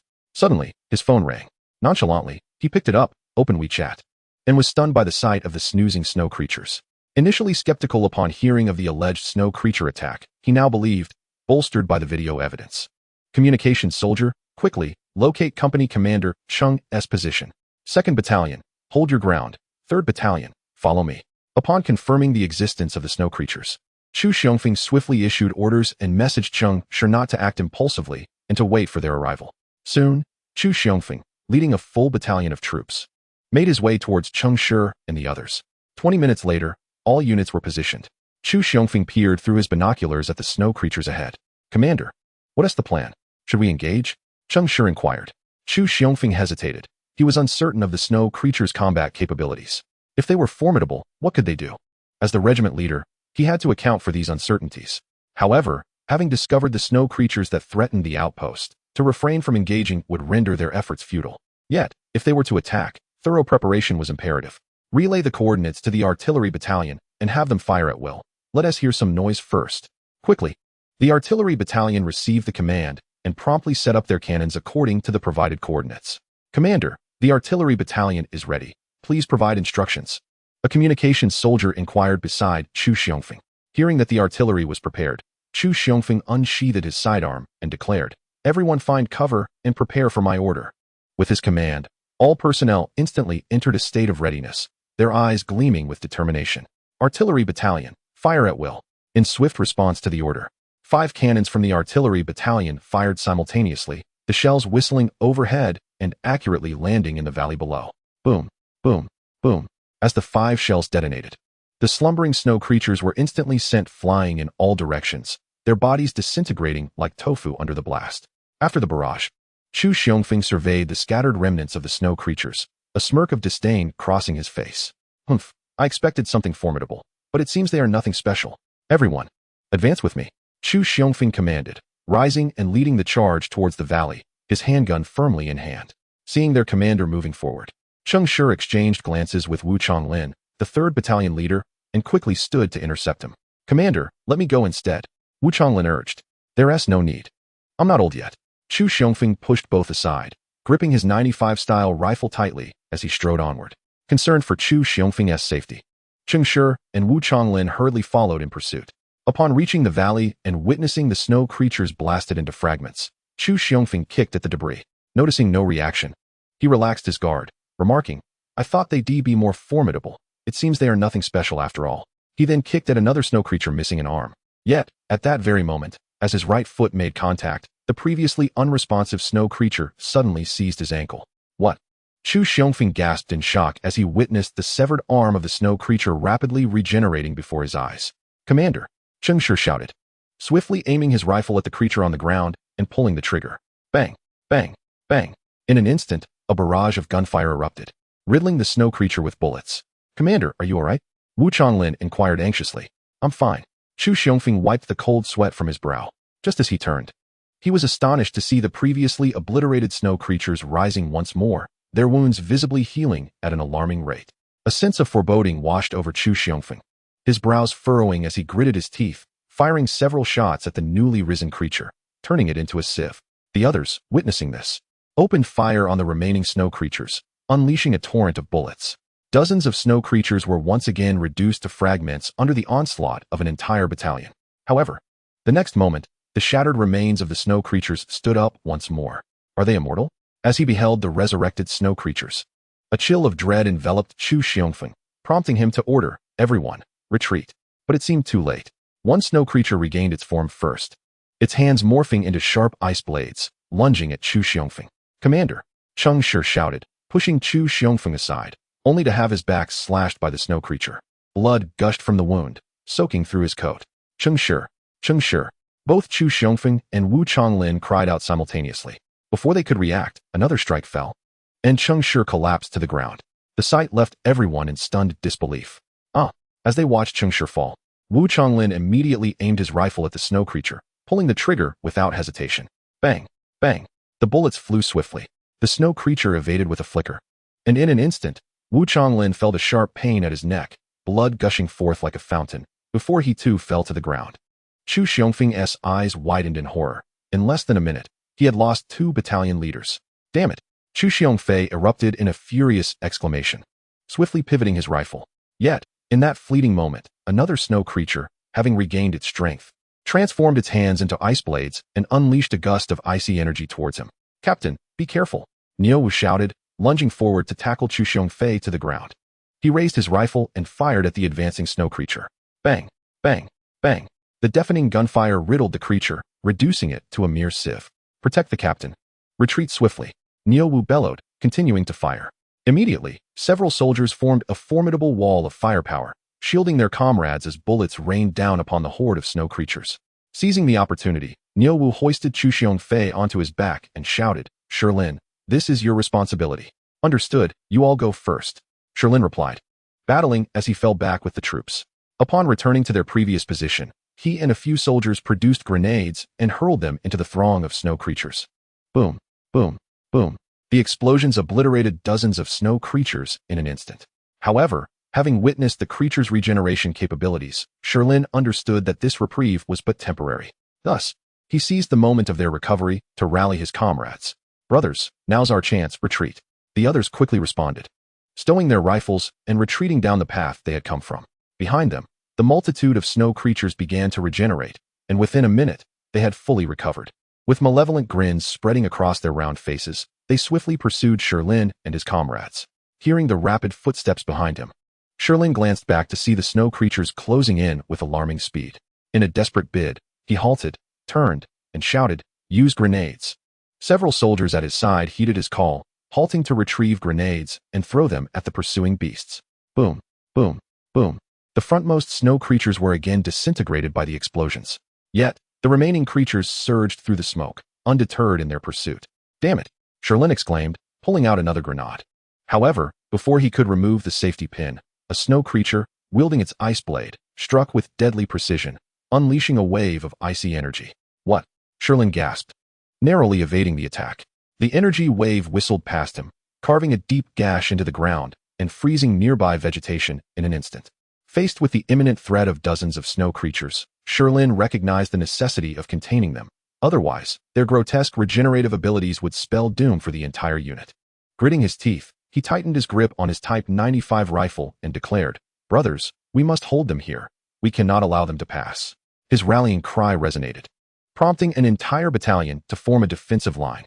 With a unified effort, they unleashed a torrent of bullets upon the advancing snow creatures. Meanwhile, in the heavens, Wan Huaizhou, instructing Wan Huayan in his training, suddenly looked up, sensing an unusual presence. What is this? Why is there such an overwhelming aura surpassing that of ordinary beings? Brother, what is wrong? Wan Huayan inquired, noticing Wan Huaizhou's furrowed brow as he approached curiously. Can you feel it? There are thousands of auras comparable to yours emerging from that direction. Wan Huaizhou pointed towards a specific location. Where is that? Asked Wan Huayan, intrigued. Mount Kailash.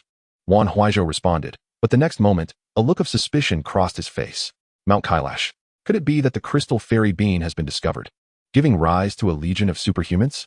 Huayan, I have something to attend to. You continue your training. I will return shortly. With that, Wan Huaizhou soared into the air, heading towards the source of the aura. Wait for me. I'm coming with you. Wan Huayan shouted, unleashing a similar white energy, following closely behind. Hey, brother Huayan. Wan Huaizhou stomped her feet in frustration, wishing she could fly alongside them, but lamenting her current inability. In the valley, another slashing attack struck, instantly freezing several soldiers in front. Despite the snow creatures' limited numbers, their strength was terrifyingly formidable for these soldiers. Witnessing their frozen comrades, one soldier raised his rifle and fired at a nearby snow creature. The bullet whizzed past, creating a large hole in the creature's body. Yet, the snow creature continued unabated, striding towards the soldier amidst the hail of bullets. With a swift motion, it thrust its ice blade, piercing through the soldier's torso. A chilling sensation enveloped him as he felt himself beginning to freeze, realizing his impending doom. Just as he was about to succumb, he retrieved a grenade and pressed it against the creature's face. Boom! The explosion sent the soldier flying, while the snow creature's head was blown apart. A hexagonal crystal emerged, shimmering before the onlookers. Sherlin observed the crystal expelled from the snow creature's head, his brow furrowing in contemplation. In the next moment, the crystal emitted a faint white light, causing the surrounding snow to coalesce towards it. A hypothesis formed in his mind. He aimed his rifle at the floating crystal and decisively pulled the trigger. Bang! The bullet shattered the crystal into fragments, causing the accumulating snow to collapse like a marionette with severed strings. Witnessing this, Sherlin's spirits lifted. This was not insurmountable. Brothers, aim for the snow creatures' heads. Destroy the crystals within to eliminate them. Sherlin shouted, prompting the soldiers to respond with fervor, unleashing a barrage of gunfire at the snow creatures' heads. Upon shattering their icy skulls, a faint blue crystal appeared before them. Seizing the moment, Sherlin fired again. Bang! With another gunshot, the blue crystal shattered, and the remaining body of the snow creature crumpled to the ground. Witnessing this, hope ignited within the soldiers. As long as a method existed to vanquish them, there was nothing to fear. The soldiers' morale surged, and they unleashed a relentless assault on the snow creatures' heads. Although these creatures possessed regenerative abilities, their bodies were not particularly resilient. A few well-placed shots could breach their defenses, revealing the core crystal within. In the blink of an eye, thanks to their coordinated efforts, dozens of snow creatures were eradicated, though only a handful of soldiers remained from their battalion. As they surveyed their comrades, frozen into ice sculptures, tears of sorrow welled in Sherlin's eyes, a deep sense of grief washing over him. When did such supernatural beings emerge in this world? Brothers, let us return and inform everyone of the method to eliminate the snow creatures. I doubt these monstrosities are the only ones we will face, Sherlin stated. The others nodded in agreement, echoing his sentiments. Meanwhile, at the outpost, the 2nd Battalion commander, disturbed by the distant gunfire, could no longer remain idle. If anything happens to the captain, it would be disastrous. He called out urgently, 1st and 2nd companies, hold your position. 3rd company, follow me to support the captain. Soon, the warriors swiftly assembled, and Fong Tong, accompanied by a company of soldiers, promptly set off towards the direction from which the gunfire emanated. Just as they had run less than 10 meters, they spotted Niu Wu carrying Chu Xiongfei approaching them. Captain, it seems to be the regiment commander, exclaimed the company commander. Pointing ahead, Fong Tong raised his clenched fist, signaling everyone to halt. Upon closer inspection, he indeed recognized Chu Xiongfei. Therefore, he hurriedly moved to greet them. Commander. Chu Xiongfei called out from Yo Wu's back, looking up. Fong Tong, what are you doing here? Commander, are you injured? Fong Tong inquired. No, pay no mind to me. Quickly, go and assist Shilin and the others. Company commander, you take the commander back first. I will lead the brothers to support Shilin. Before Fong Tong could speak, the company commander, Ma Fei, interjected. All right, be careful. Fong Tong immediately nodded in agreement. He understood that this was not the time for hesitation. For every moment wasted could lead to another sacrifice. After receiving confirmation, Ma Fei continued onward with his company, while Niu Wu, carrying Chu Xiongfei, followed Fong Tong back to the outpost. As soon as they set Chu Xiongfei down, Fong Tong eagerly asked, Commander, what happened? Why are only the two of you here? We will discuss that later. Quickly, order the soldiers to establish a defensive position and call back the remaining personnel. The enemy is about to arrive. The enemy? Could it truly be the snow monsters? Fong Tong questioned, bewildered. Indeed, Fong Tong. Hurry, get the soldiers ready. Upon hearing this, Fong Tong's heart sank. After a few moments of shock, he immediately instructed the remaining two companies to prepare for battle. Meanwhile, Shilin and his comrades, having discovered the weakness of the snow monsters, hastened towards the outpost. Shilin. At that moment, a shout came from ahead, and Shilin looked up, his face lighting up with joy. Captain Ma, Shilin shouted. About to move forward, when he spotted below him 100 snow monsters charging towards them with alarming speed. Not good, open fire. Shilin yelled, immediately firing his rifle. Upon seeing Shilin shoot, Ma Fei and his men promptly joined in. Captain Ma, shoot at their heads. Destroy the crystals within, and we can vanquish them. Ma Fei realized that Shilin had uncovered the weakness of the snow monsters. Just then, he turned to see a snow monster with half its head shattered, revealing a glowing azure crystal. Understanding this was the crystal Shilin mentioned, he raised his rifle, aimed at the crystal, and pulled the trigger. Bang! The gunshot shattered the crystal into pieces, and simultaneously, the snow monster's body collapsed lifelessly to the ground. Chapter 76. The terrifying horde of snow monsters, 105th Regiment annihilated. Hey, that was impressive, Ma Fei exclaimed, feeling a surge of joy upon witnessing the snow monster he had just shot down. However, at that very moment of relaxation, a snow monster suddenly lunged towards him, its ice blade falling with deadly precision. What? Ma Fei gasped, instinctively raising his rifle above his head. A flash of cold light sliced through the air, and his rifle was instantly severed in two. In the next second, another strike came sweeping toward him.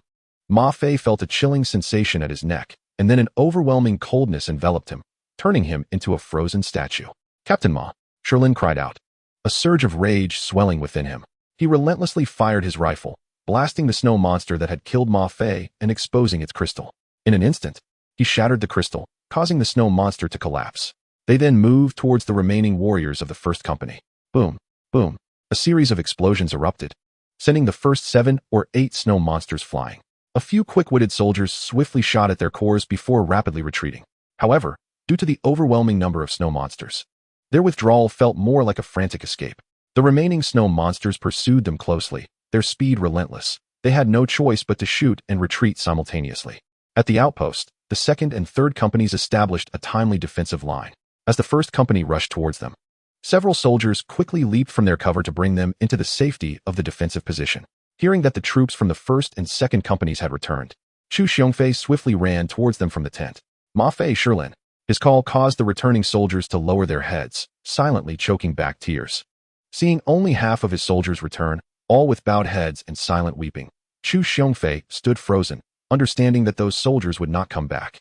At that moment, a soldier leaning against the sandbag fortification shouted, "The snow monsters are coming." Upon hearing this, the others immediately suppressed their grief, wiped away their tears, and leaned against the fortifications, their eyes reflecting a newfound determination as they faced the approaching horde. Commander, brothers, there is a glowing azure crystal in the heads of the snow monsters. Destroy it, and they will no longer regenerate, Shilin stated, wiping his tears and speaking resolutely. This crucial information, obtained at the cost of a soldier's life, was their only hope. The soldiers who had not previously engaged the snow monsters looked at Shilin's determined expression, and the third company commander, Lu Shan, shouted, "Commander, give the order." As the horde of snow monsters drew near, Chu Xiongfei grasped a Type 95 rifle, his heart ablaze with fury, and shouted, "Aim for their heads and fire." Bang, bang, bang. In an instant, nearly an entire battalion unleashed a barrage of gunfire upon the snow monsters. The concentrated firepower instantly obliterated the heads of the foremost snow monsters, revealing the azure crystals within. Observing this, Sherlin's resolve intensified, and he shouted, "Shoot the blue crystals." With his command, several skilled marksmen swiftly targeted the glowing crystals suspended 2 meters above the ground. Bang! Bang! Several shots rang out, and dozens of crystals shattered. The corresponding snow monsters collapsed, showing no signs of regeneration. Seeing this unfold, Chu Xiongfei felt a flicker of hope rise within him. Compared to the previous despair of watching the fallen snow monsters revive, this moment was a stark contrast. And the sense of helplessness was something only a few could comprehend. "Sherlin, you've done a tremendous job. Once this is over, I will make sure you receive commendation." Hearing this, Sherlin's spirits lifted, and as he faced the oncoming snow monsters, he grabbed a grenade, pulled the pin, and tossed it. Boom! With the explosion, several snow monsters were blown to pieces. A few soldiers quickly shot at the heads of the downed snow monsters, shattering the snow to reveal the azure crystals. Just as Sherlin was about to shoot and destroy one crystal, another soldier acted first, blasting it apart. Sherlin turned to see who had snatched the kill, only to find Niu Wu grinning at him. "Ah, it's you, Niu Wu." Sherlin laughed heartily. "Hey, watch this." Niu Wu chuckled, aiming at a snow monster and firing without hesitation. Bang! The snow monster's head exploded, revealing the glowing crystal inside. "Sherlin, quickly!" Niu Wu shouted. Sherlin instantly reacted, aiming at the azure crystal and firing. Bang! The crystal shattered. Witnessing their seamless cooperation, Lu Shan, the third company commander, shouted, "Brothers, one targets the head. The other targets the crystal. Coordinate your attacks." Understood. The soldiers responded in unison, beginning to work together in their assault. For a moment, they managed to suppress the advance of the snow monster horde. However, just then, a flurry of energy blades emerged from within the horde, hurtling towards the outpost's defenses. The moment the energy blade made contact with the sandbag barricade, it sliced through it with astonishing swiftness, simultaneously leaving in its wake a chilling aura of frigid air. Anyone who brushed against it would find themselves instantaneously frozen. Moreover, the relentless energy blades continued to soar towards them, and within a mere minute, the painstakingly erected defensive position was utterly obliterated. Half of the soldiers were frozen in an instant. Countless snow monsters surged forth, flooding the stronghold, wielding their transformed icy hands with ruthless efficiency, mercilessly reaping the lives of the remaining survivors. Soon, only Chu Xiongfei and the two others, Sherlin and Niu Wu, remained, desperately holding their ground amidst the encroaching horde of snow monsters. Witnessing such grotesque supernatural entities, Chu Xiongfei's composure shattered.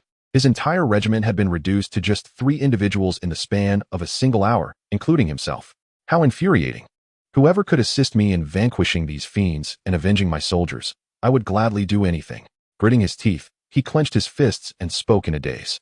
"Captain, at this point, who would come to our rescue? I would welcome anyone, but... Sherlin lowered his head, ultimately unable to voice his thoughts. Although he too yearned for help, this was the most arduous battleground of Daxia. Even if someone did arrive, what could they possibly do against such monsters? Unless it was that Saiyan, Wan Huaizhou. Ding! At that moment, a crisp metallic sound resonated as Chu Xiongfei gripped 2 hand grenades in his hands, calmly addressing his comrades. "Brothers, at this juncture, the responsibility rests upon me as the captain. I intend to take these monsters down with me. Are you willing to join me?" Chapter 77, Crimson Judgment. The source of the slime abyss. Heh, all my brothers have sacrificed themselves, and here we are, the last 3, surrounded by these monsters. Our chances of survival are slim. Sherlin remarked, unfazed as he retrieved 2 hand grenades. "Captain, in the next life, I still wish to serve under you," Niu Wu added, also producing 2 grenades. Observing the composed acceptance of death from his comrades, Chu Xiongfei allowed a faint smile to grace his lips. "In the next life, we shall be brothers." With that, the 3 prepared to charge into the throng of snow monsters with their grenades. Bang! Just then, a figure descended from the heavens, akin to a deity gracing the earth. Landing before the trio, raising a hand, a blast of energy erupted forth. Boom! With a thunderous roar, dozens of snow monsters were obliterated, leaving behind only a solitary, ethereal blue crystal. Subsequently, the crystal emitted a haunting blue light, and the shattered bodies of the snow monsters swiftly reformed as if played in reverse. "We must shatter that blue crystal," Sherlin shouted upon seeing Wan Huaizhou descending from above. Casting a glance at the 3 behind him, Wan Huaizhou concentrated his energy once more. A larger, more potent wave of energy surged forth. This time, not only the snow monsters' icy exteriors, but also the blue crystals within their round heads were crushed in an instant. Witnessing the effortless dispatch of the snow monsters, Chu Xiongfei and his companions were stunned. They had sacrificed their entire regiment and barely managed to eliminate a fraction of the fiends, whereas Wan Huaizhou handled them as if it were merely a meal, effortlessly annihilating a large group. "Hey, be careful!" Chu Xiongfei cried out. Wan Huaizhou looked up to see an energy blade hurtling towards him with the sound of rushing wind. Just as the blade was about to make contact, Wan Huaizhou raised his hand and gently swiped, causing the blade to shatter like thin ice. "Humph! Mere ants dare to act brazenly before me. Let them all perish." Wan Huaizhou snorted coldly, his body soaring upright as a basketball-sized crimson energy orb materialized above his head. Seeing the orb coalescing in Wan Huaizhou's grasp, Chu Xiongfei felt an ominous premonition and shouted, "Run! Quickly, we must leave this place." With that, he hurled the hand grenades towards the snow monsters ahead, grabbing Shilin and Yo Wu as they turned to flee. At that moment, the basketball-sized orb had expanded to the size of a car. "Hell's obliteration bomb!" Wan Huaizhou bellowed, releasing the energy orb. Boom! The explosion's brilliance outshone the sun, and a violent force rippled outward like a wave, instantly propelling Chu Xiongfei and his companions away before they could escape. Moments later, as tranquility returned, a massive crater was left in front of the outpost, and not a trace of the hundreds of snow monsters remained. "Big brother." At that moment, a voice called from behind Wan Huaizhou, and he turned to see Wan Huayan approaching, panting heavily. "Did I not instruct you to return?" Wan Huaizhou inquired. "I refuse to go back. It took great effort for me to accompany you. Why would I turn back now?" Wan Huayan retorted. "So you exhaust yourself chasing me like a dog?" Wan Huayan was taken aback, speechless. Was there a brother who referred to his sibling as a dog? Sigh. Wan Huayan sighed, resigned. "Fine, say what you will. If I am a dog, then so are you." Upon hearing this, Wan Huaizhou shot Wan Huayan an exasperated glance before turning away to sense the distant aura. Approximately 10 kilometers away, there seemed to exist a presence even more formidable than the snow monsters. If memory served correctly, it should be in the direction of Mount Kailash. "If you wish to accompany me, then keep up. I won't be responsible if you get lost," Wan Huaizhou threatened, unleashing a surge of white energy as he soared forward once more. Now, he had no concern for Wan Huayan's safety. With his current strength, as long as he didn't encounter beings of Baihu's caliber, he could navigate this world with confidence. "Hey, big brother, you're really not waiting for me?" Wan Huayan called after Wan Huaizhou, glancing at the three figures blown away by the energy wave. He mused that surely help would come for them. So he chose not to linger. Instead, he unleashed his own energy and swiftly pursued Wan Huaizhou's departing figure. However, given his abilities, catching up to Wan Huaizhou was impossible unless he waited for him. Otherwise, it was simply unattainable. After Wan Huaizhou departed, Chu Xiongfei and his companions struggled to rise from the ground, gazing at the receding figures of the two with mixed emotions and indescribable complexity in their hearts. A few minutes later, Wan Huaizhou had closed in to within 5 kilometers of Mount Kailash. He observed that the path was lined with 2-meter-tall snow monsters advancing from the direction of the mountain. Frowning, he wondered if the crystal within the cave had mutated, giving rise to the snow monsters. If that were the case, what transformation awaited Wan Huayan and the others who had consumed the crystal fairy beans? With this thought, Wan Huaizhou halted and turned to sense Wan Huayan's rapidly approaching aura. "Big brother, you finally chose to wait for me. What's the deal with those moving snowmen along the way?" Wan Huayan inquired, puzzled. "Wan Huayan, after consuming the crystal fairy beans, do you feel any discomfort?" Wan Huaizhou was taken aback. "Discomfort? I don't feel anything wrong, aside from my strength increasing." Haha. As he spoke, Wan Huayan chuckled mischievously. Observing Wan Huayan's playful demeanor, he seemed to exhibit no signs of distress. Furthermore, having consumed the crystal fairy beans himself, he should also sense any anomalies. Yet, he felt nothing amiss. However, if it wasn't an issue with the crystal fairy beans, then perhaps something else was afoot. "Wan Huayan, stay close to me." With his thoughts clarified, Wan Huaizhou instructed his brother before once more propelling himself towards Mount Kailash. As they journeyed ever closer to Mount Kailash, the number of snow monsters encountered along the way increased significantly.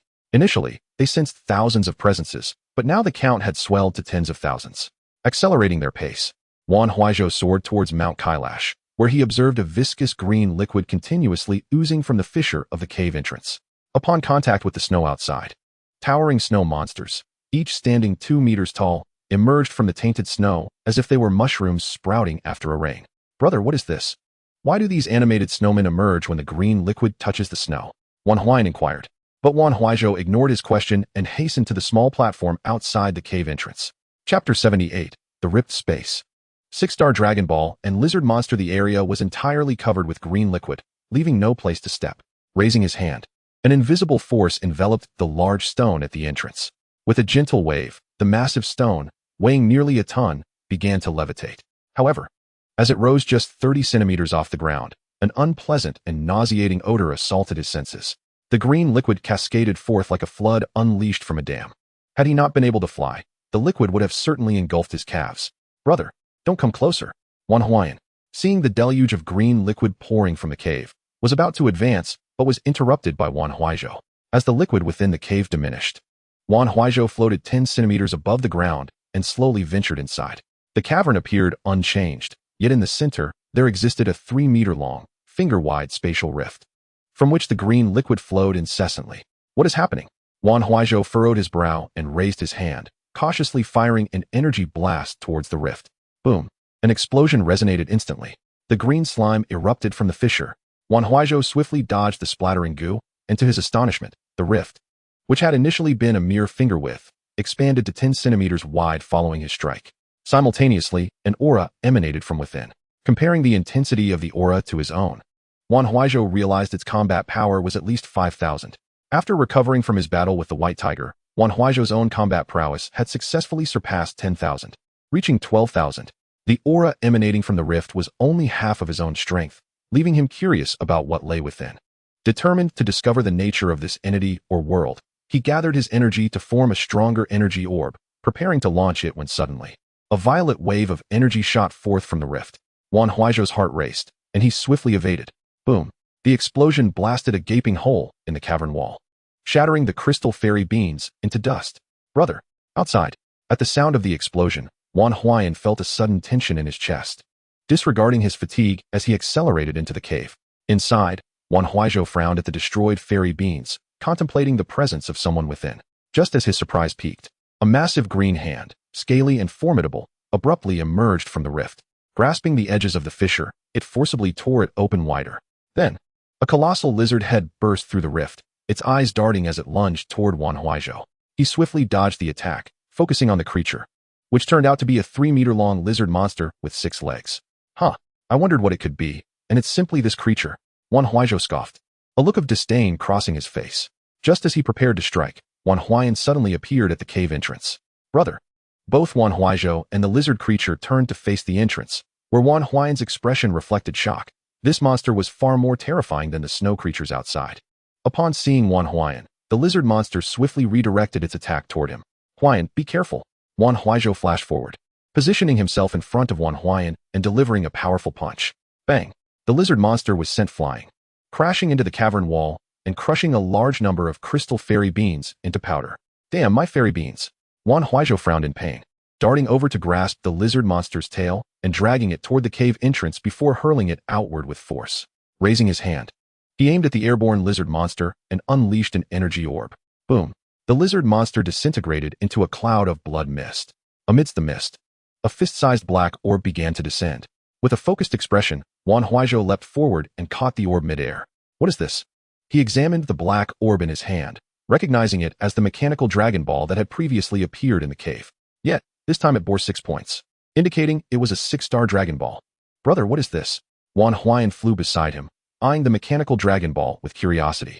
Having kept the previous 3-star Dragon Ball to himself, Wan Huaizhou had not shown it to Wan Huaizhou. If this truly was a Dragon Ball, it should logically consist of 7 in total, though he was uncertain what kind of wishes this mechanical variant could grant. "Keep it safe. I suspect this could be the 7 Dragon Balls of our world." "What? The 7 Dragon Balls?" Wan Huaizhou gasped, his face reflecting disbelief as he sought confirmation from Wan Huaizhou. "Brother, are you serious? This is the 7 Dragon Balls?" "Yes. I discovered another mechanical Dragon Ball in this cave last time, which I have hidden in a compartment beneath my room floor." "Ah." Wan Huaizhou was momentarily stunned. If this were indeed a Dragon Ball, they had struck gold. "Enough chatter. Quickly store the Dragon Ball. There may be other things within the cave." "Oh, right." Wan Huaizhou nodded vigorously, carefully placing the 6-star Dragon Ball into his pocket. Following Wan Huaizhou, they returned to the cave once more. Upon seeing the crystal fairy beans on the rock wall, Wan Huaizhou was once again astonished. What on earth is happening? First, snow monsters, then a lizard monster, a 6-star Dragon Ball, and now this cavern filled with crystal fairy beans alongside that meter-wide spatial rift. "I'm not sure," Wan Huaizhou replied, contemplating. "Initially, I thought the crystal fairy beans had been discovered by others, creating many superhumans like you.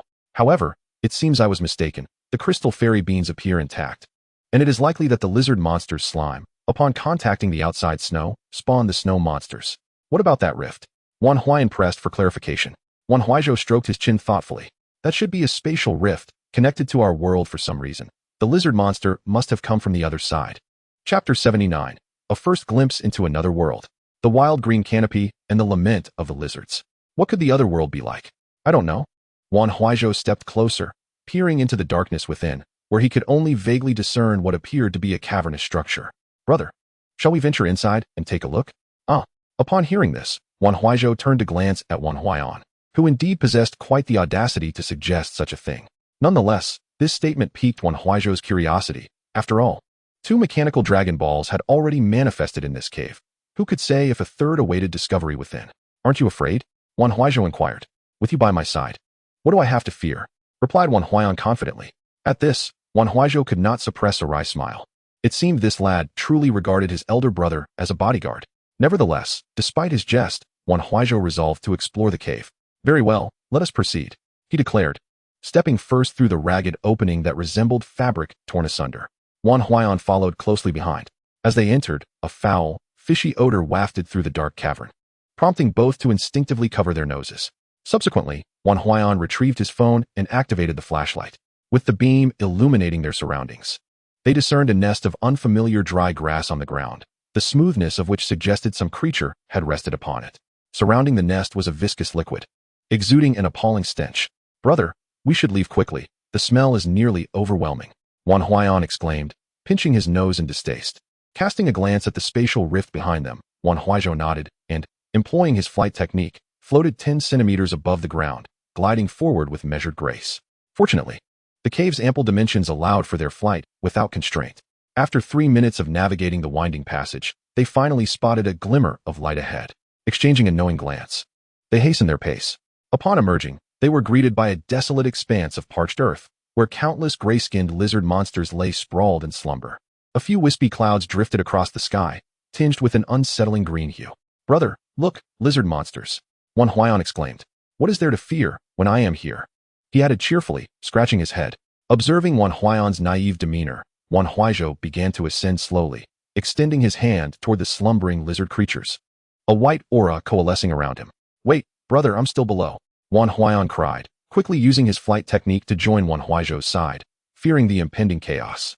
Amused by his younger sibling's trepidation, Wan Huaizhou concentrated, gathering energy in his hand.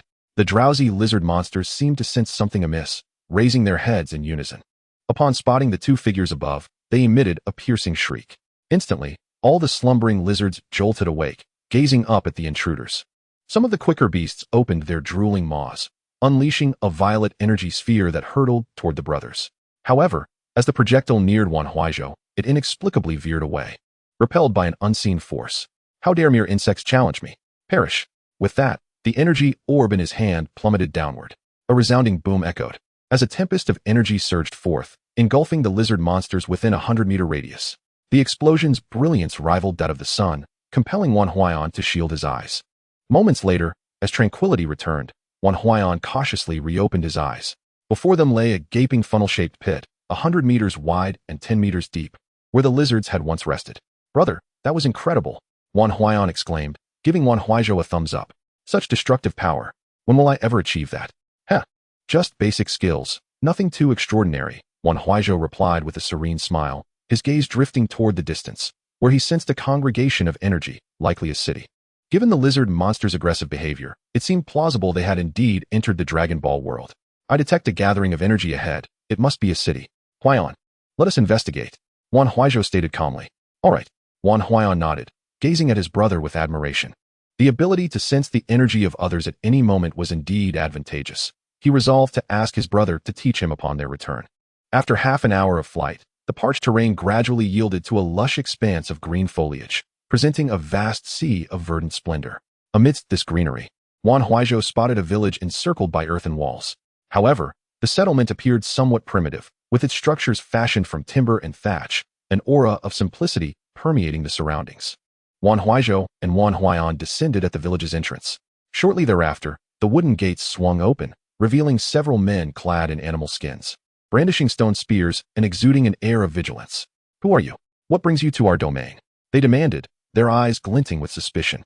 Assessing the energy emanating from these individuals, Wan Huaizhou deduced their strength was not formidable, comparable to that of Huaiyan. Brother, are they strong?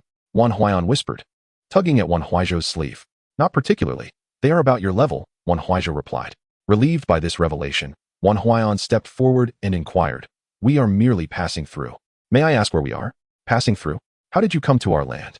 One of the men questioned. At this moment, a burly figure clad in animal skins emerged from behind the others. We got lost and sought directions. Wan Huaiyan stammered, contemplating the need for caution in this unfamiliar realm. Seeking directions? From whence do you hail, and where do you intend to go? The robust man continued, maintaining his wariness. We, Wan Huaiyan stuttered, glancing back at Wan Huaizhou, visibly conflicted. It was unwise to disclose their origins from another world, lest they be deemed insane.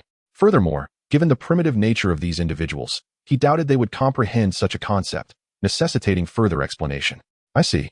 You are in league with those extraterrestrial invaders. The burly man bellowed, stepping forward with alarming speed, akin to a cannonball, aimed directly at Wan Huaiyan. Not good.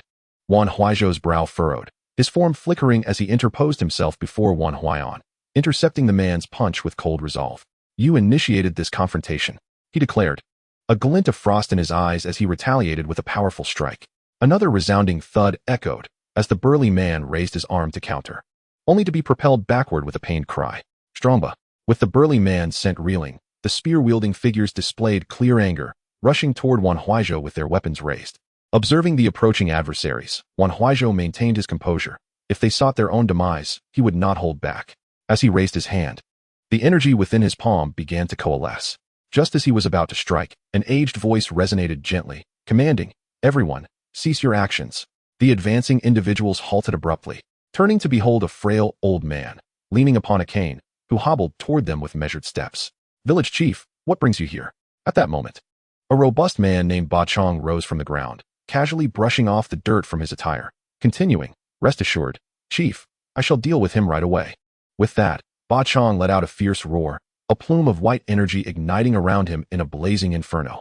Witnessing this spectacle, Wan Huaizhou felt a surge of confidence. He realized they were indeed in the world of Dragon Ball, for in his recollection, no other realm exhibited such explosive energy enhancement. However, Ba Chong's aura was rather perplexing. When compared to Wan Huaizhou's formidable battle power of over 10,000, Ba Chong's strength seemed to peak at a mere 3,000. Young one, today you shall learn of my might, Ba Chong declared, preparing to charge once more. Ba Chong. The village chief's stern admonition halted him in his tracks. His momentum abruptly stilled. Chief, why do you stop me? Ba Chong inquired, bewildered. With furrowed brows, the village chief cast a sharp glare at him, then approached with a smile, gently explaining, I apologize, esteemed visitor. My village was previously besieged by a group of individuals, which is why Ba Chong is wary of strangers. Please do not take it to heart. Upon hearing the elder's words, Wan Huaizhou glanced at Ba Chong, noting that under the chief's gaze, he had once again quelled his energy. Wan Huaizhou too withdrew the energy he had been gathering. Stepping forward, he addressed the elder, Old man, we meant no offense. It was your people who initiated hostilities, leaving us no choice. If you are unwelcome, we shall take our leave. Huaiyan, let us depart. Wan Huaizhou called to Huaiyan, turning to leave. Their original intent was merely to ascertain whether this world was indeed the realm of Dragon Ball. However, the answer now seemed unmistakably clear. Wait, dear guests. The elder called out once more, bowing deeply, and respectfully added, I sincerely apologize for my villagers' rashness. Please forgive us, and let us converse inside. Observing the elder's respectful demeanor, Huaiyan leaned closer to Wan Huaizhou, suggesting, Brother, I sense sincerity in this old man. Perhaps we should stay.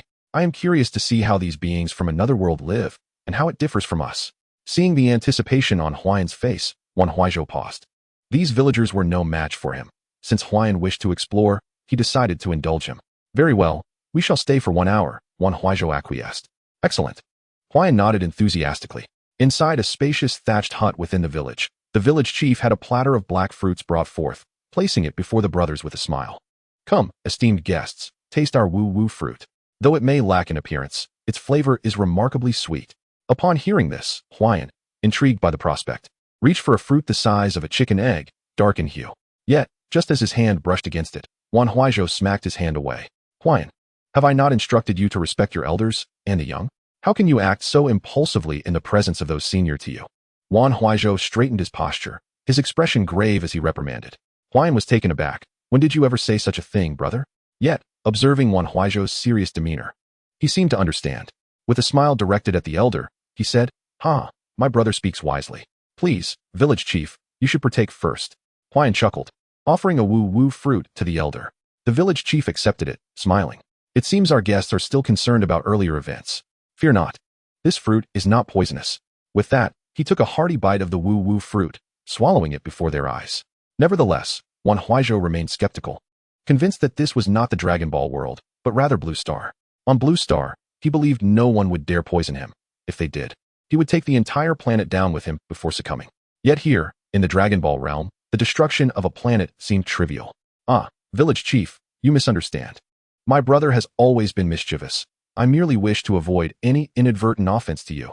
Wan Huaizhou replied with a disarming smile. Despite the elder's attire of animal skins, his mannerisms suggested that he was no primitive village chief. Wan Huaizhou sensed that the elder was concealing something. It would be prudent to observe what scheme he was orchestrating. With that thought, Wan Huaizhou picked up a woo-woo fruit and took a cautious bite. However, he remained vigilant, enveloping the fruit with energy the moment it touched his tongue, ensuring it did not come into direct contact with his body. Seeing his brother partake, Huayan also grabbed a woo-woo fruit and took a large bite. Slow down, slow down. Must you not maintain a semblance of decorum? Wan Huaizhou chided, ostensibly scolding Huayan while discreetly placing a hand on his back. A surge of energy silently flowed into Huayan, enveloping the fruit he had consumed within. At the moment Wan Huaizhou acted, Huayan sensed his intent and hesitated, refraining from consuming more of the woo-woo fruit. The village chief observed that both had only taken a single bite, indicating their lingering apprehension. However, this was inconsequential. The fruit was harmless.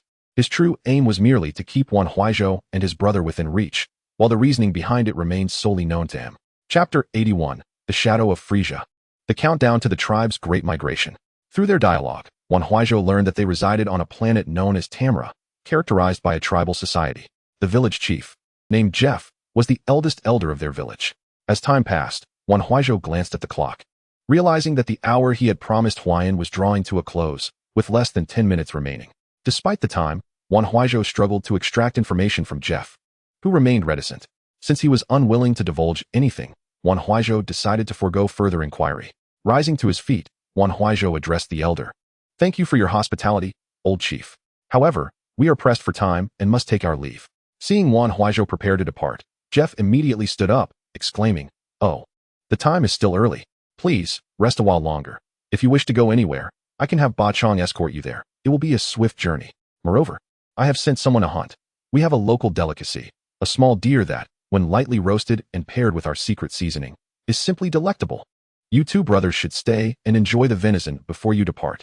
Thank you for your kindness, but we truly have matters to attend to. Perhaps next time. Wan Huaizhou replied, pulling Huayan along as he prepared to leave. Seeing this, Jeff urgently intervened, his expression fervent. No, you cannot leave without tasting the venison. With Jeff blocking his path, a flicker of ire flashed in Wan Huaizhou's eyes. Coldly, he warned, Old chief, do not overstep your bounds.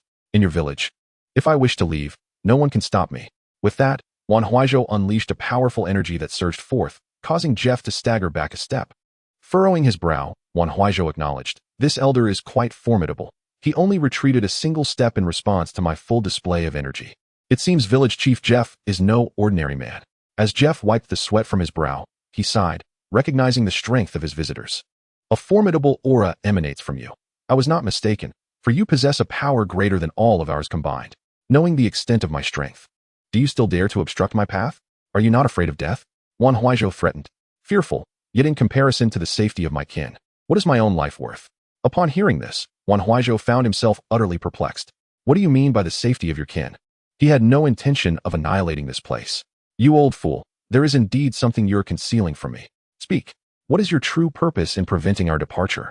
Upon hearing this, Jeff immediately commanded the kin present to kneel, pleading earnestly, My lord, please save our planet, save our people. Observing this scene, the two brothers were taken aback. Wan Huayan remarked, You old man, if you have a request, just state it plainly. Why must you block our way? Jeff, prostrated on the ground, raised his head to look at them, expressing his unutterable distress. You must understand, a month ago, a 5-member team led by the cosmic tyrant Frieza descended upon our planet. What? Frieza? Wan Huaizhou's brow furrowed at the revelation. This was indeed the world of Dragon Ball. He had not anticipated encountering such a predicament upon his arrival.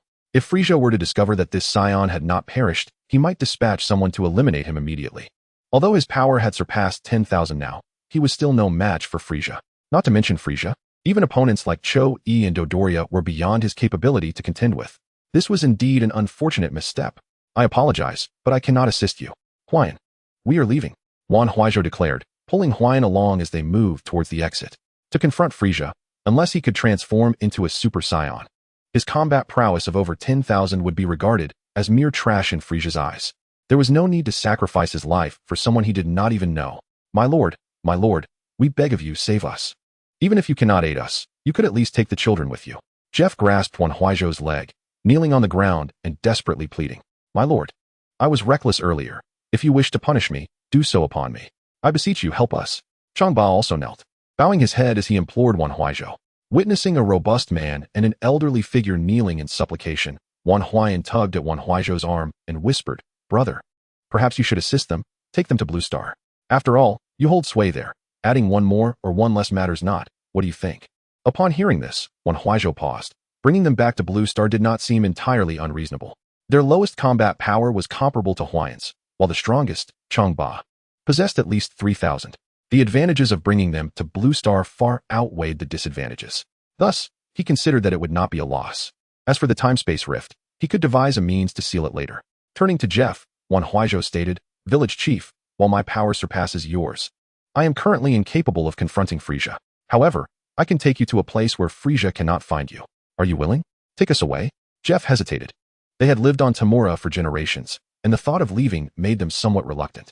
Yet, thinking of the lives of his kin, Jeff gritted his teeth as if making a significant decision, responding, As long as we can preserve the lives of our people, I will do anything. Very well. Gather your belongings immediately. Bring as many as you can. I shall take you all with me. Jeff lamented, This planet, apart from our village, has seen the inhabitants of the other villages slaughtered by Frieza's subordinates. We are nearly the last of our kind.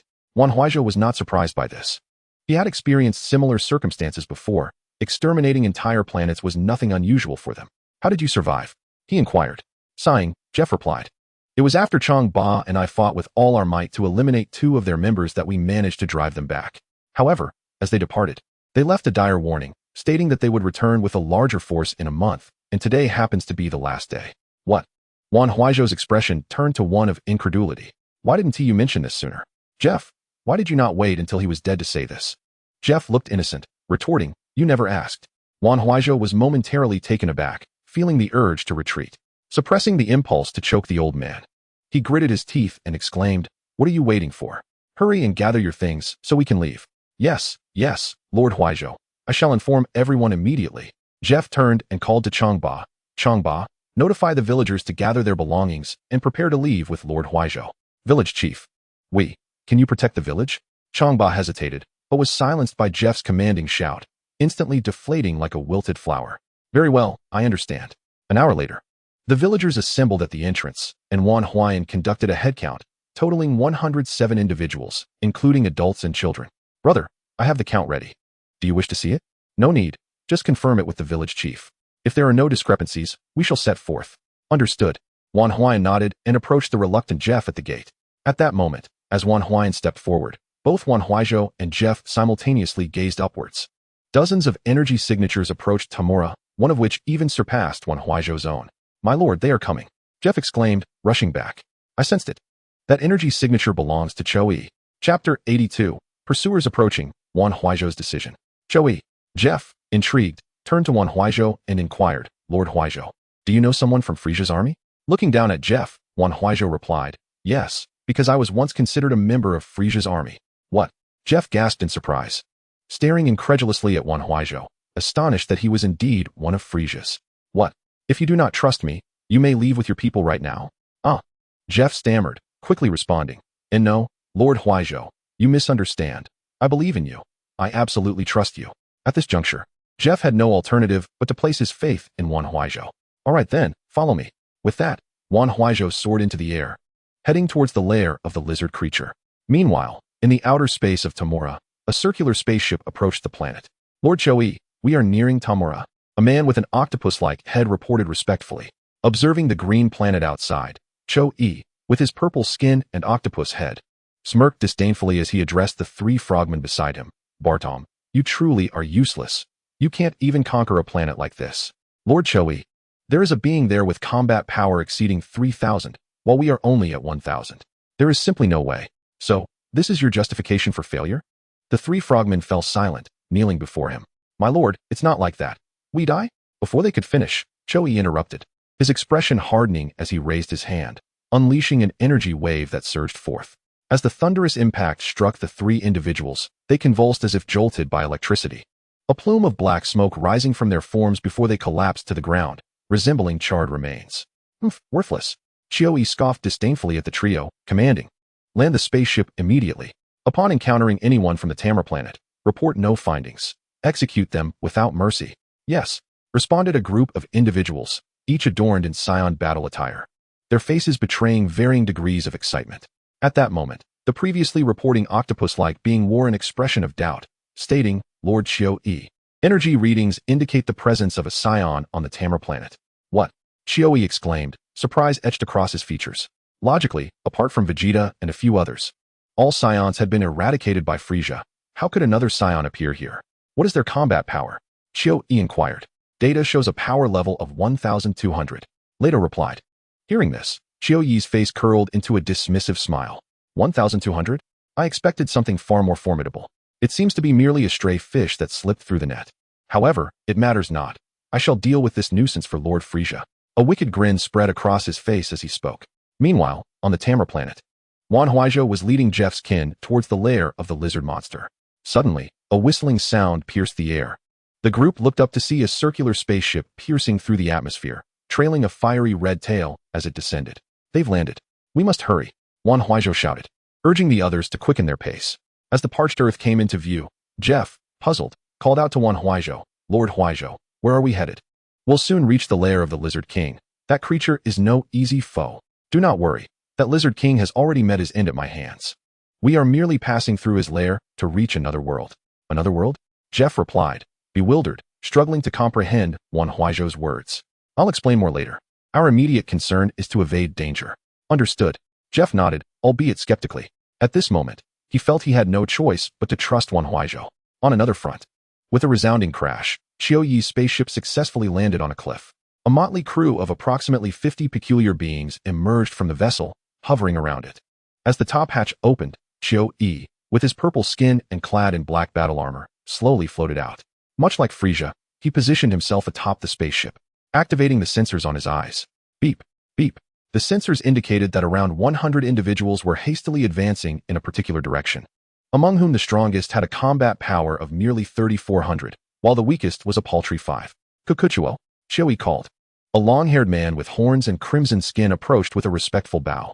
Lord Chou-Yi, go. Take your men and eliminate them all, but leave that Saiyan alive. I wish to slay him with my own hands. Chou-Yi declared, clenching his fist as if victory were assured.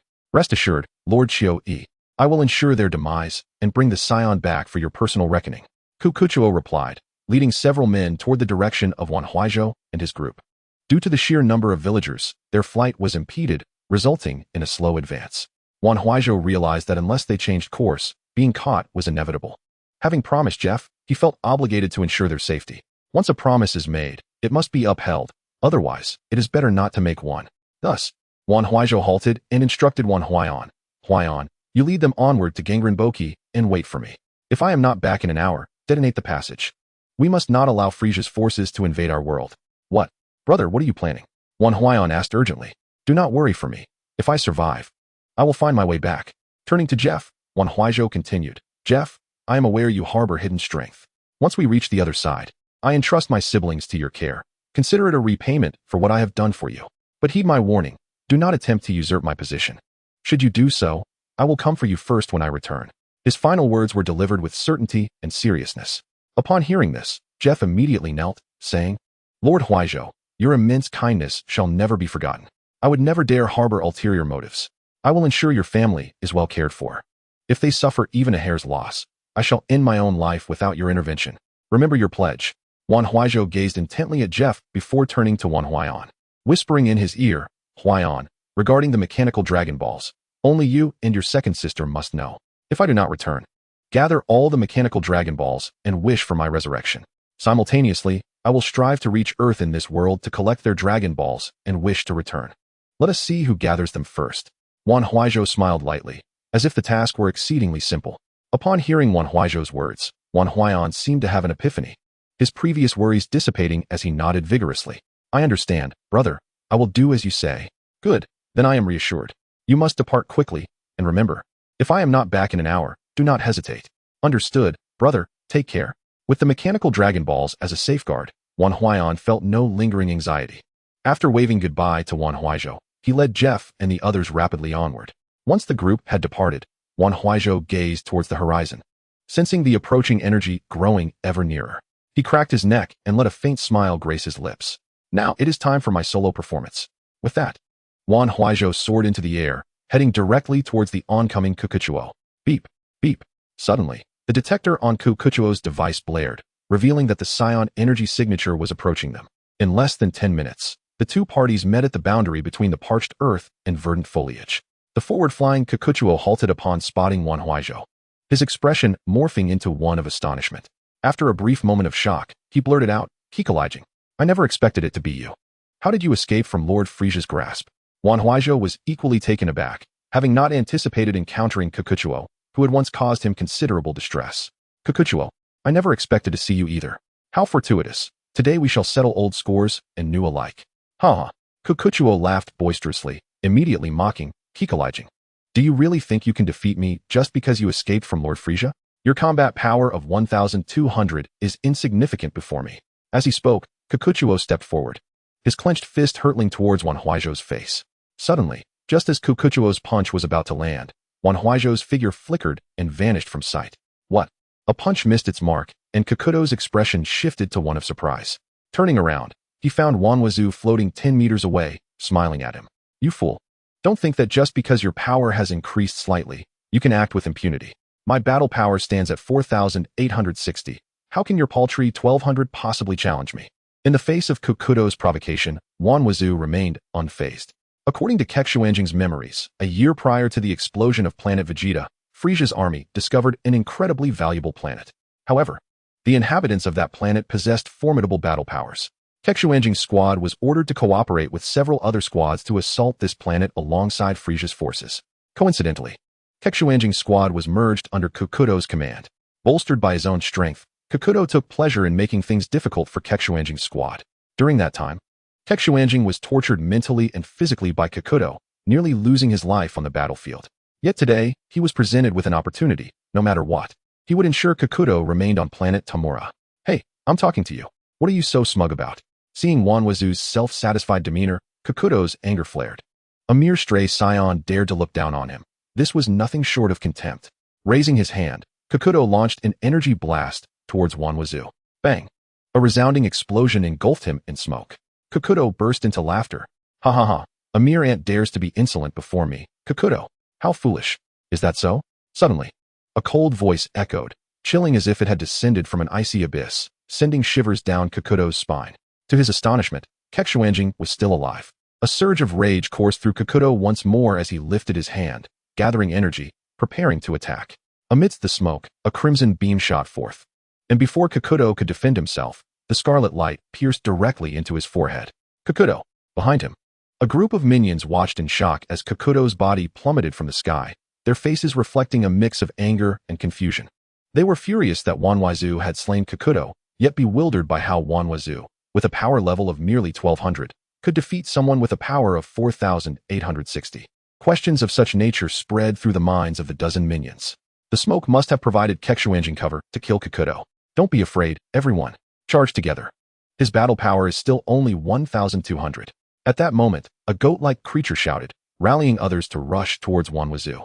Wan Huaizhou couldn't help but chuckle at their ignorance, as their understanding led them to attribute the situation to the smoke's cover.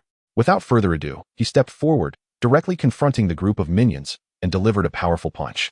The foremost minion, a bull-headed creature, was struck squarely in the face, his body sent flying under the tremendous force. Before he could even hit the ground, Wan Huaizhou pivoted and unleashed a brutal kick to another minion's midsection. The sound of shattering bones mingled with a scream as the unfortunate creature was propelled away like a cannonball. By this point, the minions remained oblivious to the vast gulf between their strength and Wan Huaizhou's. 3 of them simultaneously unleashed energy waves towards him. Wan Huaizhou raised his hand, effortlessly swatting aside the incoming energy waves, then retaliated with a golden energy blast. Bang! A thunderous explosion ensued, and the 3 minions were obliterated into a mist of blood. Witnessing this spectacle, the remaining minions halted, their faces displaying varying degrees of astonishment.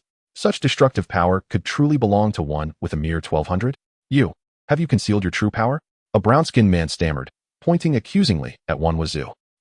You're not entirely foolish, but it's too late to realize now.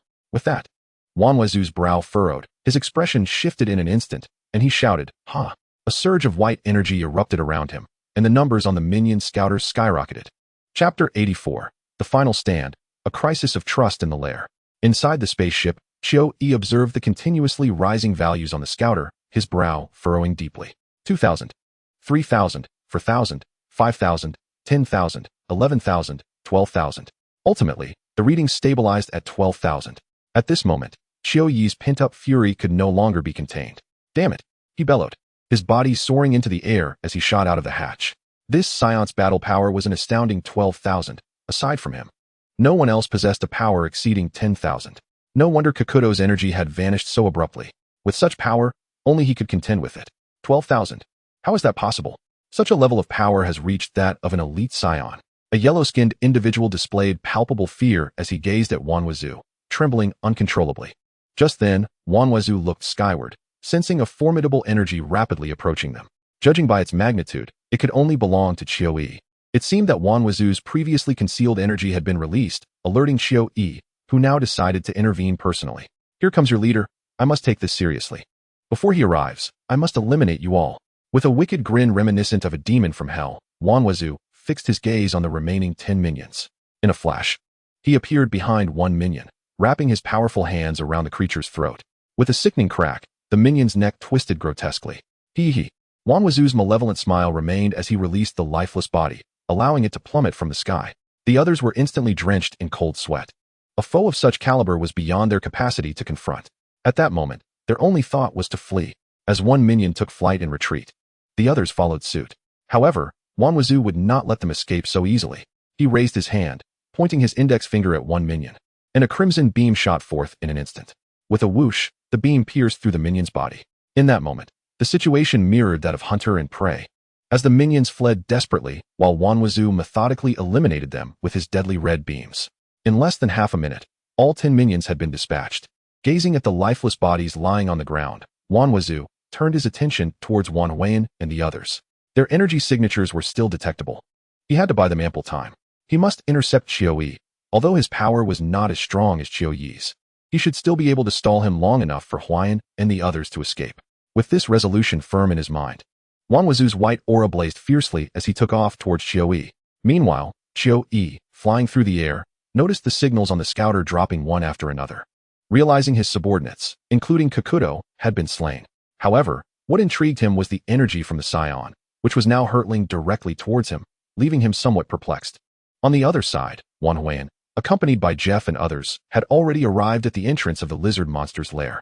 He looked up towards the direction they had come from, a hint of worry creeping into his heart. Beside him, Jeff seemed to sense his unease and stepped forward to inquire, "Lord Huayan, are you worried about your elder brother?" Wan Huayan turned to Jeff and replied solemnly, "I cannot ascertain how my brother fares." Upon hearing this, Jeff, with a look of confusion, asked, "What do you mean? Are you unable to sense your brother's aura?" "Indeed, I cannot," Wan Huayan stated bluntly, fixing his gaze on Jeff. "I see," Jeff continued, "then allow me to enlighten you. Your brother has successfully dealt with a dozen pursuers and is now heading toward another formidable presence." "What?" Wan Huayan's expression darkened with concern. "Surely, my brother has sensed their lingering presence and is attempting to buy them time by confronting that powerful being." Wan Huayan realized that his brother was risking his life for their sake and knew he could not delay any longer. He addressed the group, "Everyone, hurry and follow me into the cave." "Into the cave?" Jeff faltered. "Surely you jest. That is the lair of the lizard beast." "My Lord Huayan, did I hear you correctly? Enter the cave? It is indeed the lair of the lizard beast. Are we certain we wish to proceed?" "Jeff, I understand this seems implausible, but if you wish to save your kin, you must heed my words and enter the cave." "Ah." Jeff gazed at the dark maw of the lair, momentarily lost in thought. They had lived on Tamra Planet their entire lives, and were well aware of the ferocity of the lizard beast. Was it truly safe to enter its den? Sensing Jeff's trepidation, Wan Huaizhou's expression hardened, and he responded with irritation, "Old man, my brother is currently risking everything to save you. How can you doubt us now? Very well, wait here and meet your demise. I shall seek my brother." With that, Wan Huaizhou soared into the air, intent on finding Wan Huaizhou, leaving the primitive folk to their fate. Wait. At that moment, Jeff grasped Wan Huaizhou's hand, a look of guilt crossing his face. He realized Wan Huaizhou spoke the truth. His brother was indeed fighting for their lives, and he could not afford to harbor doubts. "My Lord Huaizhou, we were wrong. We should not have doubted you. Please lead us," Jeff implored, bowing respectfully to Wan Huaizhou. Meanwhile, on the other side, Wan Huaizhou sensed the cessation of Wan Huaizhou and the other's auras, a hint of melancholy crossing his face as he muttered, "What is Huaizhou doing? Hurry up." At the cave entrance, seeing Wan Huaizhou remain unmoved, Jeff knelt down, beseeching, "My lord, please save my kin. I implore you, grant us our lives." Witnessing Jeff kneel, the others followed suit, bowing before Wan Huaizhou. He surveyed the crowd of over 100, young and old alike, kneeling before him, and coldly stated, "Should there be a next time, even if you were to slay me, I would not extend my aid. Yes, it was our fault. Please forgive us, my Lord Huaizhou," Jeff replied, bowing his head once more. Observing the old man, Wan Huaizhou thought to himself that had his brother not forewarned him about using the mechanical dragon pearl to summon him back as a safety net, he would have unhesitatingly returned to search for Wan Huaizhou. He believed that with his brother's strength, he could escape this place without dragging along these burdensome individuals. Chapter 85. The Fatal Duel, Wan Huaizhou versus Qiuyi. Following Wan Huaizhou to the deepest part of the lizard's lair, Jeff and the others gazed in astonishment at the adult-sized rift in space-time. "My Lord Huaizhou, what is this?" "This is a rift in space-time. My brother and I traversed through it to arrive in your world, and on the opposite side lies my realm." "Your realm?" The crowd looked at one another in confusion, with Qiangba asking, "My Lord Huaizhou, are you saying you are from another world?" "Indeed." Wan Huaizhou nodded, instructing, "Follow me." Without hesitation, he stepped through the rift and returned to the cave of Gang Rinpoche. Having witnessed the earlier incident at the entrance, Jeff and the others followed suit without delay, crossing the rift after Wan Huaizhou. Meanwhile, in the Dragon Ball world, on Tamra Planet, Wan Huaizhou sensed the sudden disappearance of Wan Huaizhou and the others' auras and surmised they had likely passed through the space-time rift back to Blue Star. Almost simultaneously, Qiuyi had already appeared within a few hundred meters of Wan Huaizhou. Now, attempting to conceal his aura and escape was likely impossible. In an instant, Qiuyi closed the distance, arriving before Wan Huaizhou with a swift leap. Observing him closely, Qiuyi frowned. Having cut his long hair and donned a white tracksuit, Wan Huaizhou appeared both familiar and unfamiliar to Qiuyi. "Are you a Saiyan?" Qiuyi asked coldly. "Huh, I knew it was you, Qiuyi." Wan Huaizhou replied with a calm smile. Now that they had crossed paths, there was no need for pretense. "You look somewhat familiar. What is your name? So I may know who I am about to kill?"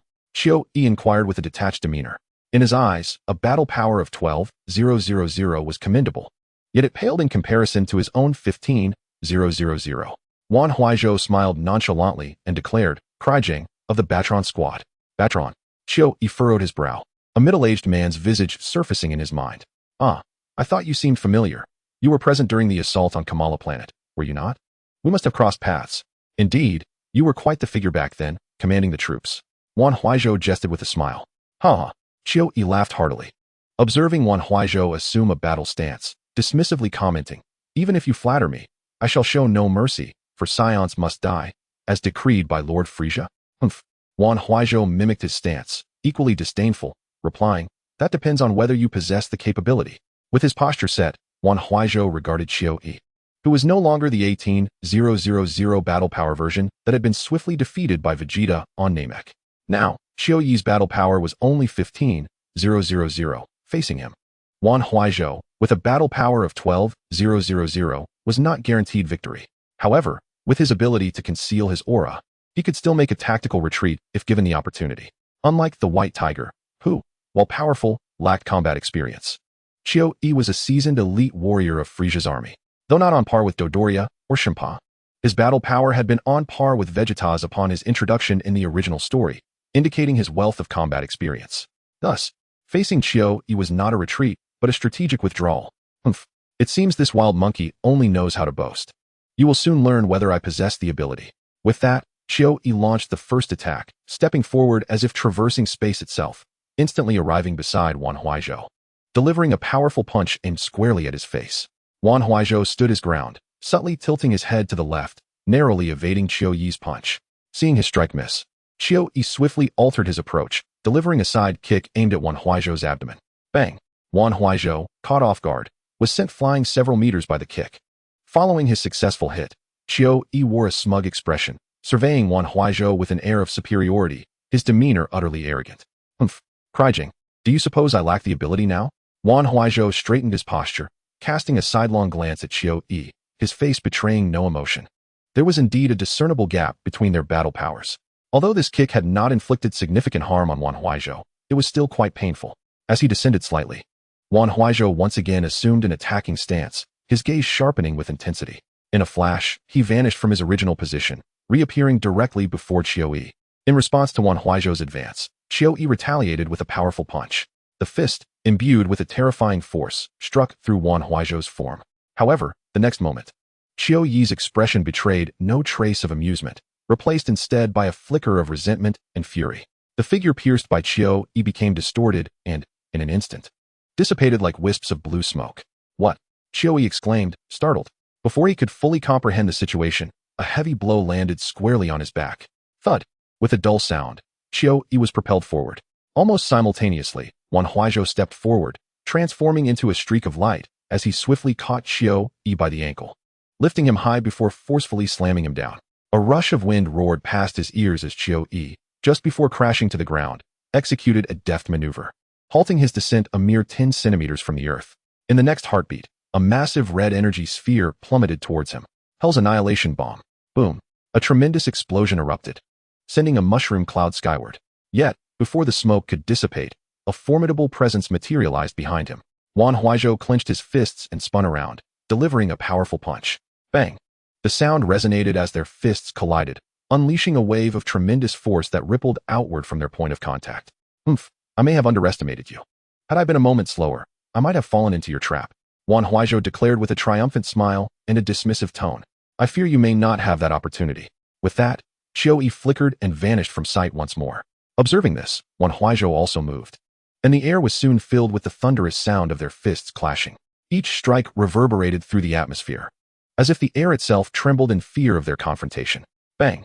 Another impact echoed as Qiu Yi's heavy fist crashed into Wan Huaizhou's face, sending a jolt of overwhelming force coursing through him, as though his facial bones had shattered. Chapter 86. The Closure of the Space-Time Rift. Wan Huaizhou's resolve. Leaning slightly backward, Wan Huaizhou struggled against the discomfort coursing through his body and retaliated with a punch aimed at Qiu Yi's face. Bang! Qiu Yi staggered back several meters, caught off guard by Wan Huaizhou's counterattack. Wiping the blood from the corner of his mouth, Qiu Yi's face twisted with rage as he glared fiercely at Wan Huaizhou, shouting, "You detestable wild monkey, how dare you injure me? Truly audacious."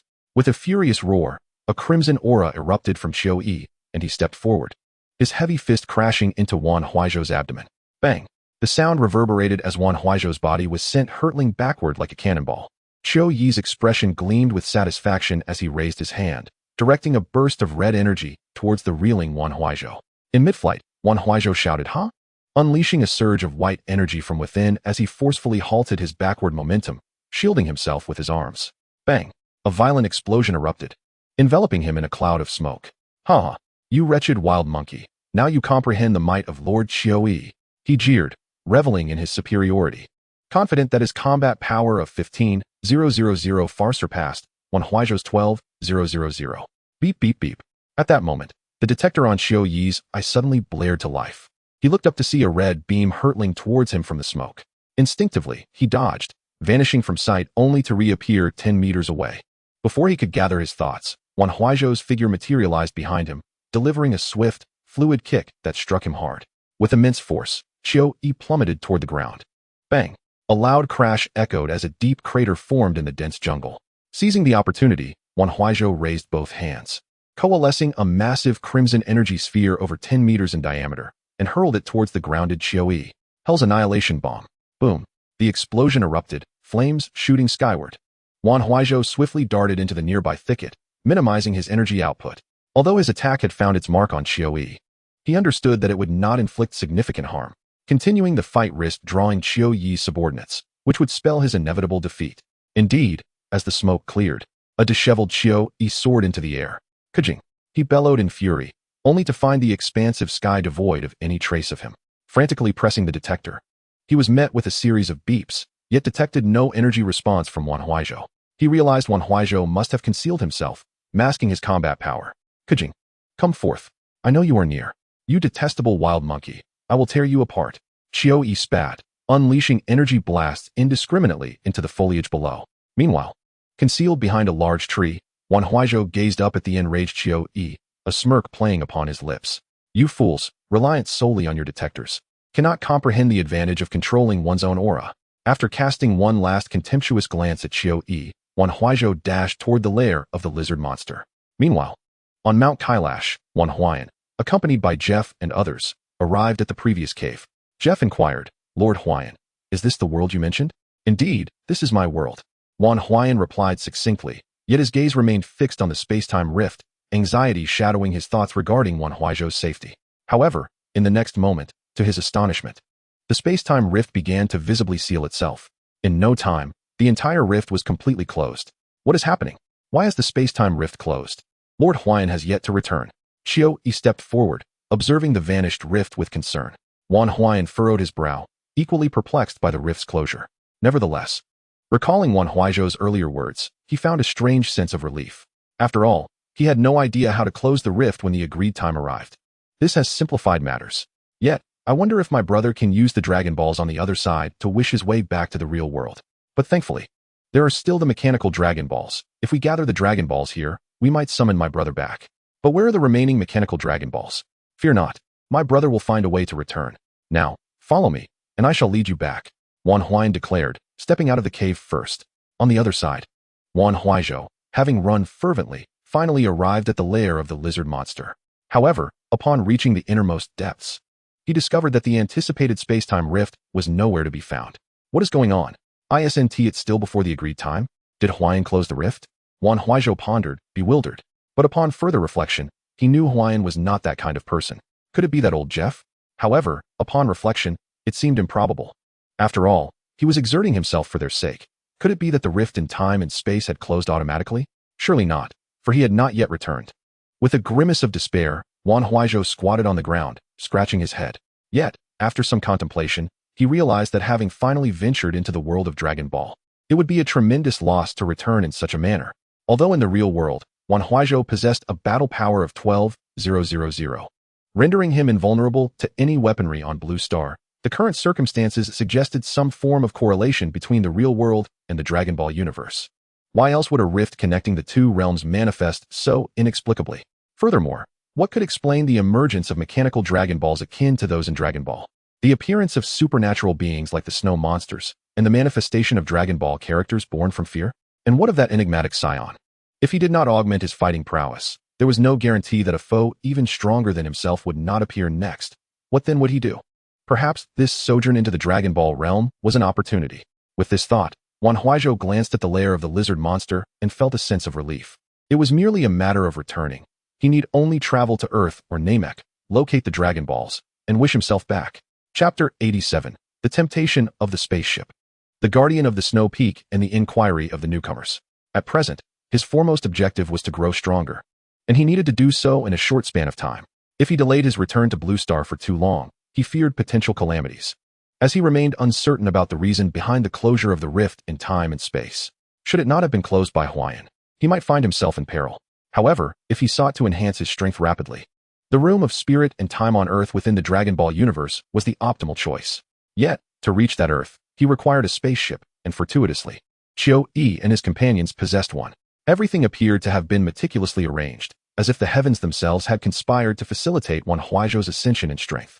The sudden appearance of the snow monster had led him to discover the existence of the rift, and the world he traversed through it was serendipitously the Dragon Ball realm. Coinciding with Qiu-Yi's arrival in a spaceship to assault this planet, it seemed that fate had already decreed this course of events. Since the heavens had laid this path before him, it would be prudent to comply. By sensing the energy signatures of Qiu-Yi's subordinates, Wan Huaizhou quickly pinpointed their spaceship's location. Redirecting his course, he dashed towards the vessel, seizing the opportunity to escape before Qiu-Yi returned to it. His only concern now was for Huayan. How had the rift closed, and was his brother in danger? Yet, Worrying proved futile. The rift had already sealed, leaving him with no choice but to head to Earth or Namek. Damn it, that despicable Kujing. Chiu Yi stood atop a high mountain, addressing his remaining subordinates through a detector. All personnel mobilize. Search for Kujing. We shall turn this planet upside down to find him. As Chiu Yi's command was issued, every crew member aboard the spaceship set out to locate Wan Huaizhou. While en route to the spaceship, Wan Huaizhou suddenly sensed that the energies which had previously been concentrated together had now dispersed entirely. His brow furrowed in concern. This posed quite a predicament. Without anyone remaining on the spaceship to act as a beacon, locating Chiu Yi's vessel on this vast planet would require considerable time. That insufferable Chiu Yi truly knows how to create trouble for me. Wan Huaizhou cursed under his breath, his face etched with displeasure. With no alternatives, he resolved to follow the direction of the energy he had sensed earlier, hoping fervently that he would not veer off course. Meanwhile, on the other side, after Wan Huayan and Jeff emerged from the cave of Mount Kailash, he followed Wan Huaizhou's example and used a massive stone to block the entrance. Then, he led Jeff and the others towards Tianhai.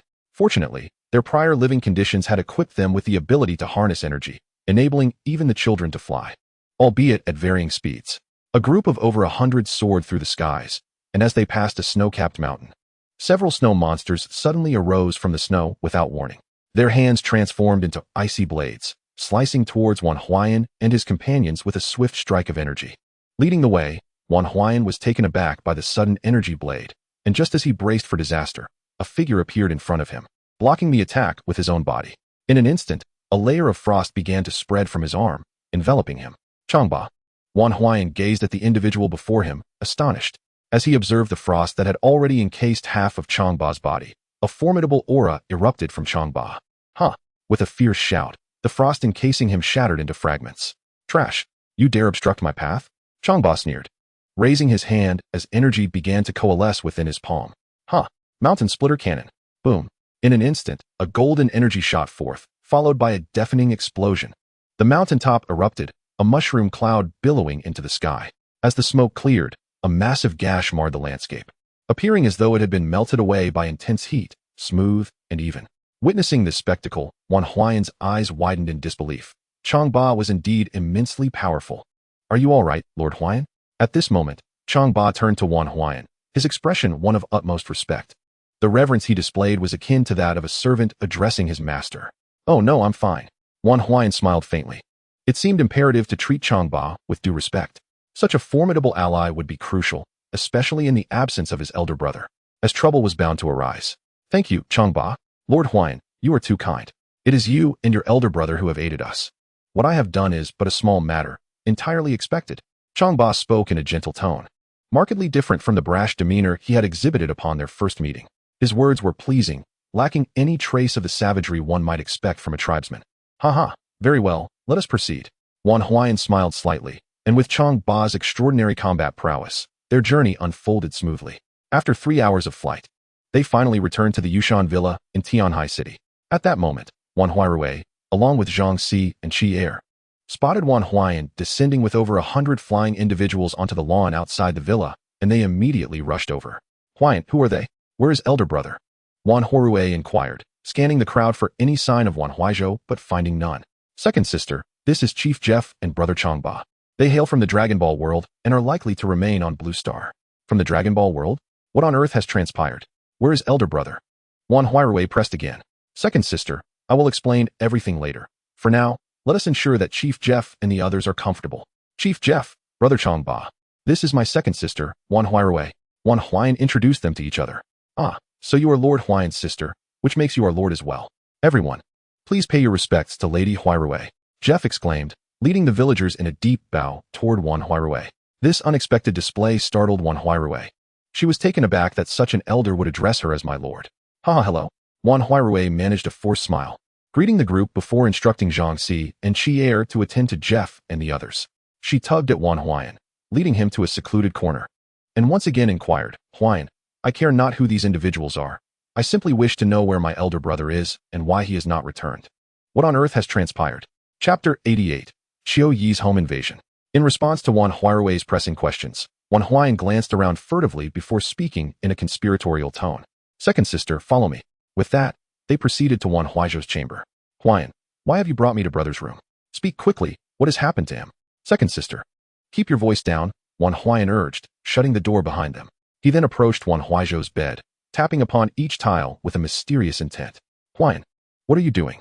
Wan Huaizhou asked. Her curiosity piqued, though concern for Wan Huaizhou lingered in her mind. Just a moment, second sister. Wan Huayan replied tersely.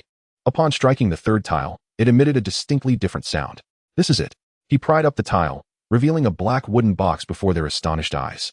Isn't this the black box where brother kept the century-old ginseng? Since their arrival at this villa, they had seen this box. But it was now unveiled as brother's secret hiding place. What a clever concealment. Who would have thought to hide it beneath the bed's tiles? Yet, Wan Huaizhou remained inquisitive. But why did Huayan bring it out? Before she could voice her thoughts, Wan Huayan had already opened the black box. Inside, alongside the aged ginseng, lay a fist-sized black iron sphere adorned with 3 red stars. Huayan, what is this? Wan Huaizhou asked, her face a mask of curiosity. If the location of this treasure was divulged by brother to Huayan, then the concealment of this black sphere in such a hidden spot must signify its importance. Before she could continue, Wan Huayan produced another identical black sphere from his work trousers, this one featuring 6 red stars. As he held both spheres aloft, a flickering red light emanated from them. Huayan, what is this? Wan Huaizhou crouched beside him, her intrigue growing. Mechanical Dragon Ball. Wan Huayan casually remarked. Mechanical Dragon Ball. Wan Huaizhou echoed, confusion etched on her face. She was familiar with Dragon Balls, but this mechanical variant was entirely new to her. Yes, brother mentioned it. Wan Huayan then recounted the entire sequence of events as narrated by Wan Huaizhou. After listening, Wan Huaizhou hesitated. Huayan, did brother truly say that? Second sister, why do you doubt me? Do you think I would abandon brother and return alone? Wan Huaizhou fell silent. Despite Huayan's usual mischief, she was certain he would never leave Wan Huaizhou behind.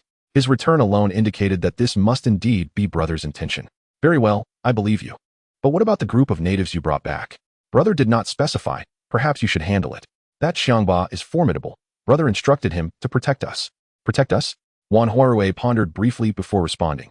All right, leave this matter to me. Meanwhile, in the Dragon Ball world, on planet Tamra, Xiao Yi had dispatched all his forces, resulting in the disappearance of their spaceship's location. Reluctantly, Wan Huaizhou resolved to follow the direction of the energy he had sensed earlier.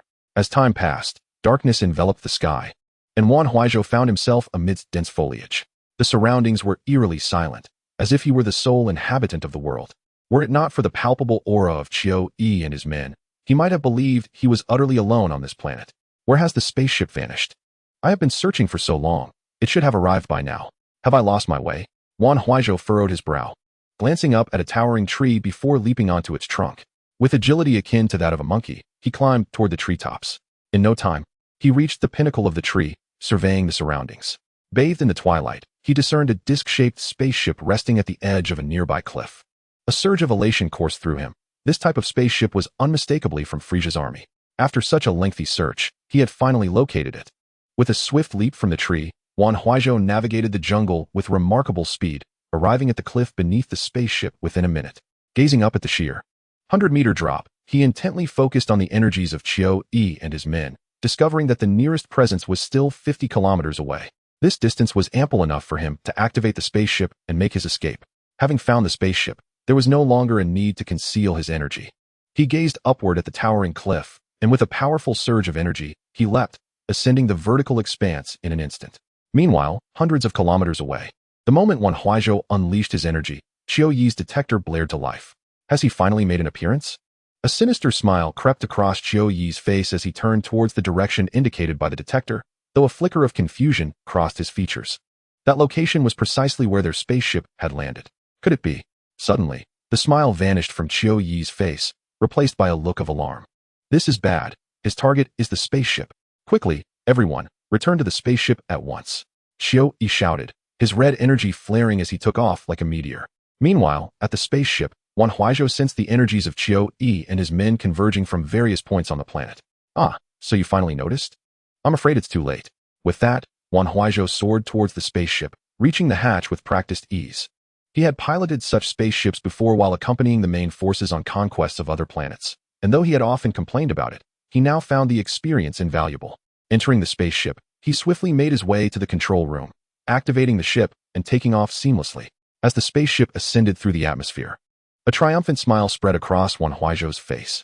Utilizing the ship's communication system, he contacted Qiu Yi, saying, "Greetings, my clever Lord Qiu Yi. Wan Huaizhou's mocking tone echoed through the detectors of Qiu Yi's men. "Kupojing, you scoundrel! How dare you steal my spaceship?" "Steal? My dear Lord Qiu Yi, let us not use such harsh terms. I merely consider it a loan. I shall return it once I'm done using it." Chapter 89. The Perilous Journey Among the Stars. "Loan? You think you can escape just because you've stolen the spaceship? Frieza won't let you get away with this." Upon hearing this, Wan Huaizhou contemplated for a moment before coldly replying, "Frieza? I almost forgot about him.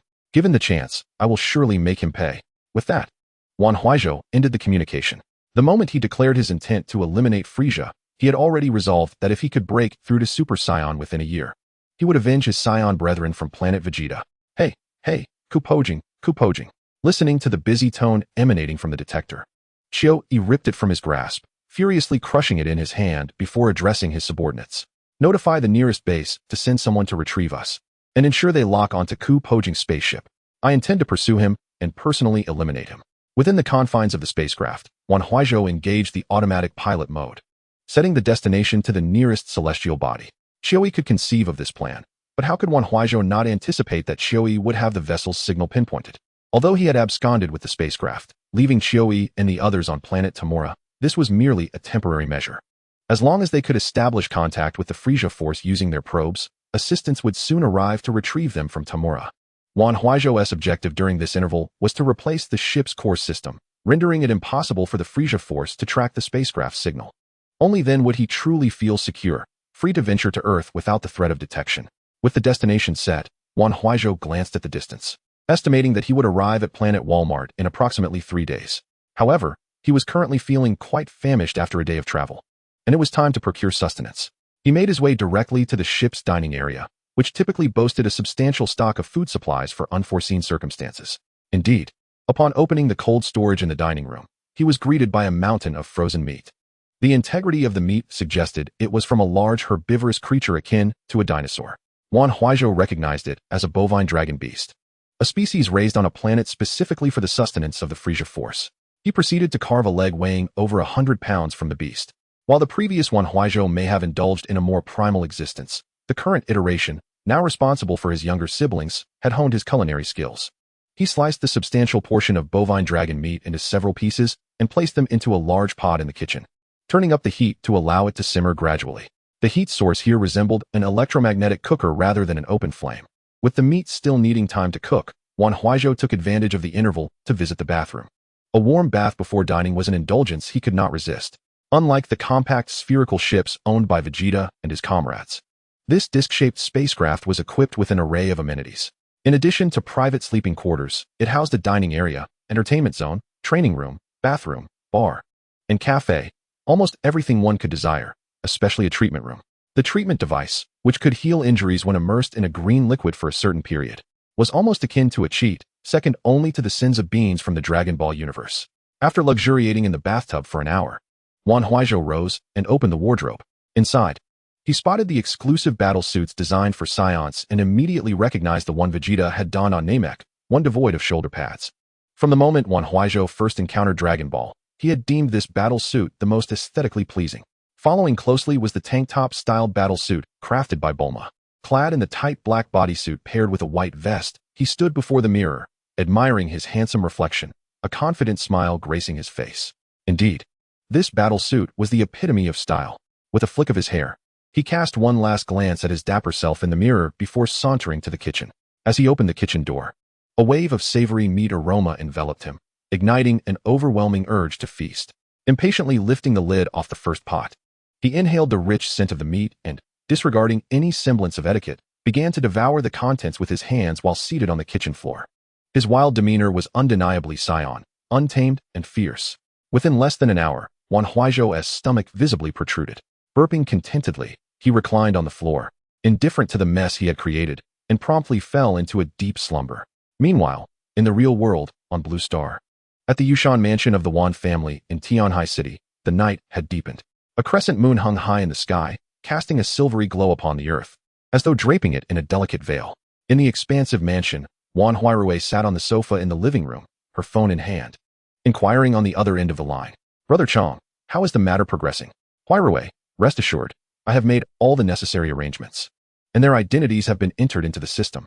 From this moment on, they will officially become citizens of the Great Xia on Blue Star. During this period, designated personnel will assist them in acclimating to their new lives, came the reassuring response. All right, I understand. Thank you for your hard work. Wan Huaizhou replied. Haha, serving the King of Blue Star is no trouble at all. Wang Chang chuckled before ending the call. Wan Huaizhou set down her phone and looked up at the elderly and young figures standing before the coffee table. Jeff, I have arranged for the people from your village. They will continue to live in Tianhai City as ordinary citizens. However, since they are not truly ordinary, the management will be entrusted to you both, she stated. Rest assured, my lady, I will ensure their conduct. They will live as regular citizens, but when needed, they shall become a sharp blade piercing the hearts of our enemies. Very well. Then, old man, Xiangba, you may retire for the night. Yes, my lady. You should also rest early. With that, Jeff and Xiangba made their way outside.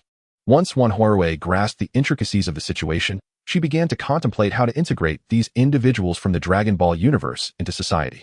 Having lived in primitive tribal societies, they were accustomed to facing fierce beasts daily, and thus had commenced their training from a young age. With even the weakest boasting combat powers of 50 to 60, Wan Huaizhou devised a strategy that would not only accommodate them, but also transform them into a formidable asset in her arsenal. Chapter 90. The first destination, Planet Walmart. Within the spacecraft seized in the Dragon Ball universe, a loud, satisfying yawn broke the silence. Wan Huaizhou opened his eyes and stood up from the floor, feeling utterly refreshed from his slumber. Stretching, he made his way to the control room.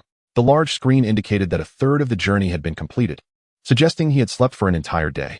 After checking the radar and finding no anomalies, he proceeded directly to the training room.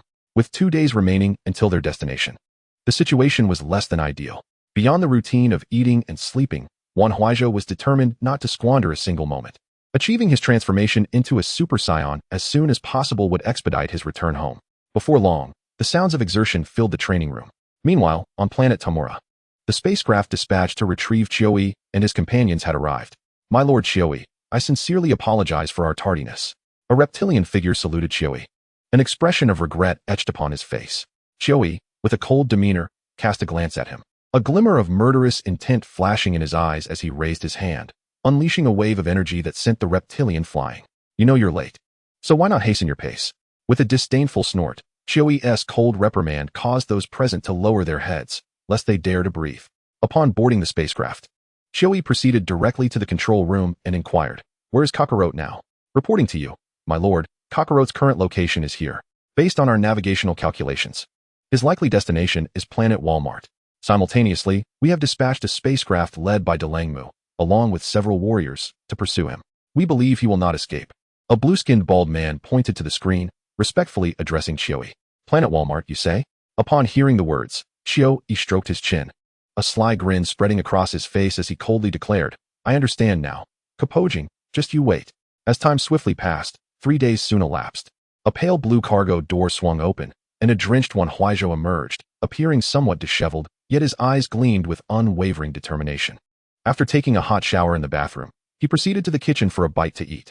Just as he finished his meal, an electronic voice crackled through the intercom. The spaceship is about to arrive at Walmart Planet. All personnel, please prepare. Oh, have we arrived? Wan Huaizhou smiled nonchalantly as he hurriedly tidied up the remains of his meal and returned to the control room. To his astonishment, he noticed a spaceship bearing the signal of Frieza's army was drawing alarmingly close. Damn, they truly are fast. Wan Huaizhou frowned, gazing out at the crimson planet, and swiftly maneuvered the ship for landing on Walmart Planet. He positioned the vessel atop a prominent rocky outcrop and checked the radar for the signal of the approaching spaceship. Calculating the distance, he estimated they would arrive in 3 hours. 3 hours was ample time for Wan Huaizhou to locate a new core system. Exiting the spaceship, Wan Huaizhou extended his senses and discovered that this planet was teeming with inhabitants, many possessing battle powers exceeding 1,000, some even comparable to his own. To avoid unnecessary complications, he decided to suppress his energy. Should these individuals discover him, it could lead to misunderstandings that would be detrimental. After all, his identity as a Saiyan was unique, and being mistaken for an invader would spell trouble. If several individuals with battle powers exceeding 10,000 were to gang up on him, his fate would be sealed. Once he had subdued his power to a level akin to that of the planet's residents, Wan Huaizhou ascended into the air, heading towards the nearest city. Meanwhile, in the bustling heart of Walmart Planet, atop a towering 100-meter building, a silver-haired, pointed-eared man slowly opened his eyes and murmured, The energy has weakened. Is it being intentionally suppressed? As soon as Wan Huaizhou's spaceship breached Walmart Planet's atmosphere, his energy had been detected. However, upon realizing he was alone, they refrained from confronting him directly, instead keeping a vigilant watch over his energy signature. Before long, Wan Huaizhou arrived at the city he had sensed. The streets were bustling with crowds, and various hovering vehicles dazzled the eyes. 100-meter-tall building stood out prominently in the city center. Wan Huaizhou descended in an uninhabited area on the city's outskirts, feigning nonchalance as he entered the urban landscape. Here, aside from the silver-haired individuals with pointed ears, the people bore a striking resemblance to those from Blue Star. However, he wondered if there were establishments on this planet capable of replacing a spaceship's core system. If he could swap for one belonging to Frieza's army, even if they detected his signal, they would be unable to discern his identity. Yet, a perplexing dilemma loomed before him. 2 days prior, he had discovered he lacked the funds to replace the core system. Nonetheless, having arrived, he understood that failing to replace it would only lead to being pursued by Qiu Yi. The uncertainty stemmed from his plan to exchange the system aboard Qiu Yi's ship. Whether this would be feasible remained to be seen, hence his characterization of it as an uncertain dilemma. Regardless of the outcome, he resolved to inquire about the possibility of replacing the spaceship system. Casting a glance around, Wan Huaizhou approached a middle-aged man and inquired, "Excuse me, could you please direct me to a place where spaceships are repaired?" The man scrutinized Wan Huaizhou from head to toe and asked, "You are not from our planet, are you?" With an awkward smile, Wan Huaizhou responded, "Indeed, my spaceship has malfunctioned, and I am seeking someone to assist me." "Oh, I see. That's no problem at all. Walmart Planet is an open world, often welcoming visitors from other planets like yourself. We are quite accommodating to outsiders." As he spoke, the man rambled on and on. Wan Huaizhou grew increasingly uncomfortable, wishing to dig a 3-bedroom apartment with his toes in the ground. He had merely asked for directions. So why was the man elaborating so much? "No need to worry. Just walk a kilometer straight ahead, turn right at the next intersection, then left, and you'll find a repair shop." With a sigh of relief, Wan Huaizhou felt grateful that the man had finally concluded his lengthy explanation. Any further discourse would have tempted him to silence the man permanently. "Can't remember? Should I guide you?" Mistaking Wan Huaizhou's sigh for forgetfulness, the man offered to accompany him. No, it's fine. I can remember. Thank you." Wan Huaizhou quickly ascended into the air and sped away. The thought of being led by that man was too excruciating to contemplate. Chapter 91. The Battle on Walmart and the First Encounter with the NI Siblings. Following the middle-aged man's instructions, Wan Huaizhou flew a kilometer ahead, first left then right, and indeed found a repair shop. Just as he was about to enter, a silver-haired woman suddenly darted out from the side, crashing directly into him. Caught off guard, Wan Huaizhou stumbled momentarily. "Hey, what are you doing?" Steadying himself, he caught the girl, looking down to behold a stunningly beautiful face with fair skin tinged with pink, pointed ears, and flowing silver hair. She was the very embodiment of an elven princess. "Oh, I'm so sorry. Someone is chasing me." The girl quickly regained her footing and exclaimed in a panic, "Someone is chasing you." Wan Huaizhou blinked in surprise, just as several silver-haired men descended from the sky, shouting, "Anaikina, you can't escape. Big brother, help me." Anaikina cried out, swiftly hiding behind Wan Huaizhou, peeking out as she clutched his arm and pointed at the men. "It's them. They want to capture me. Kid, I advise you not to meddle in this. Step aside if you know what's good for you, or you might lose your life." The imposing leader of the men threatened Wan Huaizhou upon seeing Anaikina seek his assistance. Though Wan Huaizhou had initially intended to remain uninvolved, especially with Qiu Yi's pursuers still on his tail, the man's threats regarding Anaikina's safety irked him. As a Saiyan warrior, he was not one to be intimidated by mere thugs. Standing tall, Wan Huaizhou fixed a steely gaze upon the men and coldly replied, "What if I refuse?" "Refuse? If you dare utter such a word, brothers, show him the consequences of defying the Motive family." At the leader's command, 7 or 8 silver-haired men swiftly surrounded Wan Huaizhou and Anaikina. The commotion attracted the attention of nearby onlookers. Wan Huaizhou narrowed his eyes, disregarding the gazes of the crowd, and scrutinized the men. From their energy signatures, their strength was nothing remarkable, ranging from 1,000 to 2,000 in battle power. Such power was, in his eyes, utterly insignificant. "Kid, you brought this upon yourself. Don't blame us." A man sneered, stepping forward and launching a heavy punch towards him. As the fist came crashing down, Wan Huaizhou's expression remained utterly impassive. He merely raised his hand slightly, and a crimson beam shot forth in an instant.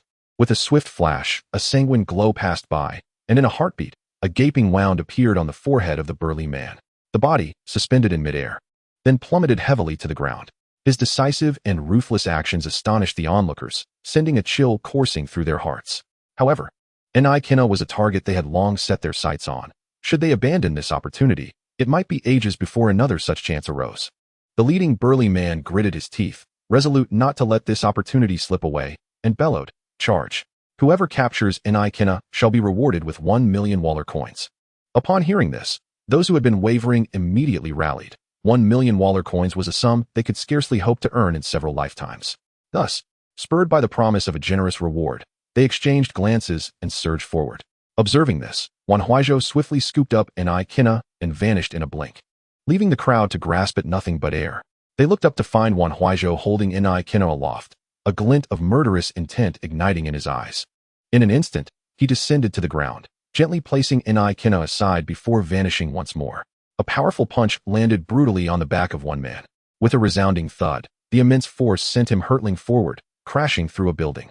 Witnessing this, the others stood frozen in disbelief. Such formidable power surely surpassed their own. Fear rapidly spread through their hearts, and before they could react, Wan Huaizhou flashed again, appearing before another man. His massive palm pressed firmly against the man's chest, a radiant glow emanating from his hand. With a thunderous explosion, the man was instantly transformed into a mist of blood, dissipating into the air. Realizing Wan Huaizhou's overwhelming strength and lack of mercy, the remaining onlookers understood that escape was futile. In the face of life and death, their primal survival instincts surged forth.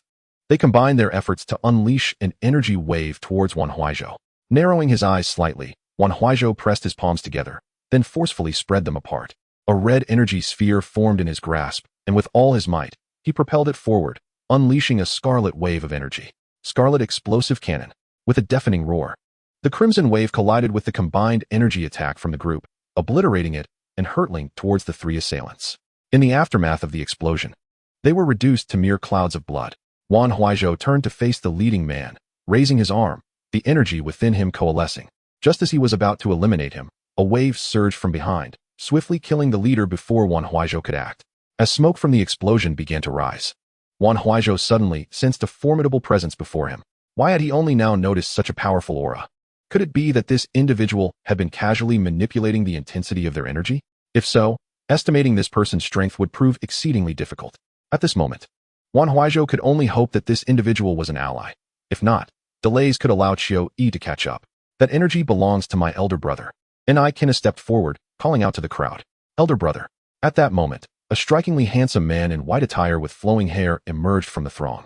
The onlookers gasped in astonishment upon recognizing him. Wan Huaizhou may not have known, but the gathered crowd understood that the figure before them was none other than the mightiest ruler of their Waller planet, Inai brother, Inai Guanghui. Nana, why did you sneak out again? What would you do if something happened? The man in white chided gently. Hee, elder brother, it's fine, nothing happened. Inai replied with a slight smile, playfully tugging at Inai Guanghui's arm. Unable to resist her charm, Inai Guanghui relented, saying, all right. This time I will let it go, but you mustn't do this again. Yes, your command, elder brother. Inai responded with a sweet smile, saluting him playfully. So he's your brother? You had me worried for nothing. Wan Huaizhou stepped forward, letting out a sigh of relief. Elder brother, I must tell you. It was thanks to this big brother that you nearly lost your adorable sister. Inai pointed at Wan Huaizhou as she spoke to Inai Guanghui. Chapter 92. I told you, you wouldn't be happy about it. Inai Guanghui regarded Wan Huaizhou, assessing him from head to toe before nodding slightly. Thank you for saving my sister. It was nothing, Wan Huaizhou replied with a faint smile. His actions to save Inai had merely been a response to the man's insolence. I am Inai Guanghui. Since you saved my sister, how may I express my gratitude? Upon hearing this, Wan Huaizhou regarded Inai Guanghui with a glint of cunning in his eyes. He was in need of funds to replace his ship's core system and wondered if this seemingly affluent Inai Guanghui would assist him. Rescuing your sister was simply a matter of convenience. However, if you truly wish to show your gratitude, then please help me replace my spaceship's core system. Replace the core system? Inai Guanghui furrowed his brow, looking at Wan Huaizhou with curiosity. Yes, I wonder if you could assist me with that? After a brief pause, Inai Guanghui chuckled, a mix of amusement and disbelief crossing his face. Not only can I replace your system, but I could even gift you a brand new spaceship. No, I only need to replace the core system. Wan Huaizhou quickly waved his hands. He had no desire to part with Frieza's fleet spaceship.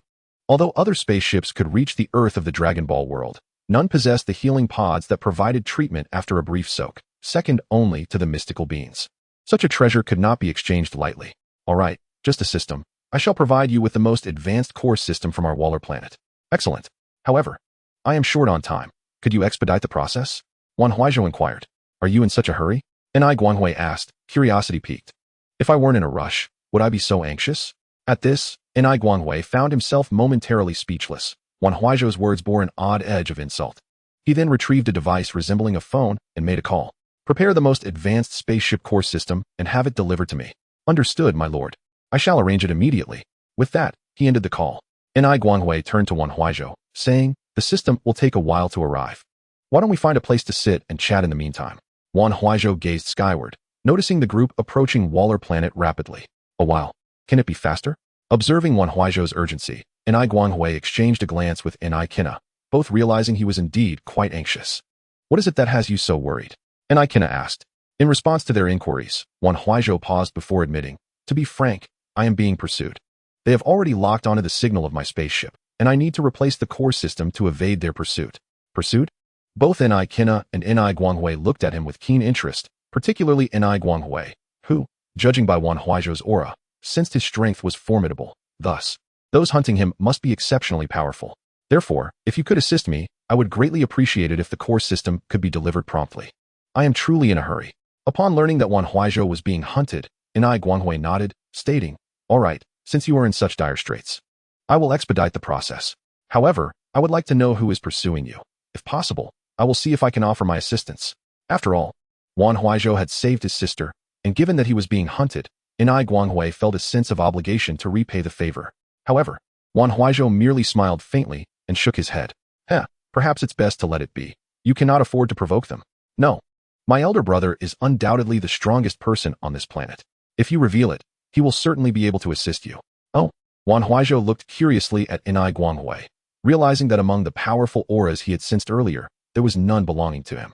To think that he is actually the strongest on this planet. Truly, he has concealed his presence well. However, Wan Huaizhou had no time to spare, otherwise, he would have loved to spar with him. That would indeed be disrespectful. All of that is but a facade. Do tell me, who is pursuing you? Perhaps I might truly be able to help. I appreciate your kindness, but I fear you cannot assist me. The ones chasing me are not to be trifled with, and I would rather not trouble you further.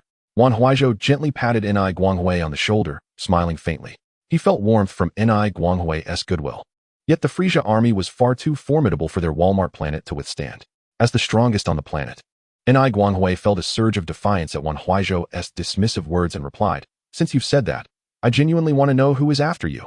Hearing this, Wan Huaizhou smiled lightly, observing Ni Guanghui's proud demeanor, and said, how about this? Once you deliver the system I need, I shall reveal it to you. No way, you must tell me now. I wish to see who it is that you believe I cannot contend with. Wan Huaizhou shook his head helplessly at Ni Guanghui. Though you are the strongest on this planet, surely you cannot be stronger than Frieza. He feared that if he disclosed the identity now, Ni Guanghui might panic and refuse to provide him with the core system. Thus, Wan Huaizhou insisted that he would only divulge the information once he received the necessary core system for the spaceship. Sigh. Let us wait until you deliver the system before I speak. Seeing Wan Huaizhou's persistence, Ni Guanghui's curiosity intensified. Were it not for Wan Huaizhou saving Ni Kina, he would have considered withholding the core system as leverage to extract the truth. However, he understood that Wan Huaizhou's strength was not far beneath his own, and such an action could lead to a confrontation. If other forces on the planet seized the opportunity to strike, it would be a loss for him. Thus, he chuckled and said, very well. I shall heed your words and expedite the process. With that, Ni Guanghui redialed the communication. Hey, hurry up. You must arrive within 10 minutes. Before long, within less than 10 minutes, the positioning system that Wan Huaizhou required was delivered. Once the new system was installed, even if the Frieza army detected a signal, they would be unable to discern it. The original system had been independently developed by the Frieza army, bearing their exclusive signal. Replacing it would resolve the issue entirely. All right, you may now reveal who is pursuing you, Ni Guanghui inquired, holding the core system contained within a briefcase. Wan Huaizhou looked at Ni Guanghui and calmly stated, it is Qiu Yi of the Frieza army. Upon hearing this, Ni Guanghui's expression changed in shock, and he involuntarily grew anxious, quickly pulling Wan Huaizhou aside and speaking in a pleading tone. I've given you the core system for the spaceship, so please do not disclose who sent it to you, all right? Observing the sweat on Ni Guanghui's forehead, Wan Huaizhou couldn't help but smile faintly. He had just said he wouldn't reveal it, yet now that he did, Ni Guanghui was reluctant. Very well, I understand. Until we meet again. With that, Wan Huaizhou took the core system and soared into the air. Chapter 93. The replacement of the core, Wan Huaizhou's signal disappears. Hey, what is your name? And Ikena called out to him as Wan Huaizhou flew away. Kakashi is Saiyan. A Saiyan? Upon hearing this, the siblings were taken aback. No wonder he possessed such overwhelming power. He was indeed from the battle-hardened Saiyan race. However, wasn't Planet Vegeta destroyed by a meteor strike just a month ago? Moreover, weren't Saiyans under Frieza's command? Why then was the Frieza army pursuing him? Soon, having acquired the new core, Wan Huaizhou returned to the location where he had parked his spaceship. Entering the vessel, he proceeded to the control room, skillfully removing the old core system and installing the new one. Previously, aside from piloting the spaceship, he had to learn how to repair it. Otherwise, what would he do if it malfunctioned mid-journey? Thus, on Planet Vegeta, all pilots were required to learn basic maintenance skills. While he was not an expert, he had grasped the fundamental principles. Coincidentally, at that time, Kakashi was not only proficient but also quite exceptional in repair work. Having replaced the core, Wan Huaizhou sensed the approaching auras, noting that none belonged to Chio-E. It seemed Chio-E had dispatched a vanguard after locking onto his spaceship. Although there were many of them, individually, none posed a challenge to Wan Huaizhou. However, he did not have the luxury of time to deal with them, and thus returned to the Dragon Ball world. Wan Huaizhou had already resolved to break through to Super Saiyan here, and if time permitted, to confront Frieza. Nevertheless, this depended on how swiftly he could achieve the Super Saiyan transformation, as his siblings were still in the real world. With the core system replaced, aboard the Frieza army spaceship pursuing Wan Huaizhou, the captain exclaimed, "Captain, the signal from Kakashi's spaceship has vanished." A bull-headed man stared at the suddenly absent red dot on the screen and called out, "What?" A white-haired, red-skinned man furrowed his brows and hurriedly approached. "What happened? Quick, intensify the search." "Yes," the bull-headed man replied, swiftly typing on the keyboard. Soon, several red dots appeared on the screen, but none indicated the presence of a Frieza army spaceship. "Captain, the radar has detected several signals from different spaceships, but none belong to our Frieza army." "Impossible. His signal was just there. It cannot simply vanish." Duolingo questioned. Bull-headed Dolly also found this unlikely and pondered, "Captain, unless he has replaced the spaceship's core system." "Replaced the core system?" Duolingo looked bewildered. "Yes, our Frieza army ships are all independently developed and possess unique signal sources. To evade our radar, one must replace the core and the signal source. Otherwise, the ship would have crashed, which is unlikely," Dolly asserted. "Damn it, when did this wild monkey become so cunning? With so many signal sources, how am I to know which one belongs to him? Send a message to Chio-E and tell him we lost the target. Let him search for it himself," Duolingo said with evident frustration. "But Captain, that is Chio-E. How do we explain this to him? What about Chio-E? My cousin is Jinyu Force's Jisoo, and this mission was unauthorized. What can he do to me?" Duolingo said disdainfully. "You, Chio-E, at most have a little more strength than him, but so what? Can you surpass Jisoo from the Jinyu Force?" "Yes, I almost forgot. The captain's cousin is Lord Jisoo." Dolly smiled, feeling reassured with Jisoo backing him. He immediately sent a message to Chio-E. Shortly thereafter, Chio-E, who had just departed from planet Tamra, received the notification that Kakashi's spaceship's signal had disappeared. As he was about to inquire about the situation from Duolingo, a message from him arrived. On the spaceship's large screen, the displeased white-haired, red-skinned Duolingo said, "Chio-E, we lost the signal." Dolly speculates that Kakashi may have replaced the spaceship's core, making it impossible for us to identify which signal belongs to him.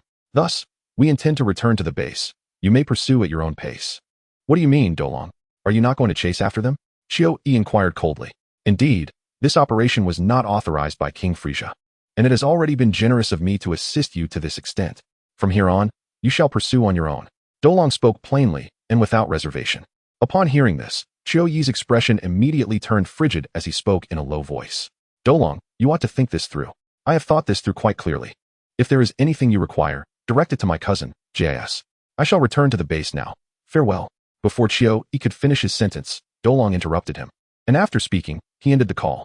Watching the snowflakes appear on the screen, Chio-E ground his teeth, his face turning a shade of green with anger. That detestable Dolong, emboldened by Jesus' backing, dares defy my orders. Just you wait. One day, I shall have both you brothers beneath my feet, licking my toes. "Lord Chio-E, what shall we do now?" The bald man with blue skin, Ladoka, inquired, gazing at the vanished signal. "Search for all detectable signals near Planet Walmart. Mark them, and then we shall investigate them one by one. I refuse to believe we cannot find him." "Ah." Ladoka looked at the screen displaying over a dozen signals, a bewildered expression on his face as he hesitantly asked, "Lord Chio-E, do we truly have to do this? The signals I've found number at least 15. Searching them one by one will surely consume an inordinate amount of time. Do you not comprehend my words? Search through them one by one." Seeing Chio-Ye's fury, Ladoka quickly nodded. Yes, I shall obey your command. With that, Ladoka selected the signal closest to them and set off in pursuit. Meanwhile, on the other side, Wan Huaizhou, having replaced the core of his spaceship, observed the signal of Frieza's army vessel gradually receding from him, realizing that the purpose of the core replacement had been achieved. Now, he could finally set off for Earth with peace of mind. Opening the cosmic map, Wan Huaizhou located Earth's coordinates at the edge of the northern galaxy and set the destination to Earth. The data indicated that traveling from this location to Earth would take an entire year. Wan Huaizhou's eyes widened in astonishment. This exceeded the time frame he had established. But thinking it through, as long as the time chamber was available, the excess time could be compensated. Chapter 94, The Enormous Vortex of Bermuda. After setting the spaceship to autopilot mode, Wan Huaizhou headed to the training room. He could not afford to waste this year idly. In the real world, within the underground laboratory of the Wolf Fang Special Forces base of Daxia, the newly freed Wan He, coerced by Li Qingde into joining Daxia's research institute, returned once more to the Wolf Fang Special Forces base. However, unlike before, he now found himself unsupervised within the base. Due to the White Tiger incident, Li Qingde felt confident. Even if Wan He were to be released, he likely would not escape. For if Wan Huaizhou were to discover that White Tiger was of his creation, it would surely spell his doom. This very reason led Li Qingde to relax his control over Wan He. Wan He remained as he always had, seated at the laboratory table, carefully examining a drop of blood beneath the microscope. Within that blood, he discovered cells emitting a golden glow. These must be the S cells. The next step is to find a way to isolate these cells. A faint, sinister smile crept onto Wan He's lips, as if he were embarking on a most remarkable experiment. Meanwhile, in the Atlantic Ocean, at the Bermuda Triangle, the previously tranquil sea suddenly erupted into tumultuous waves. A gargantuan vortex, 1 kilometer in diameter, appeared abruptly on the surface of the water. Almost simultaneously, various nations' satellites on Blue Planet detected this bizarre phenomenon. In the Eagle Sauce Nation, at the Pentagon, Minister, our satellite has detected a massive vortex measuring 1,000 meters in diameter appearing in Bermuda. What? The Minister of Homeland Security, Joseph, hurried forward upon hearing the soldier's report. Observing the video transmitted by the satellite, a look of perplexity crossed his face. Such a colossal vortex, why had it not been detected earlier? Quickly, report this matter up the chain of command. And also order reconnaissance planes to take off and investigate the situation on site. In Daxia, Li Qingde also received word of the giant vortex emerging in Bermuda. What of it? Given the regional constraints, we can only observe. Let the Eagle Sauce Nation handle it. After stating this, Li Qingde hung up the phone. He was currently preoccupied with the Yeti incident and could not spare any attention. Although Wan Huaizhou had addressed the source of the Yeti, the remaining Yetis still roamed actively in Tibet. To swiftly resolve this matter, Chen Wenlong personally led the entire Wolf Fang Special Forces team to Tibet for reinforcement. At this moment, Tibet was bustling with activity, as the battle against the Yetis had persisted for a week. Due to the Yetis' unpredictable appearances, Daxia had dispatched nearly 100,000 troops to conduct a carpet search in the areas where Yetis had been sighted. Upon discovering any trace of a Yeti, the first course of action was to unleash artillery fire, followed by swiftly mobilizing troops to encircle and eliminate the remaining Yetis. Commander Chen, this is the location where the Yetis are hiding. Once we deal with this group, we can consider the Yetis in this area eradicated. However, our ammunition has been exhausted, and the new supplies won't arrive for another 3 days. I fear unforeseen complications may arise, so I wish to discuss whether we can launch a direct assault. A rugged middle-aged man with a scar on his face pointed to a valley on the map. Are you suggesting a forceful attack, Commander Wang? Yes. Our 722nd Regiment will lead the charge. You Wolf Fang Special Forces can handle the cleanup at the end. Haha, Commander Wang, you underestimate us too much. Do you think the Wolf Fang Special Forces are cowards? Chen Wenlong retorted. No, Commander Chen, that is not my intention. Then what do you mean by that? Enough, Commander Wang. I understand your concern. You fear for our safety, but our lives are just as valuable as those of the soldiers in the 722nd Regiment. Are they not? Chen Wenlong looked at Wang Qianjin, a slight smile on his face. I merely believe it is not easy to train a Special Forces soldier, so, alright. Commander Wang, let us not delve into how easy it is. We are all born of our parents. None of us have it easy. Our B team will take the lead, and you will follow closely behind. Zheng Yunlang smiled faintly, chambering around in his rifle, and shouted, B team, follow me. Yes. The members of B team responded in unison, swiftly following Zheng Yunlang forward. In Tianhai City, at the Yu Mountain mansion of the Wan family. Second sister, I'm back. In the sky, Wan Huayan descended from above, landing at the entrance of the villa with a backpack slung over his shoulder. At the entrance, Several men dressed in black suits promptly approached, respectfully greeting him. Young master, you've returned. Yes, where is my second sister? Where is she? The second miss is in the living room watching television with Elder Jeff, one of the men replied. Oh, they seem quite leisurely, Wan Huaizhou remarked as he entered. Inside the living room, Wan Huaizhou and Jeff were seated on the sofa, watching a report on the giant vortex that had suddenly appeared in Bermuda. What is this? Wan Huaizhou frowned, placing his backpack on the nearby sofa and approaching to observe the massive vortex, as if pondering something. After a moment, Wan Huaizhou suddenly spoke. Second sister. I want to go take a look. What? Upon hearing this, Wan Huaizhou was momentarily taken aback, perplexed. What did you say? I said, I want to go take a look. Wan Huaizhou replied with a serious and earnest expression. Upon hearing this, Wan Huaizhou was immediately incensed. What could possibly be captivating about such a colossal vortex? However, the instant she caught sight of Wan Huaizhou's serious expression, her hesitation took hold. Her mind raced before she finally spoke. Are you suspecting that a rift in time and space has appeared there? Do you wish to seek out our elder brother? Indeed. Wan Huaizhou nodded, continuing, it is impossible for such a massive vortex to simply manifest without reason. After pondering this, Wan Huaizhou conceded, nodding in agreement. Very well, I understand. Let's have Brother Qiangba accompany you. Agreed. Wan Huaizhou nodded again. Although his strength had seen some improvement in recent days, he still felt inadequate. So having Qiangba alongside would undoubtedly ensure greater safety, particularly against threats from another realm. Before long, Qiangba arrived at the villa. Lady Huaizhou, Lord Huayan. What summons have you for me? Brother Qiangba, there's no need for such formality. We've called you here to accompany Huayan on a journey to the Atlantic Ocean. The Atlantic?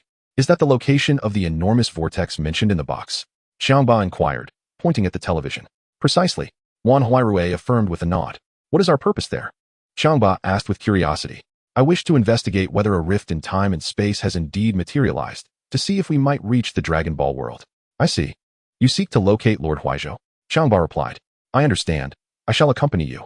Chapter 95. The Rift Beneath the Vortex. Meanwhile, in Tibet. Captain, the valley where the snow monsters reside is just ahead. Shall we proceed with a direct assault? Qian Xiaoquan asked. Zheng Yunlang peeked from behind a large boulder, observing the snow monsters in the valley. At the entrance, two snow monsters stood vigil, scanning their surroundings, while others leaned against each other within the valley, seemingly asleep. After a moment's contemplation, Zheng Yunlang addressed the group. Kuelong, Fenglang, you two will take down the sentinels. We'll prepare grenades, and when Kuelong and Fenglang engage, we shall strike together. Once the explosion occurs, we will charge in and eliminate them. Understood. The others nodded in unison. And soon Kuelong and Fenglang aimed their weapons at the snow monsters at the valley's entrance. Concurrently, the remaining four retrieved their grenades. The six acted in concert. Bang, bang, boom. With a flurry of gunfire and an explosion, the two snow monsters at the valley entrance were instantly shattered into azure crystals. Seizing the cover of smoke from the blast, the six surged forward, pairing off. One aimed to destroy the heads of the snow monsters, while the other targeted the blue cores. For a moment, they managed to suppress the horde of snow monsters. However, they merely seized the advantage temporarily, for the snow monsters quickly regrouped, and one brandished an ice blade in a swift strike. Kuelong, watch out! Lan Mingwan shouted, leaping to tackle Lu Cheng to the ground, the two rolling several times before narrowly evading the snow monster's attack. Kuelong, Fenglang. Zheng Yunlang's expression hardened as he fired several rounds at the snow monster. Its head exploded, revealing the eerie blue crystal within. In the next moment, Qian Xiaoquan's rifle discharged. Bang! In an instant, the blue crystal was obliterated. Zheng Yunlang quickly helped Lan Mingwan and Lu Cheng to their feet. Are you both all right? We're fine, Lu Cheng replied, regaining his composure and charging back into the fray. The six, working in harmony and drawing upon years of synergy, managed to turn the tide once more. Captain Zheng, we have come to assist. At that moment, Commander Wang and Chun Wenlong from the 722nd Regiment arrived with reinforcements. Zheng Yunlang glanced back, addressing his comrades. Brothers, the main force has arrived. Let us press on. At his words, smiles spread across their faces. With the reinforcements' arrival, the 40 or so snow monsters in the valley were swiftly vanquished. Commander Chun, your special forces have exceptional overall capabilities. Half of the snow monsters were dispatched by your troops, Commander Wang remarked. Haha, we all serve our country, Commander Wang. Please have your men search the perimeter for any stragglers. Leave that to me. Commander Wang nodded and led his team in the search. Chen Wenlong turned to Zheng Yunlang and the others, asking, how are you all? No injuries. Rest assured, Commander Chun, we are unharmed. Zheng Yunlang smiled. Good, go rest well. When we return, I will commend you all, Chen Wenlong said, a look of satisfaction on his face. This past week, Team B had eliminated the most snow monsters, and was the only squad to suffer no casualties. Such a team, if not recognized as heroes, who else would be? Meanwhile, in the Atlantic, 10 kilometers from the Bermuda Triangle where the vortex appeared, two figures engulfed in white flames raced forward with great speed. In the Eagle Sauce Nation, at the Pentagon, Minister Joseph, satellites have detected two unidentified flying objects over the Atlantic. Quickly, bring up the footage, Joseph urged, hastening to the computer screen.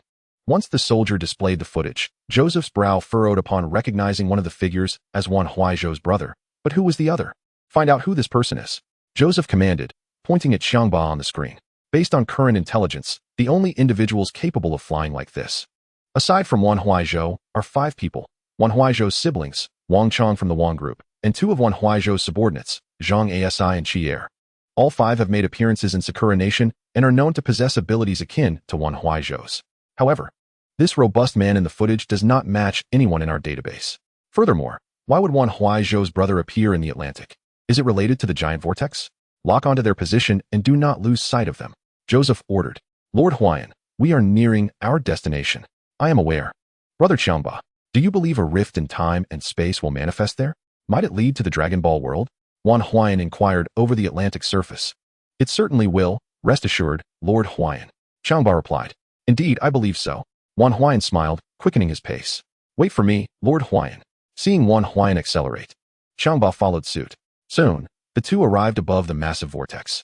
Gazing down, the enormity of the whirlpool left one feeling somewhat disoriented, perhaps even invoking a tinge of fear of the colossal. Yet, this vortex, while larger, bore no difference from others.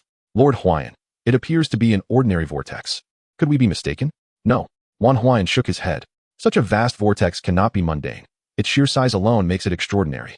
It may appear ordinary from the surface, yet I suspect the anomaly lies beneath. So, we must dive into the ocean? I believe so, Wan Huayan affirmed. Very well. Lord Huayan, you wait above while I descend to investigate.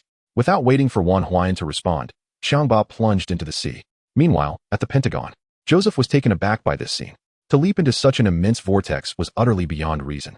Yet, considering their ability to soar through the skies, perhaps reason held little relevance for them. Hey, Brother Xiangba, wait. That is rather reckless. Wan Huayan sighed in exasperation as he observed Xiangba diving into the vortex, realizing he would need to speak to him later about exercising more caution in his endeavors. In the midst of the swirling vortex, Xiangba was swept downwards towards the ocean floor by the relentless currents. He swiftly released all his breath, stabilizing his spinning body. Peering downwards, he discerned what appeared to be a luminous object at the bottom. Holding his breath, he exerted himself to swim deeper, soon reaching the seabed.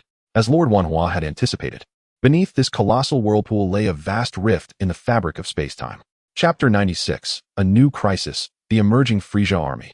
Spotting the space-time rift, Xiangba felt a surge of elation, preparing to swim upwards. Lord Wanhua, he exclaimed, surfacing and calling out to the sky. What is it? Wan Huaizhou inquired as he flew closer. You were right, my lord. There is indeed a significant space-time rift down below. I knew it. Upon hearing this, Wanhua's heart soared with delight. Brother Xiangba, take me down. All right, follow me closely, but be warned, the currents below are treacherous. Hold on tight. Understood. Wanhua nodded vigorously, grasping Xiangba's hand, and took a deep breath before plunging back into the depths. At the Pentagon, Joseph observed the two men voluntarily diving into the abyss, a look of perplexity crossing his face. What could compel them to plunge into the depths? Was there something beneath the vortex that they desperately sought? Soon, with Xiangba's assistance, Wanhua reached the ocean's depths. At the base of the immense whirlpool, he beheld a 10-meter-wide rift, voraciously absorbing the waters of the Atlantic, a primary cause of the whirlpool's formation. Pointing towards the space-time rift, Xiangba nodded in affirmation. Together, they swam towards it, intending to be carried into the rift by the current. However, just then, the tumultuous waters abruptly ceased their swirling, and moments later, the ocean's surface became serene. As the two men pondered this sudden calm, a tremendous surge of water erupted from the gaping rift, akin to a volcanic eruption, propelling them skyward. What on earth is happening? Wanhua exclaimed, struggling to regain his balance as he gazed at the towering column of water in bewilderment. My lord, what has caused this sudden torrent? Xiangba inquired. I have no idea. Let us wait and observe. Wanhua mused, perplexed as he anticipated entering the space-time rift to find his brother, only to be met with this unforeseen occurrence. In the midst of his contemplation, Wanhua noticed a fist-sized black orb within the water column. Instantly, the shadows of doubt vanished from his mind as he ascended with the current. My lord, where are you going? Xiangba called after him, quickly following suit. Upon reaching the apex of the 300-meter-high water column, Wan Hua fixated intently on the orb, unable to divert his gaze. What do you see? Xiangba asked curiously.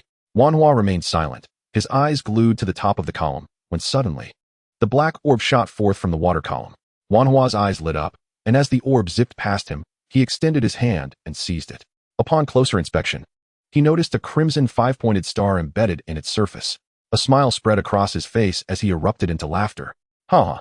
My lord, what is so amusing? What is this orb?" Xiangba asked, intrigued. "Is it merely a black orb? Why the joy?" "Oh, it's nothing. Thank you once again, brother Xiangba. You're too kind, my lord. But what is this orb, really?" Xiangba pressed. Wan Hua glanced at him, pondering how to respond without revealing the secret of the Dragon Balls. This is a star orb. A rather rare collectible." Wan Hua smiled gently, discreetly stashing the orb into his work pants. Xiangba observed closely. Although he hailed from a primitive society, he was no fool. It was evident that Wan Hua was not being entirely truthful. Yet, as the benefactor who saved their village, Xiangba chose to remain silent, understanding that everyone harbors their own secrets. As the water column gradually subsided, returning to tranquility, the ocean's surface lost its whirlpool, and calmness enveloped the surroundings. "Brother Xiangba, let us venture down once more," Wan Hua proposed. "Very well." Xiangba agreed, and together they submerged back into the depths. Upon arriving at the previous location, they were astonished to find the space-time rift had widened to several times its original size.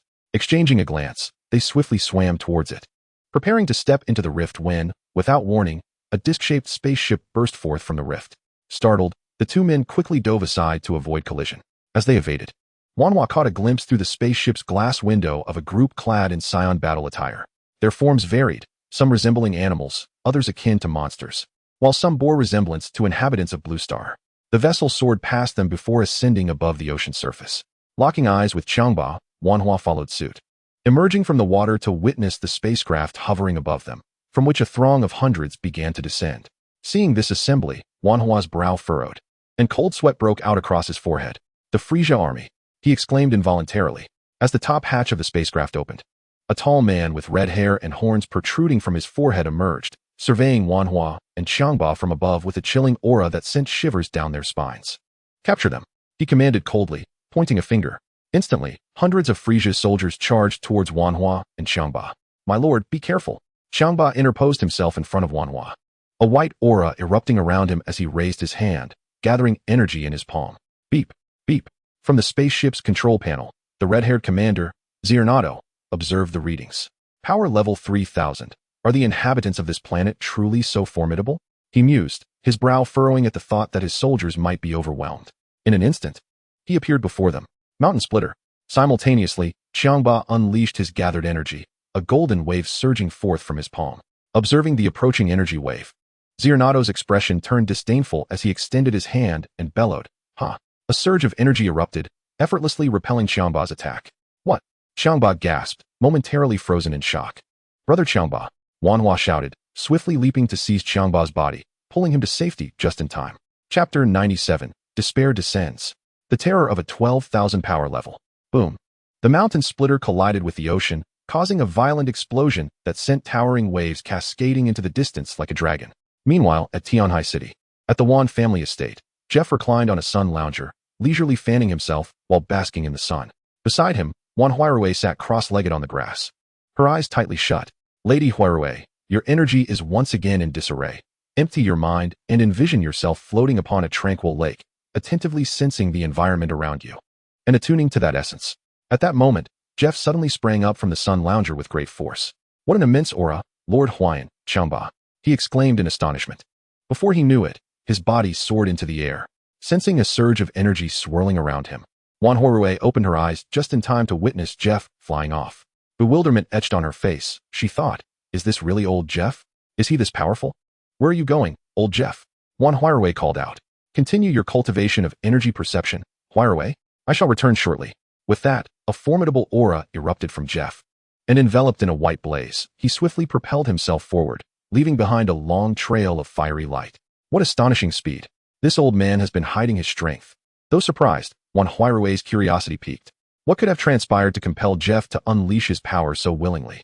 Suddenly, a thought struck her, and a look of dread crossed her face. Could it be that Huayan is in trouble? Realizing the gravity of the situation, She dashed upstairs and donned the detector left by Wan Huaizhou. Pressing the switch, a series of beeping sounds echoed. Beep, beep, beep. As the sounds resonated, numerous energy readings far surpassing their own combat power appeared on the visor of the detector. The data indicated that in the distant Atlantic Ocean, hundreds of energy responses with combat levels exceeding 300 had emerged. Among them, the strongest registered an astonishing combat power of 12,000. Huayan and Xiangba's energy signatures were among them. Just as she had suspected, Huayan was indeed in peril. No wonder Jeff was in such a rush. However, the energy readings revealed that Jeff's combat power was merely 8,000, significantly inferior to that of the 12,000 being. What should I do?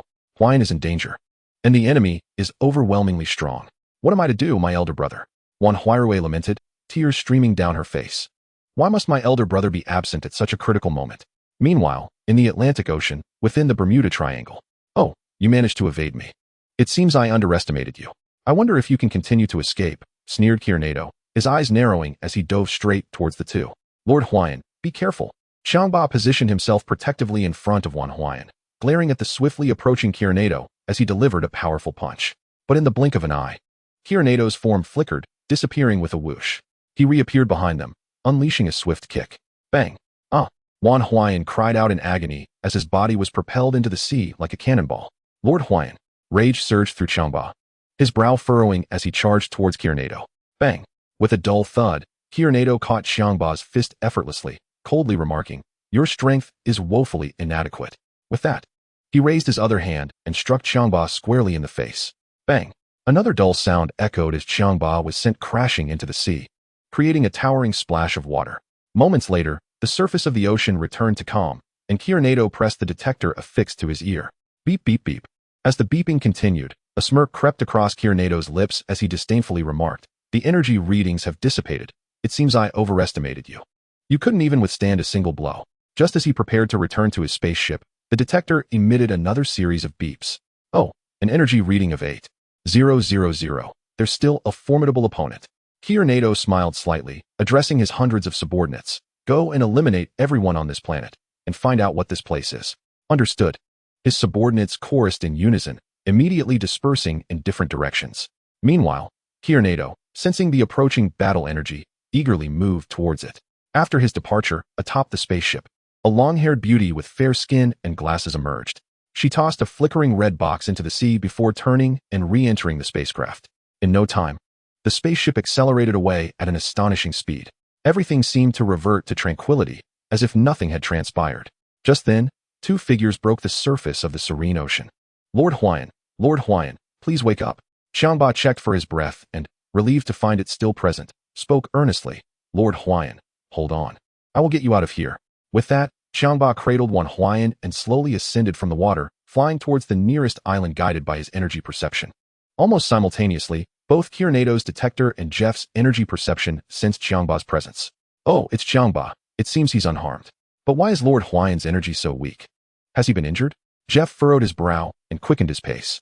Meanwhile, Kirnado hovered in the air, glancing towards Xiangba's direction, muttering to himself. Oh, their energy has reappeared. It seems they are not dead. Fine, after I deal with this 8,000 combat power individual, I will attend to you. With that, he flew back towards Jeff.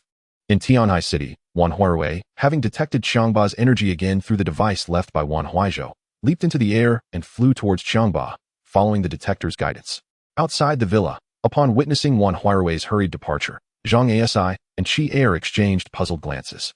However, their instincts told them something was amiss, prompting them to share a knowing look and follow suit. Sister Rui, Zhang Asi called out. Wan Huaizhou glanced back and, upon seeing Zhang Asi and Qi Er, came to a halt. Old 4, old 2. Sister Rui, where are you rushing off to in such a frenzy? Qi Er inquired. You two arrived just in time. Huayan is in trouble. You should come with me. What? Both were taken aback. Sister Rui, don't worry. We will accompany you, Zhang Asi asserted. Meanwhile, in the Dragon Ball world, Wan Huaizhou was diligently training in the training room on his way to Earth, completely unaware of Kirnado's invasion of Blue Star by Frieza's army.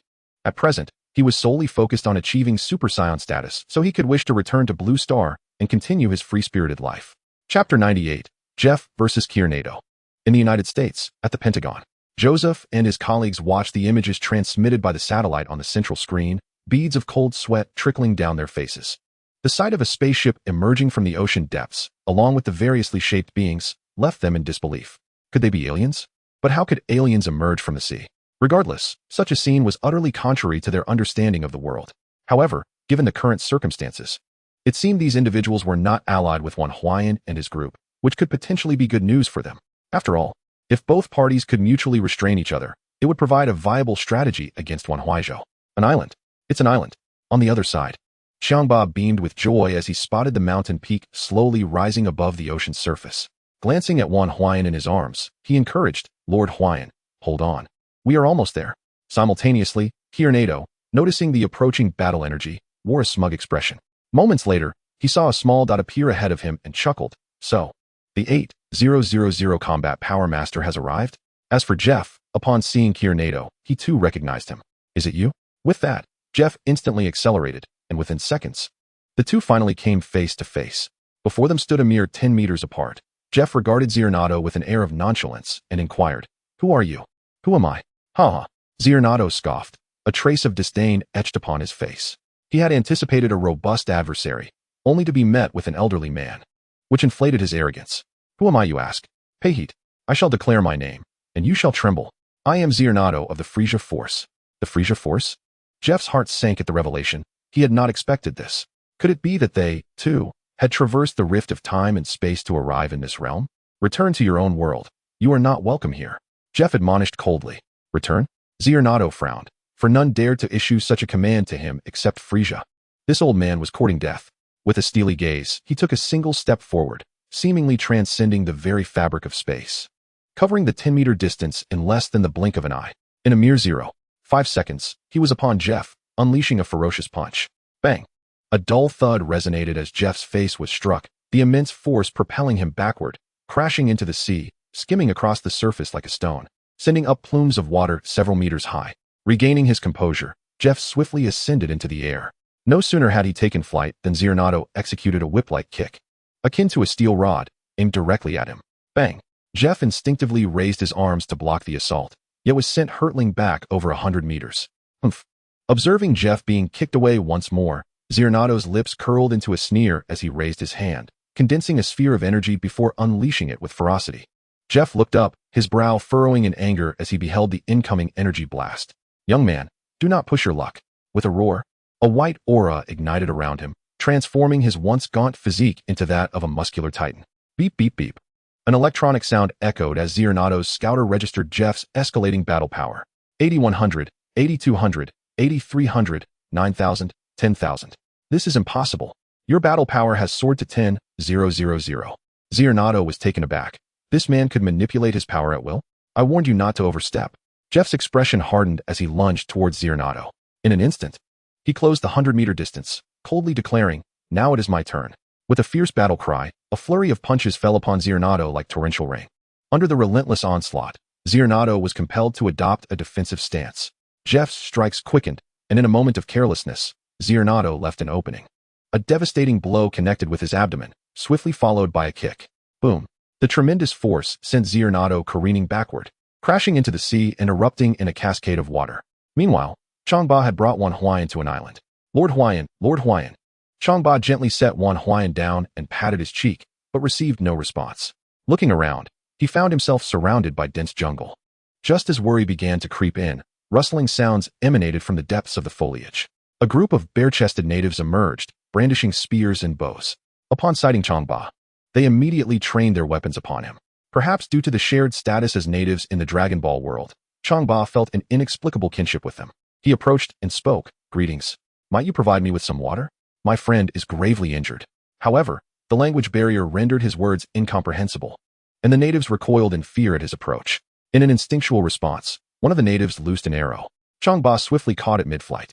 The natives, witnessing his effortless feat, displayed expressions of terror and hurriedly retreated. Tossing the arrow aside, Xiangba advanced once more, demanding, Water. I require water. Yet, his boldness only served to frighten them further away. Hey, where are you going? Do you have any water? Xiangba called after the fleeing natives, giving chase. Above the sea, a gust of wind billowed Jeff's garments as the serene waters suddenly heaved, forming a massive swell. With a roar, a figure burst forth from the swell. You old man, it seems I have underestimated you. Xernato's eyes glinted with malice as he clenched his fists, his body bending slightly. With a fierce cry, a crimson aura erupted around him, the sea beneath him boiling as if brought to a furious boil. Jeff furrowed his brow. Xernato was preparing to get serious.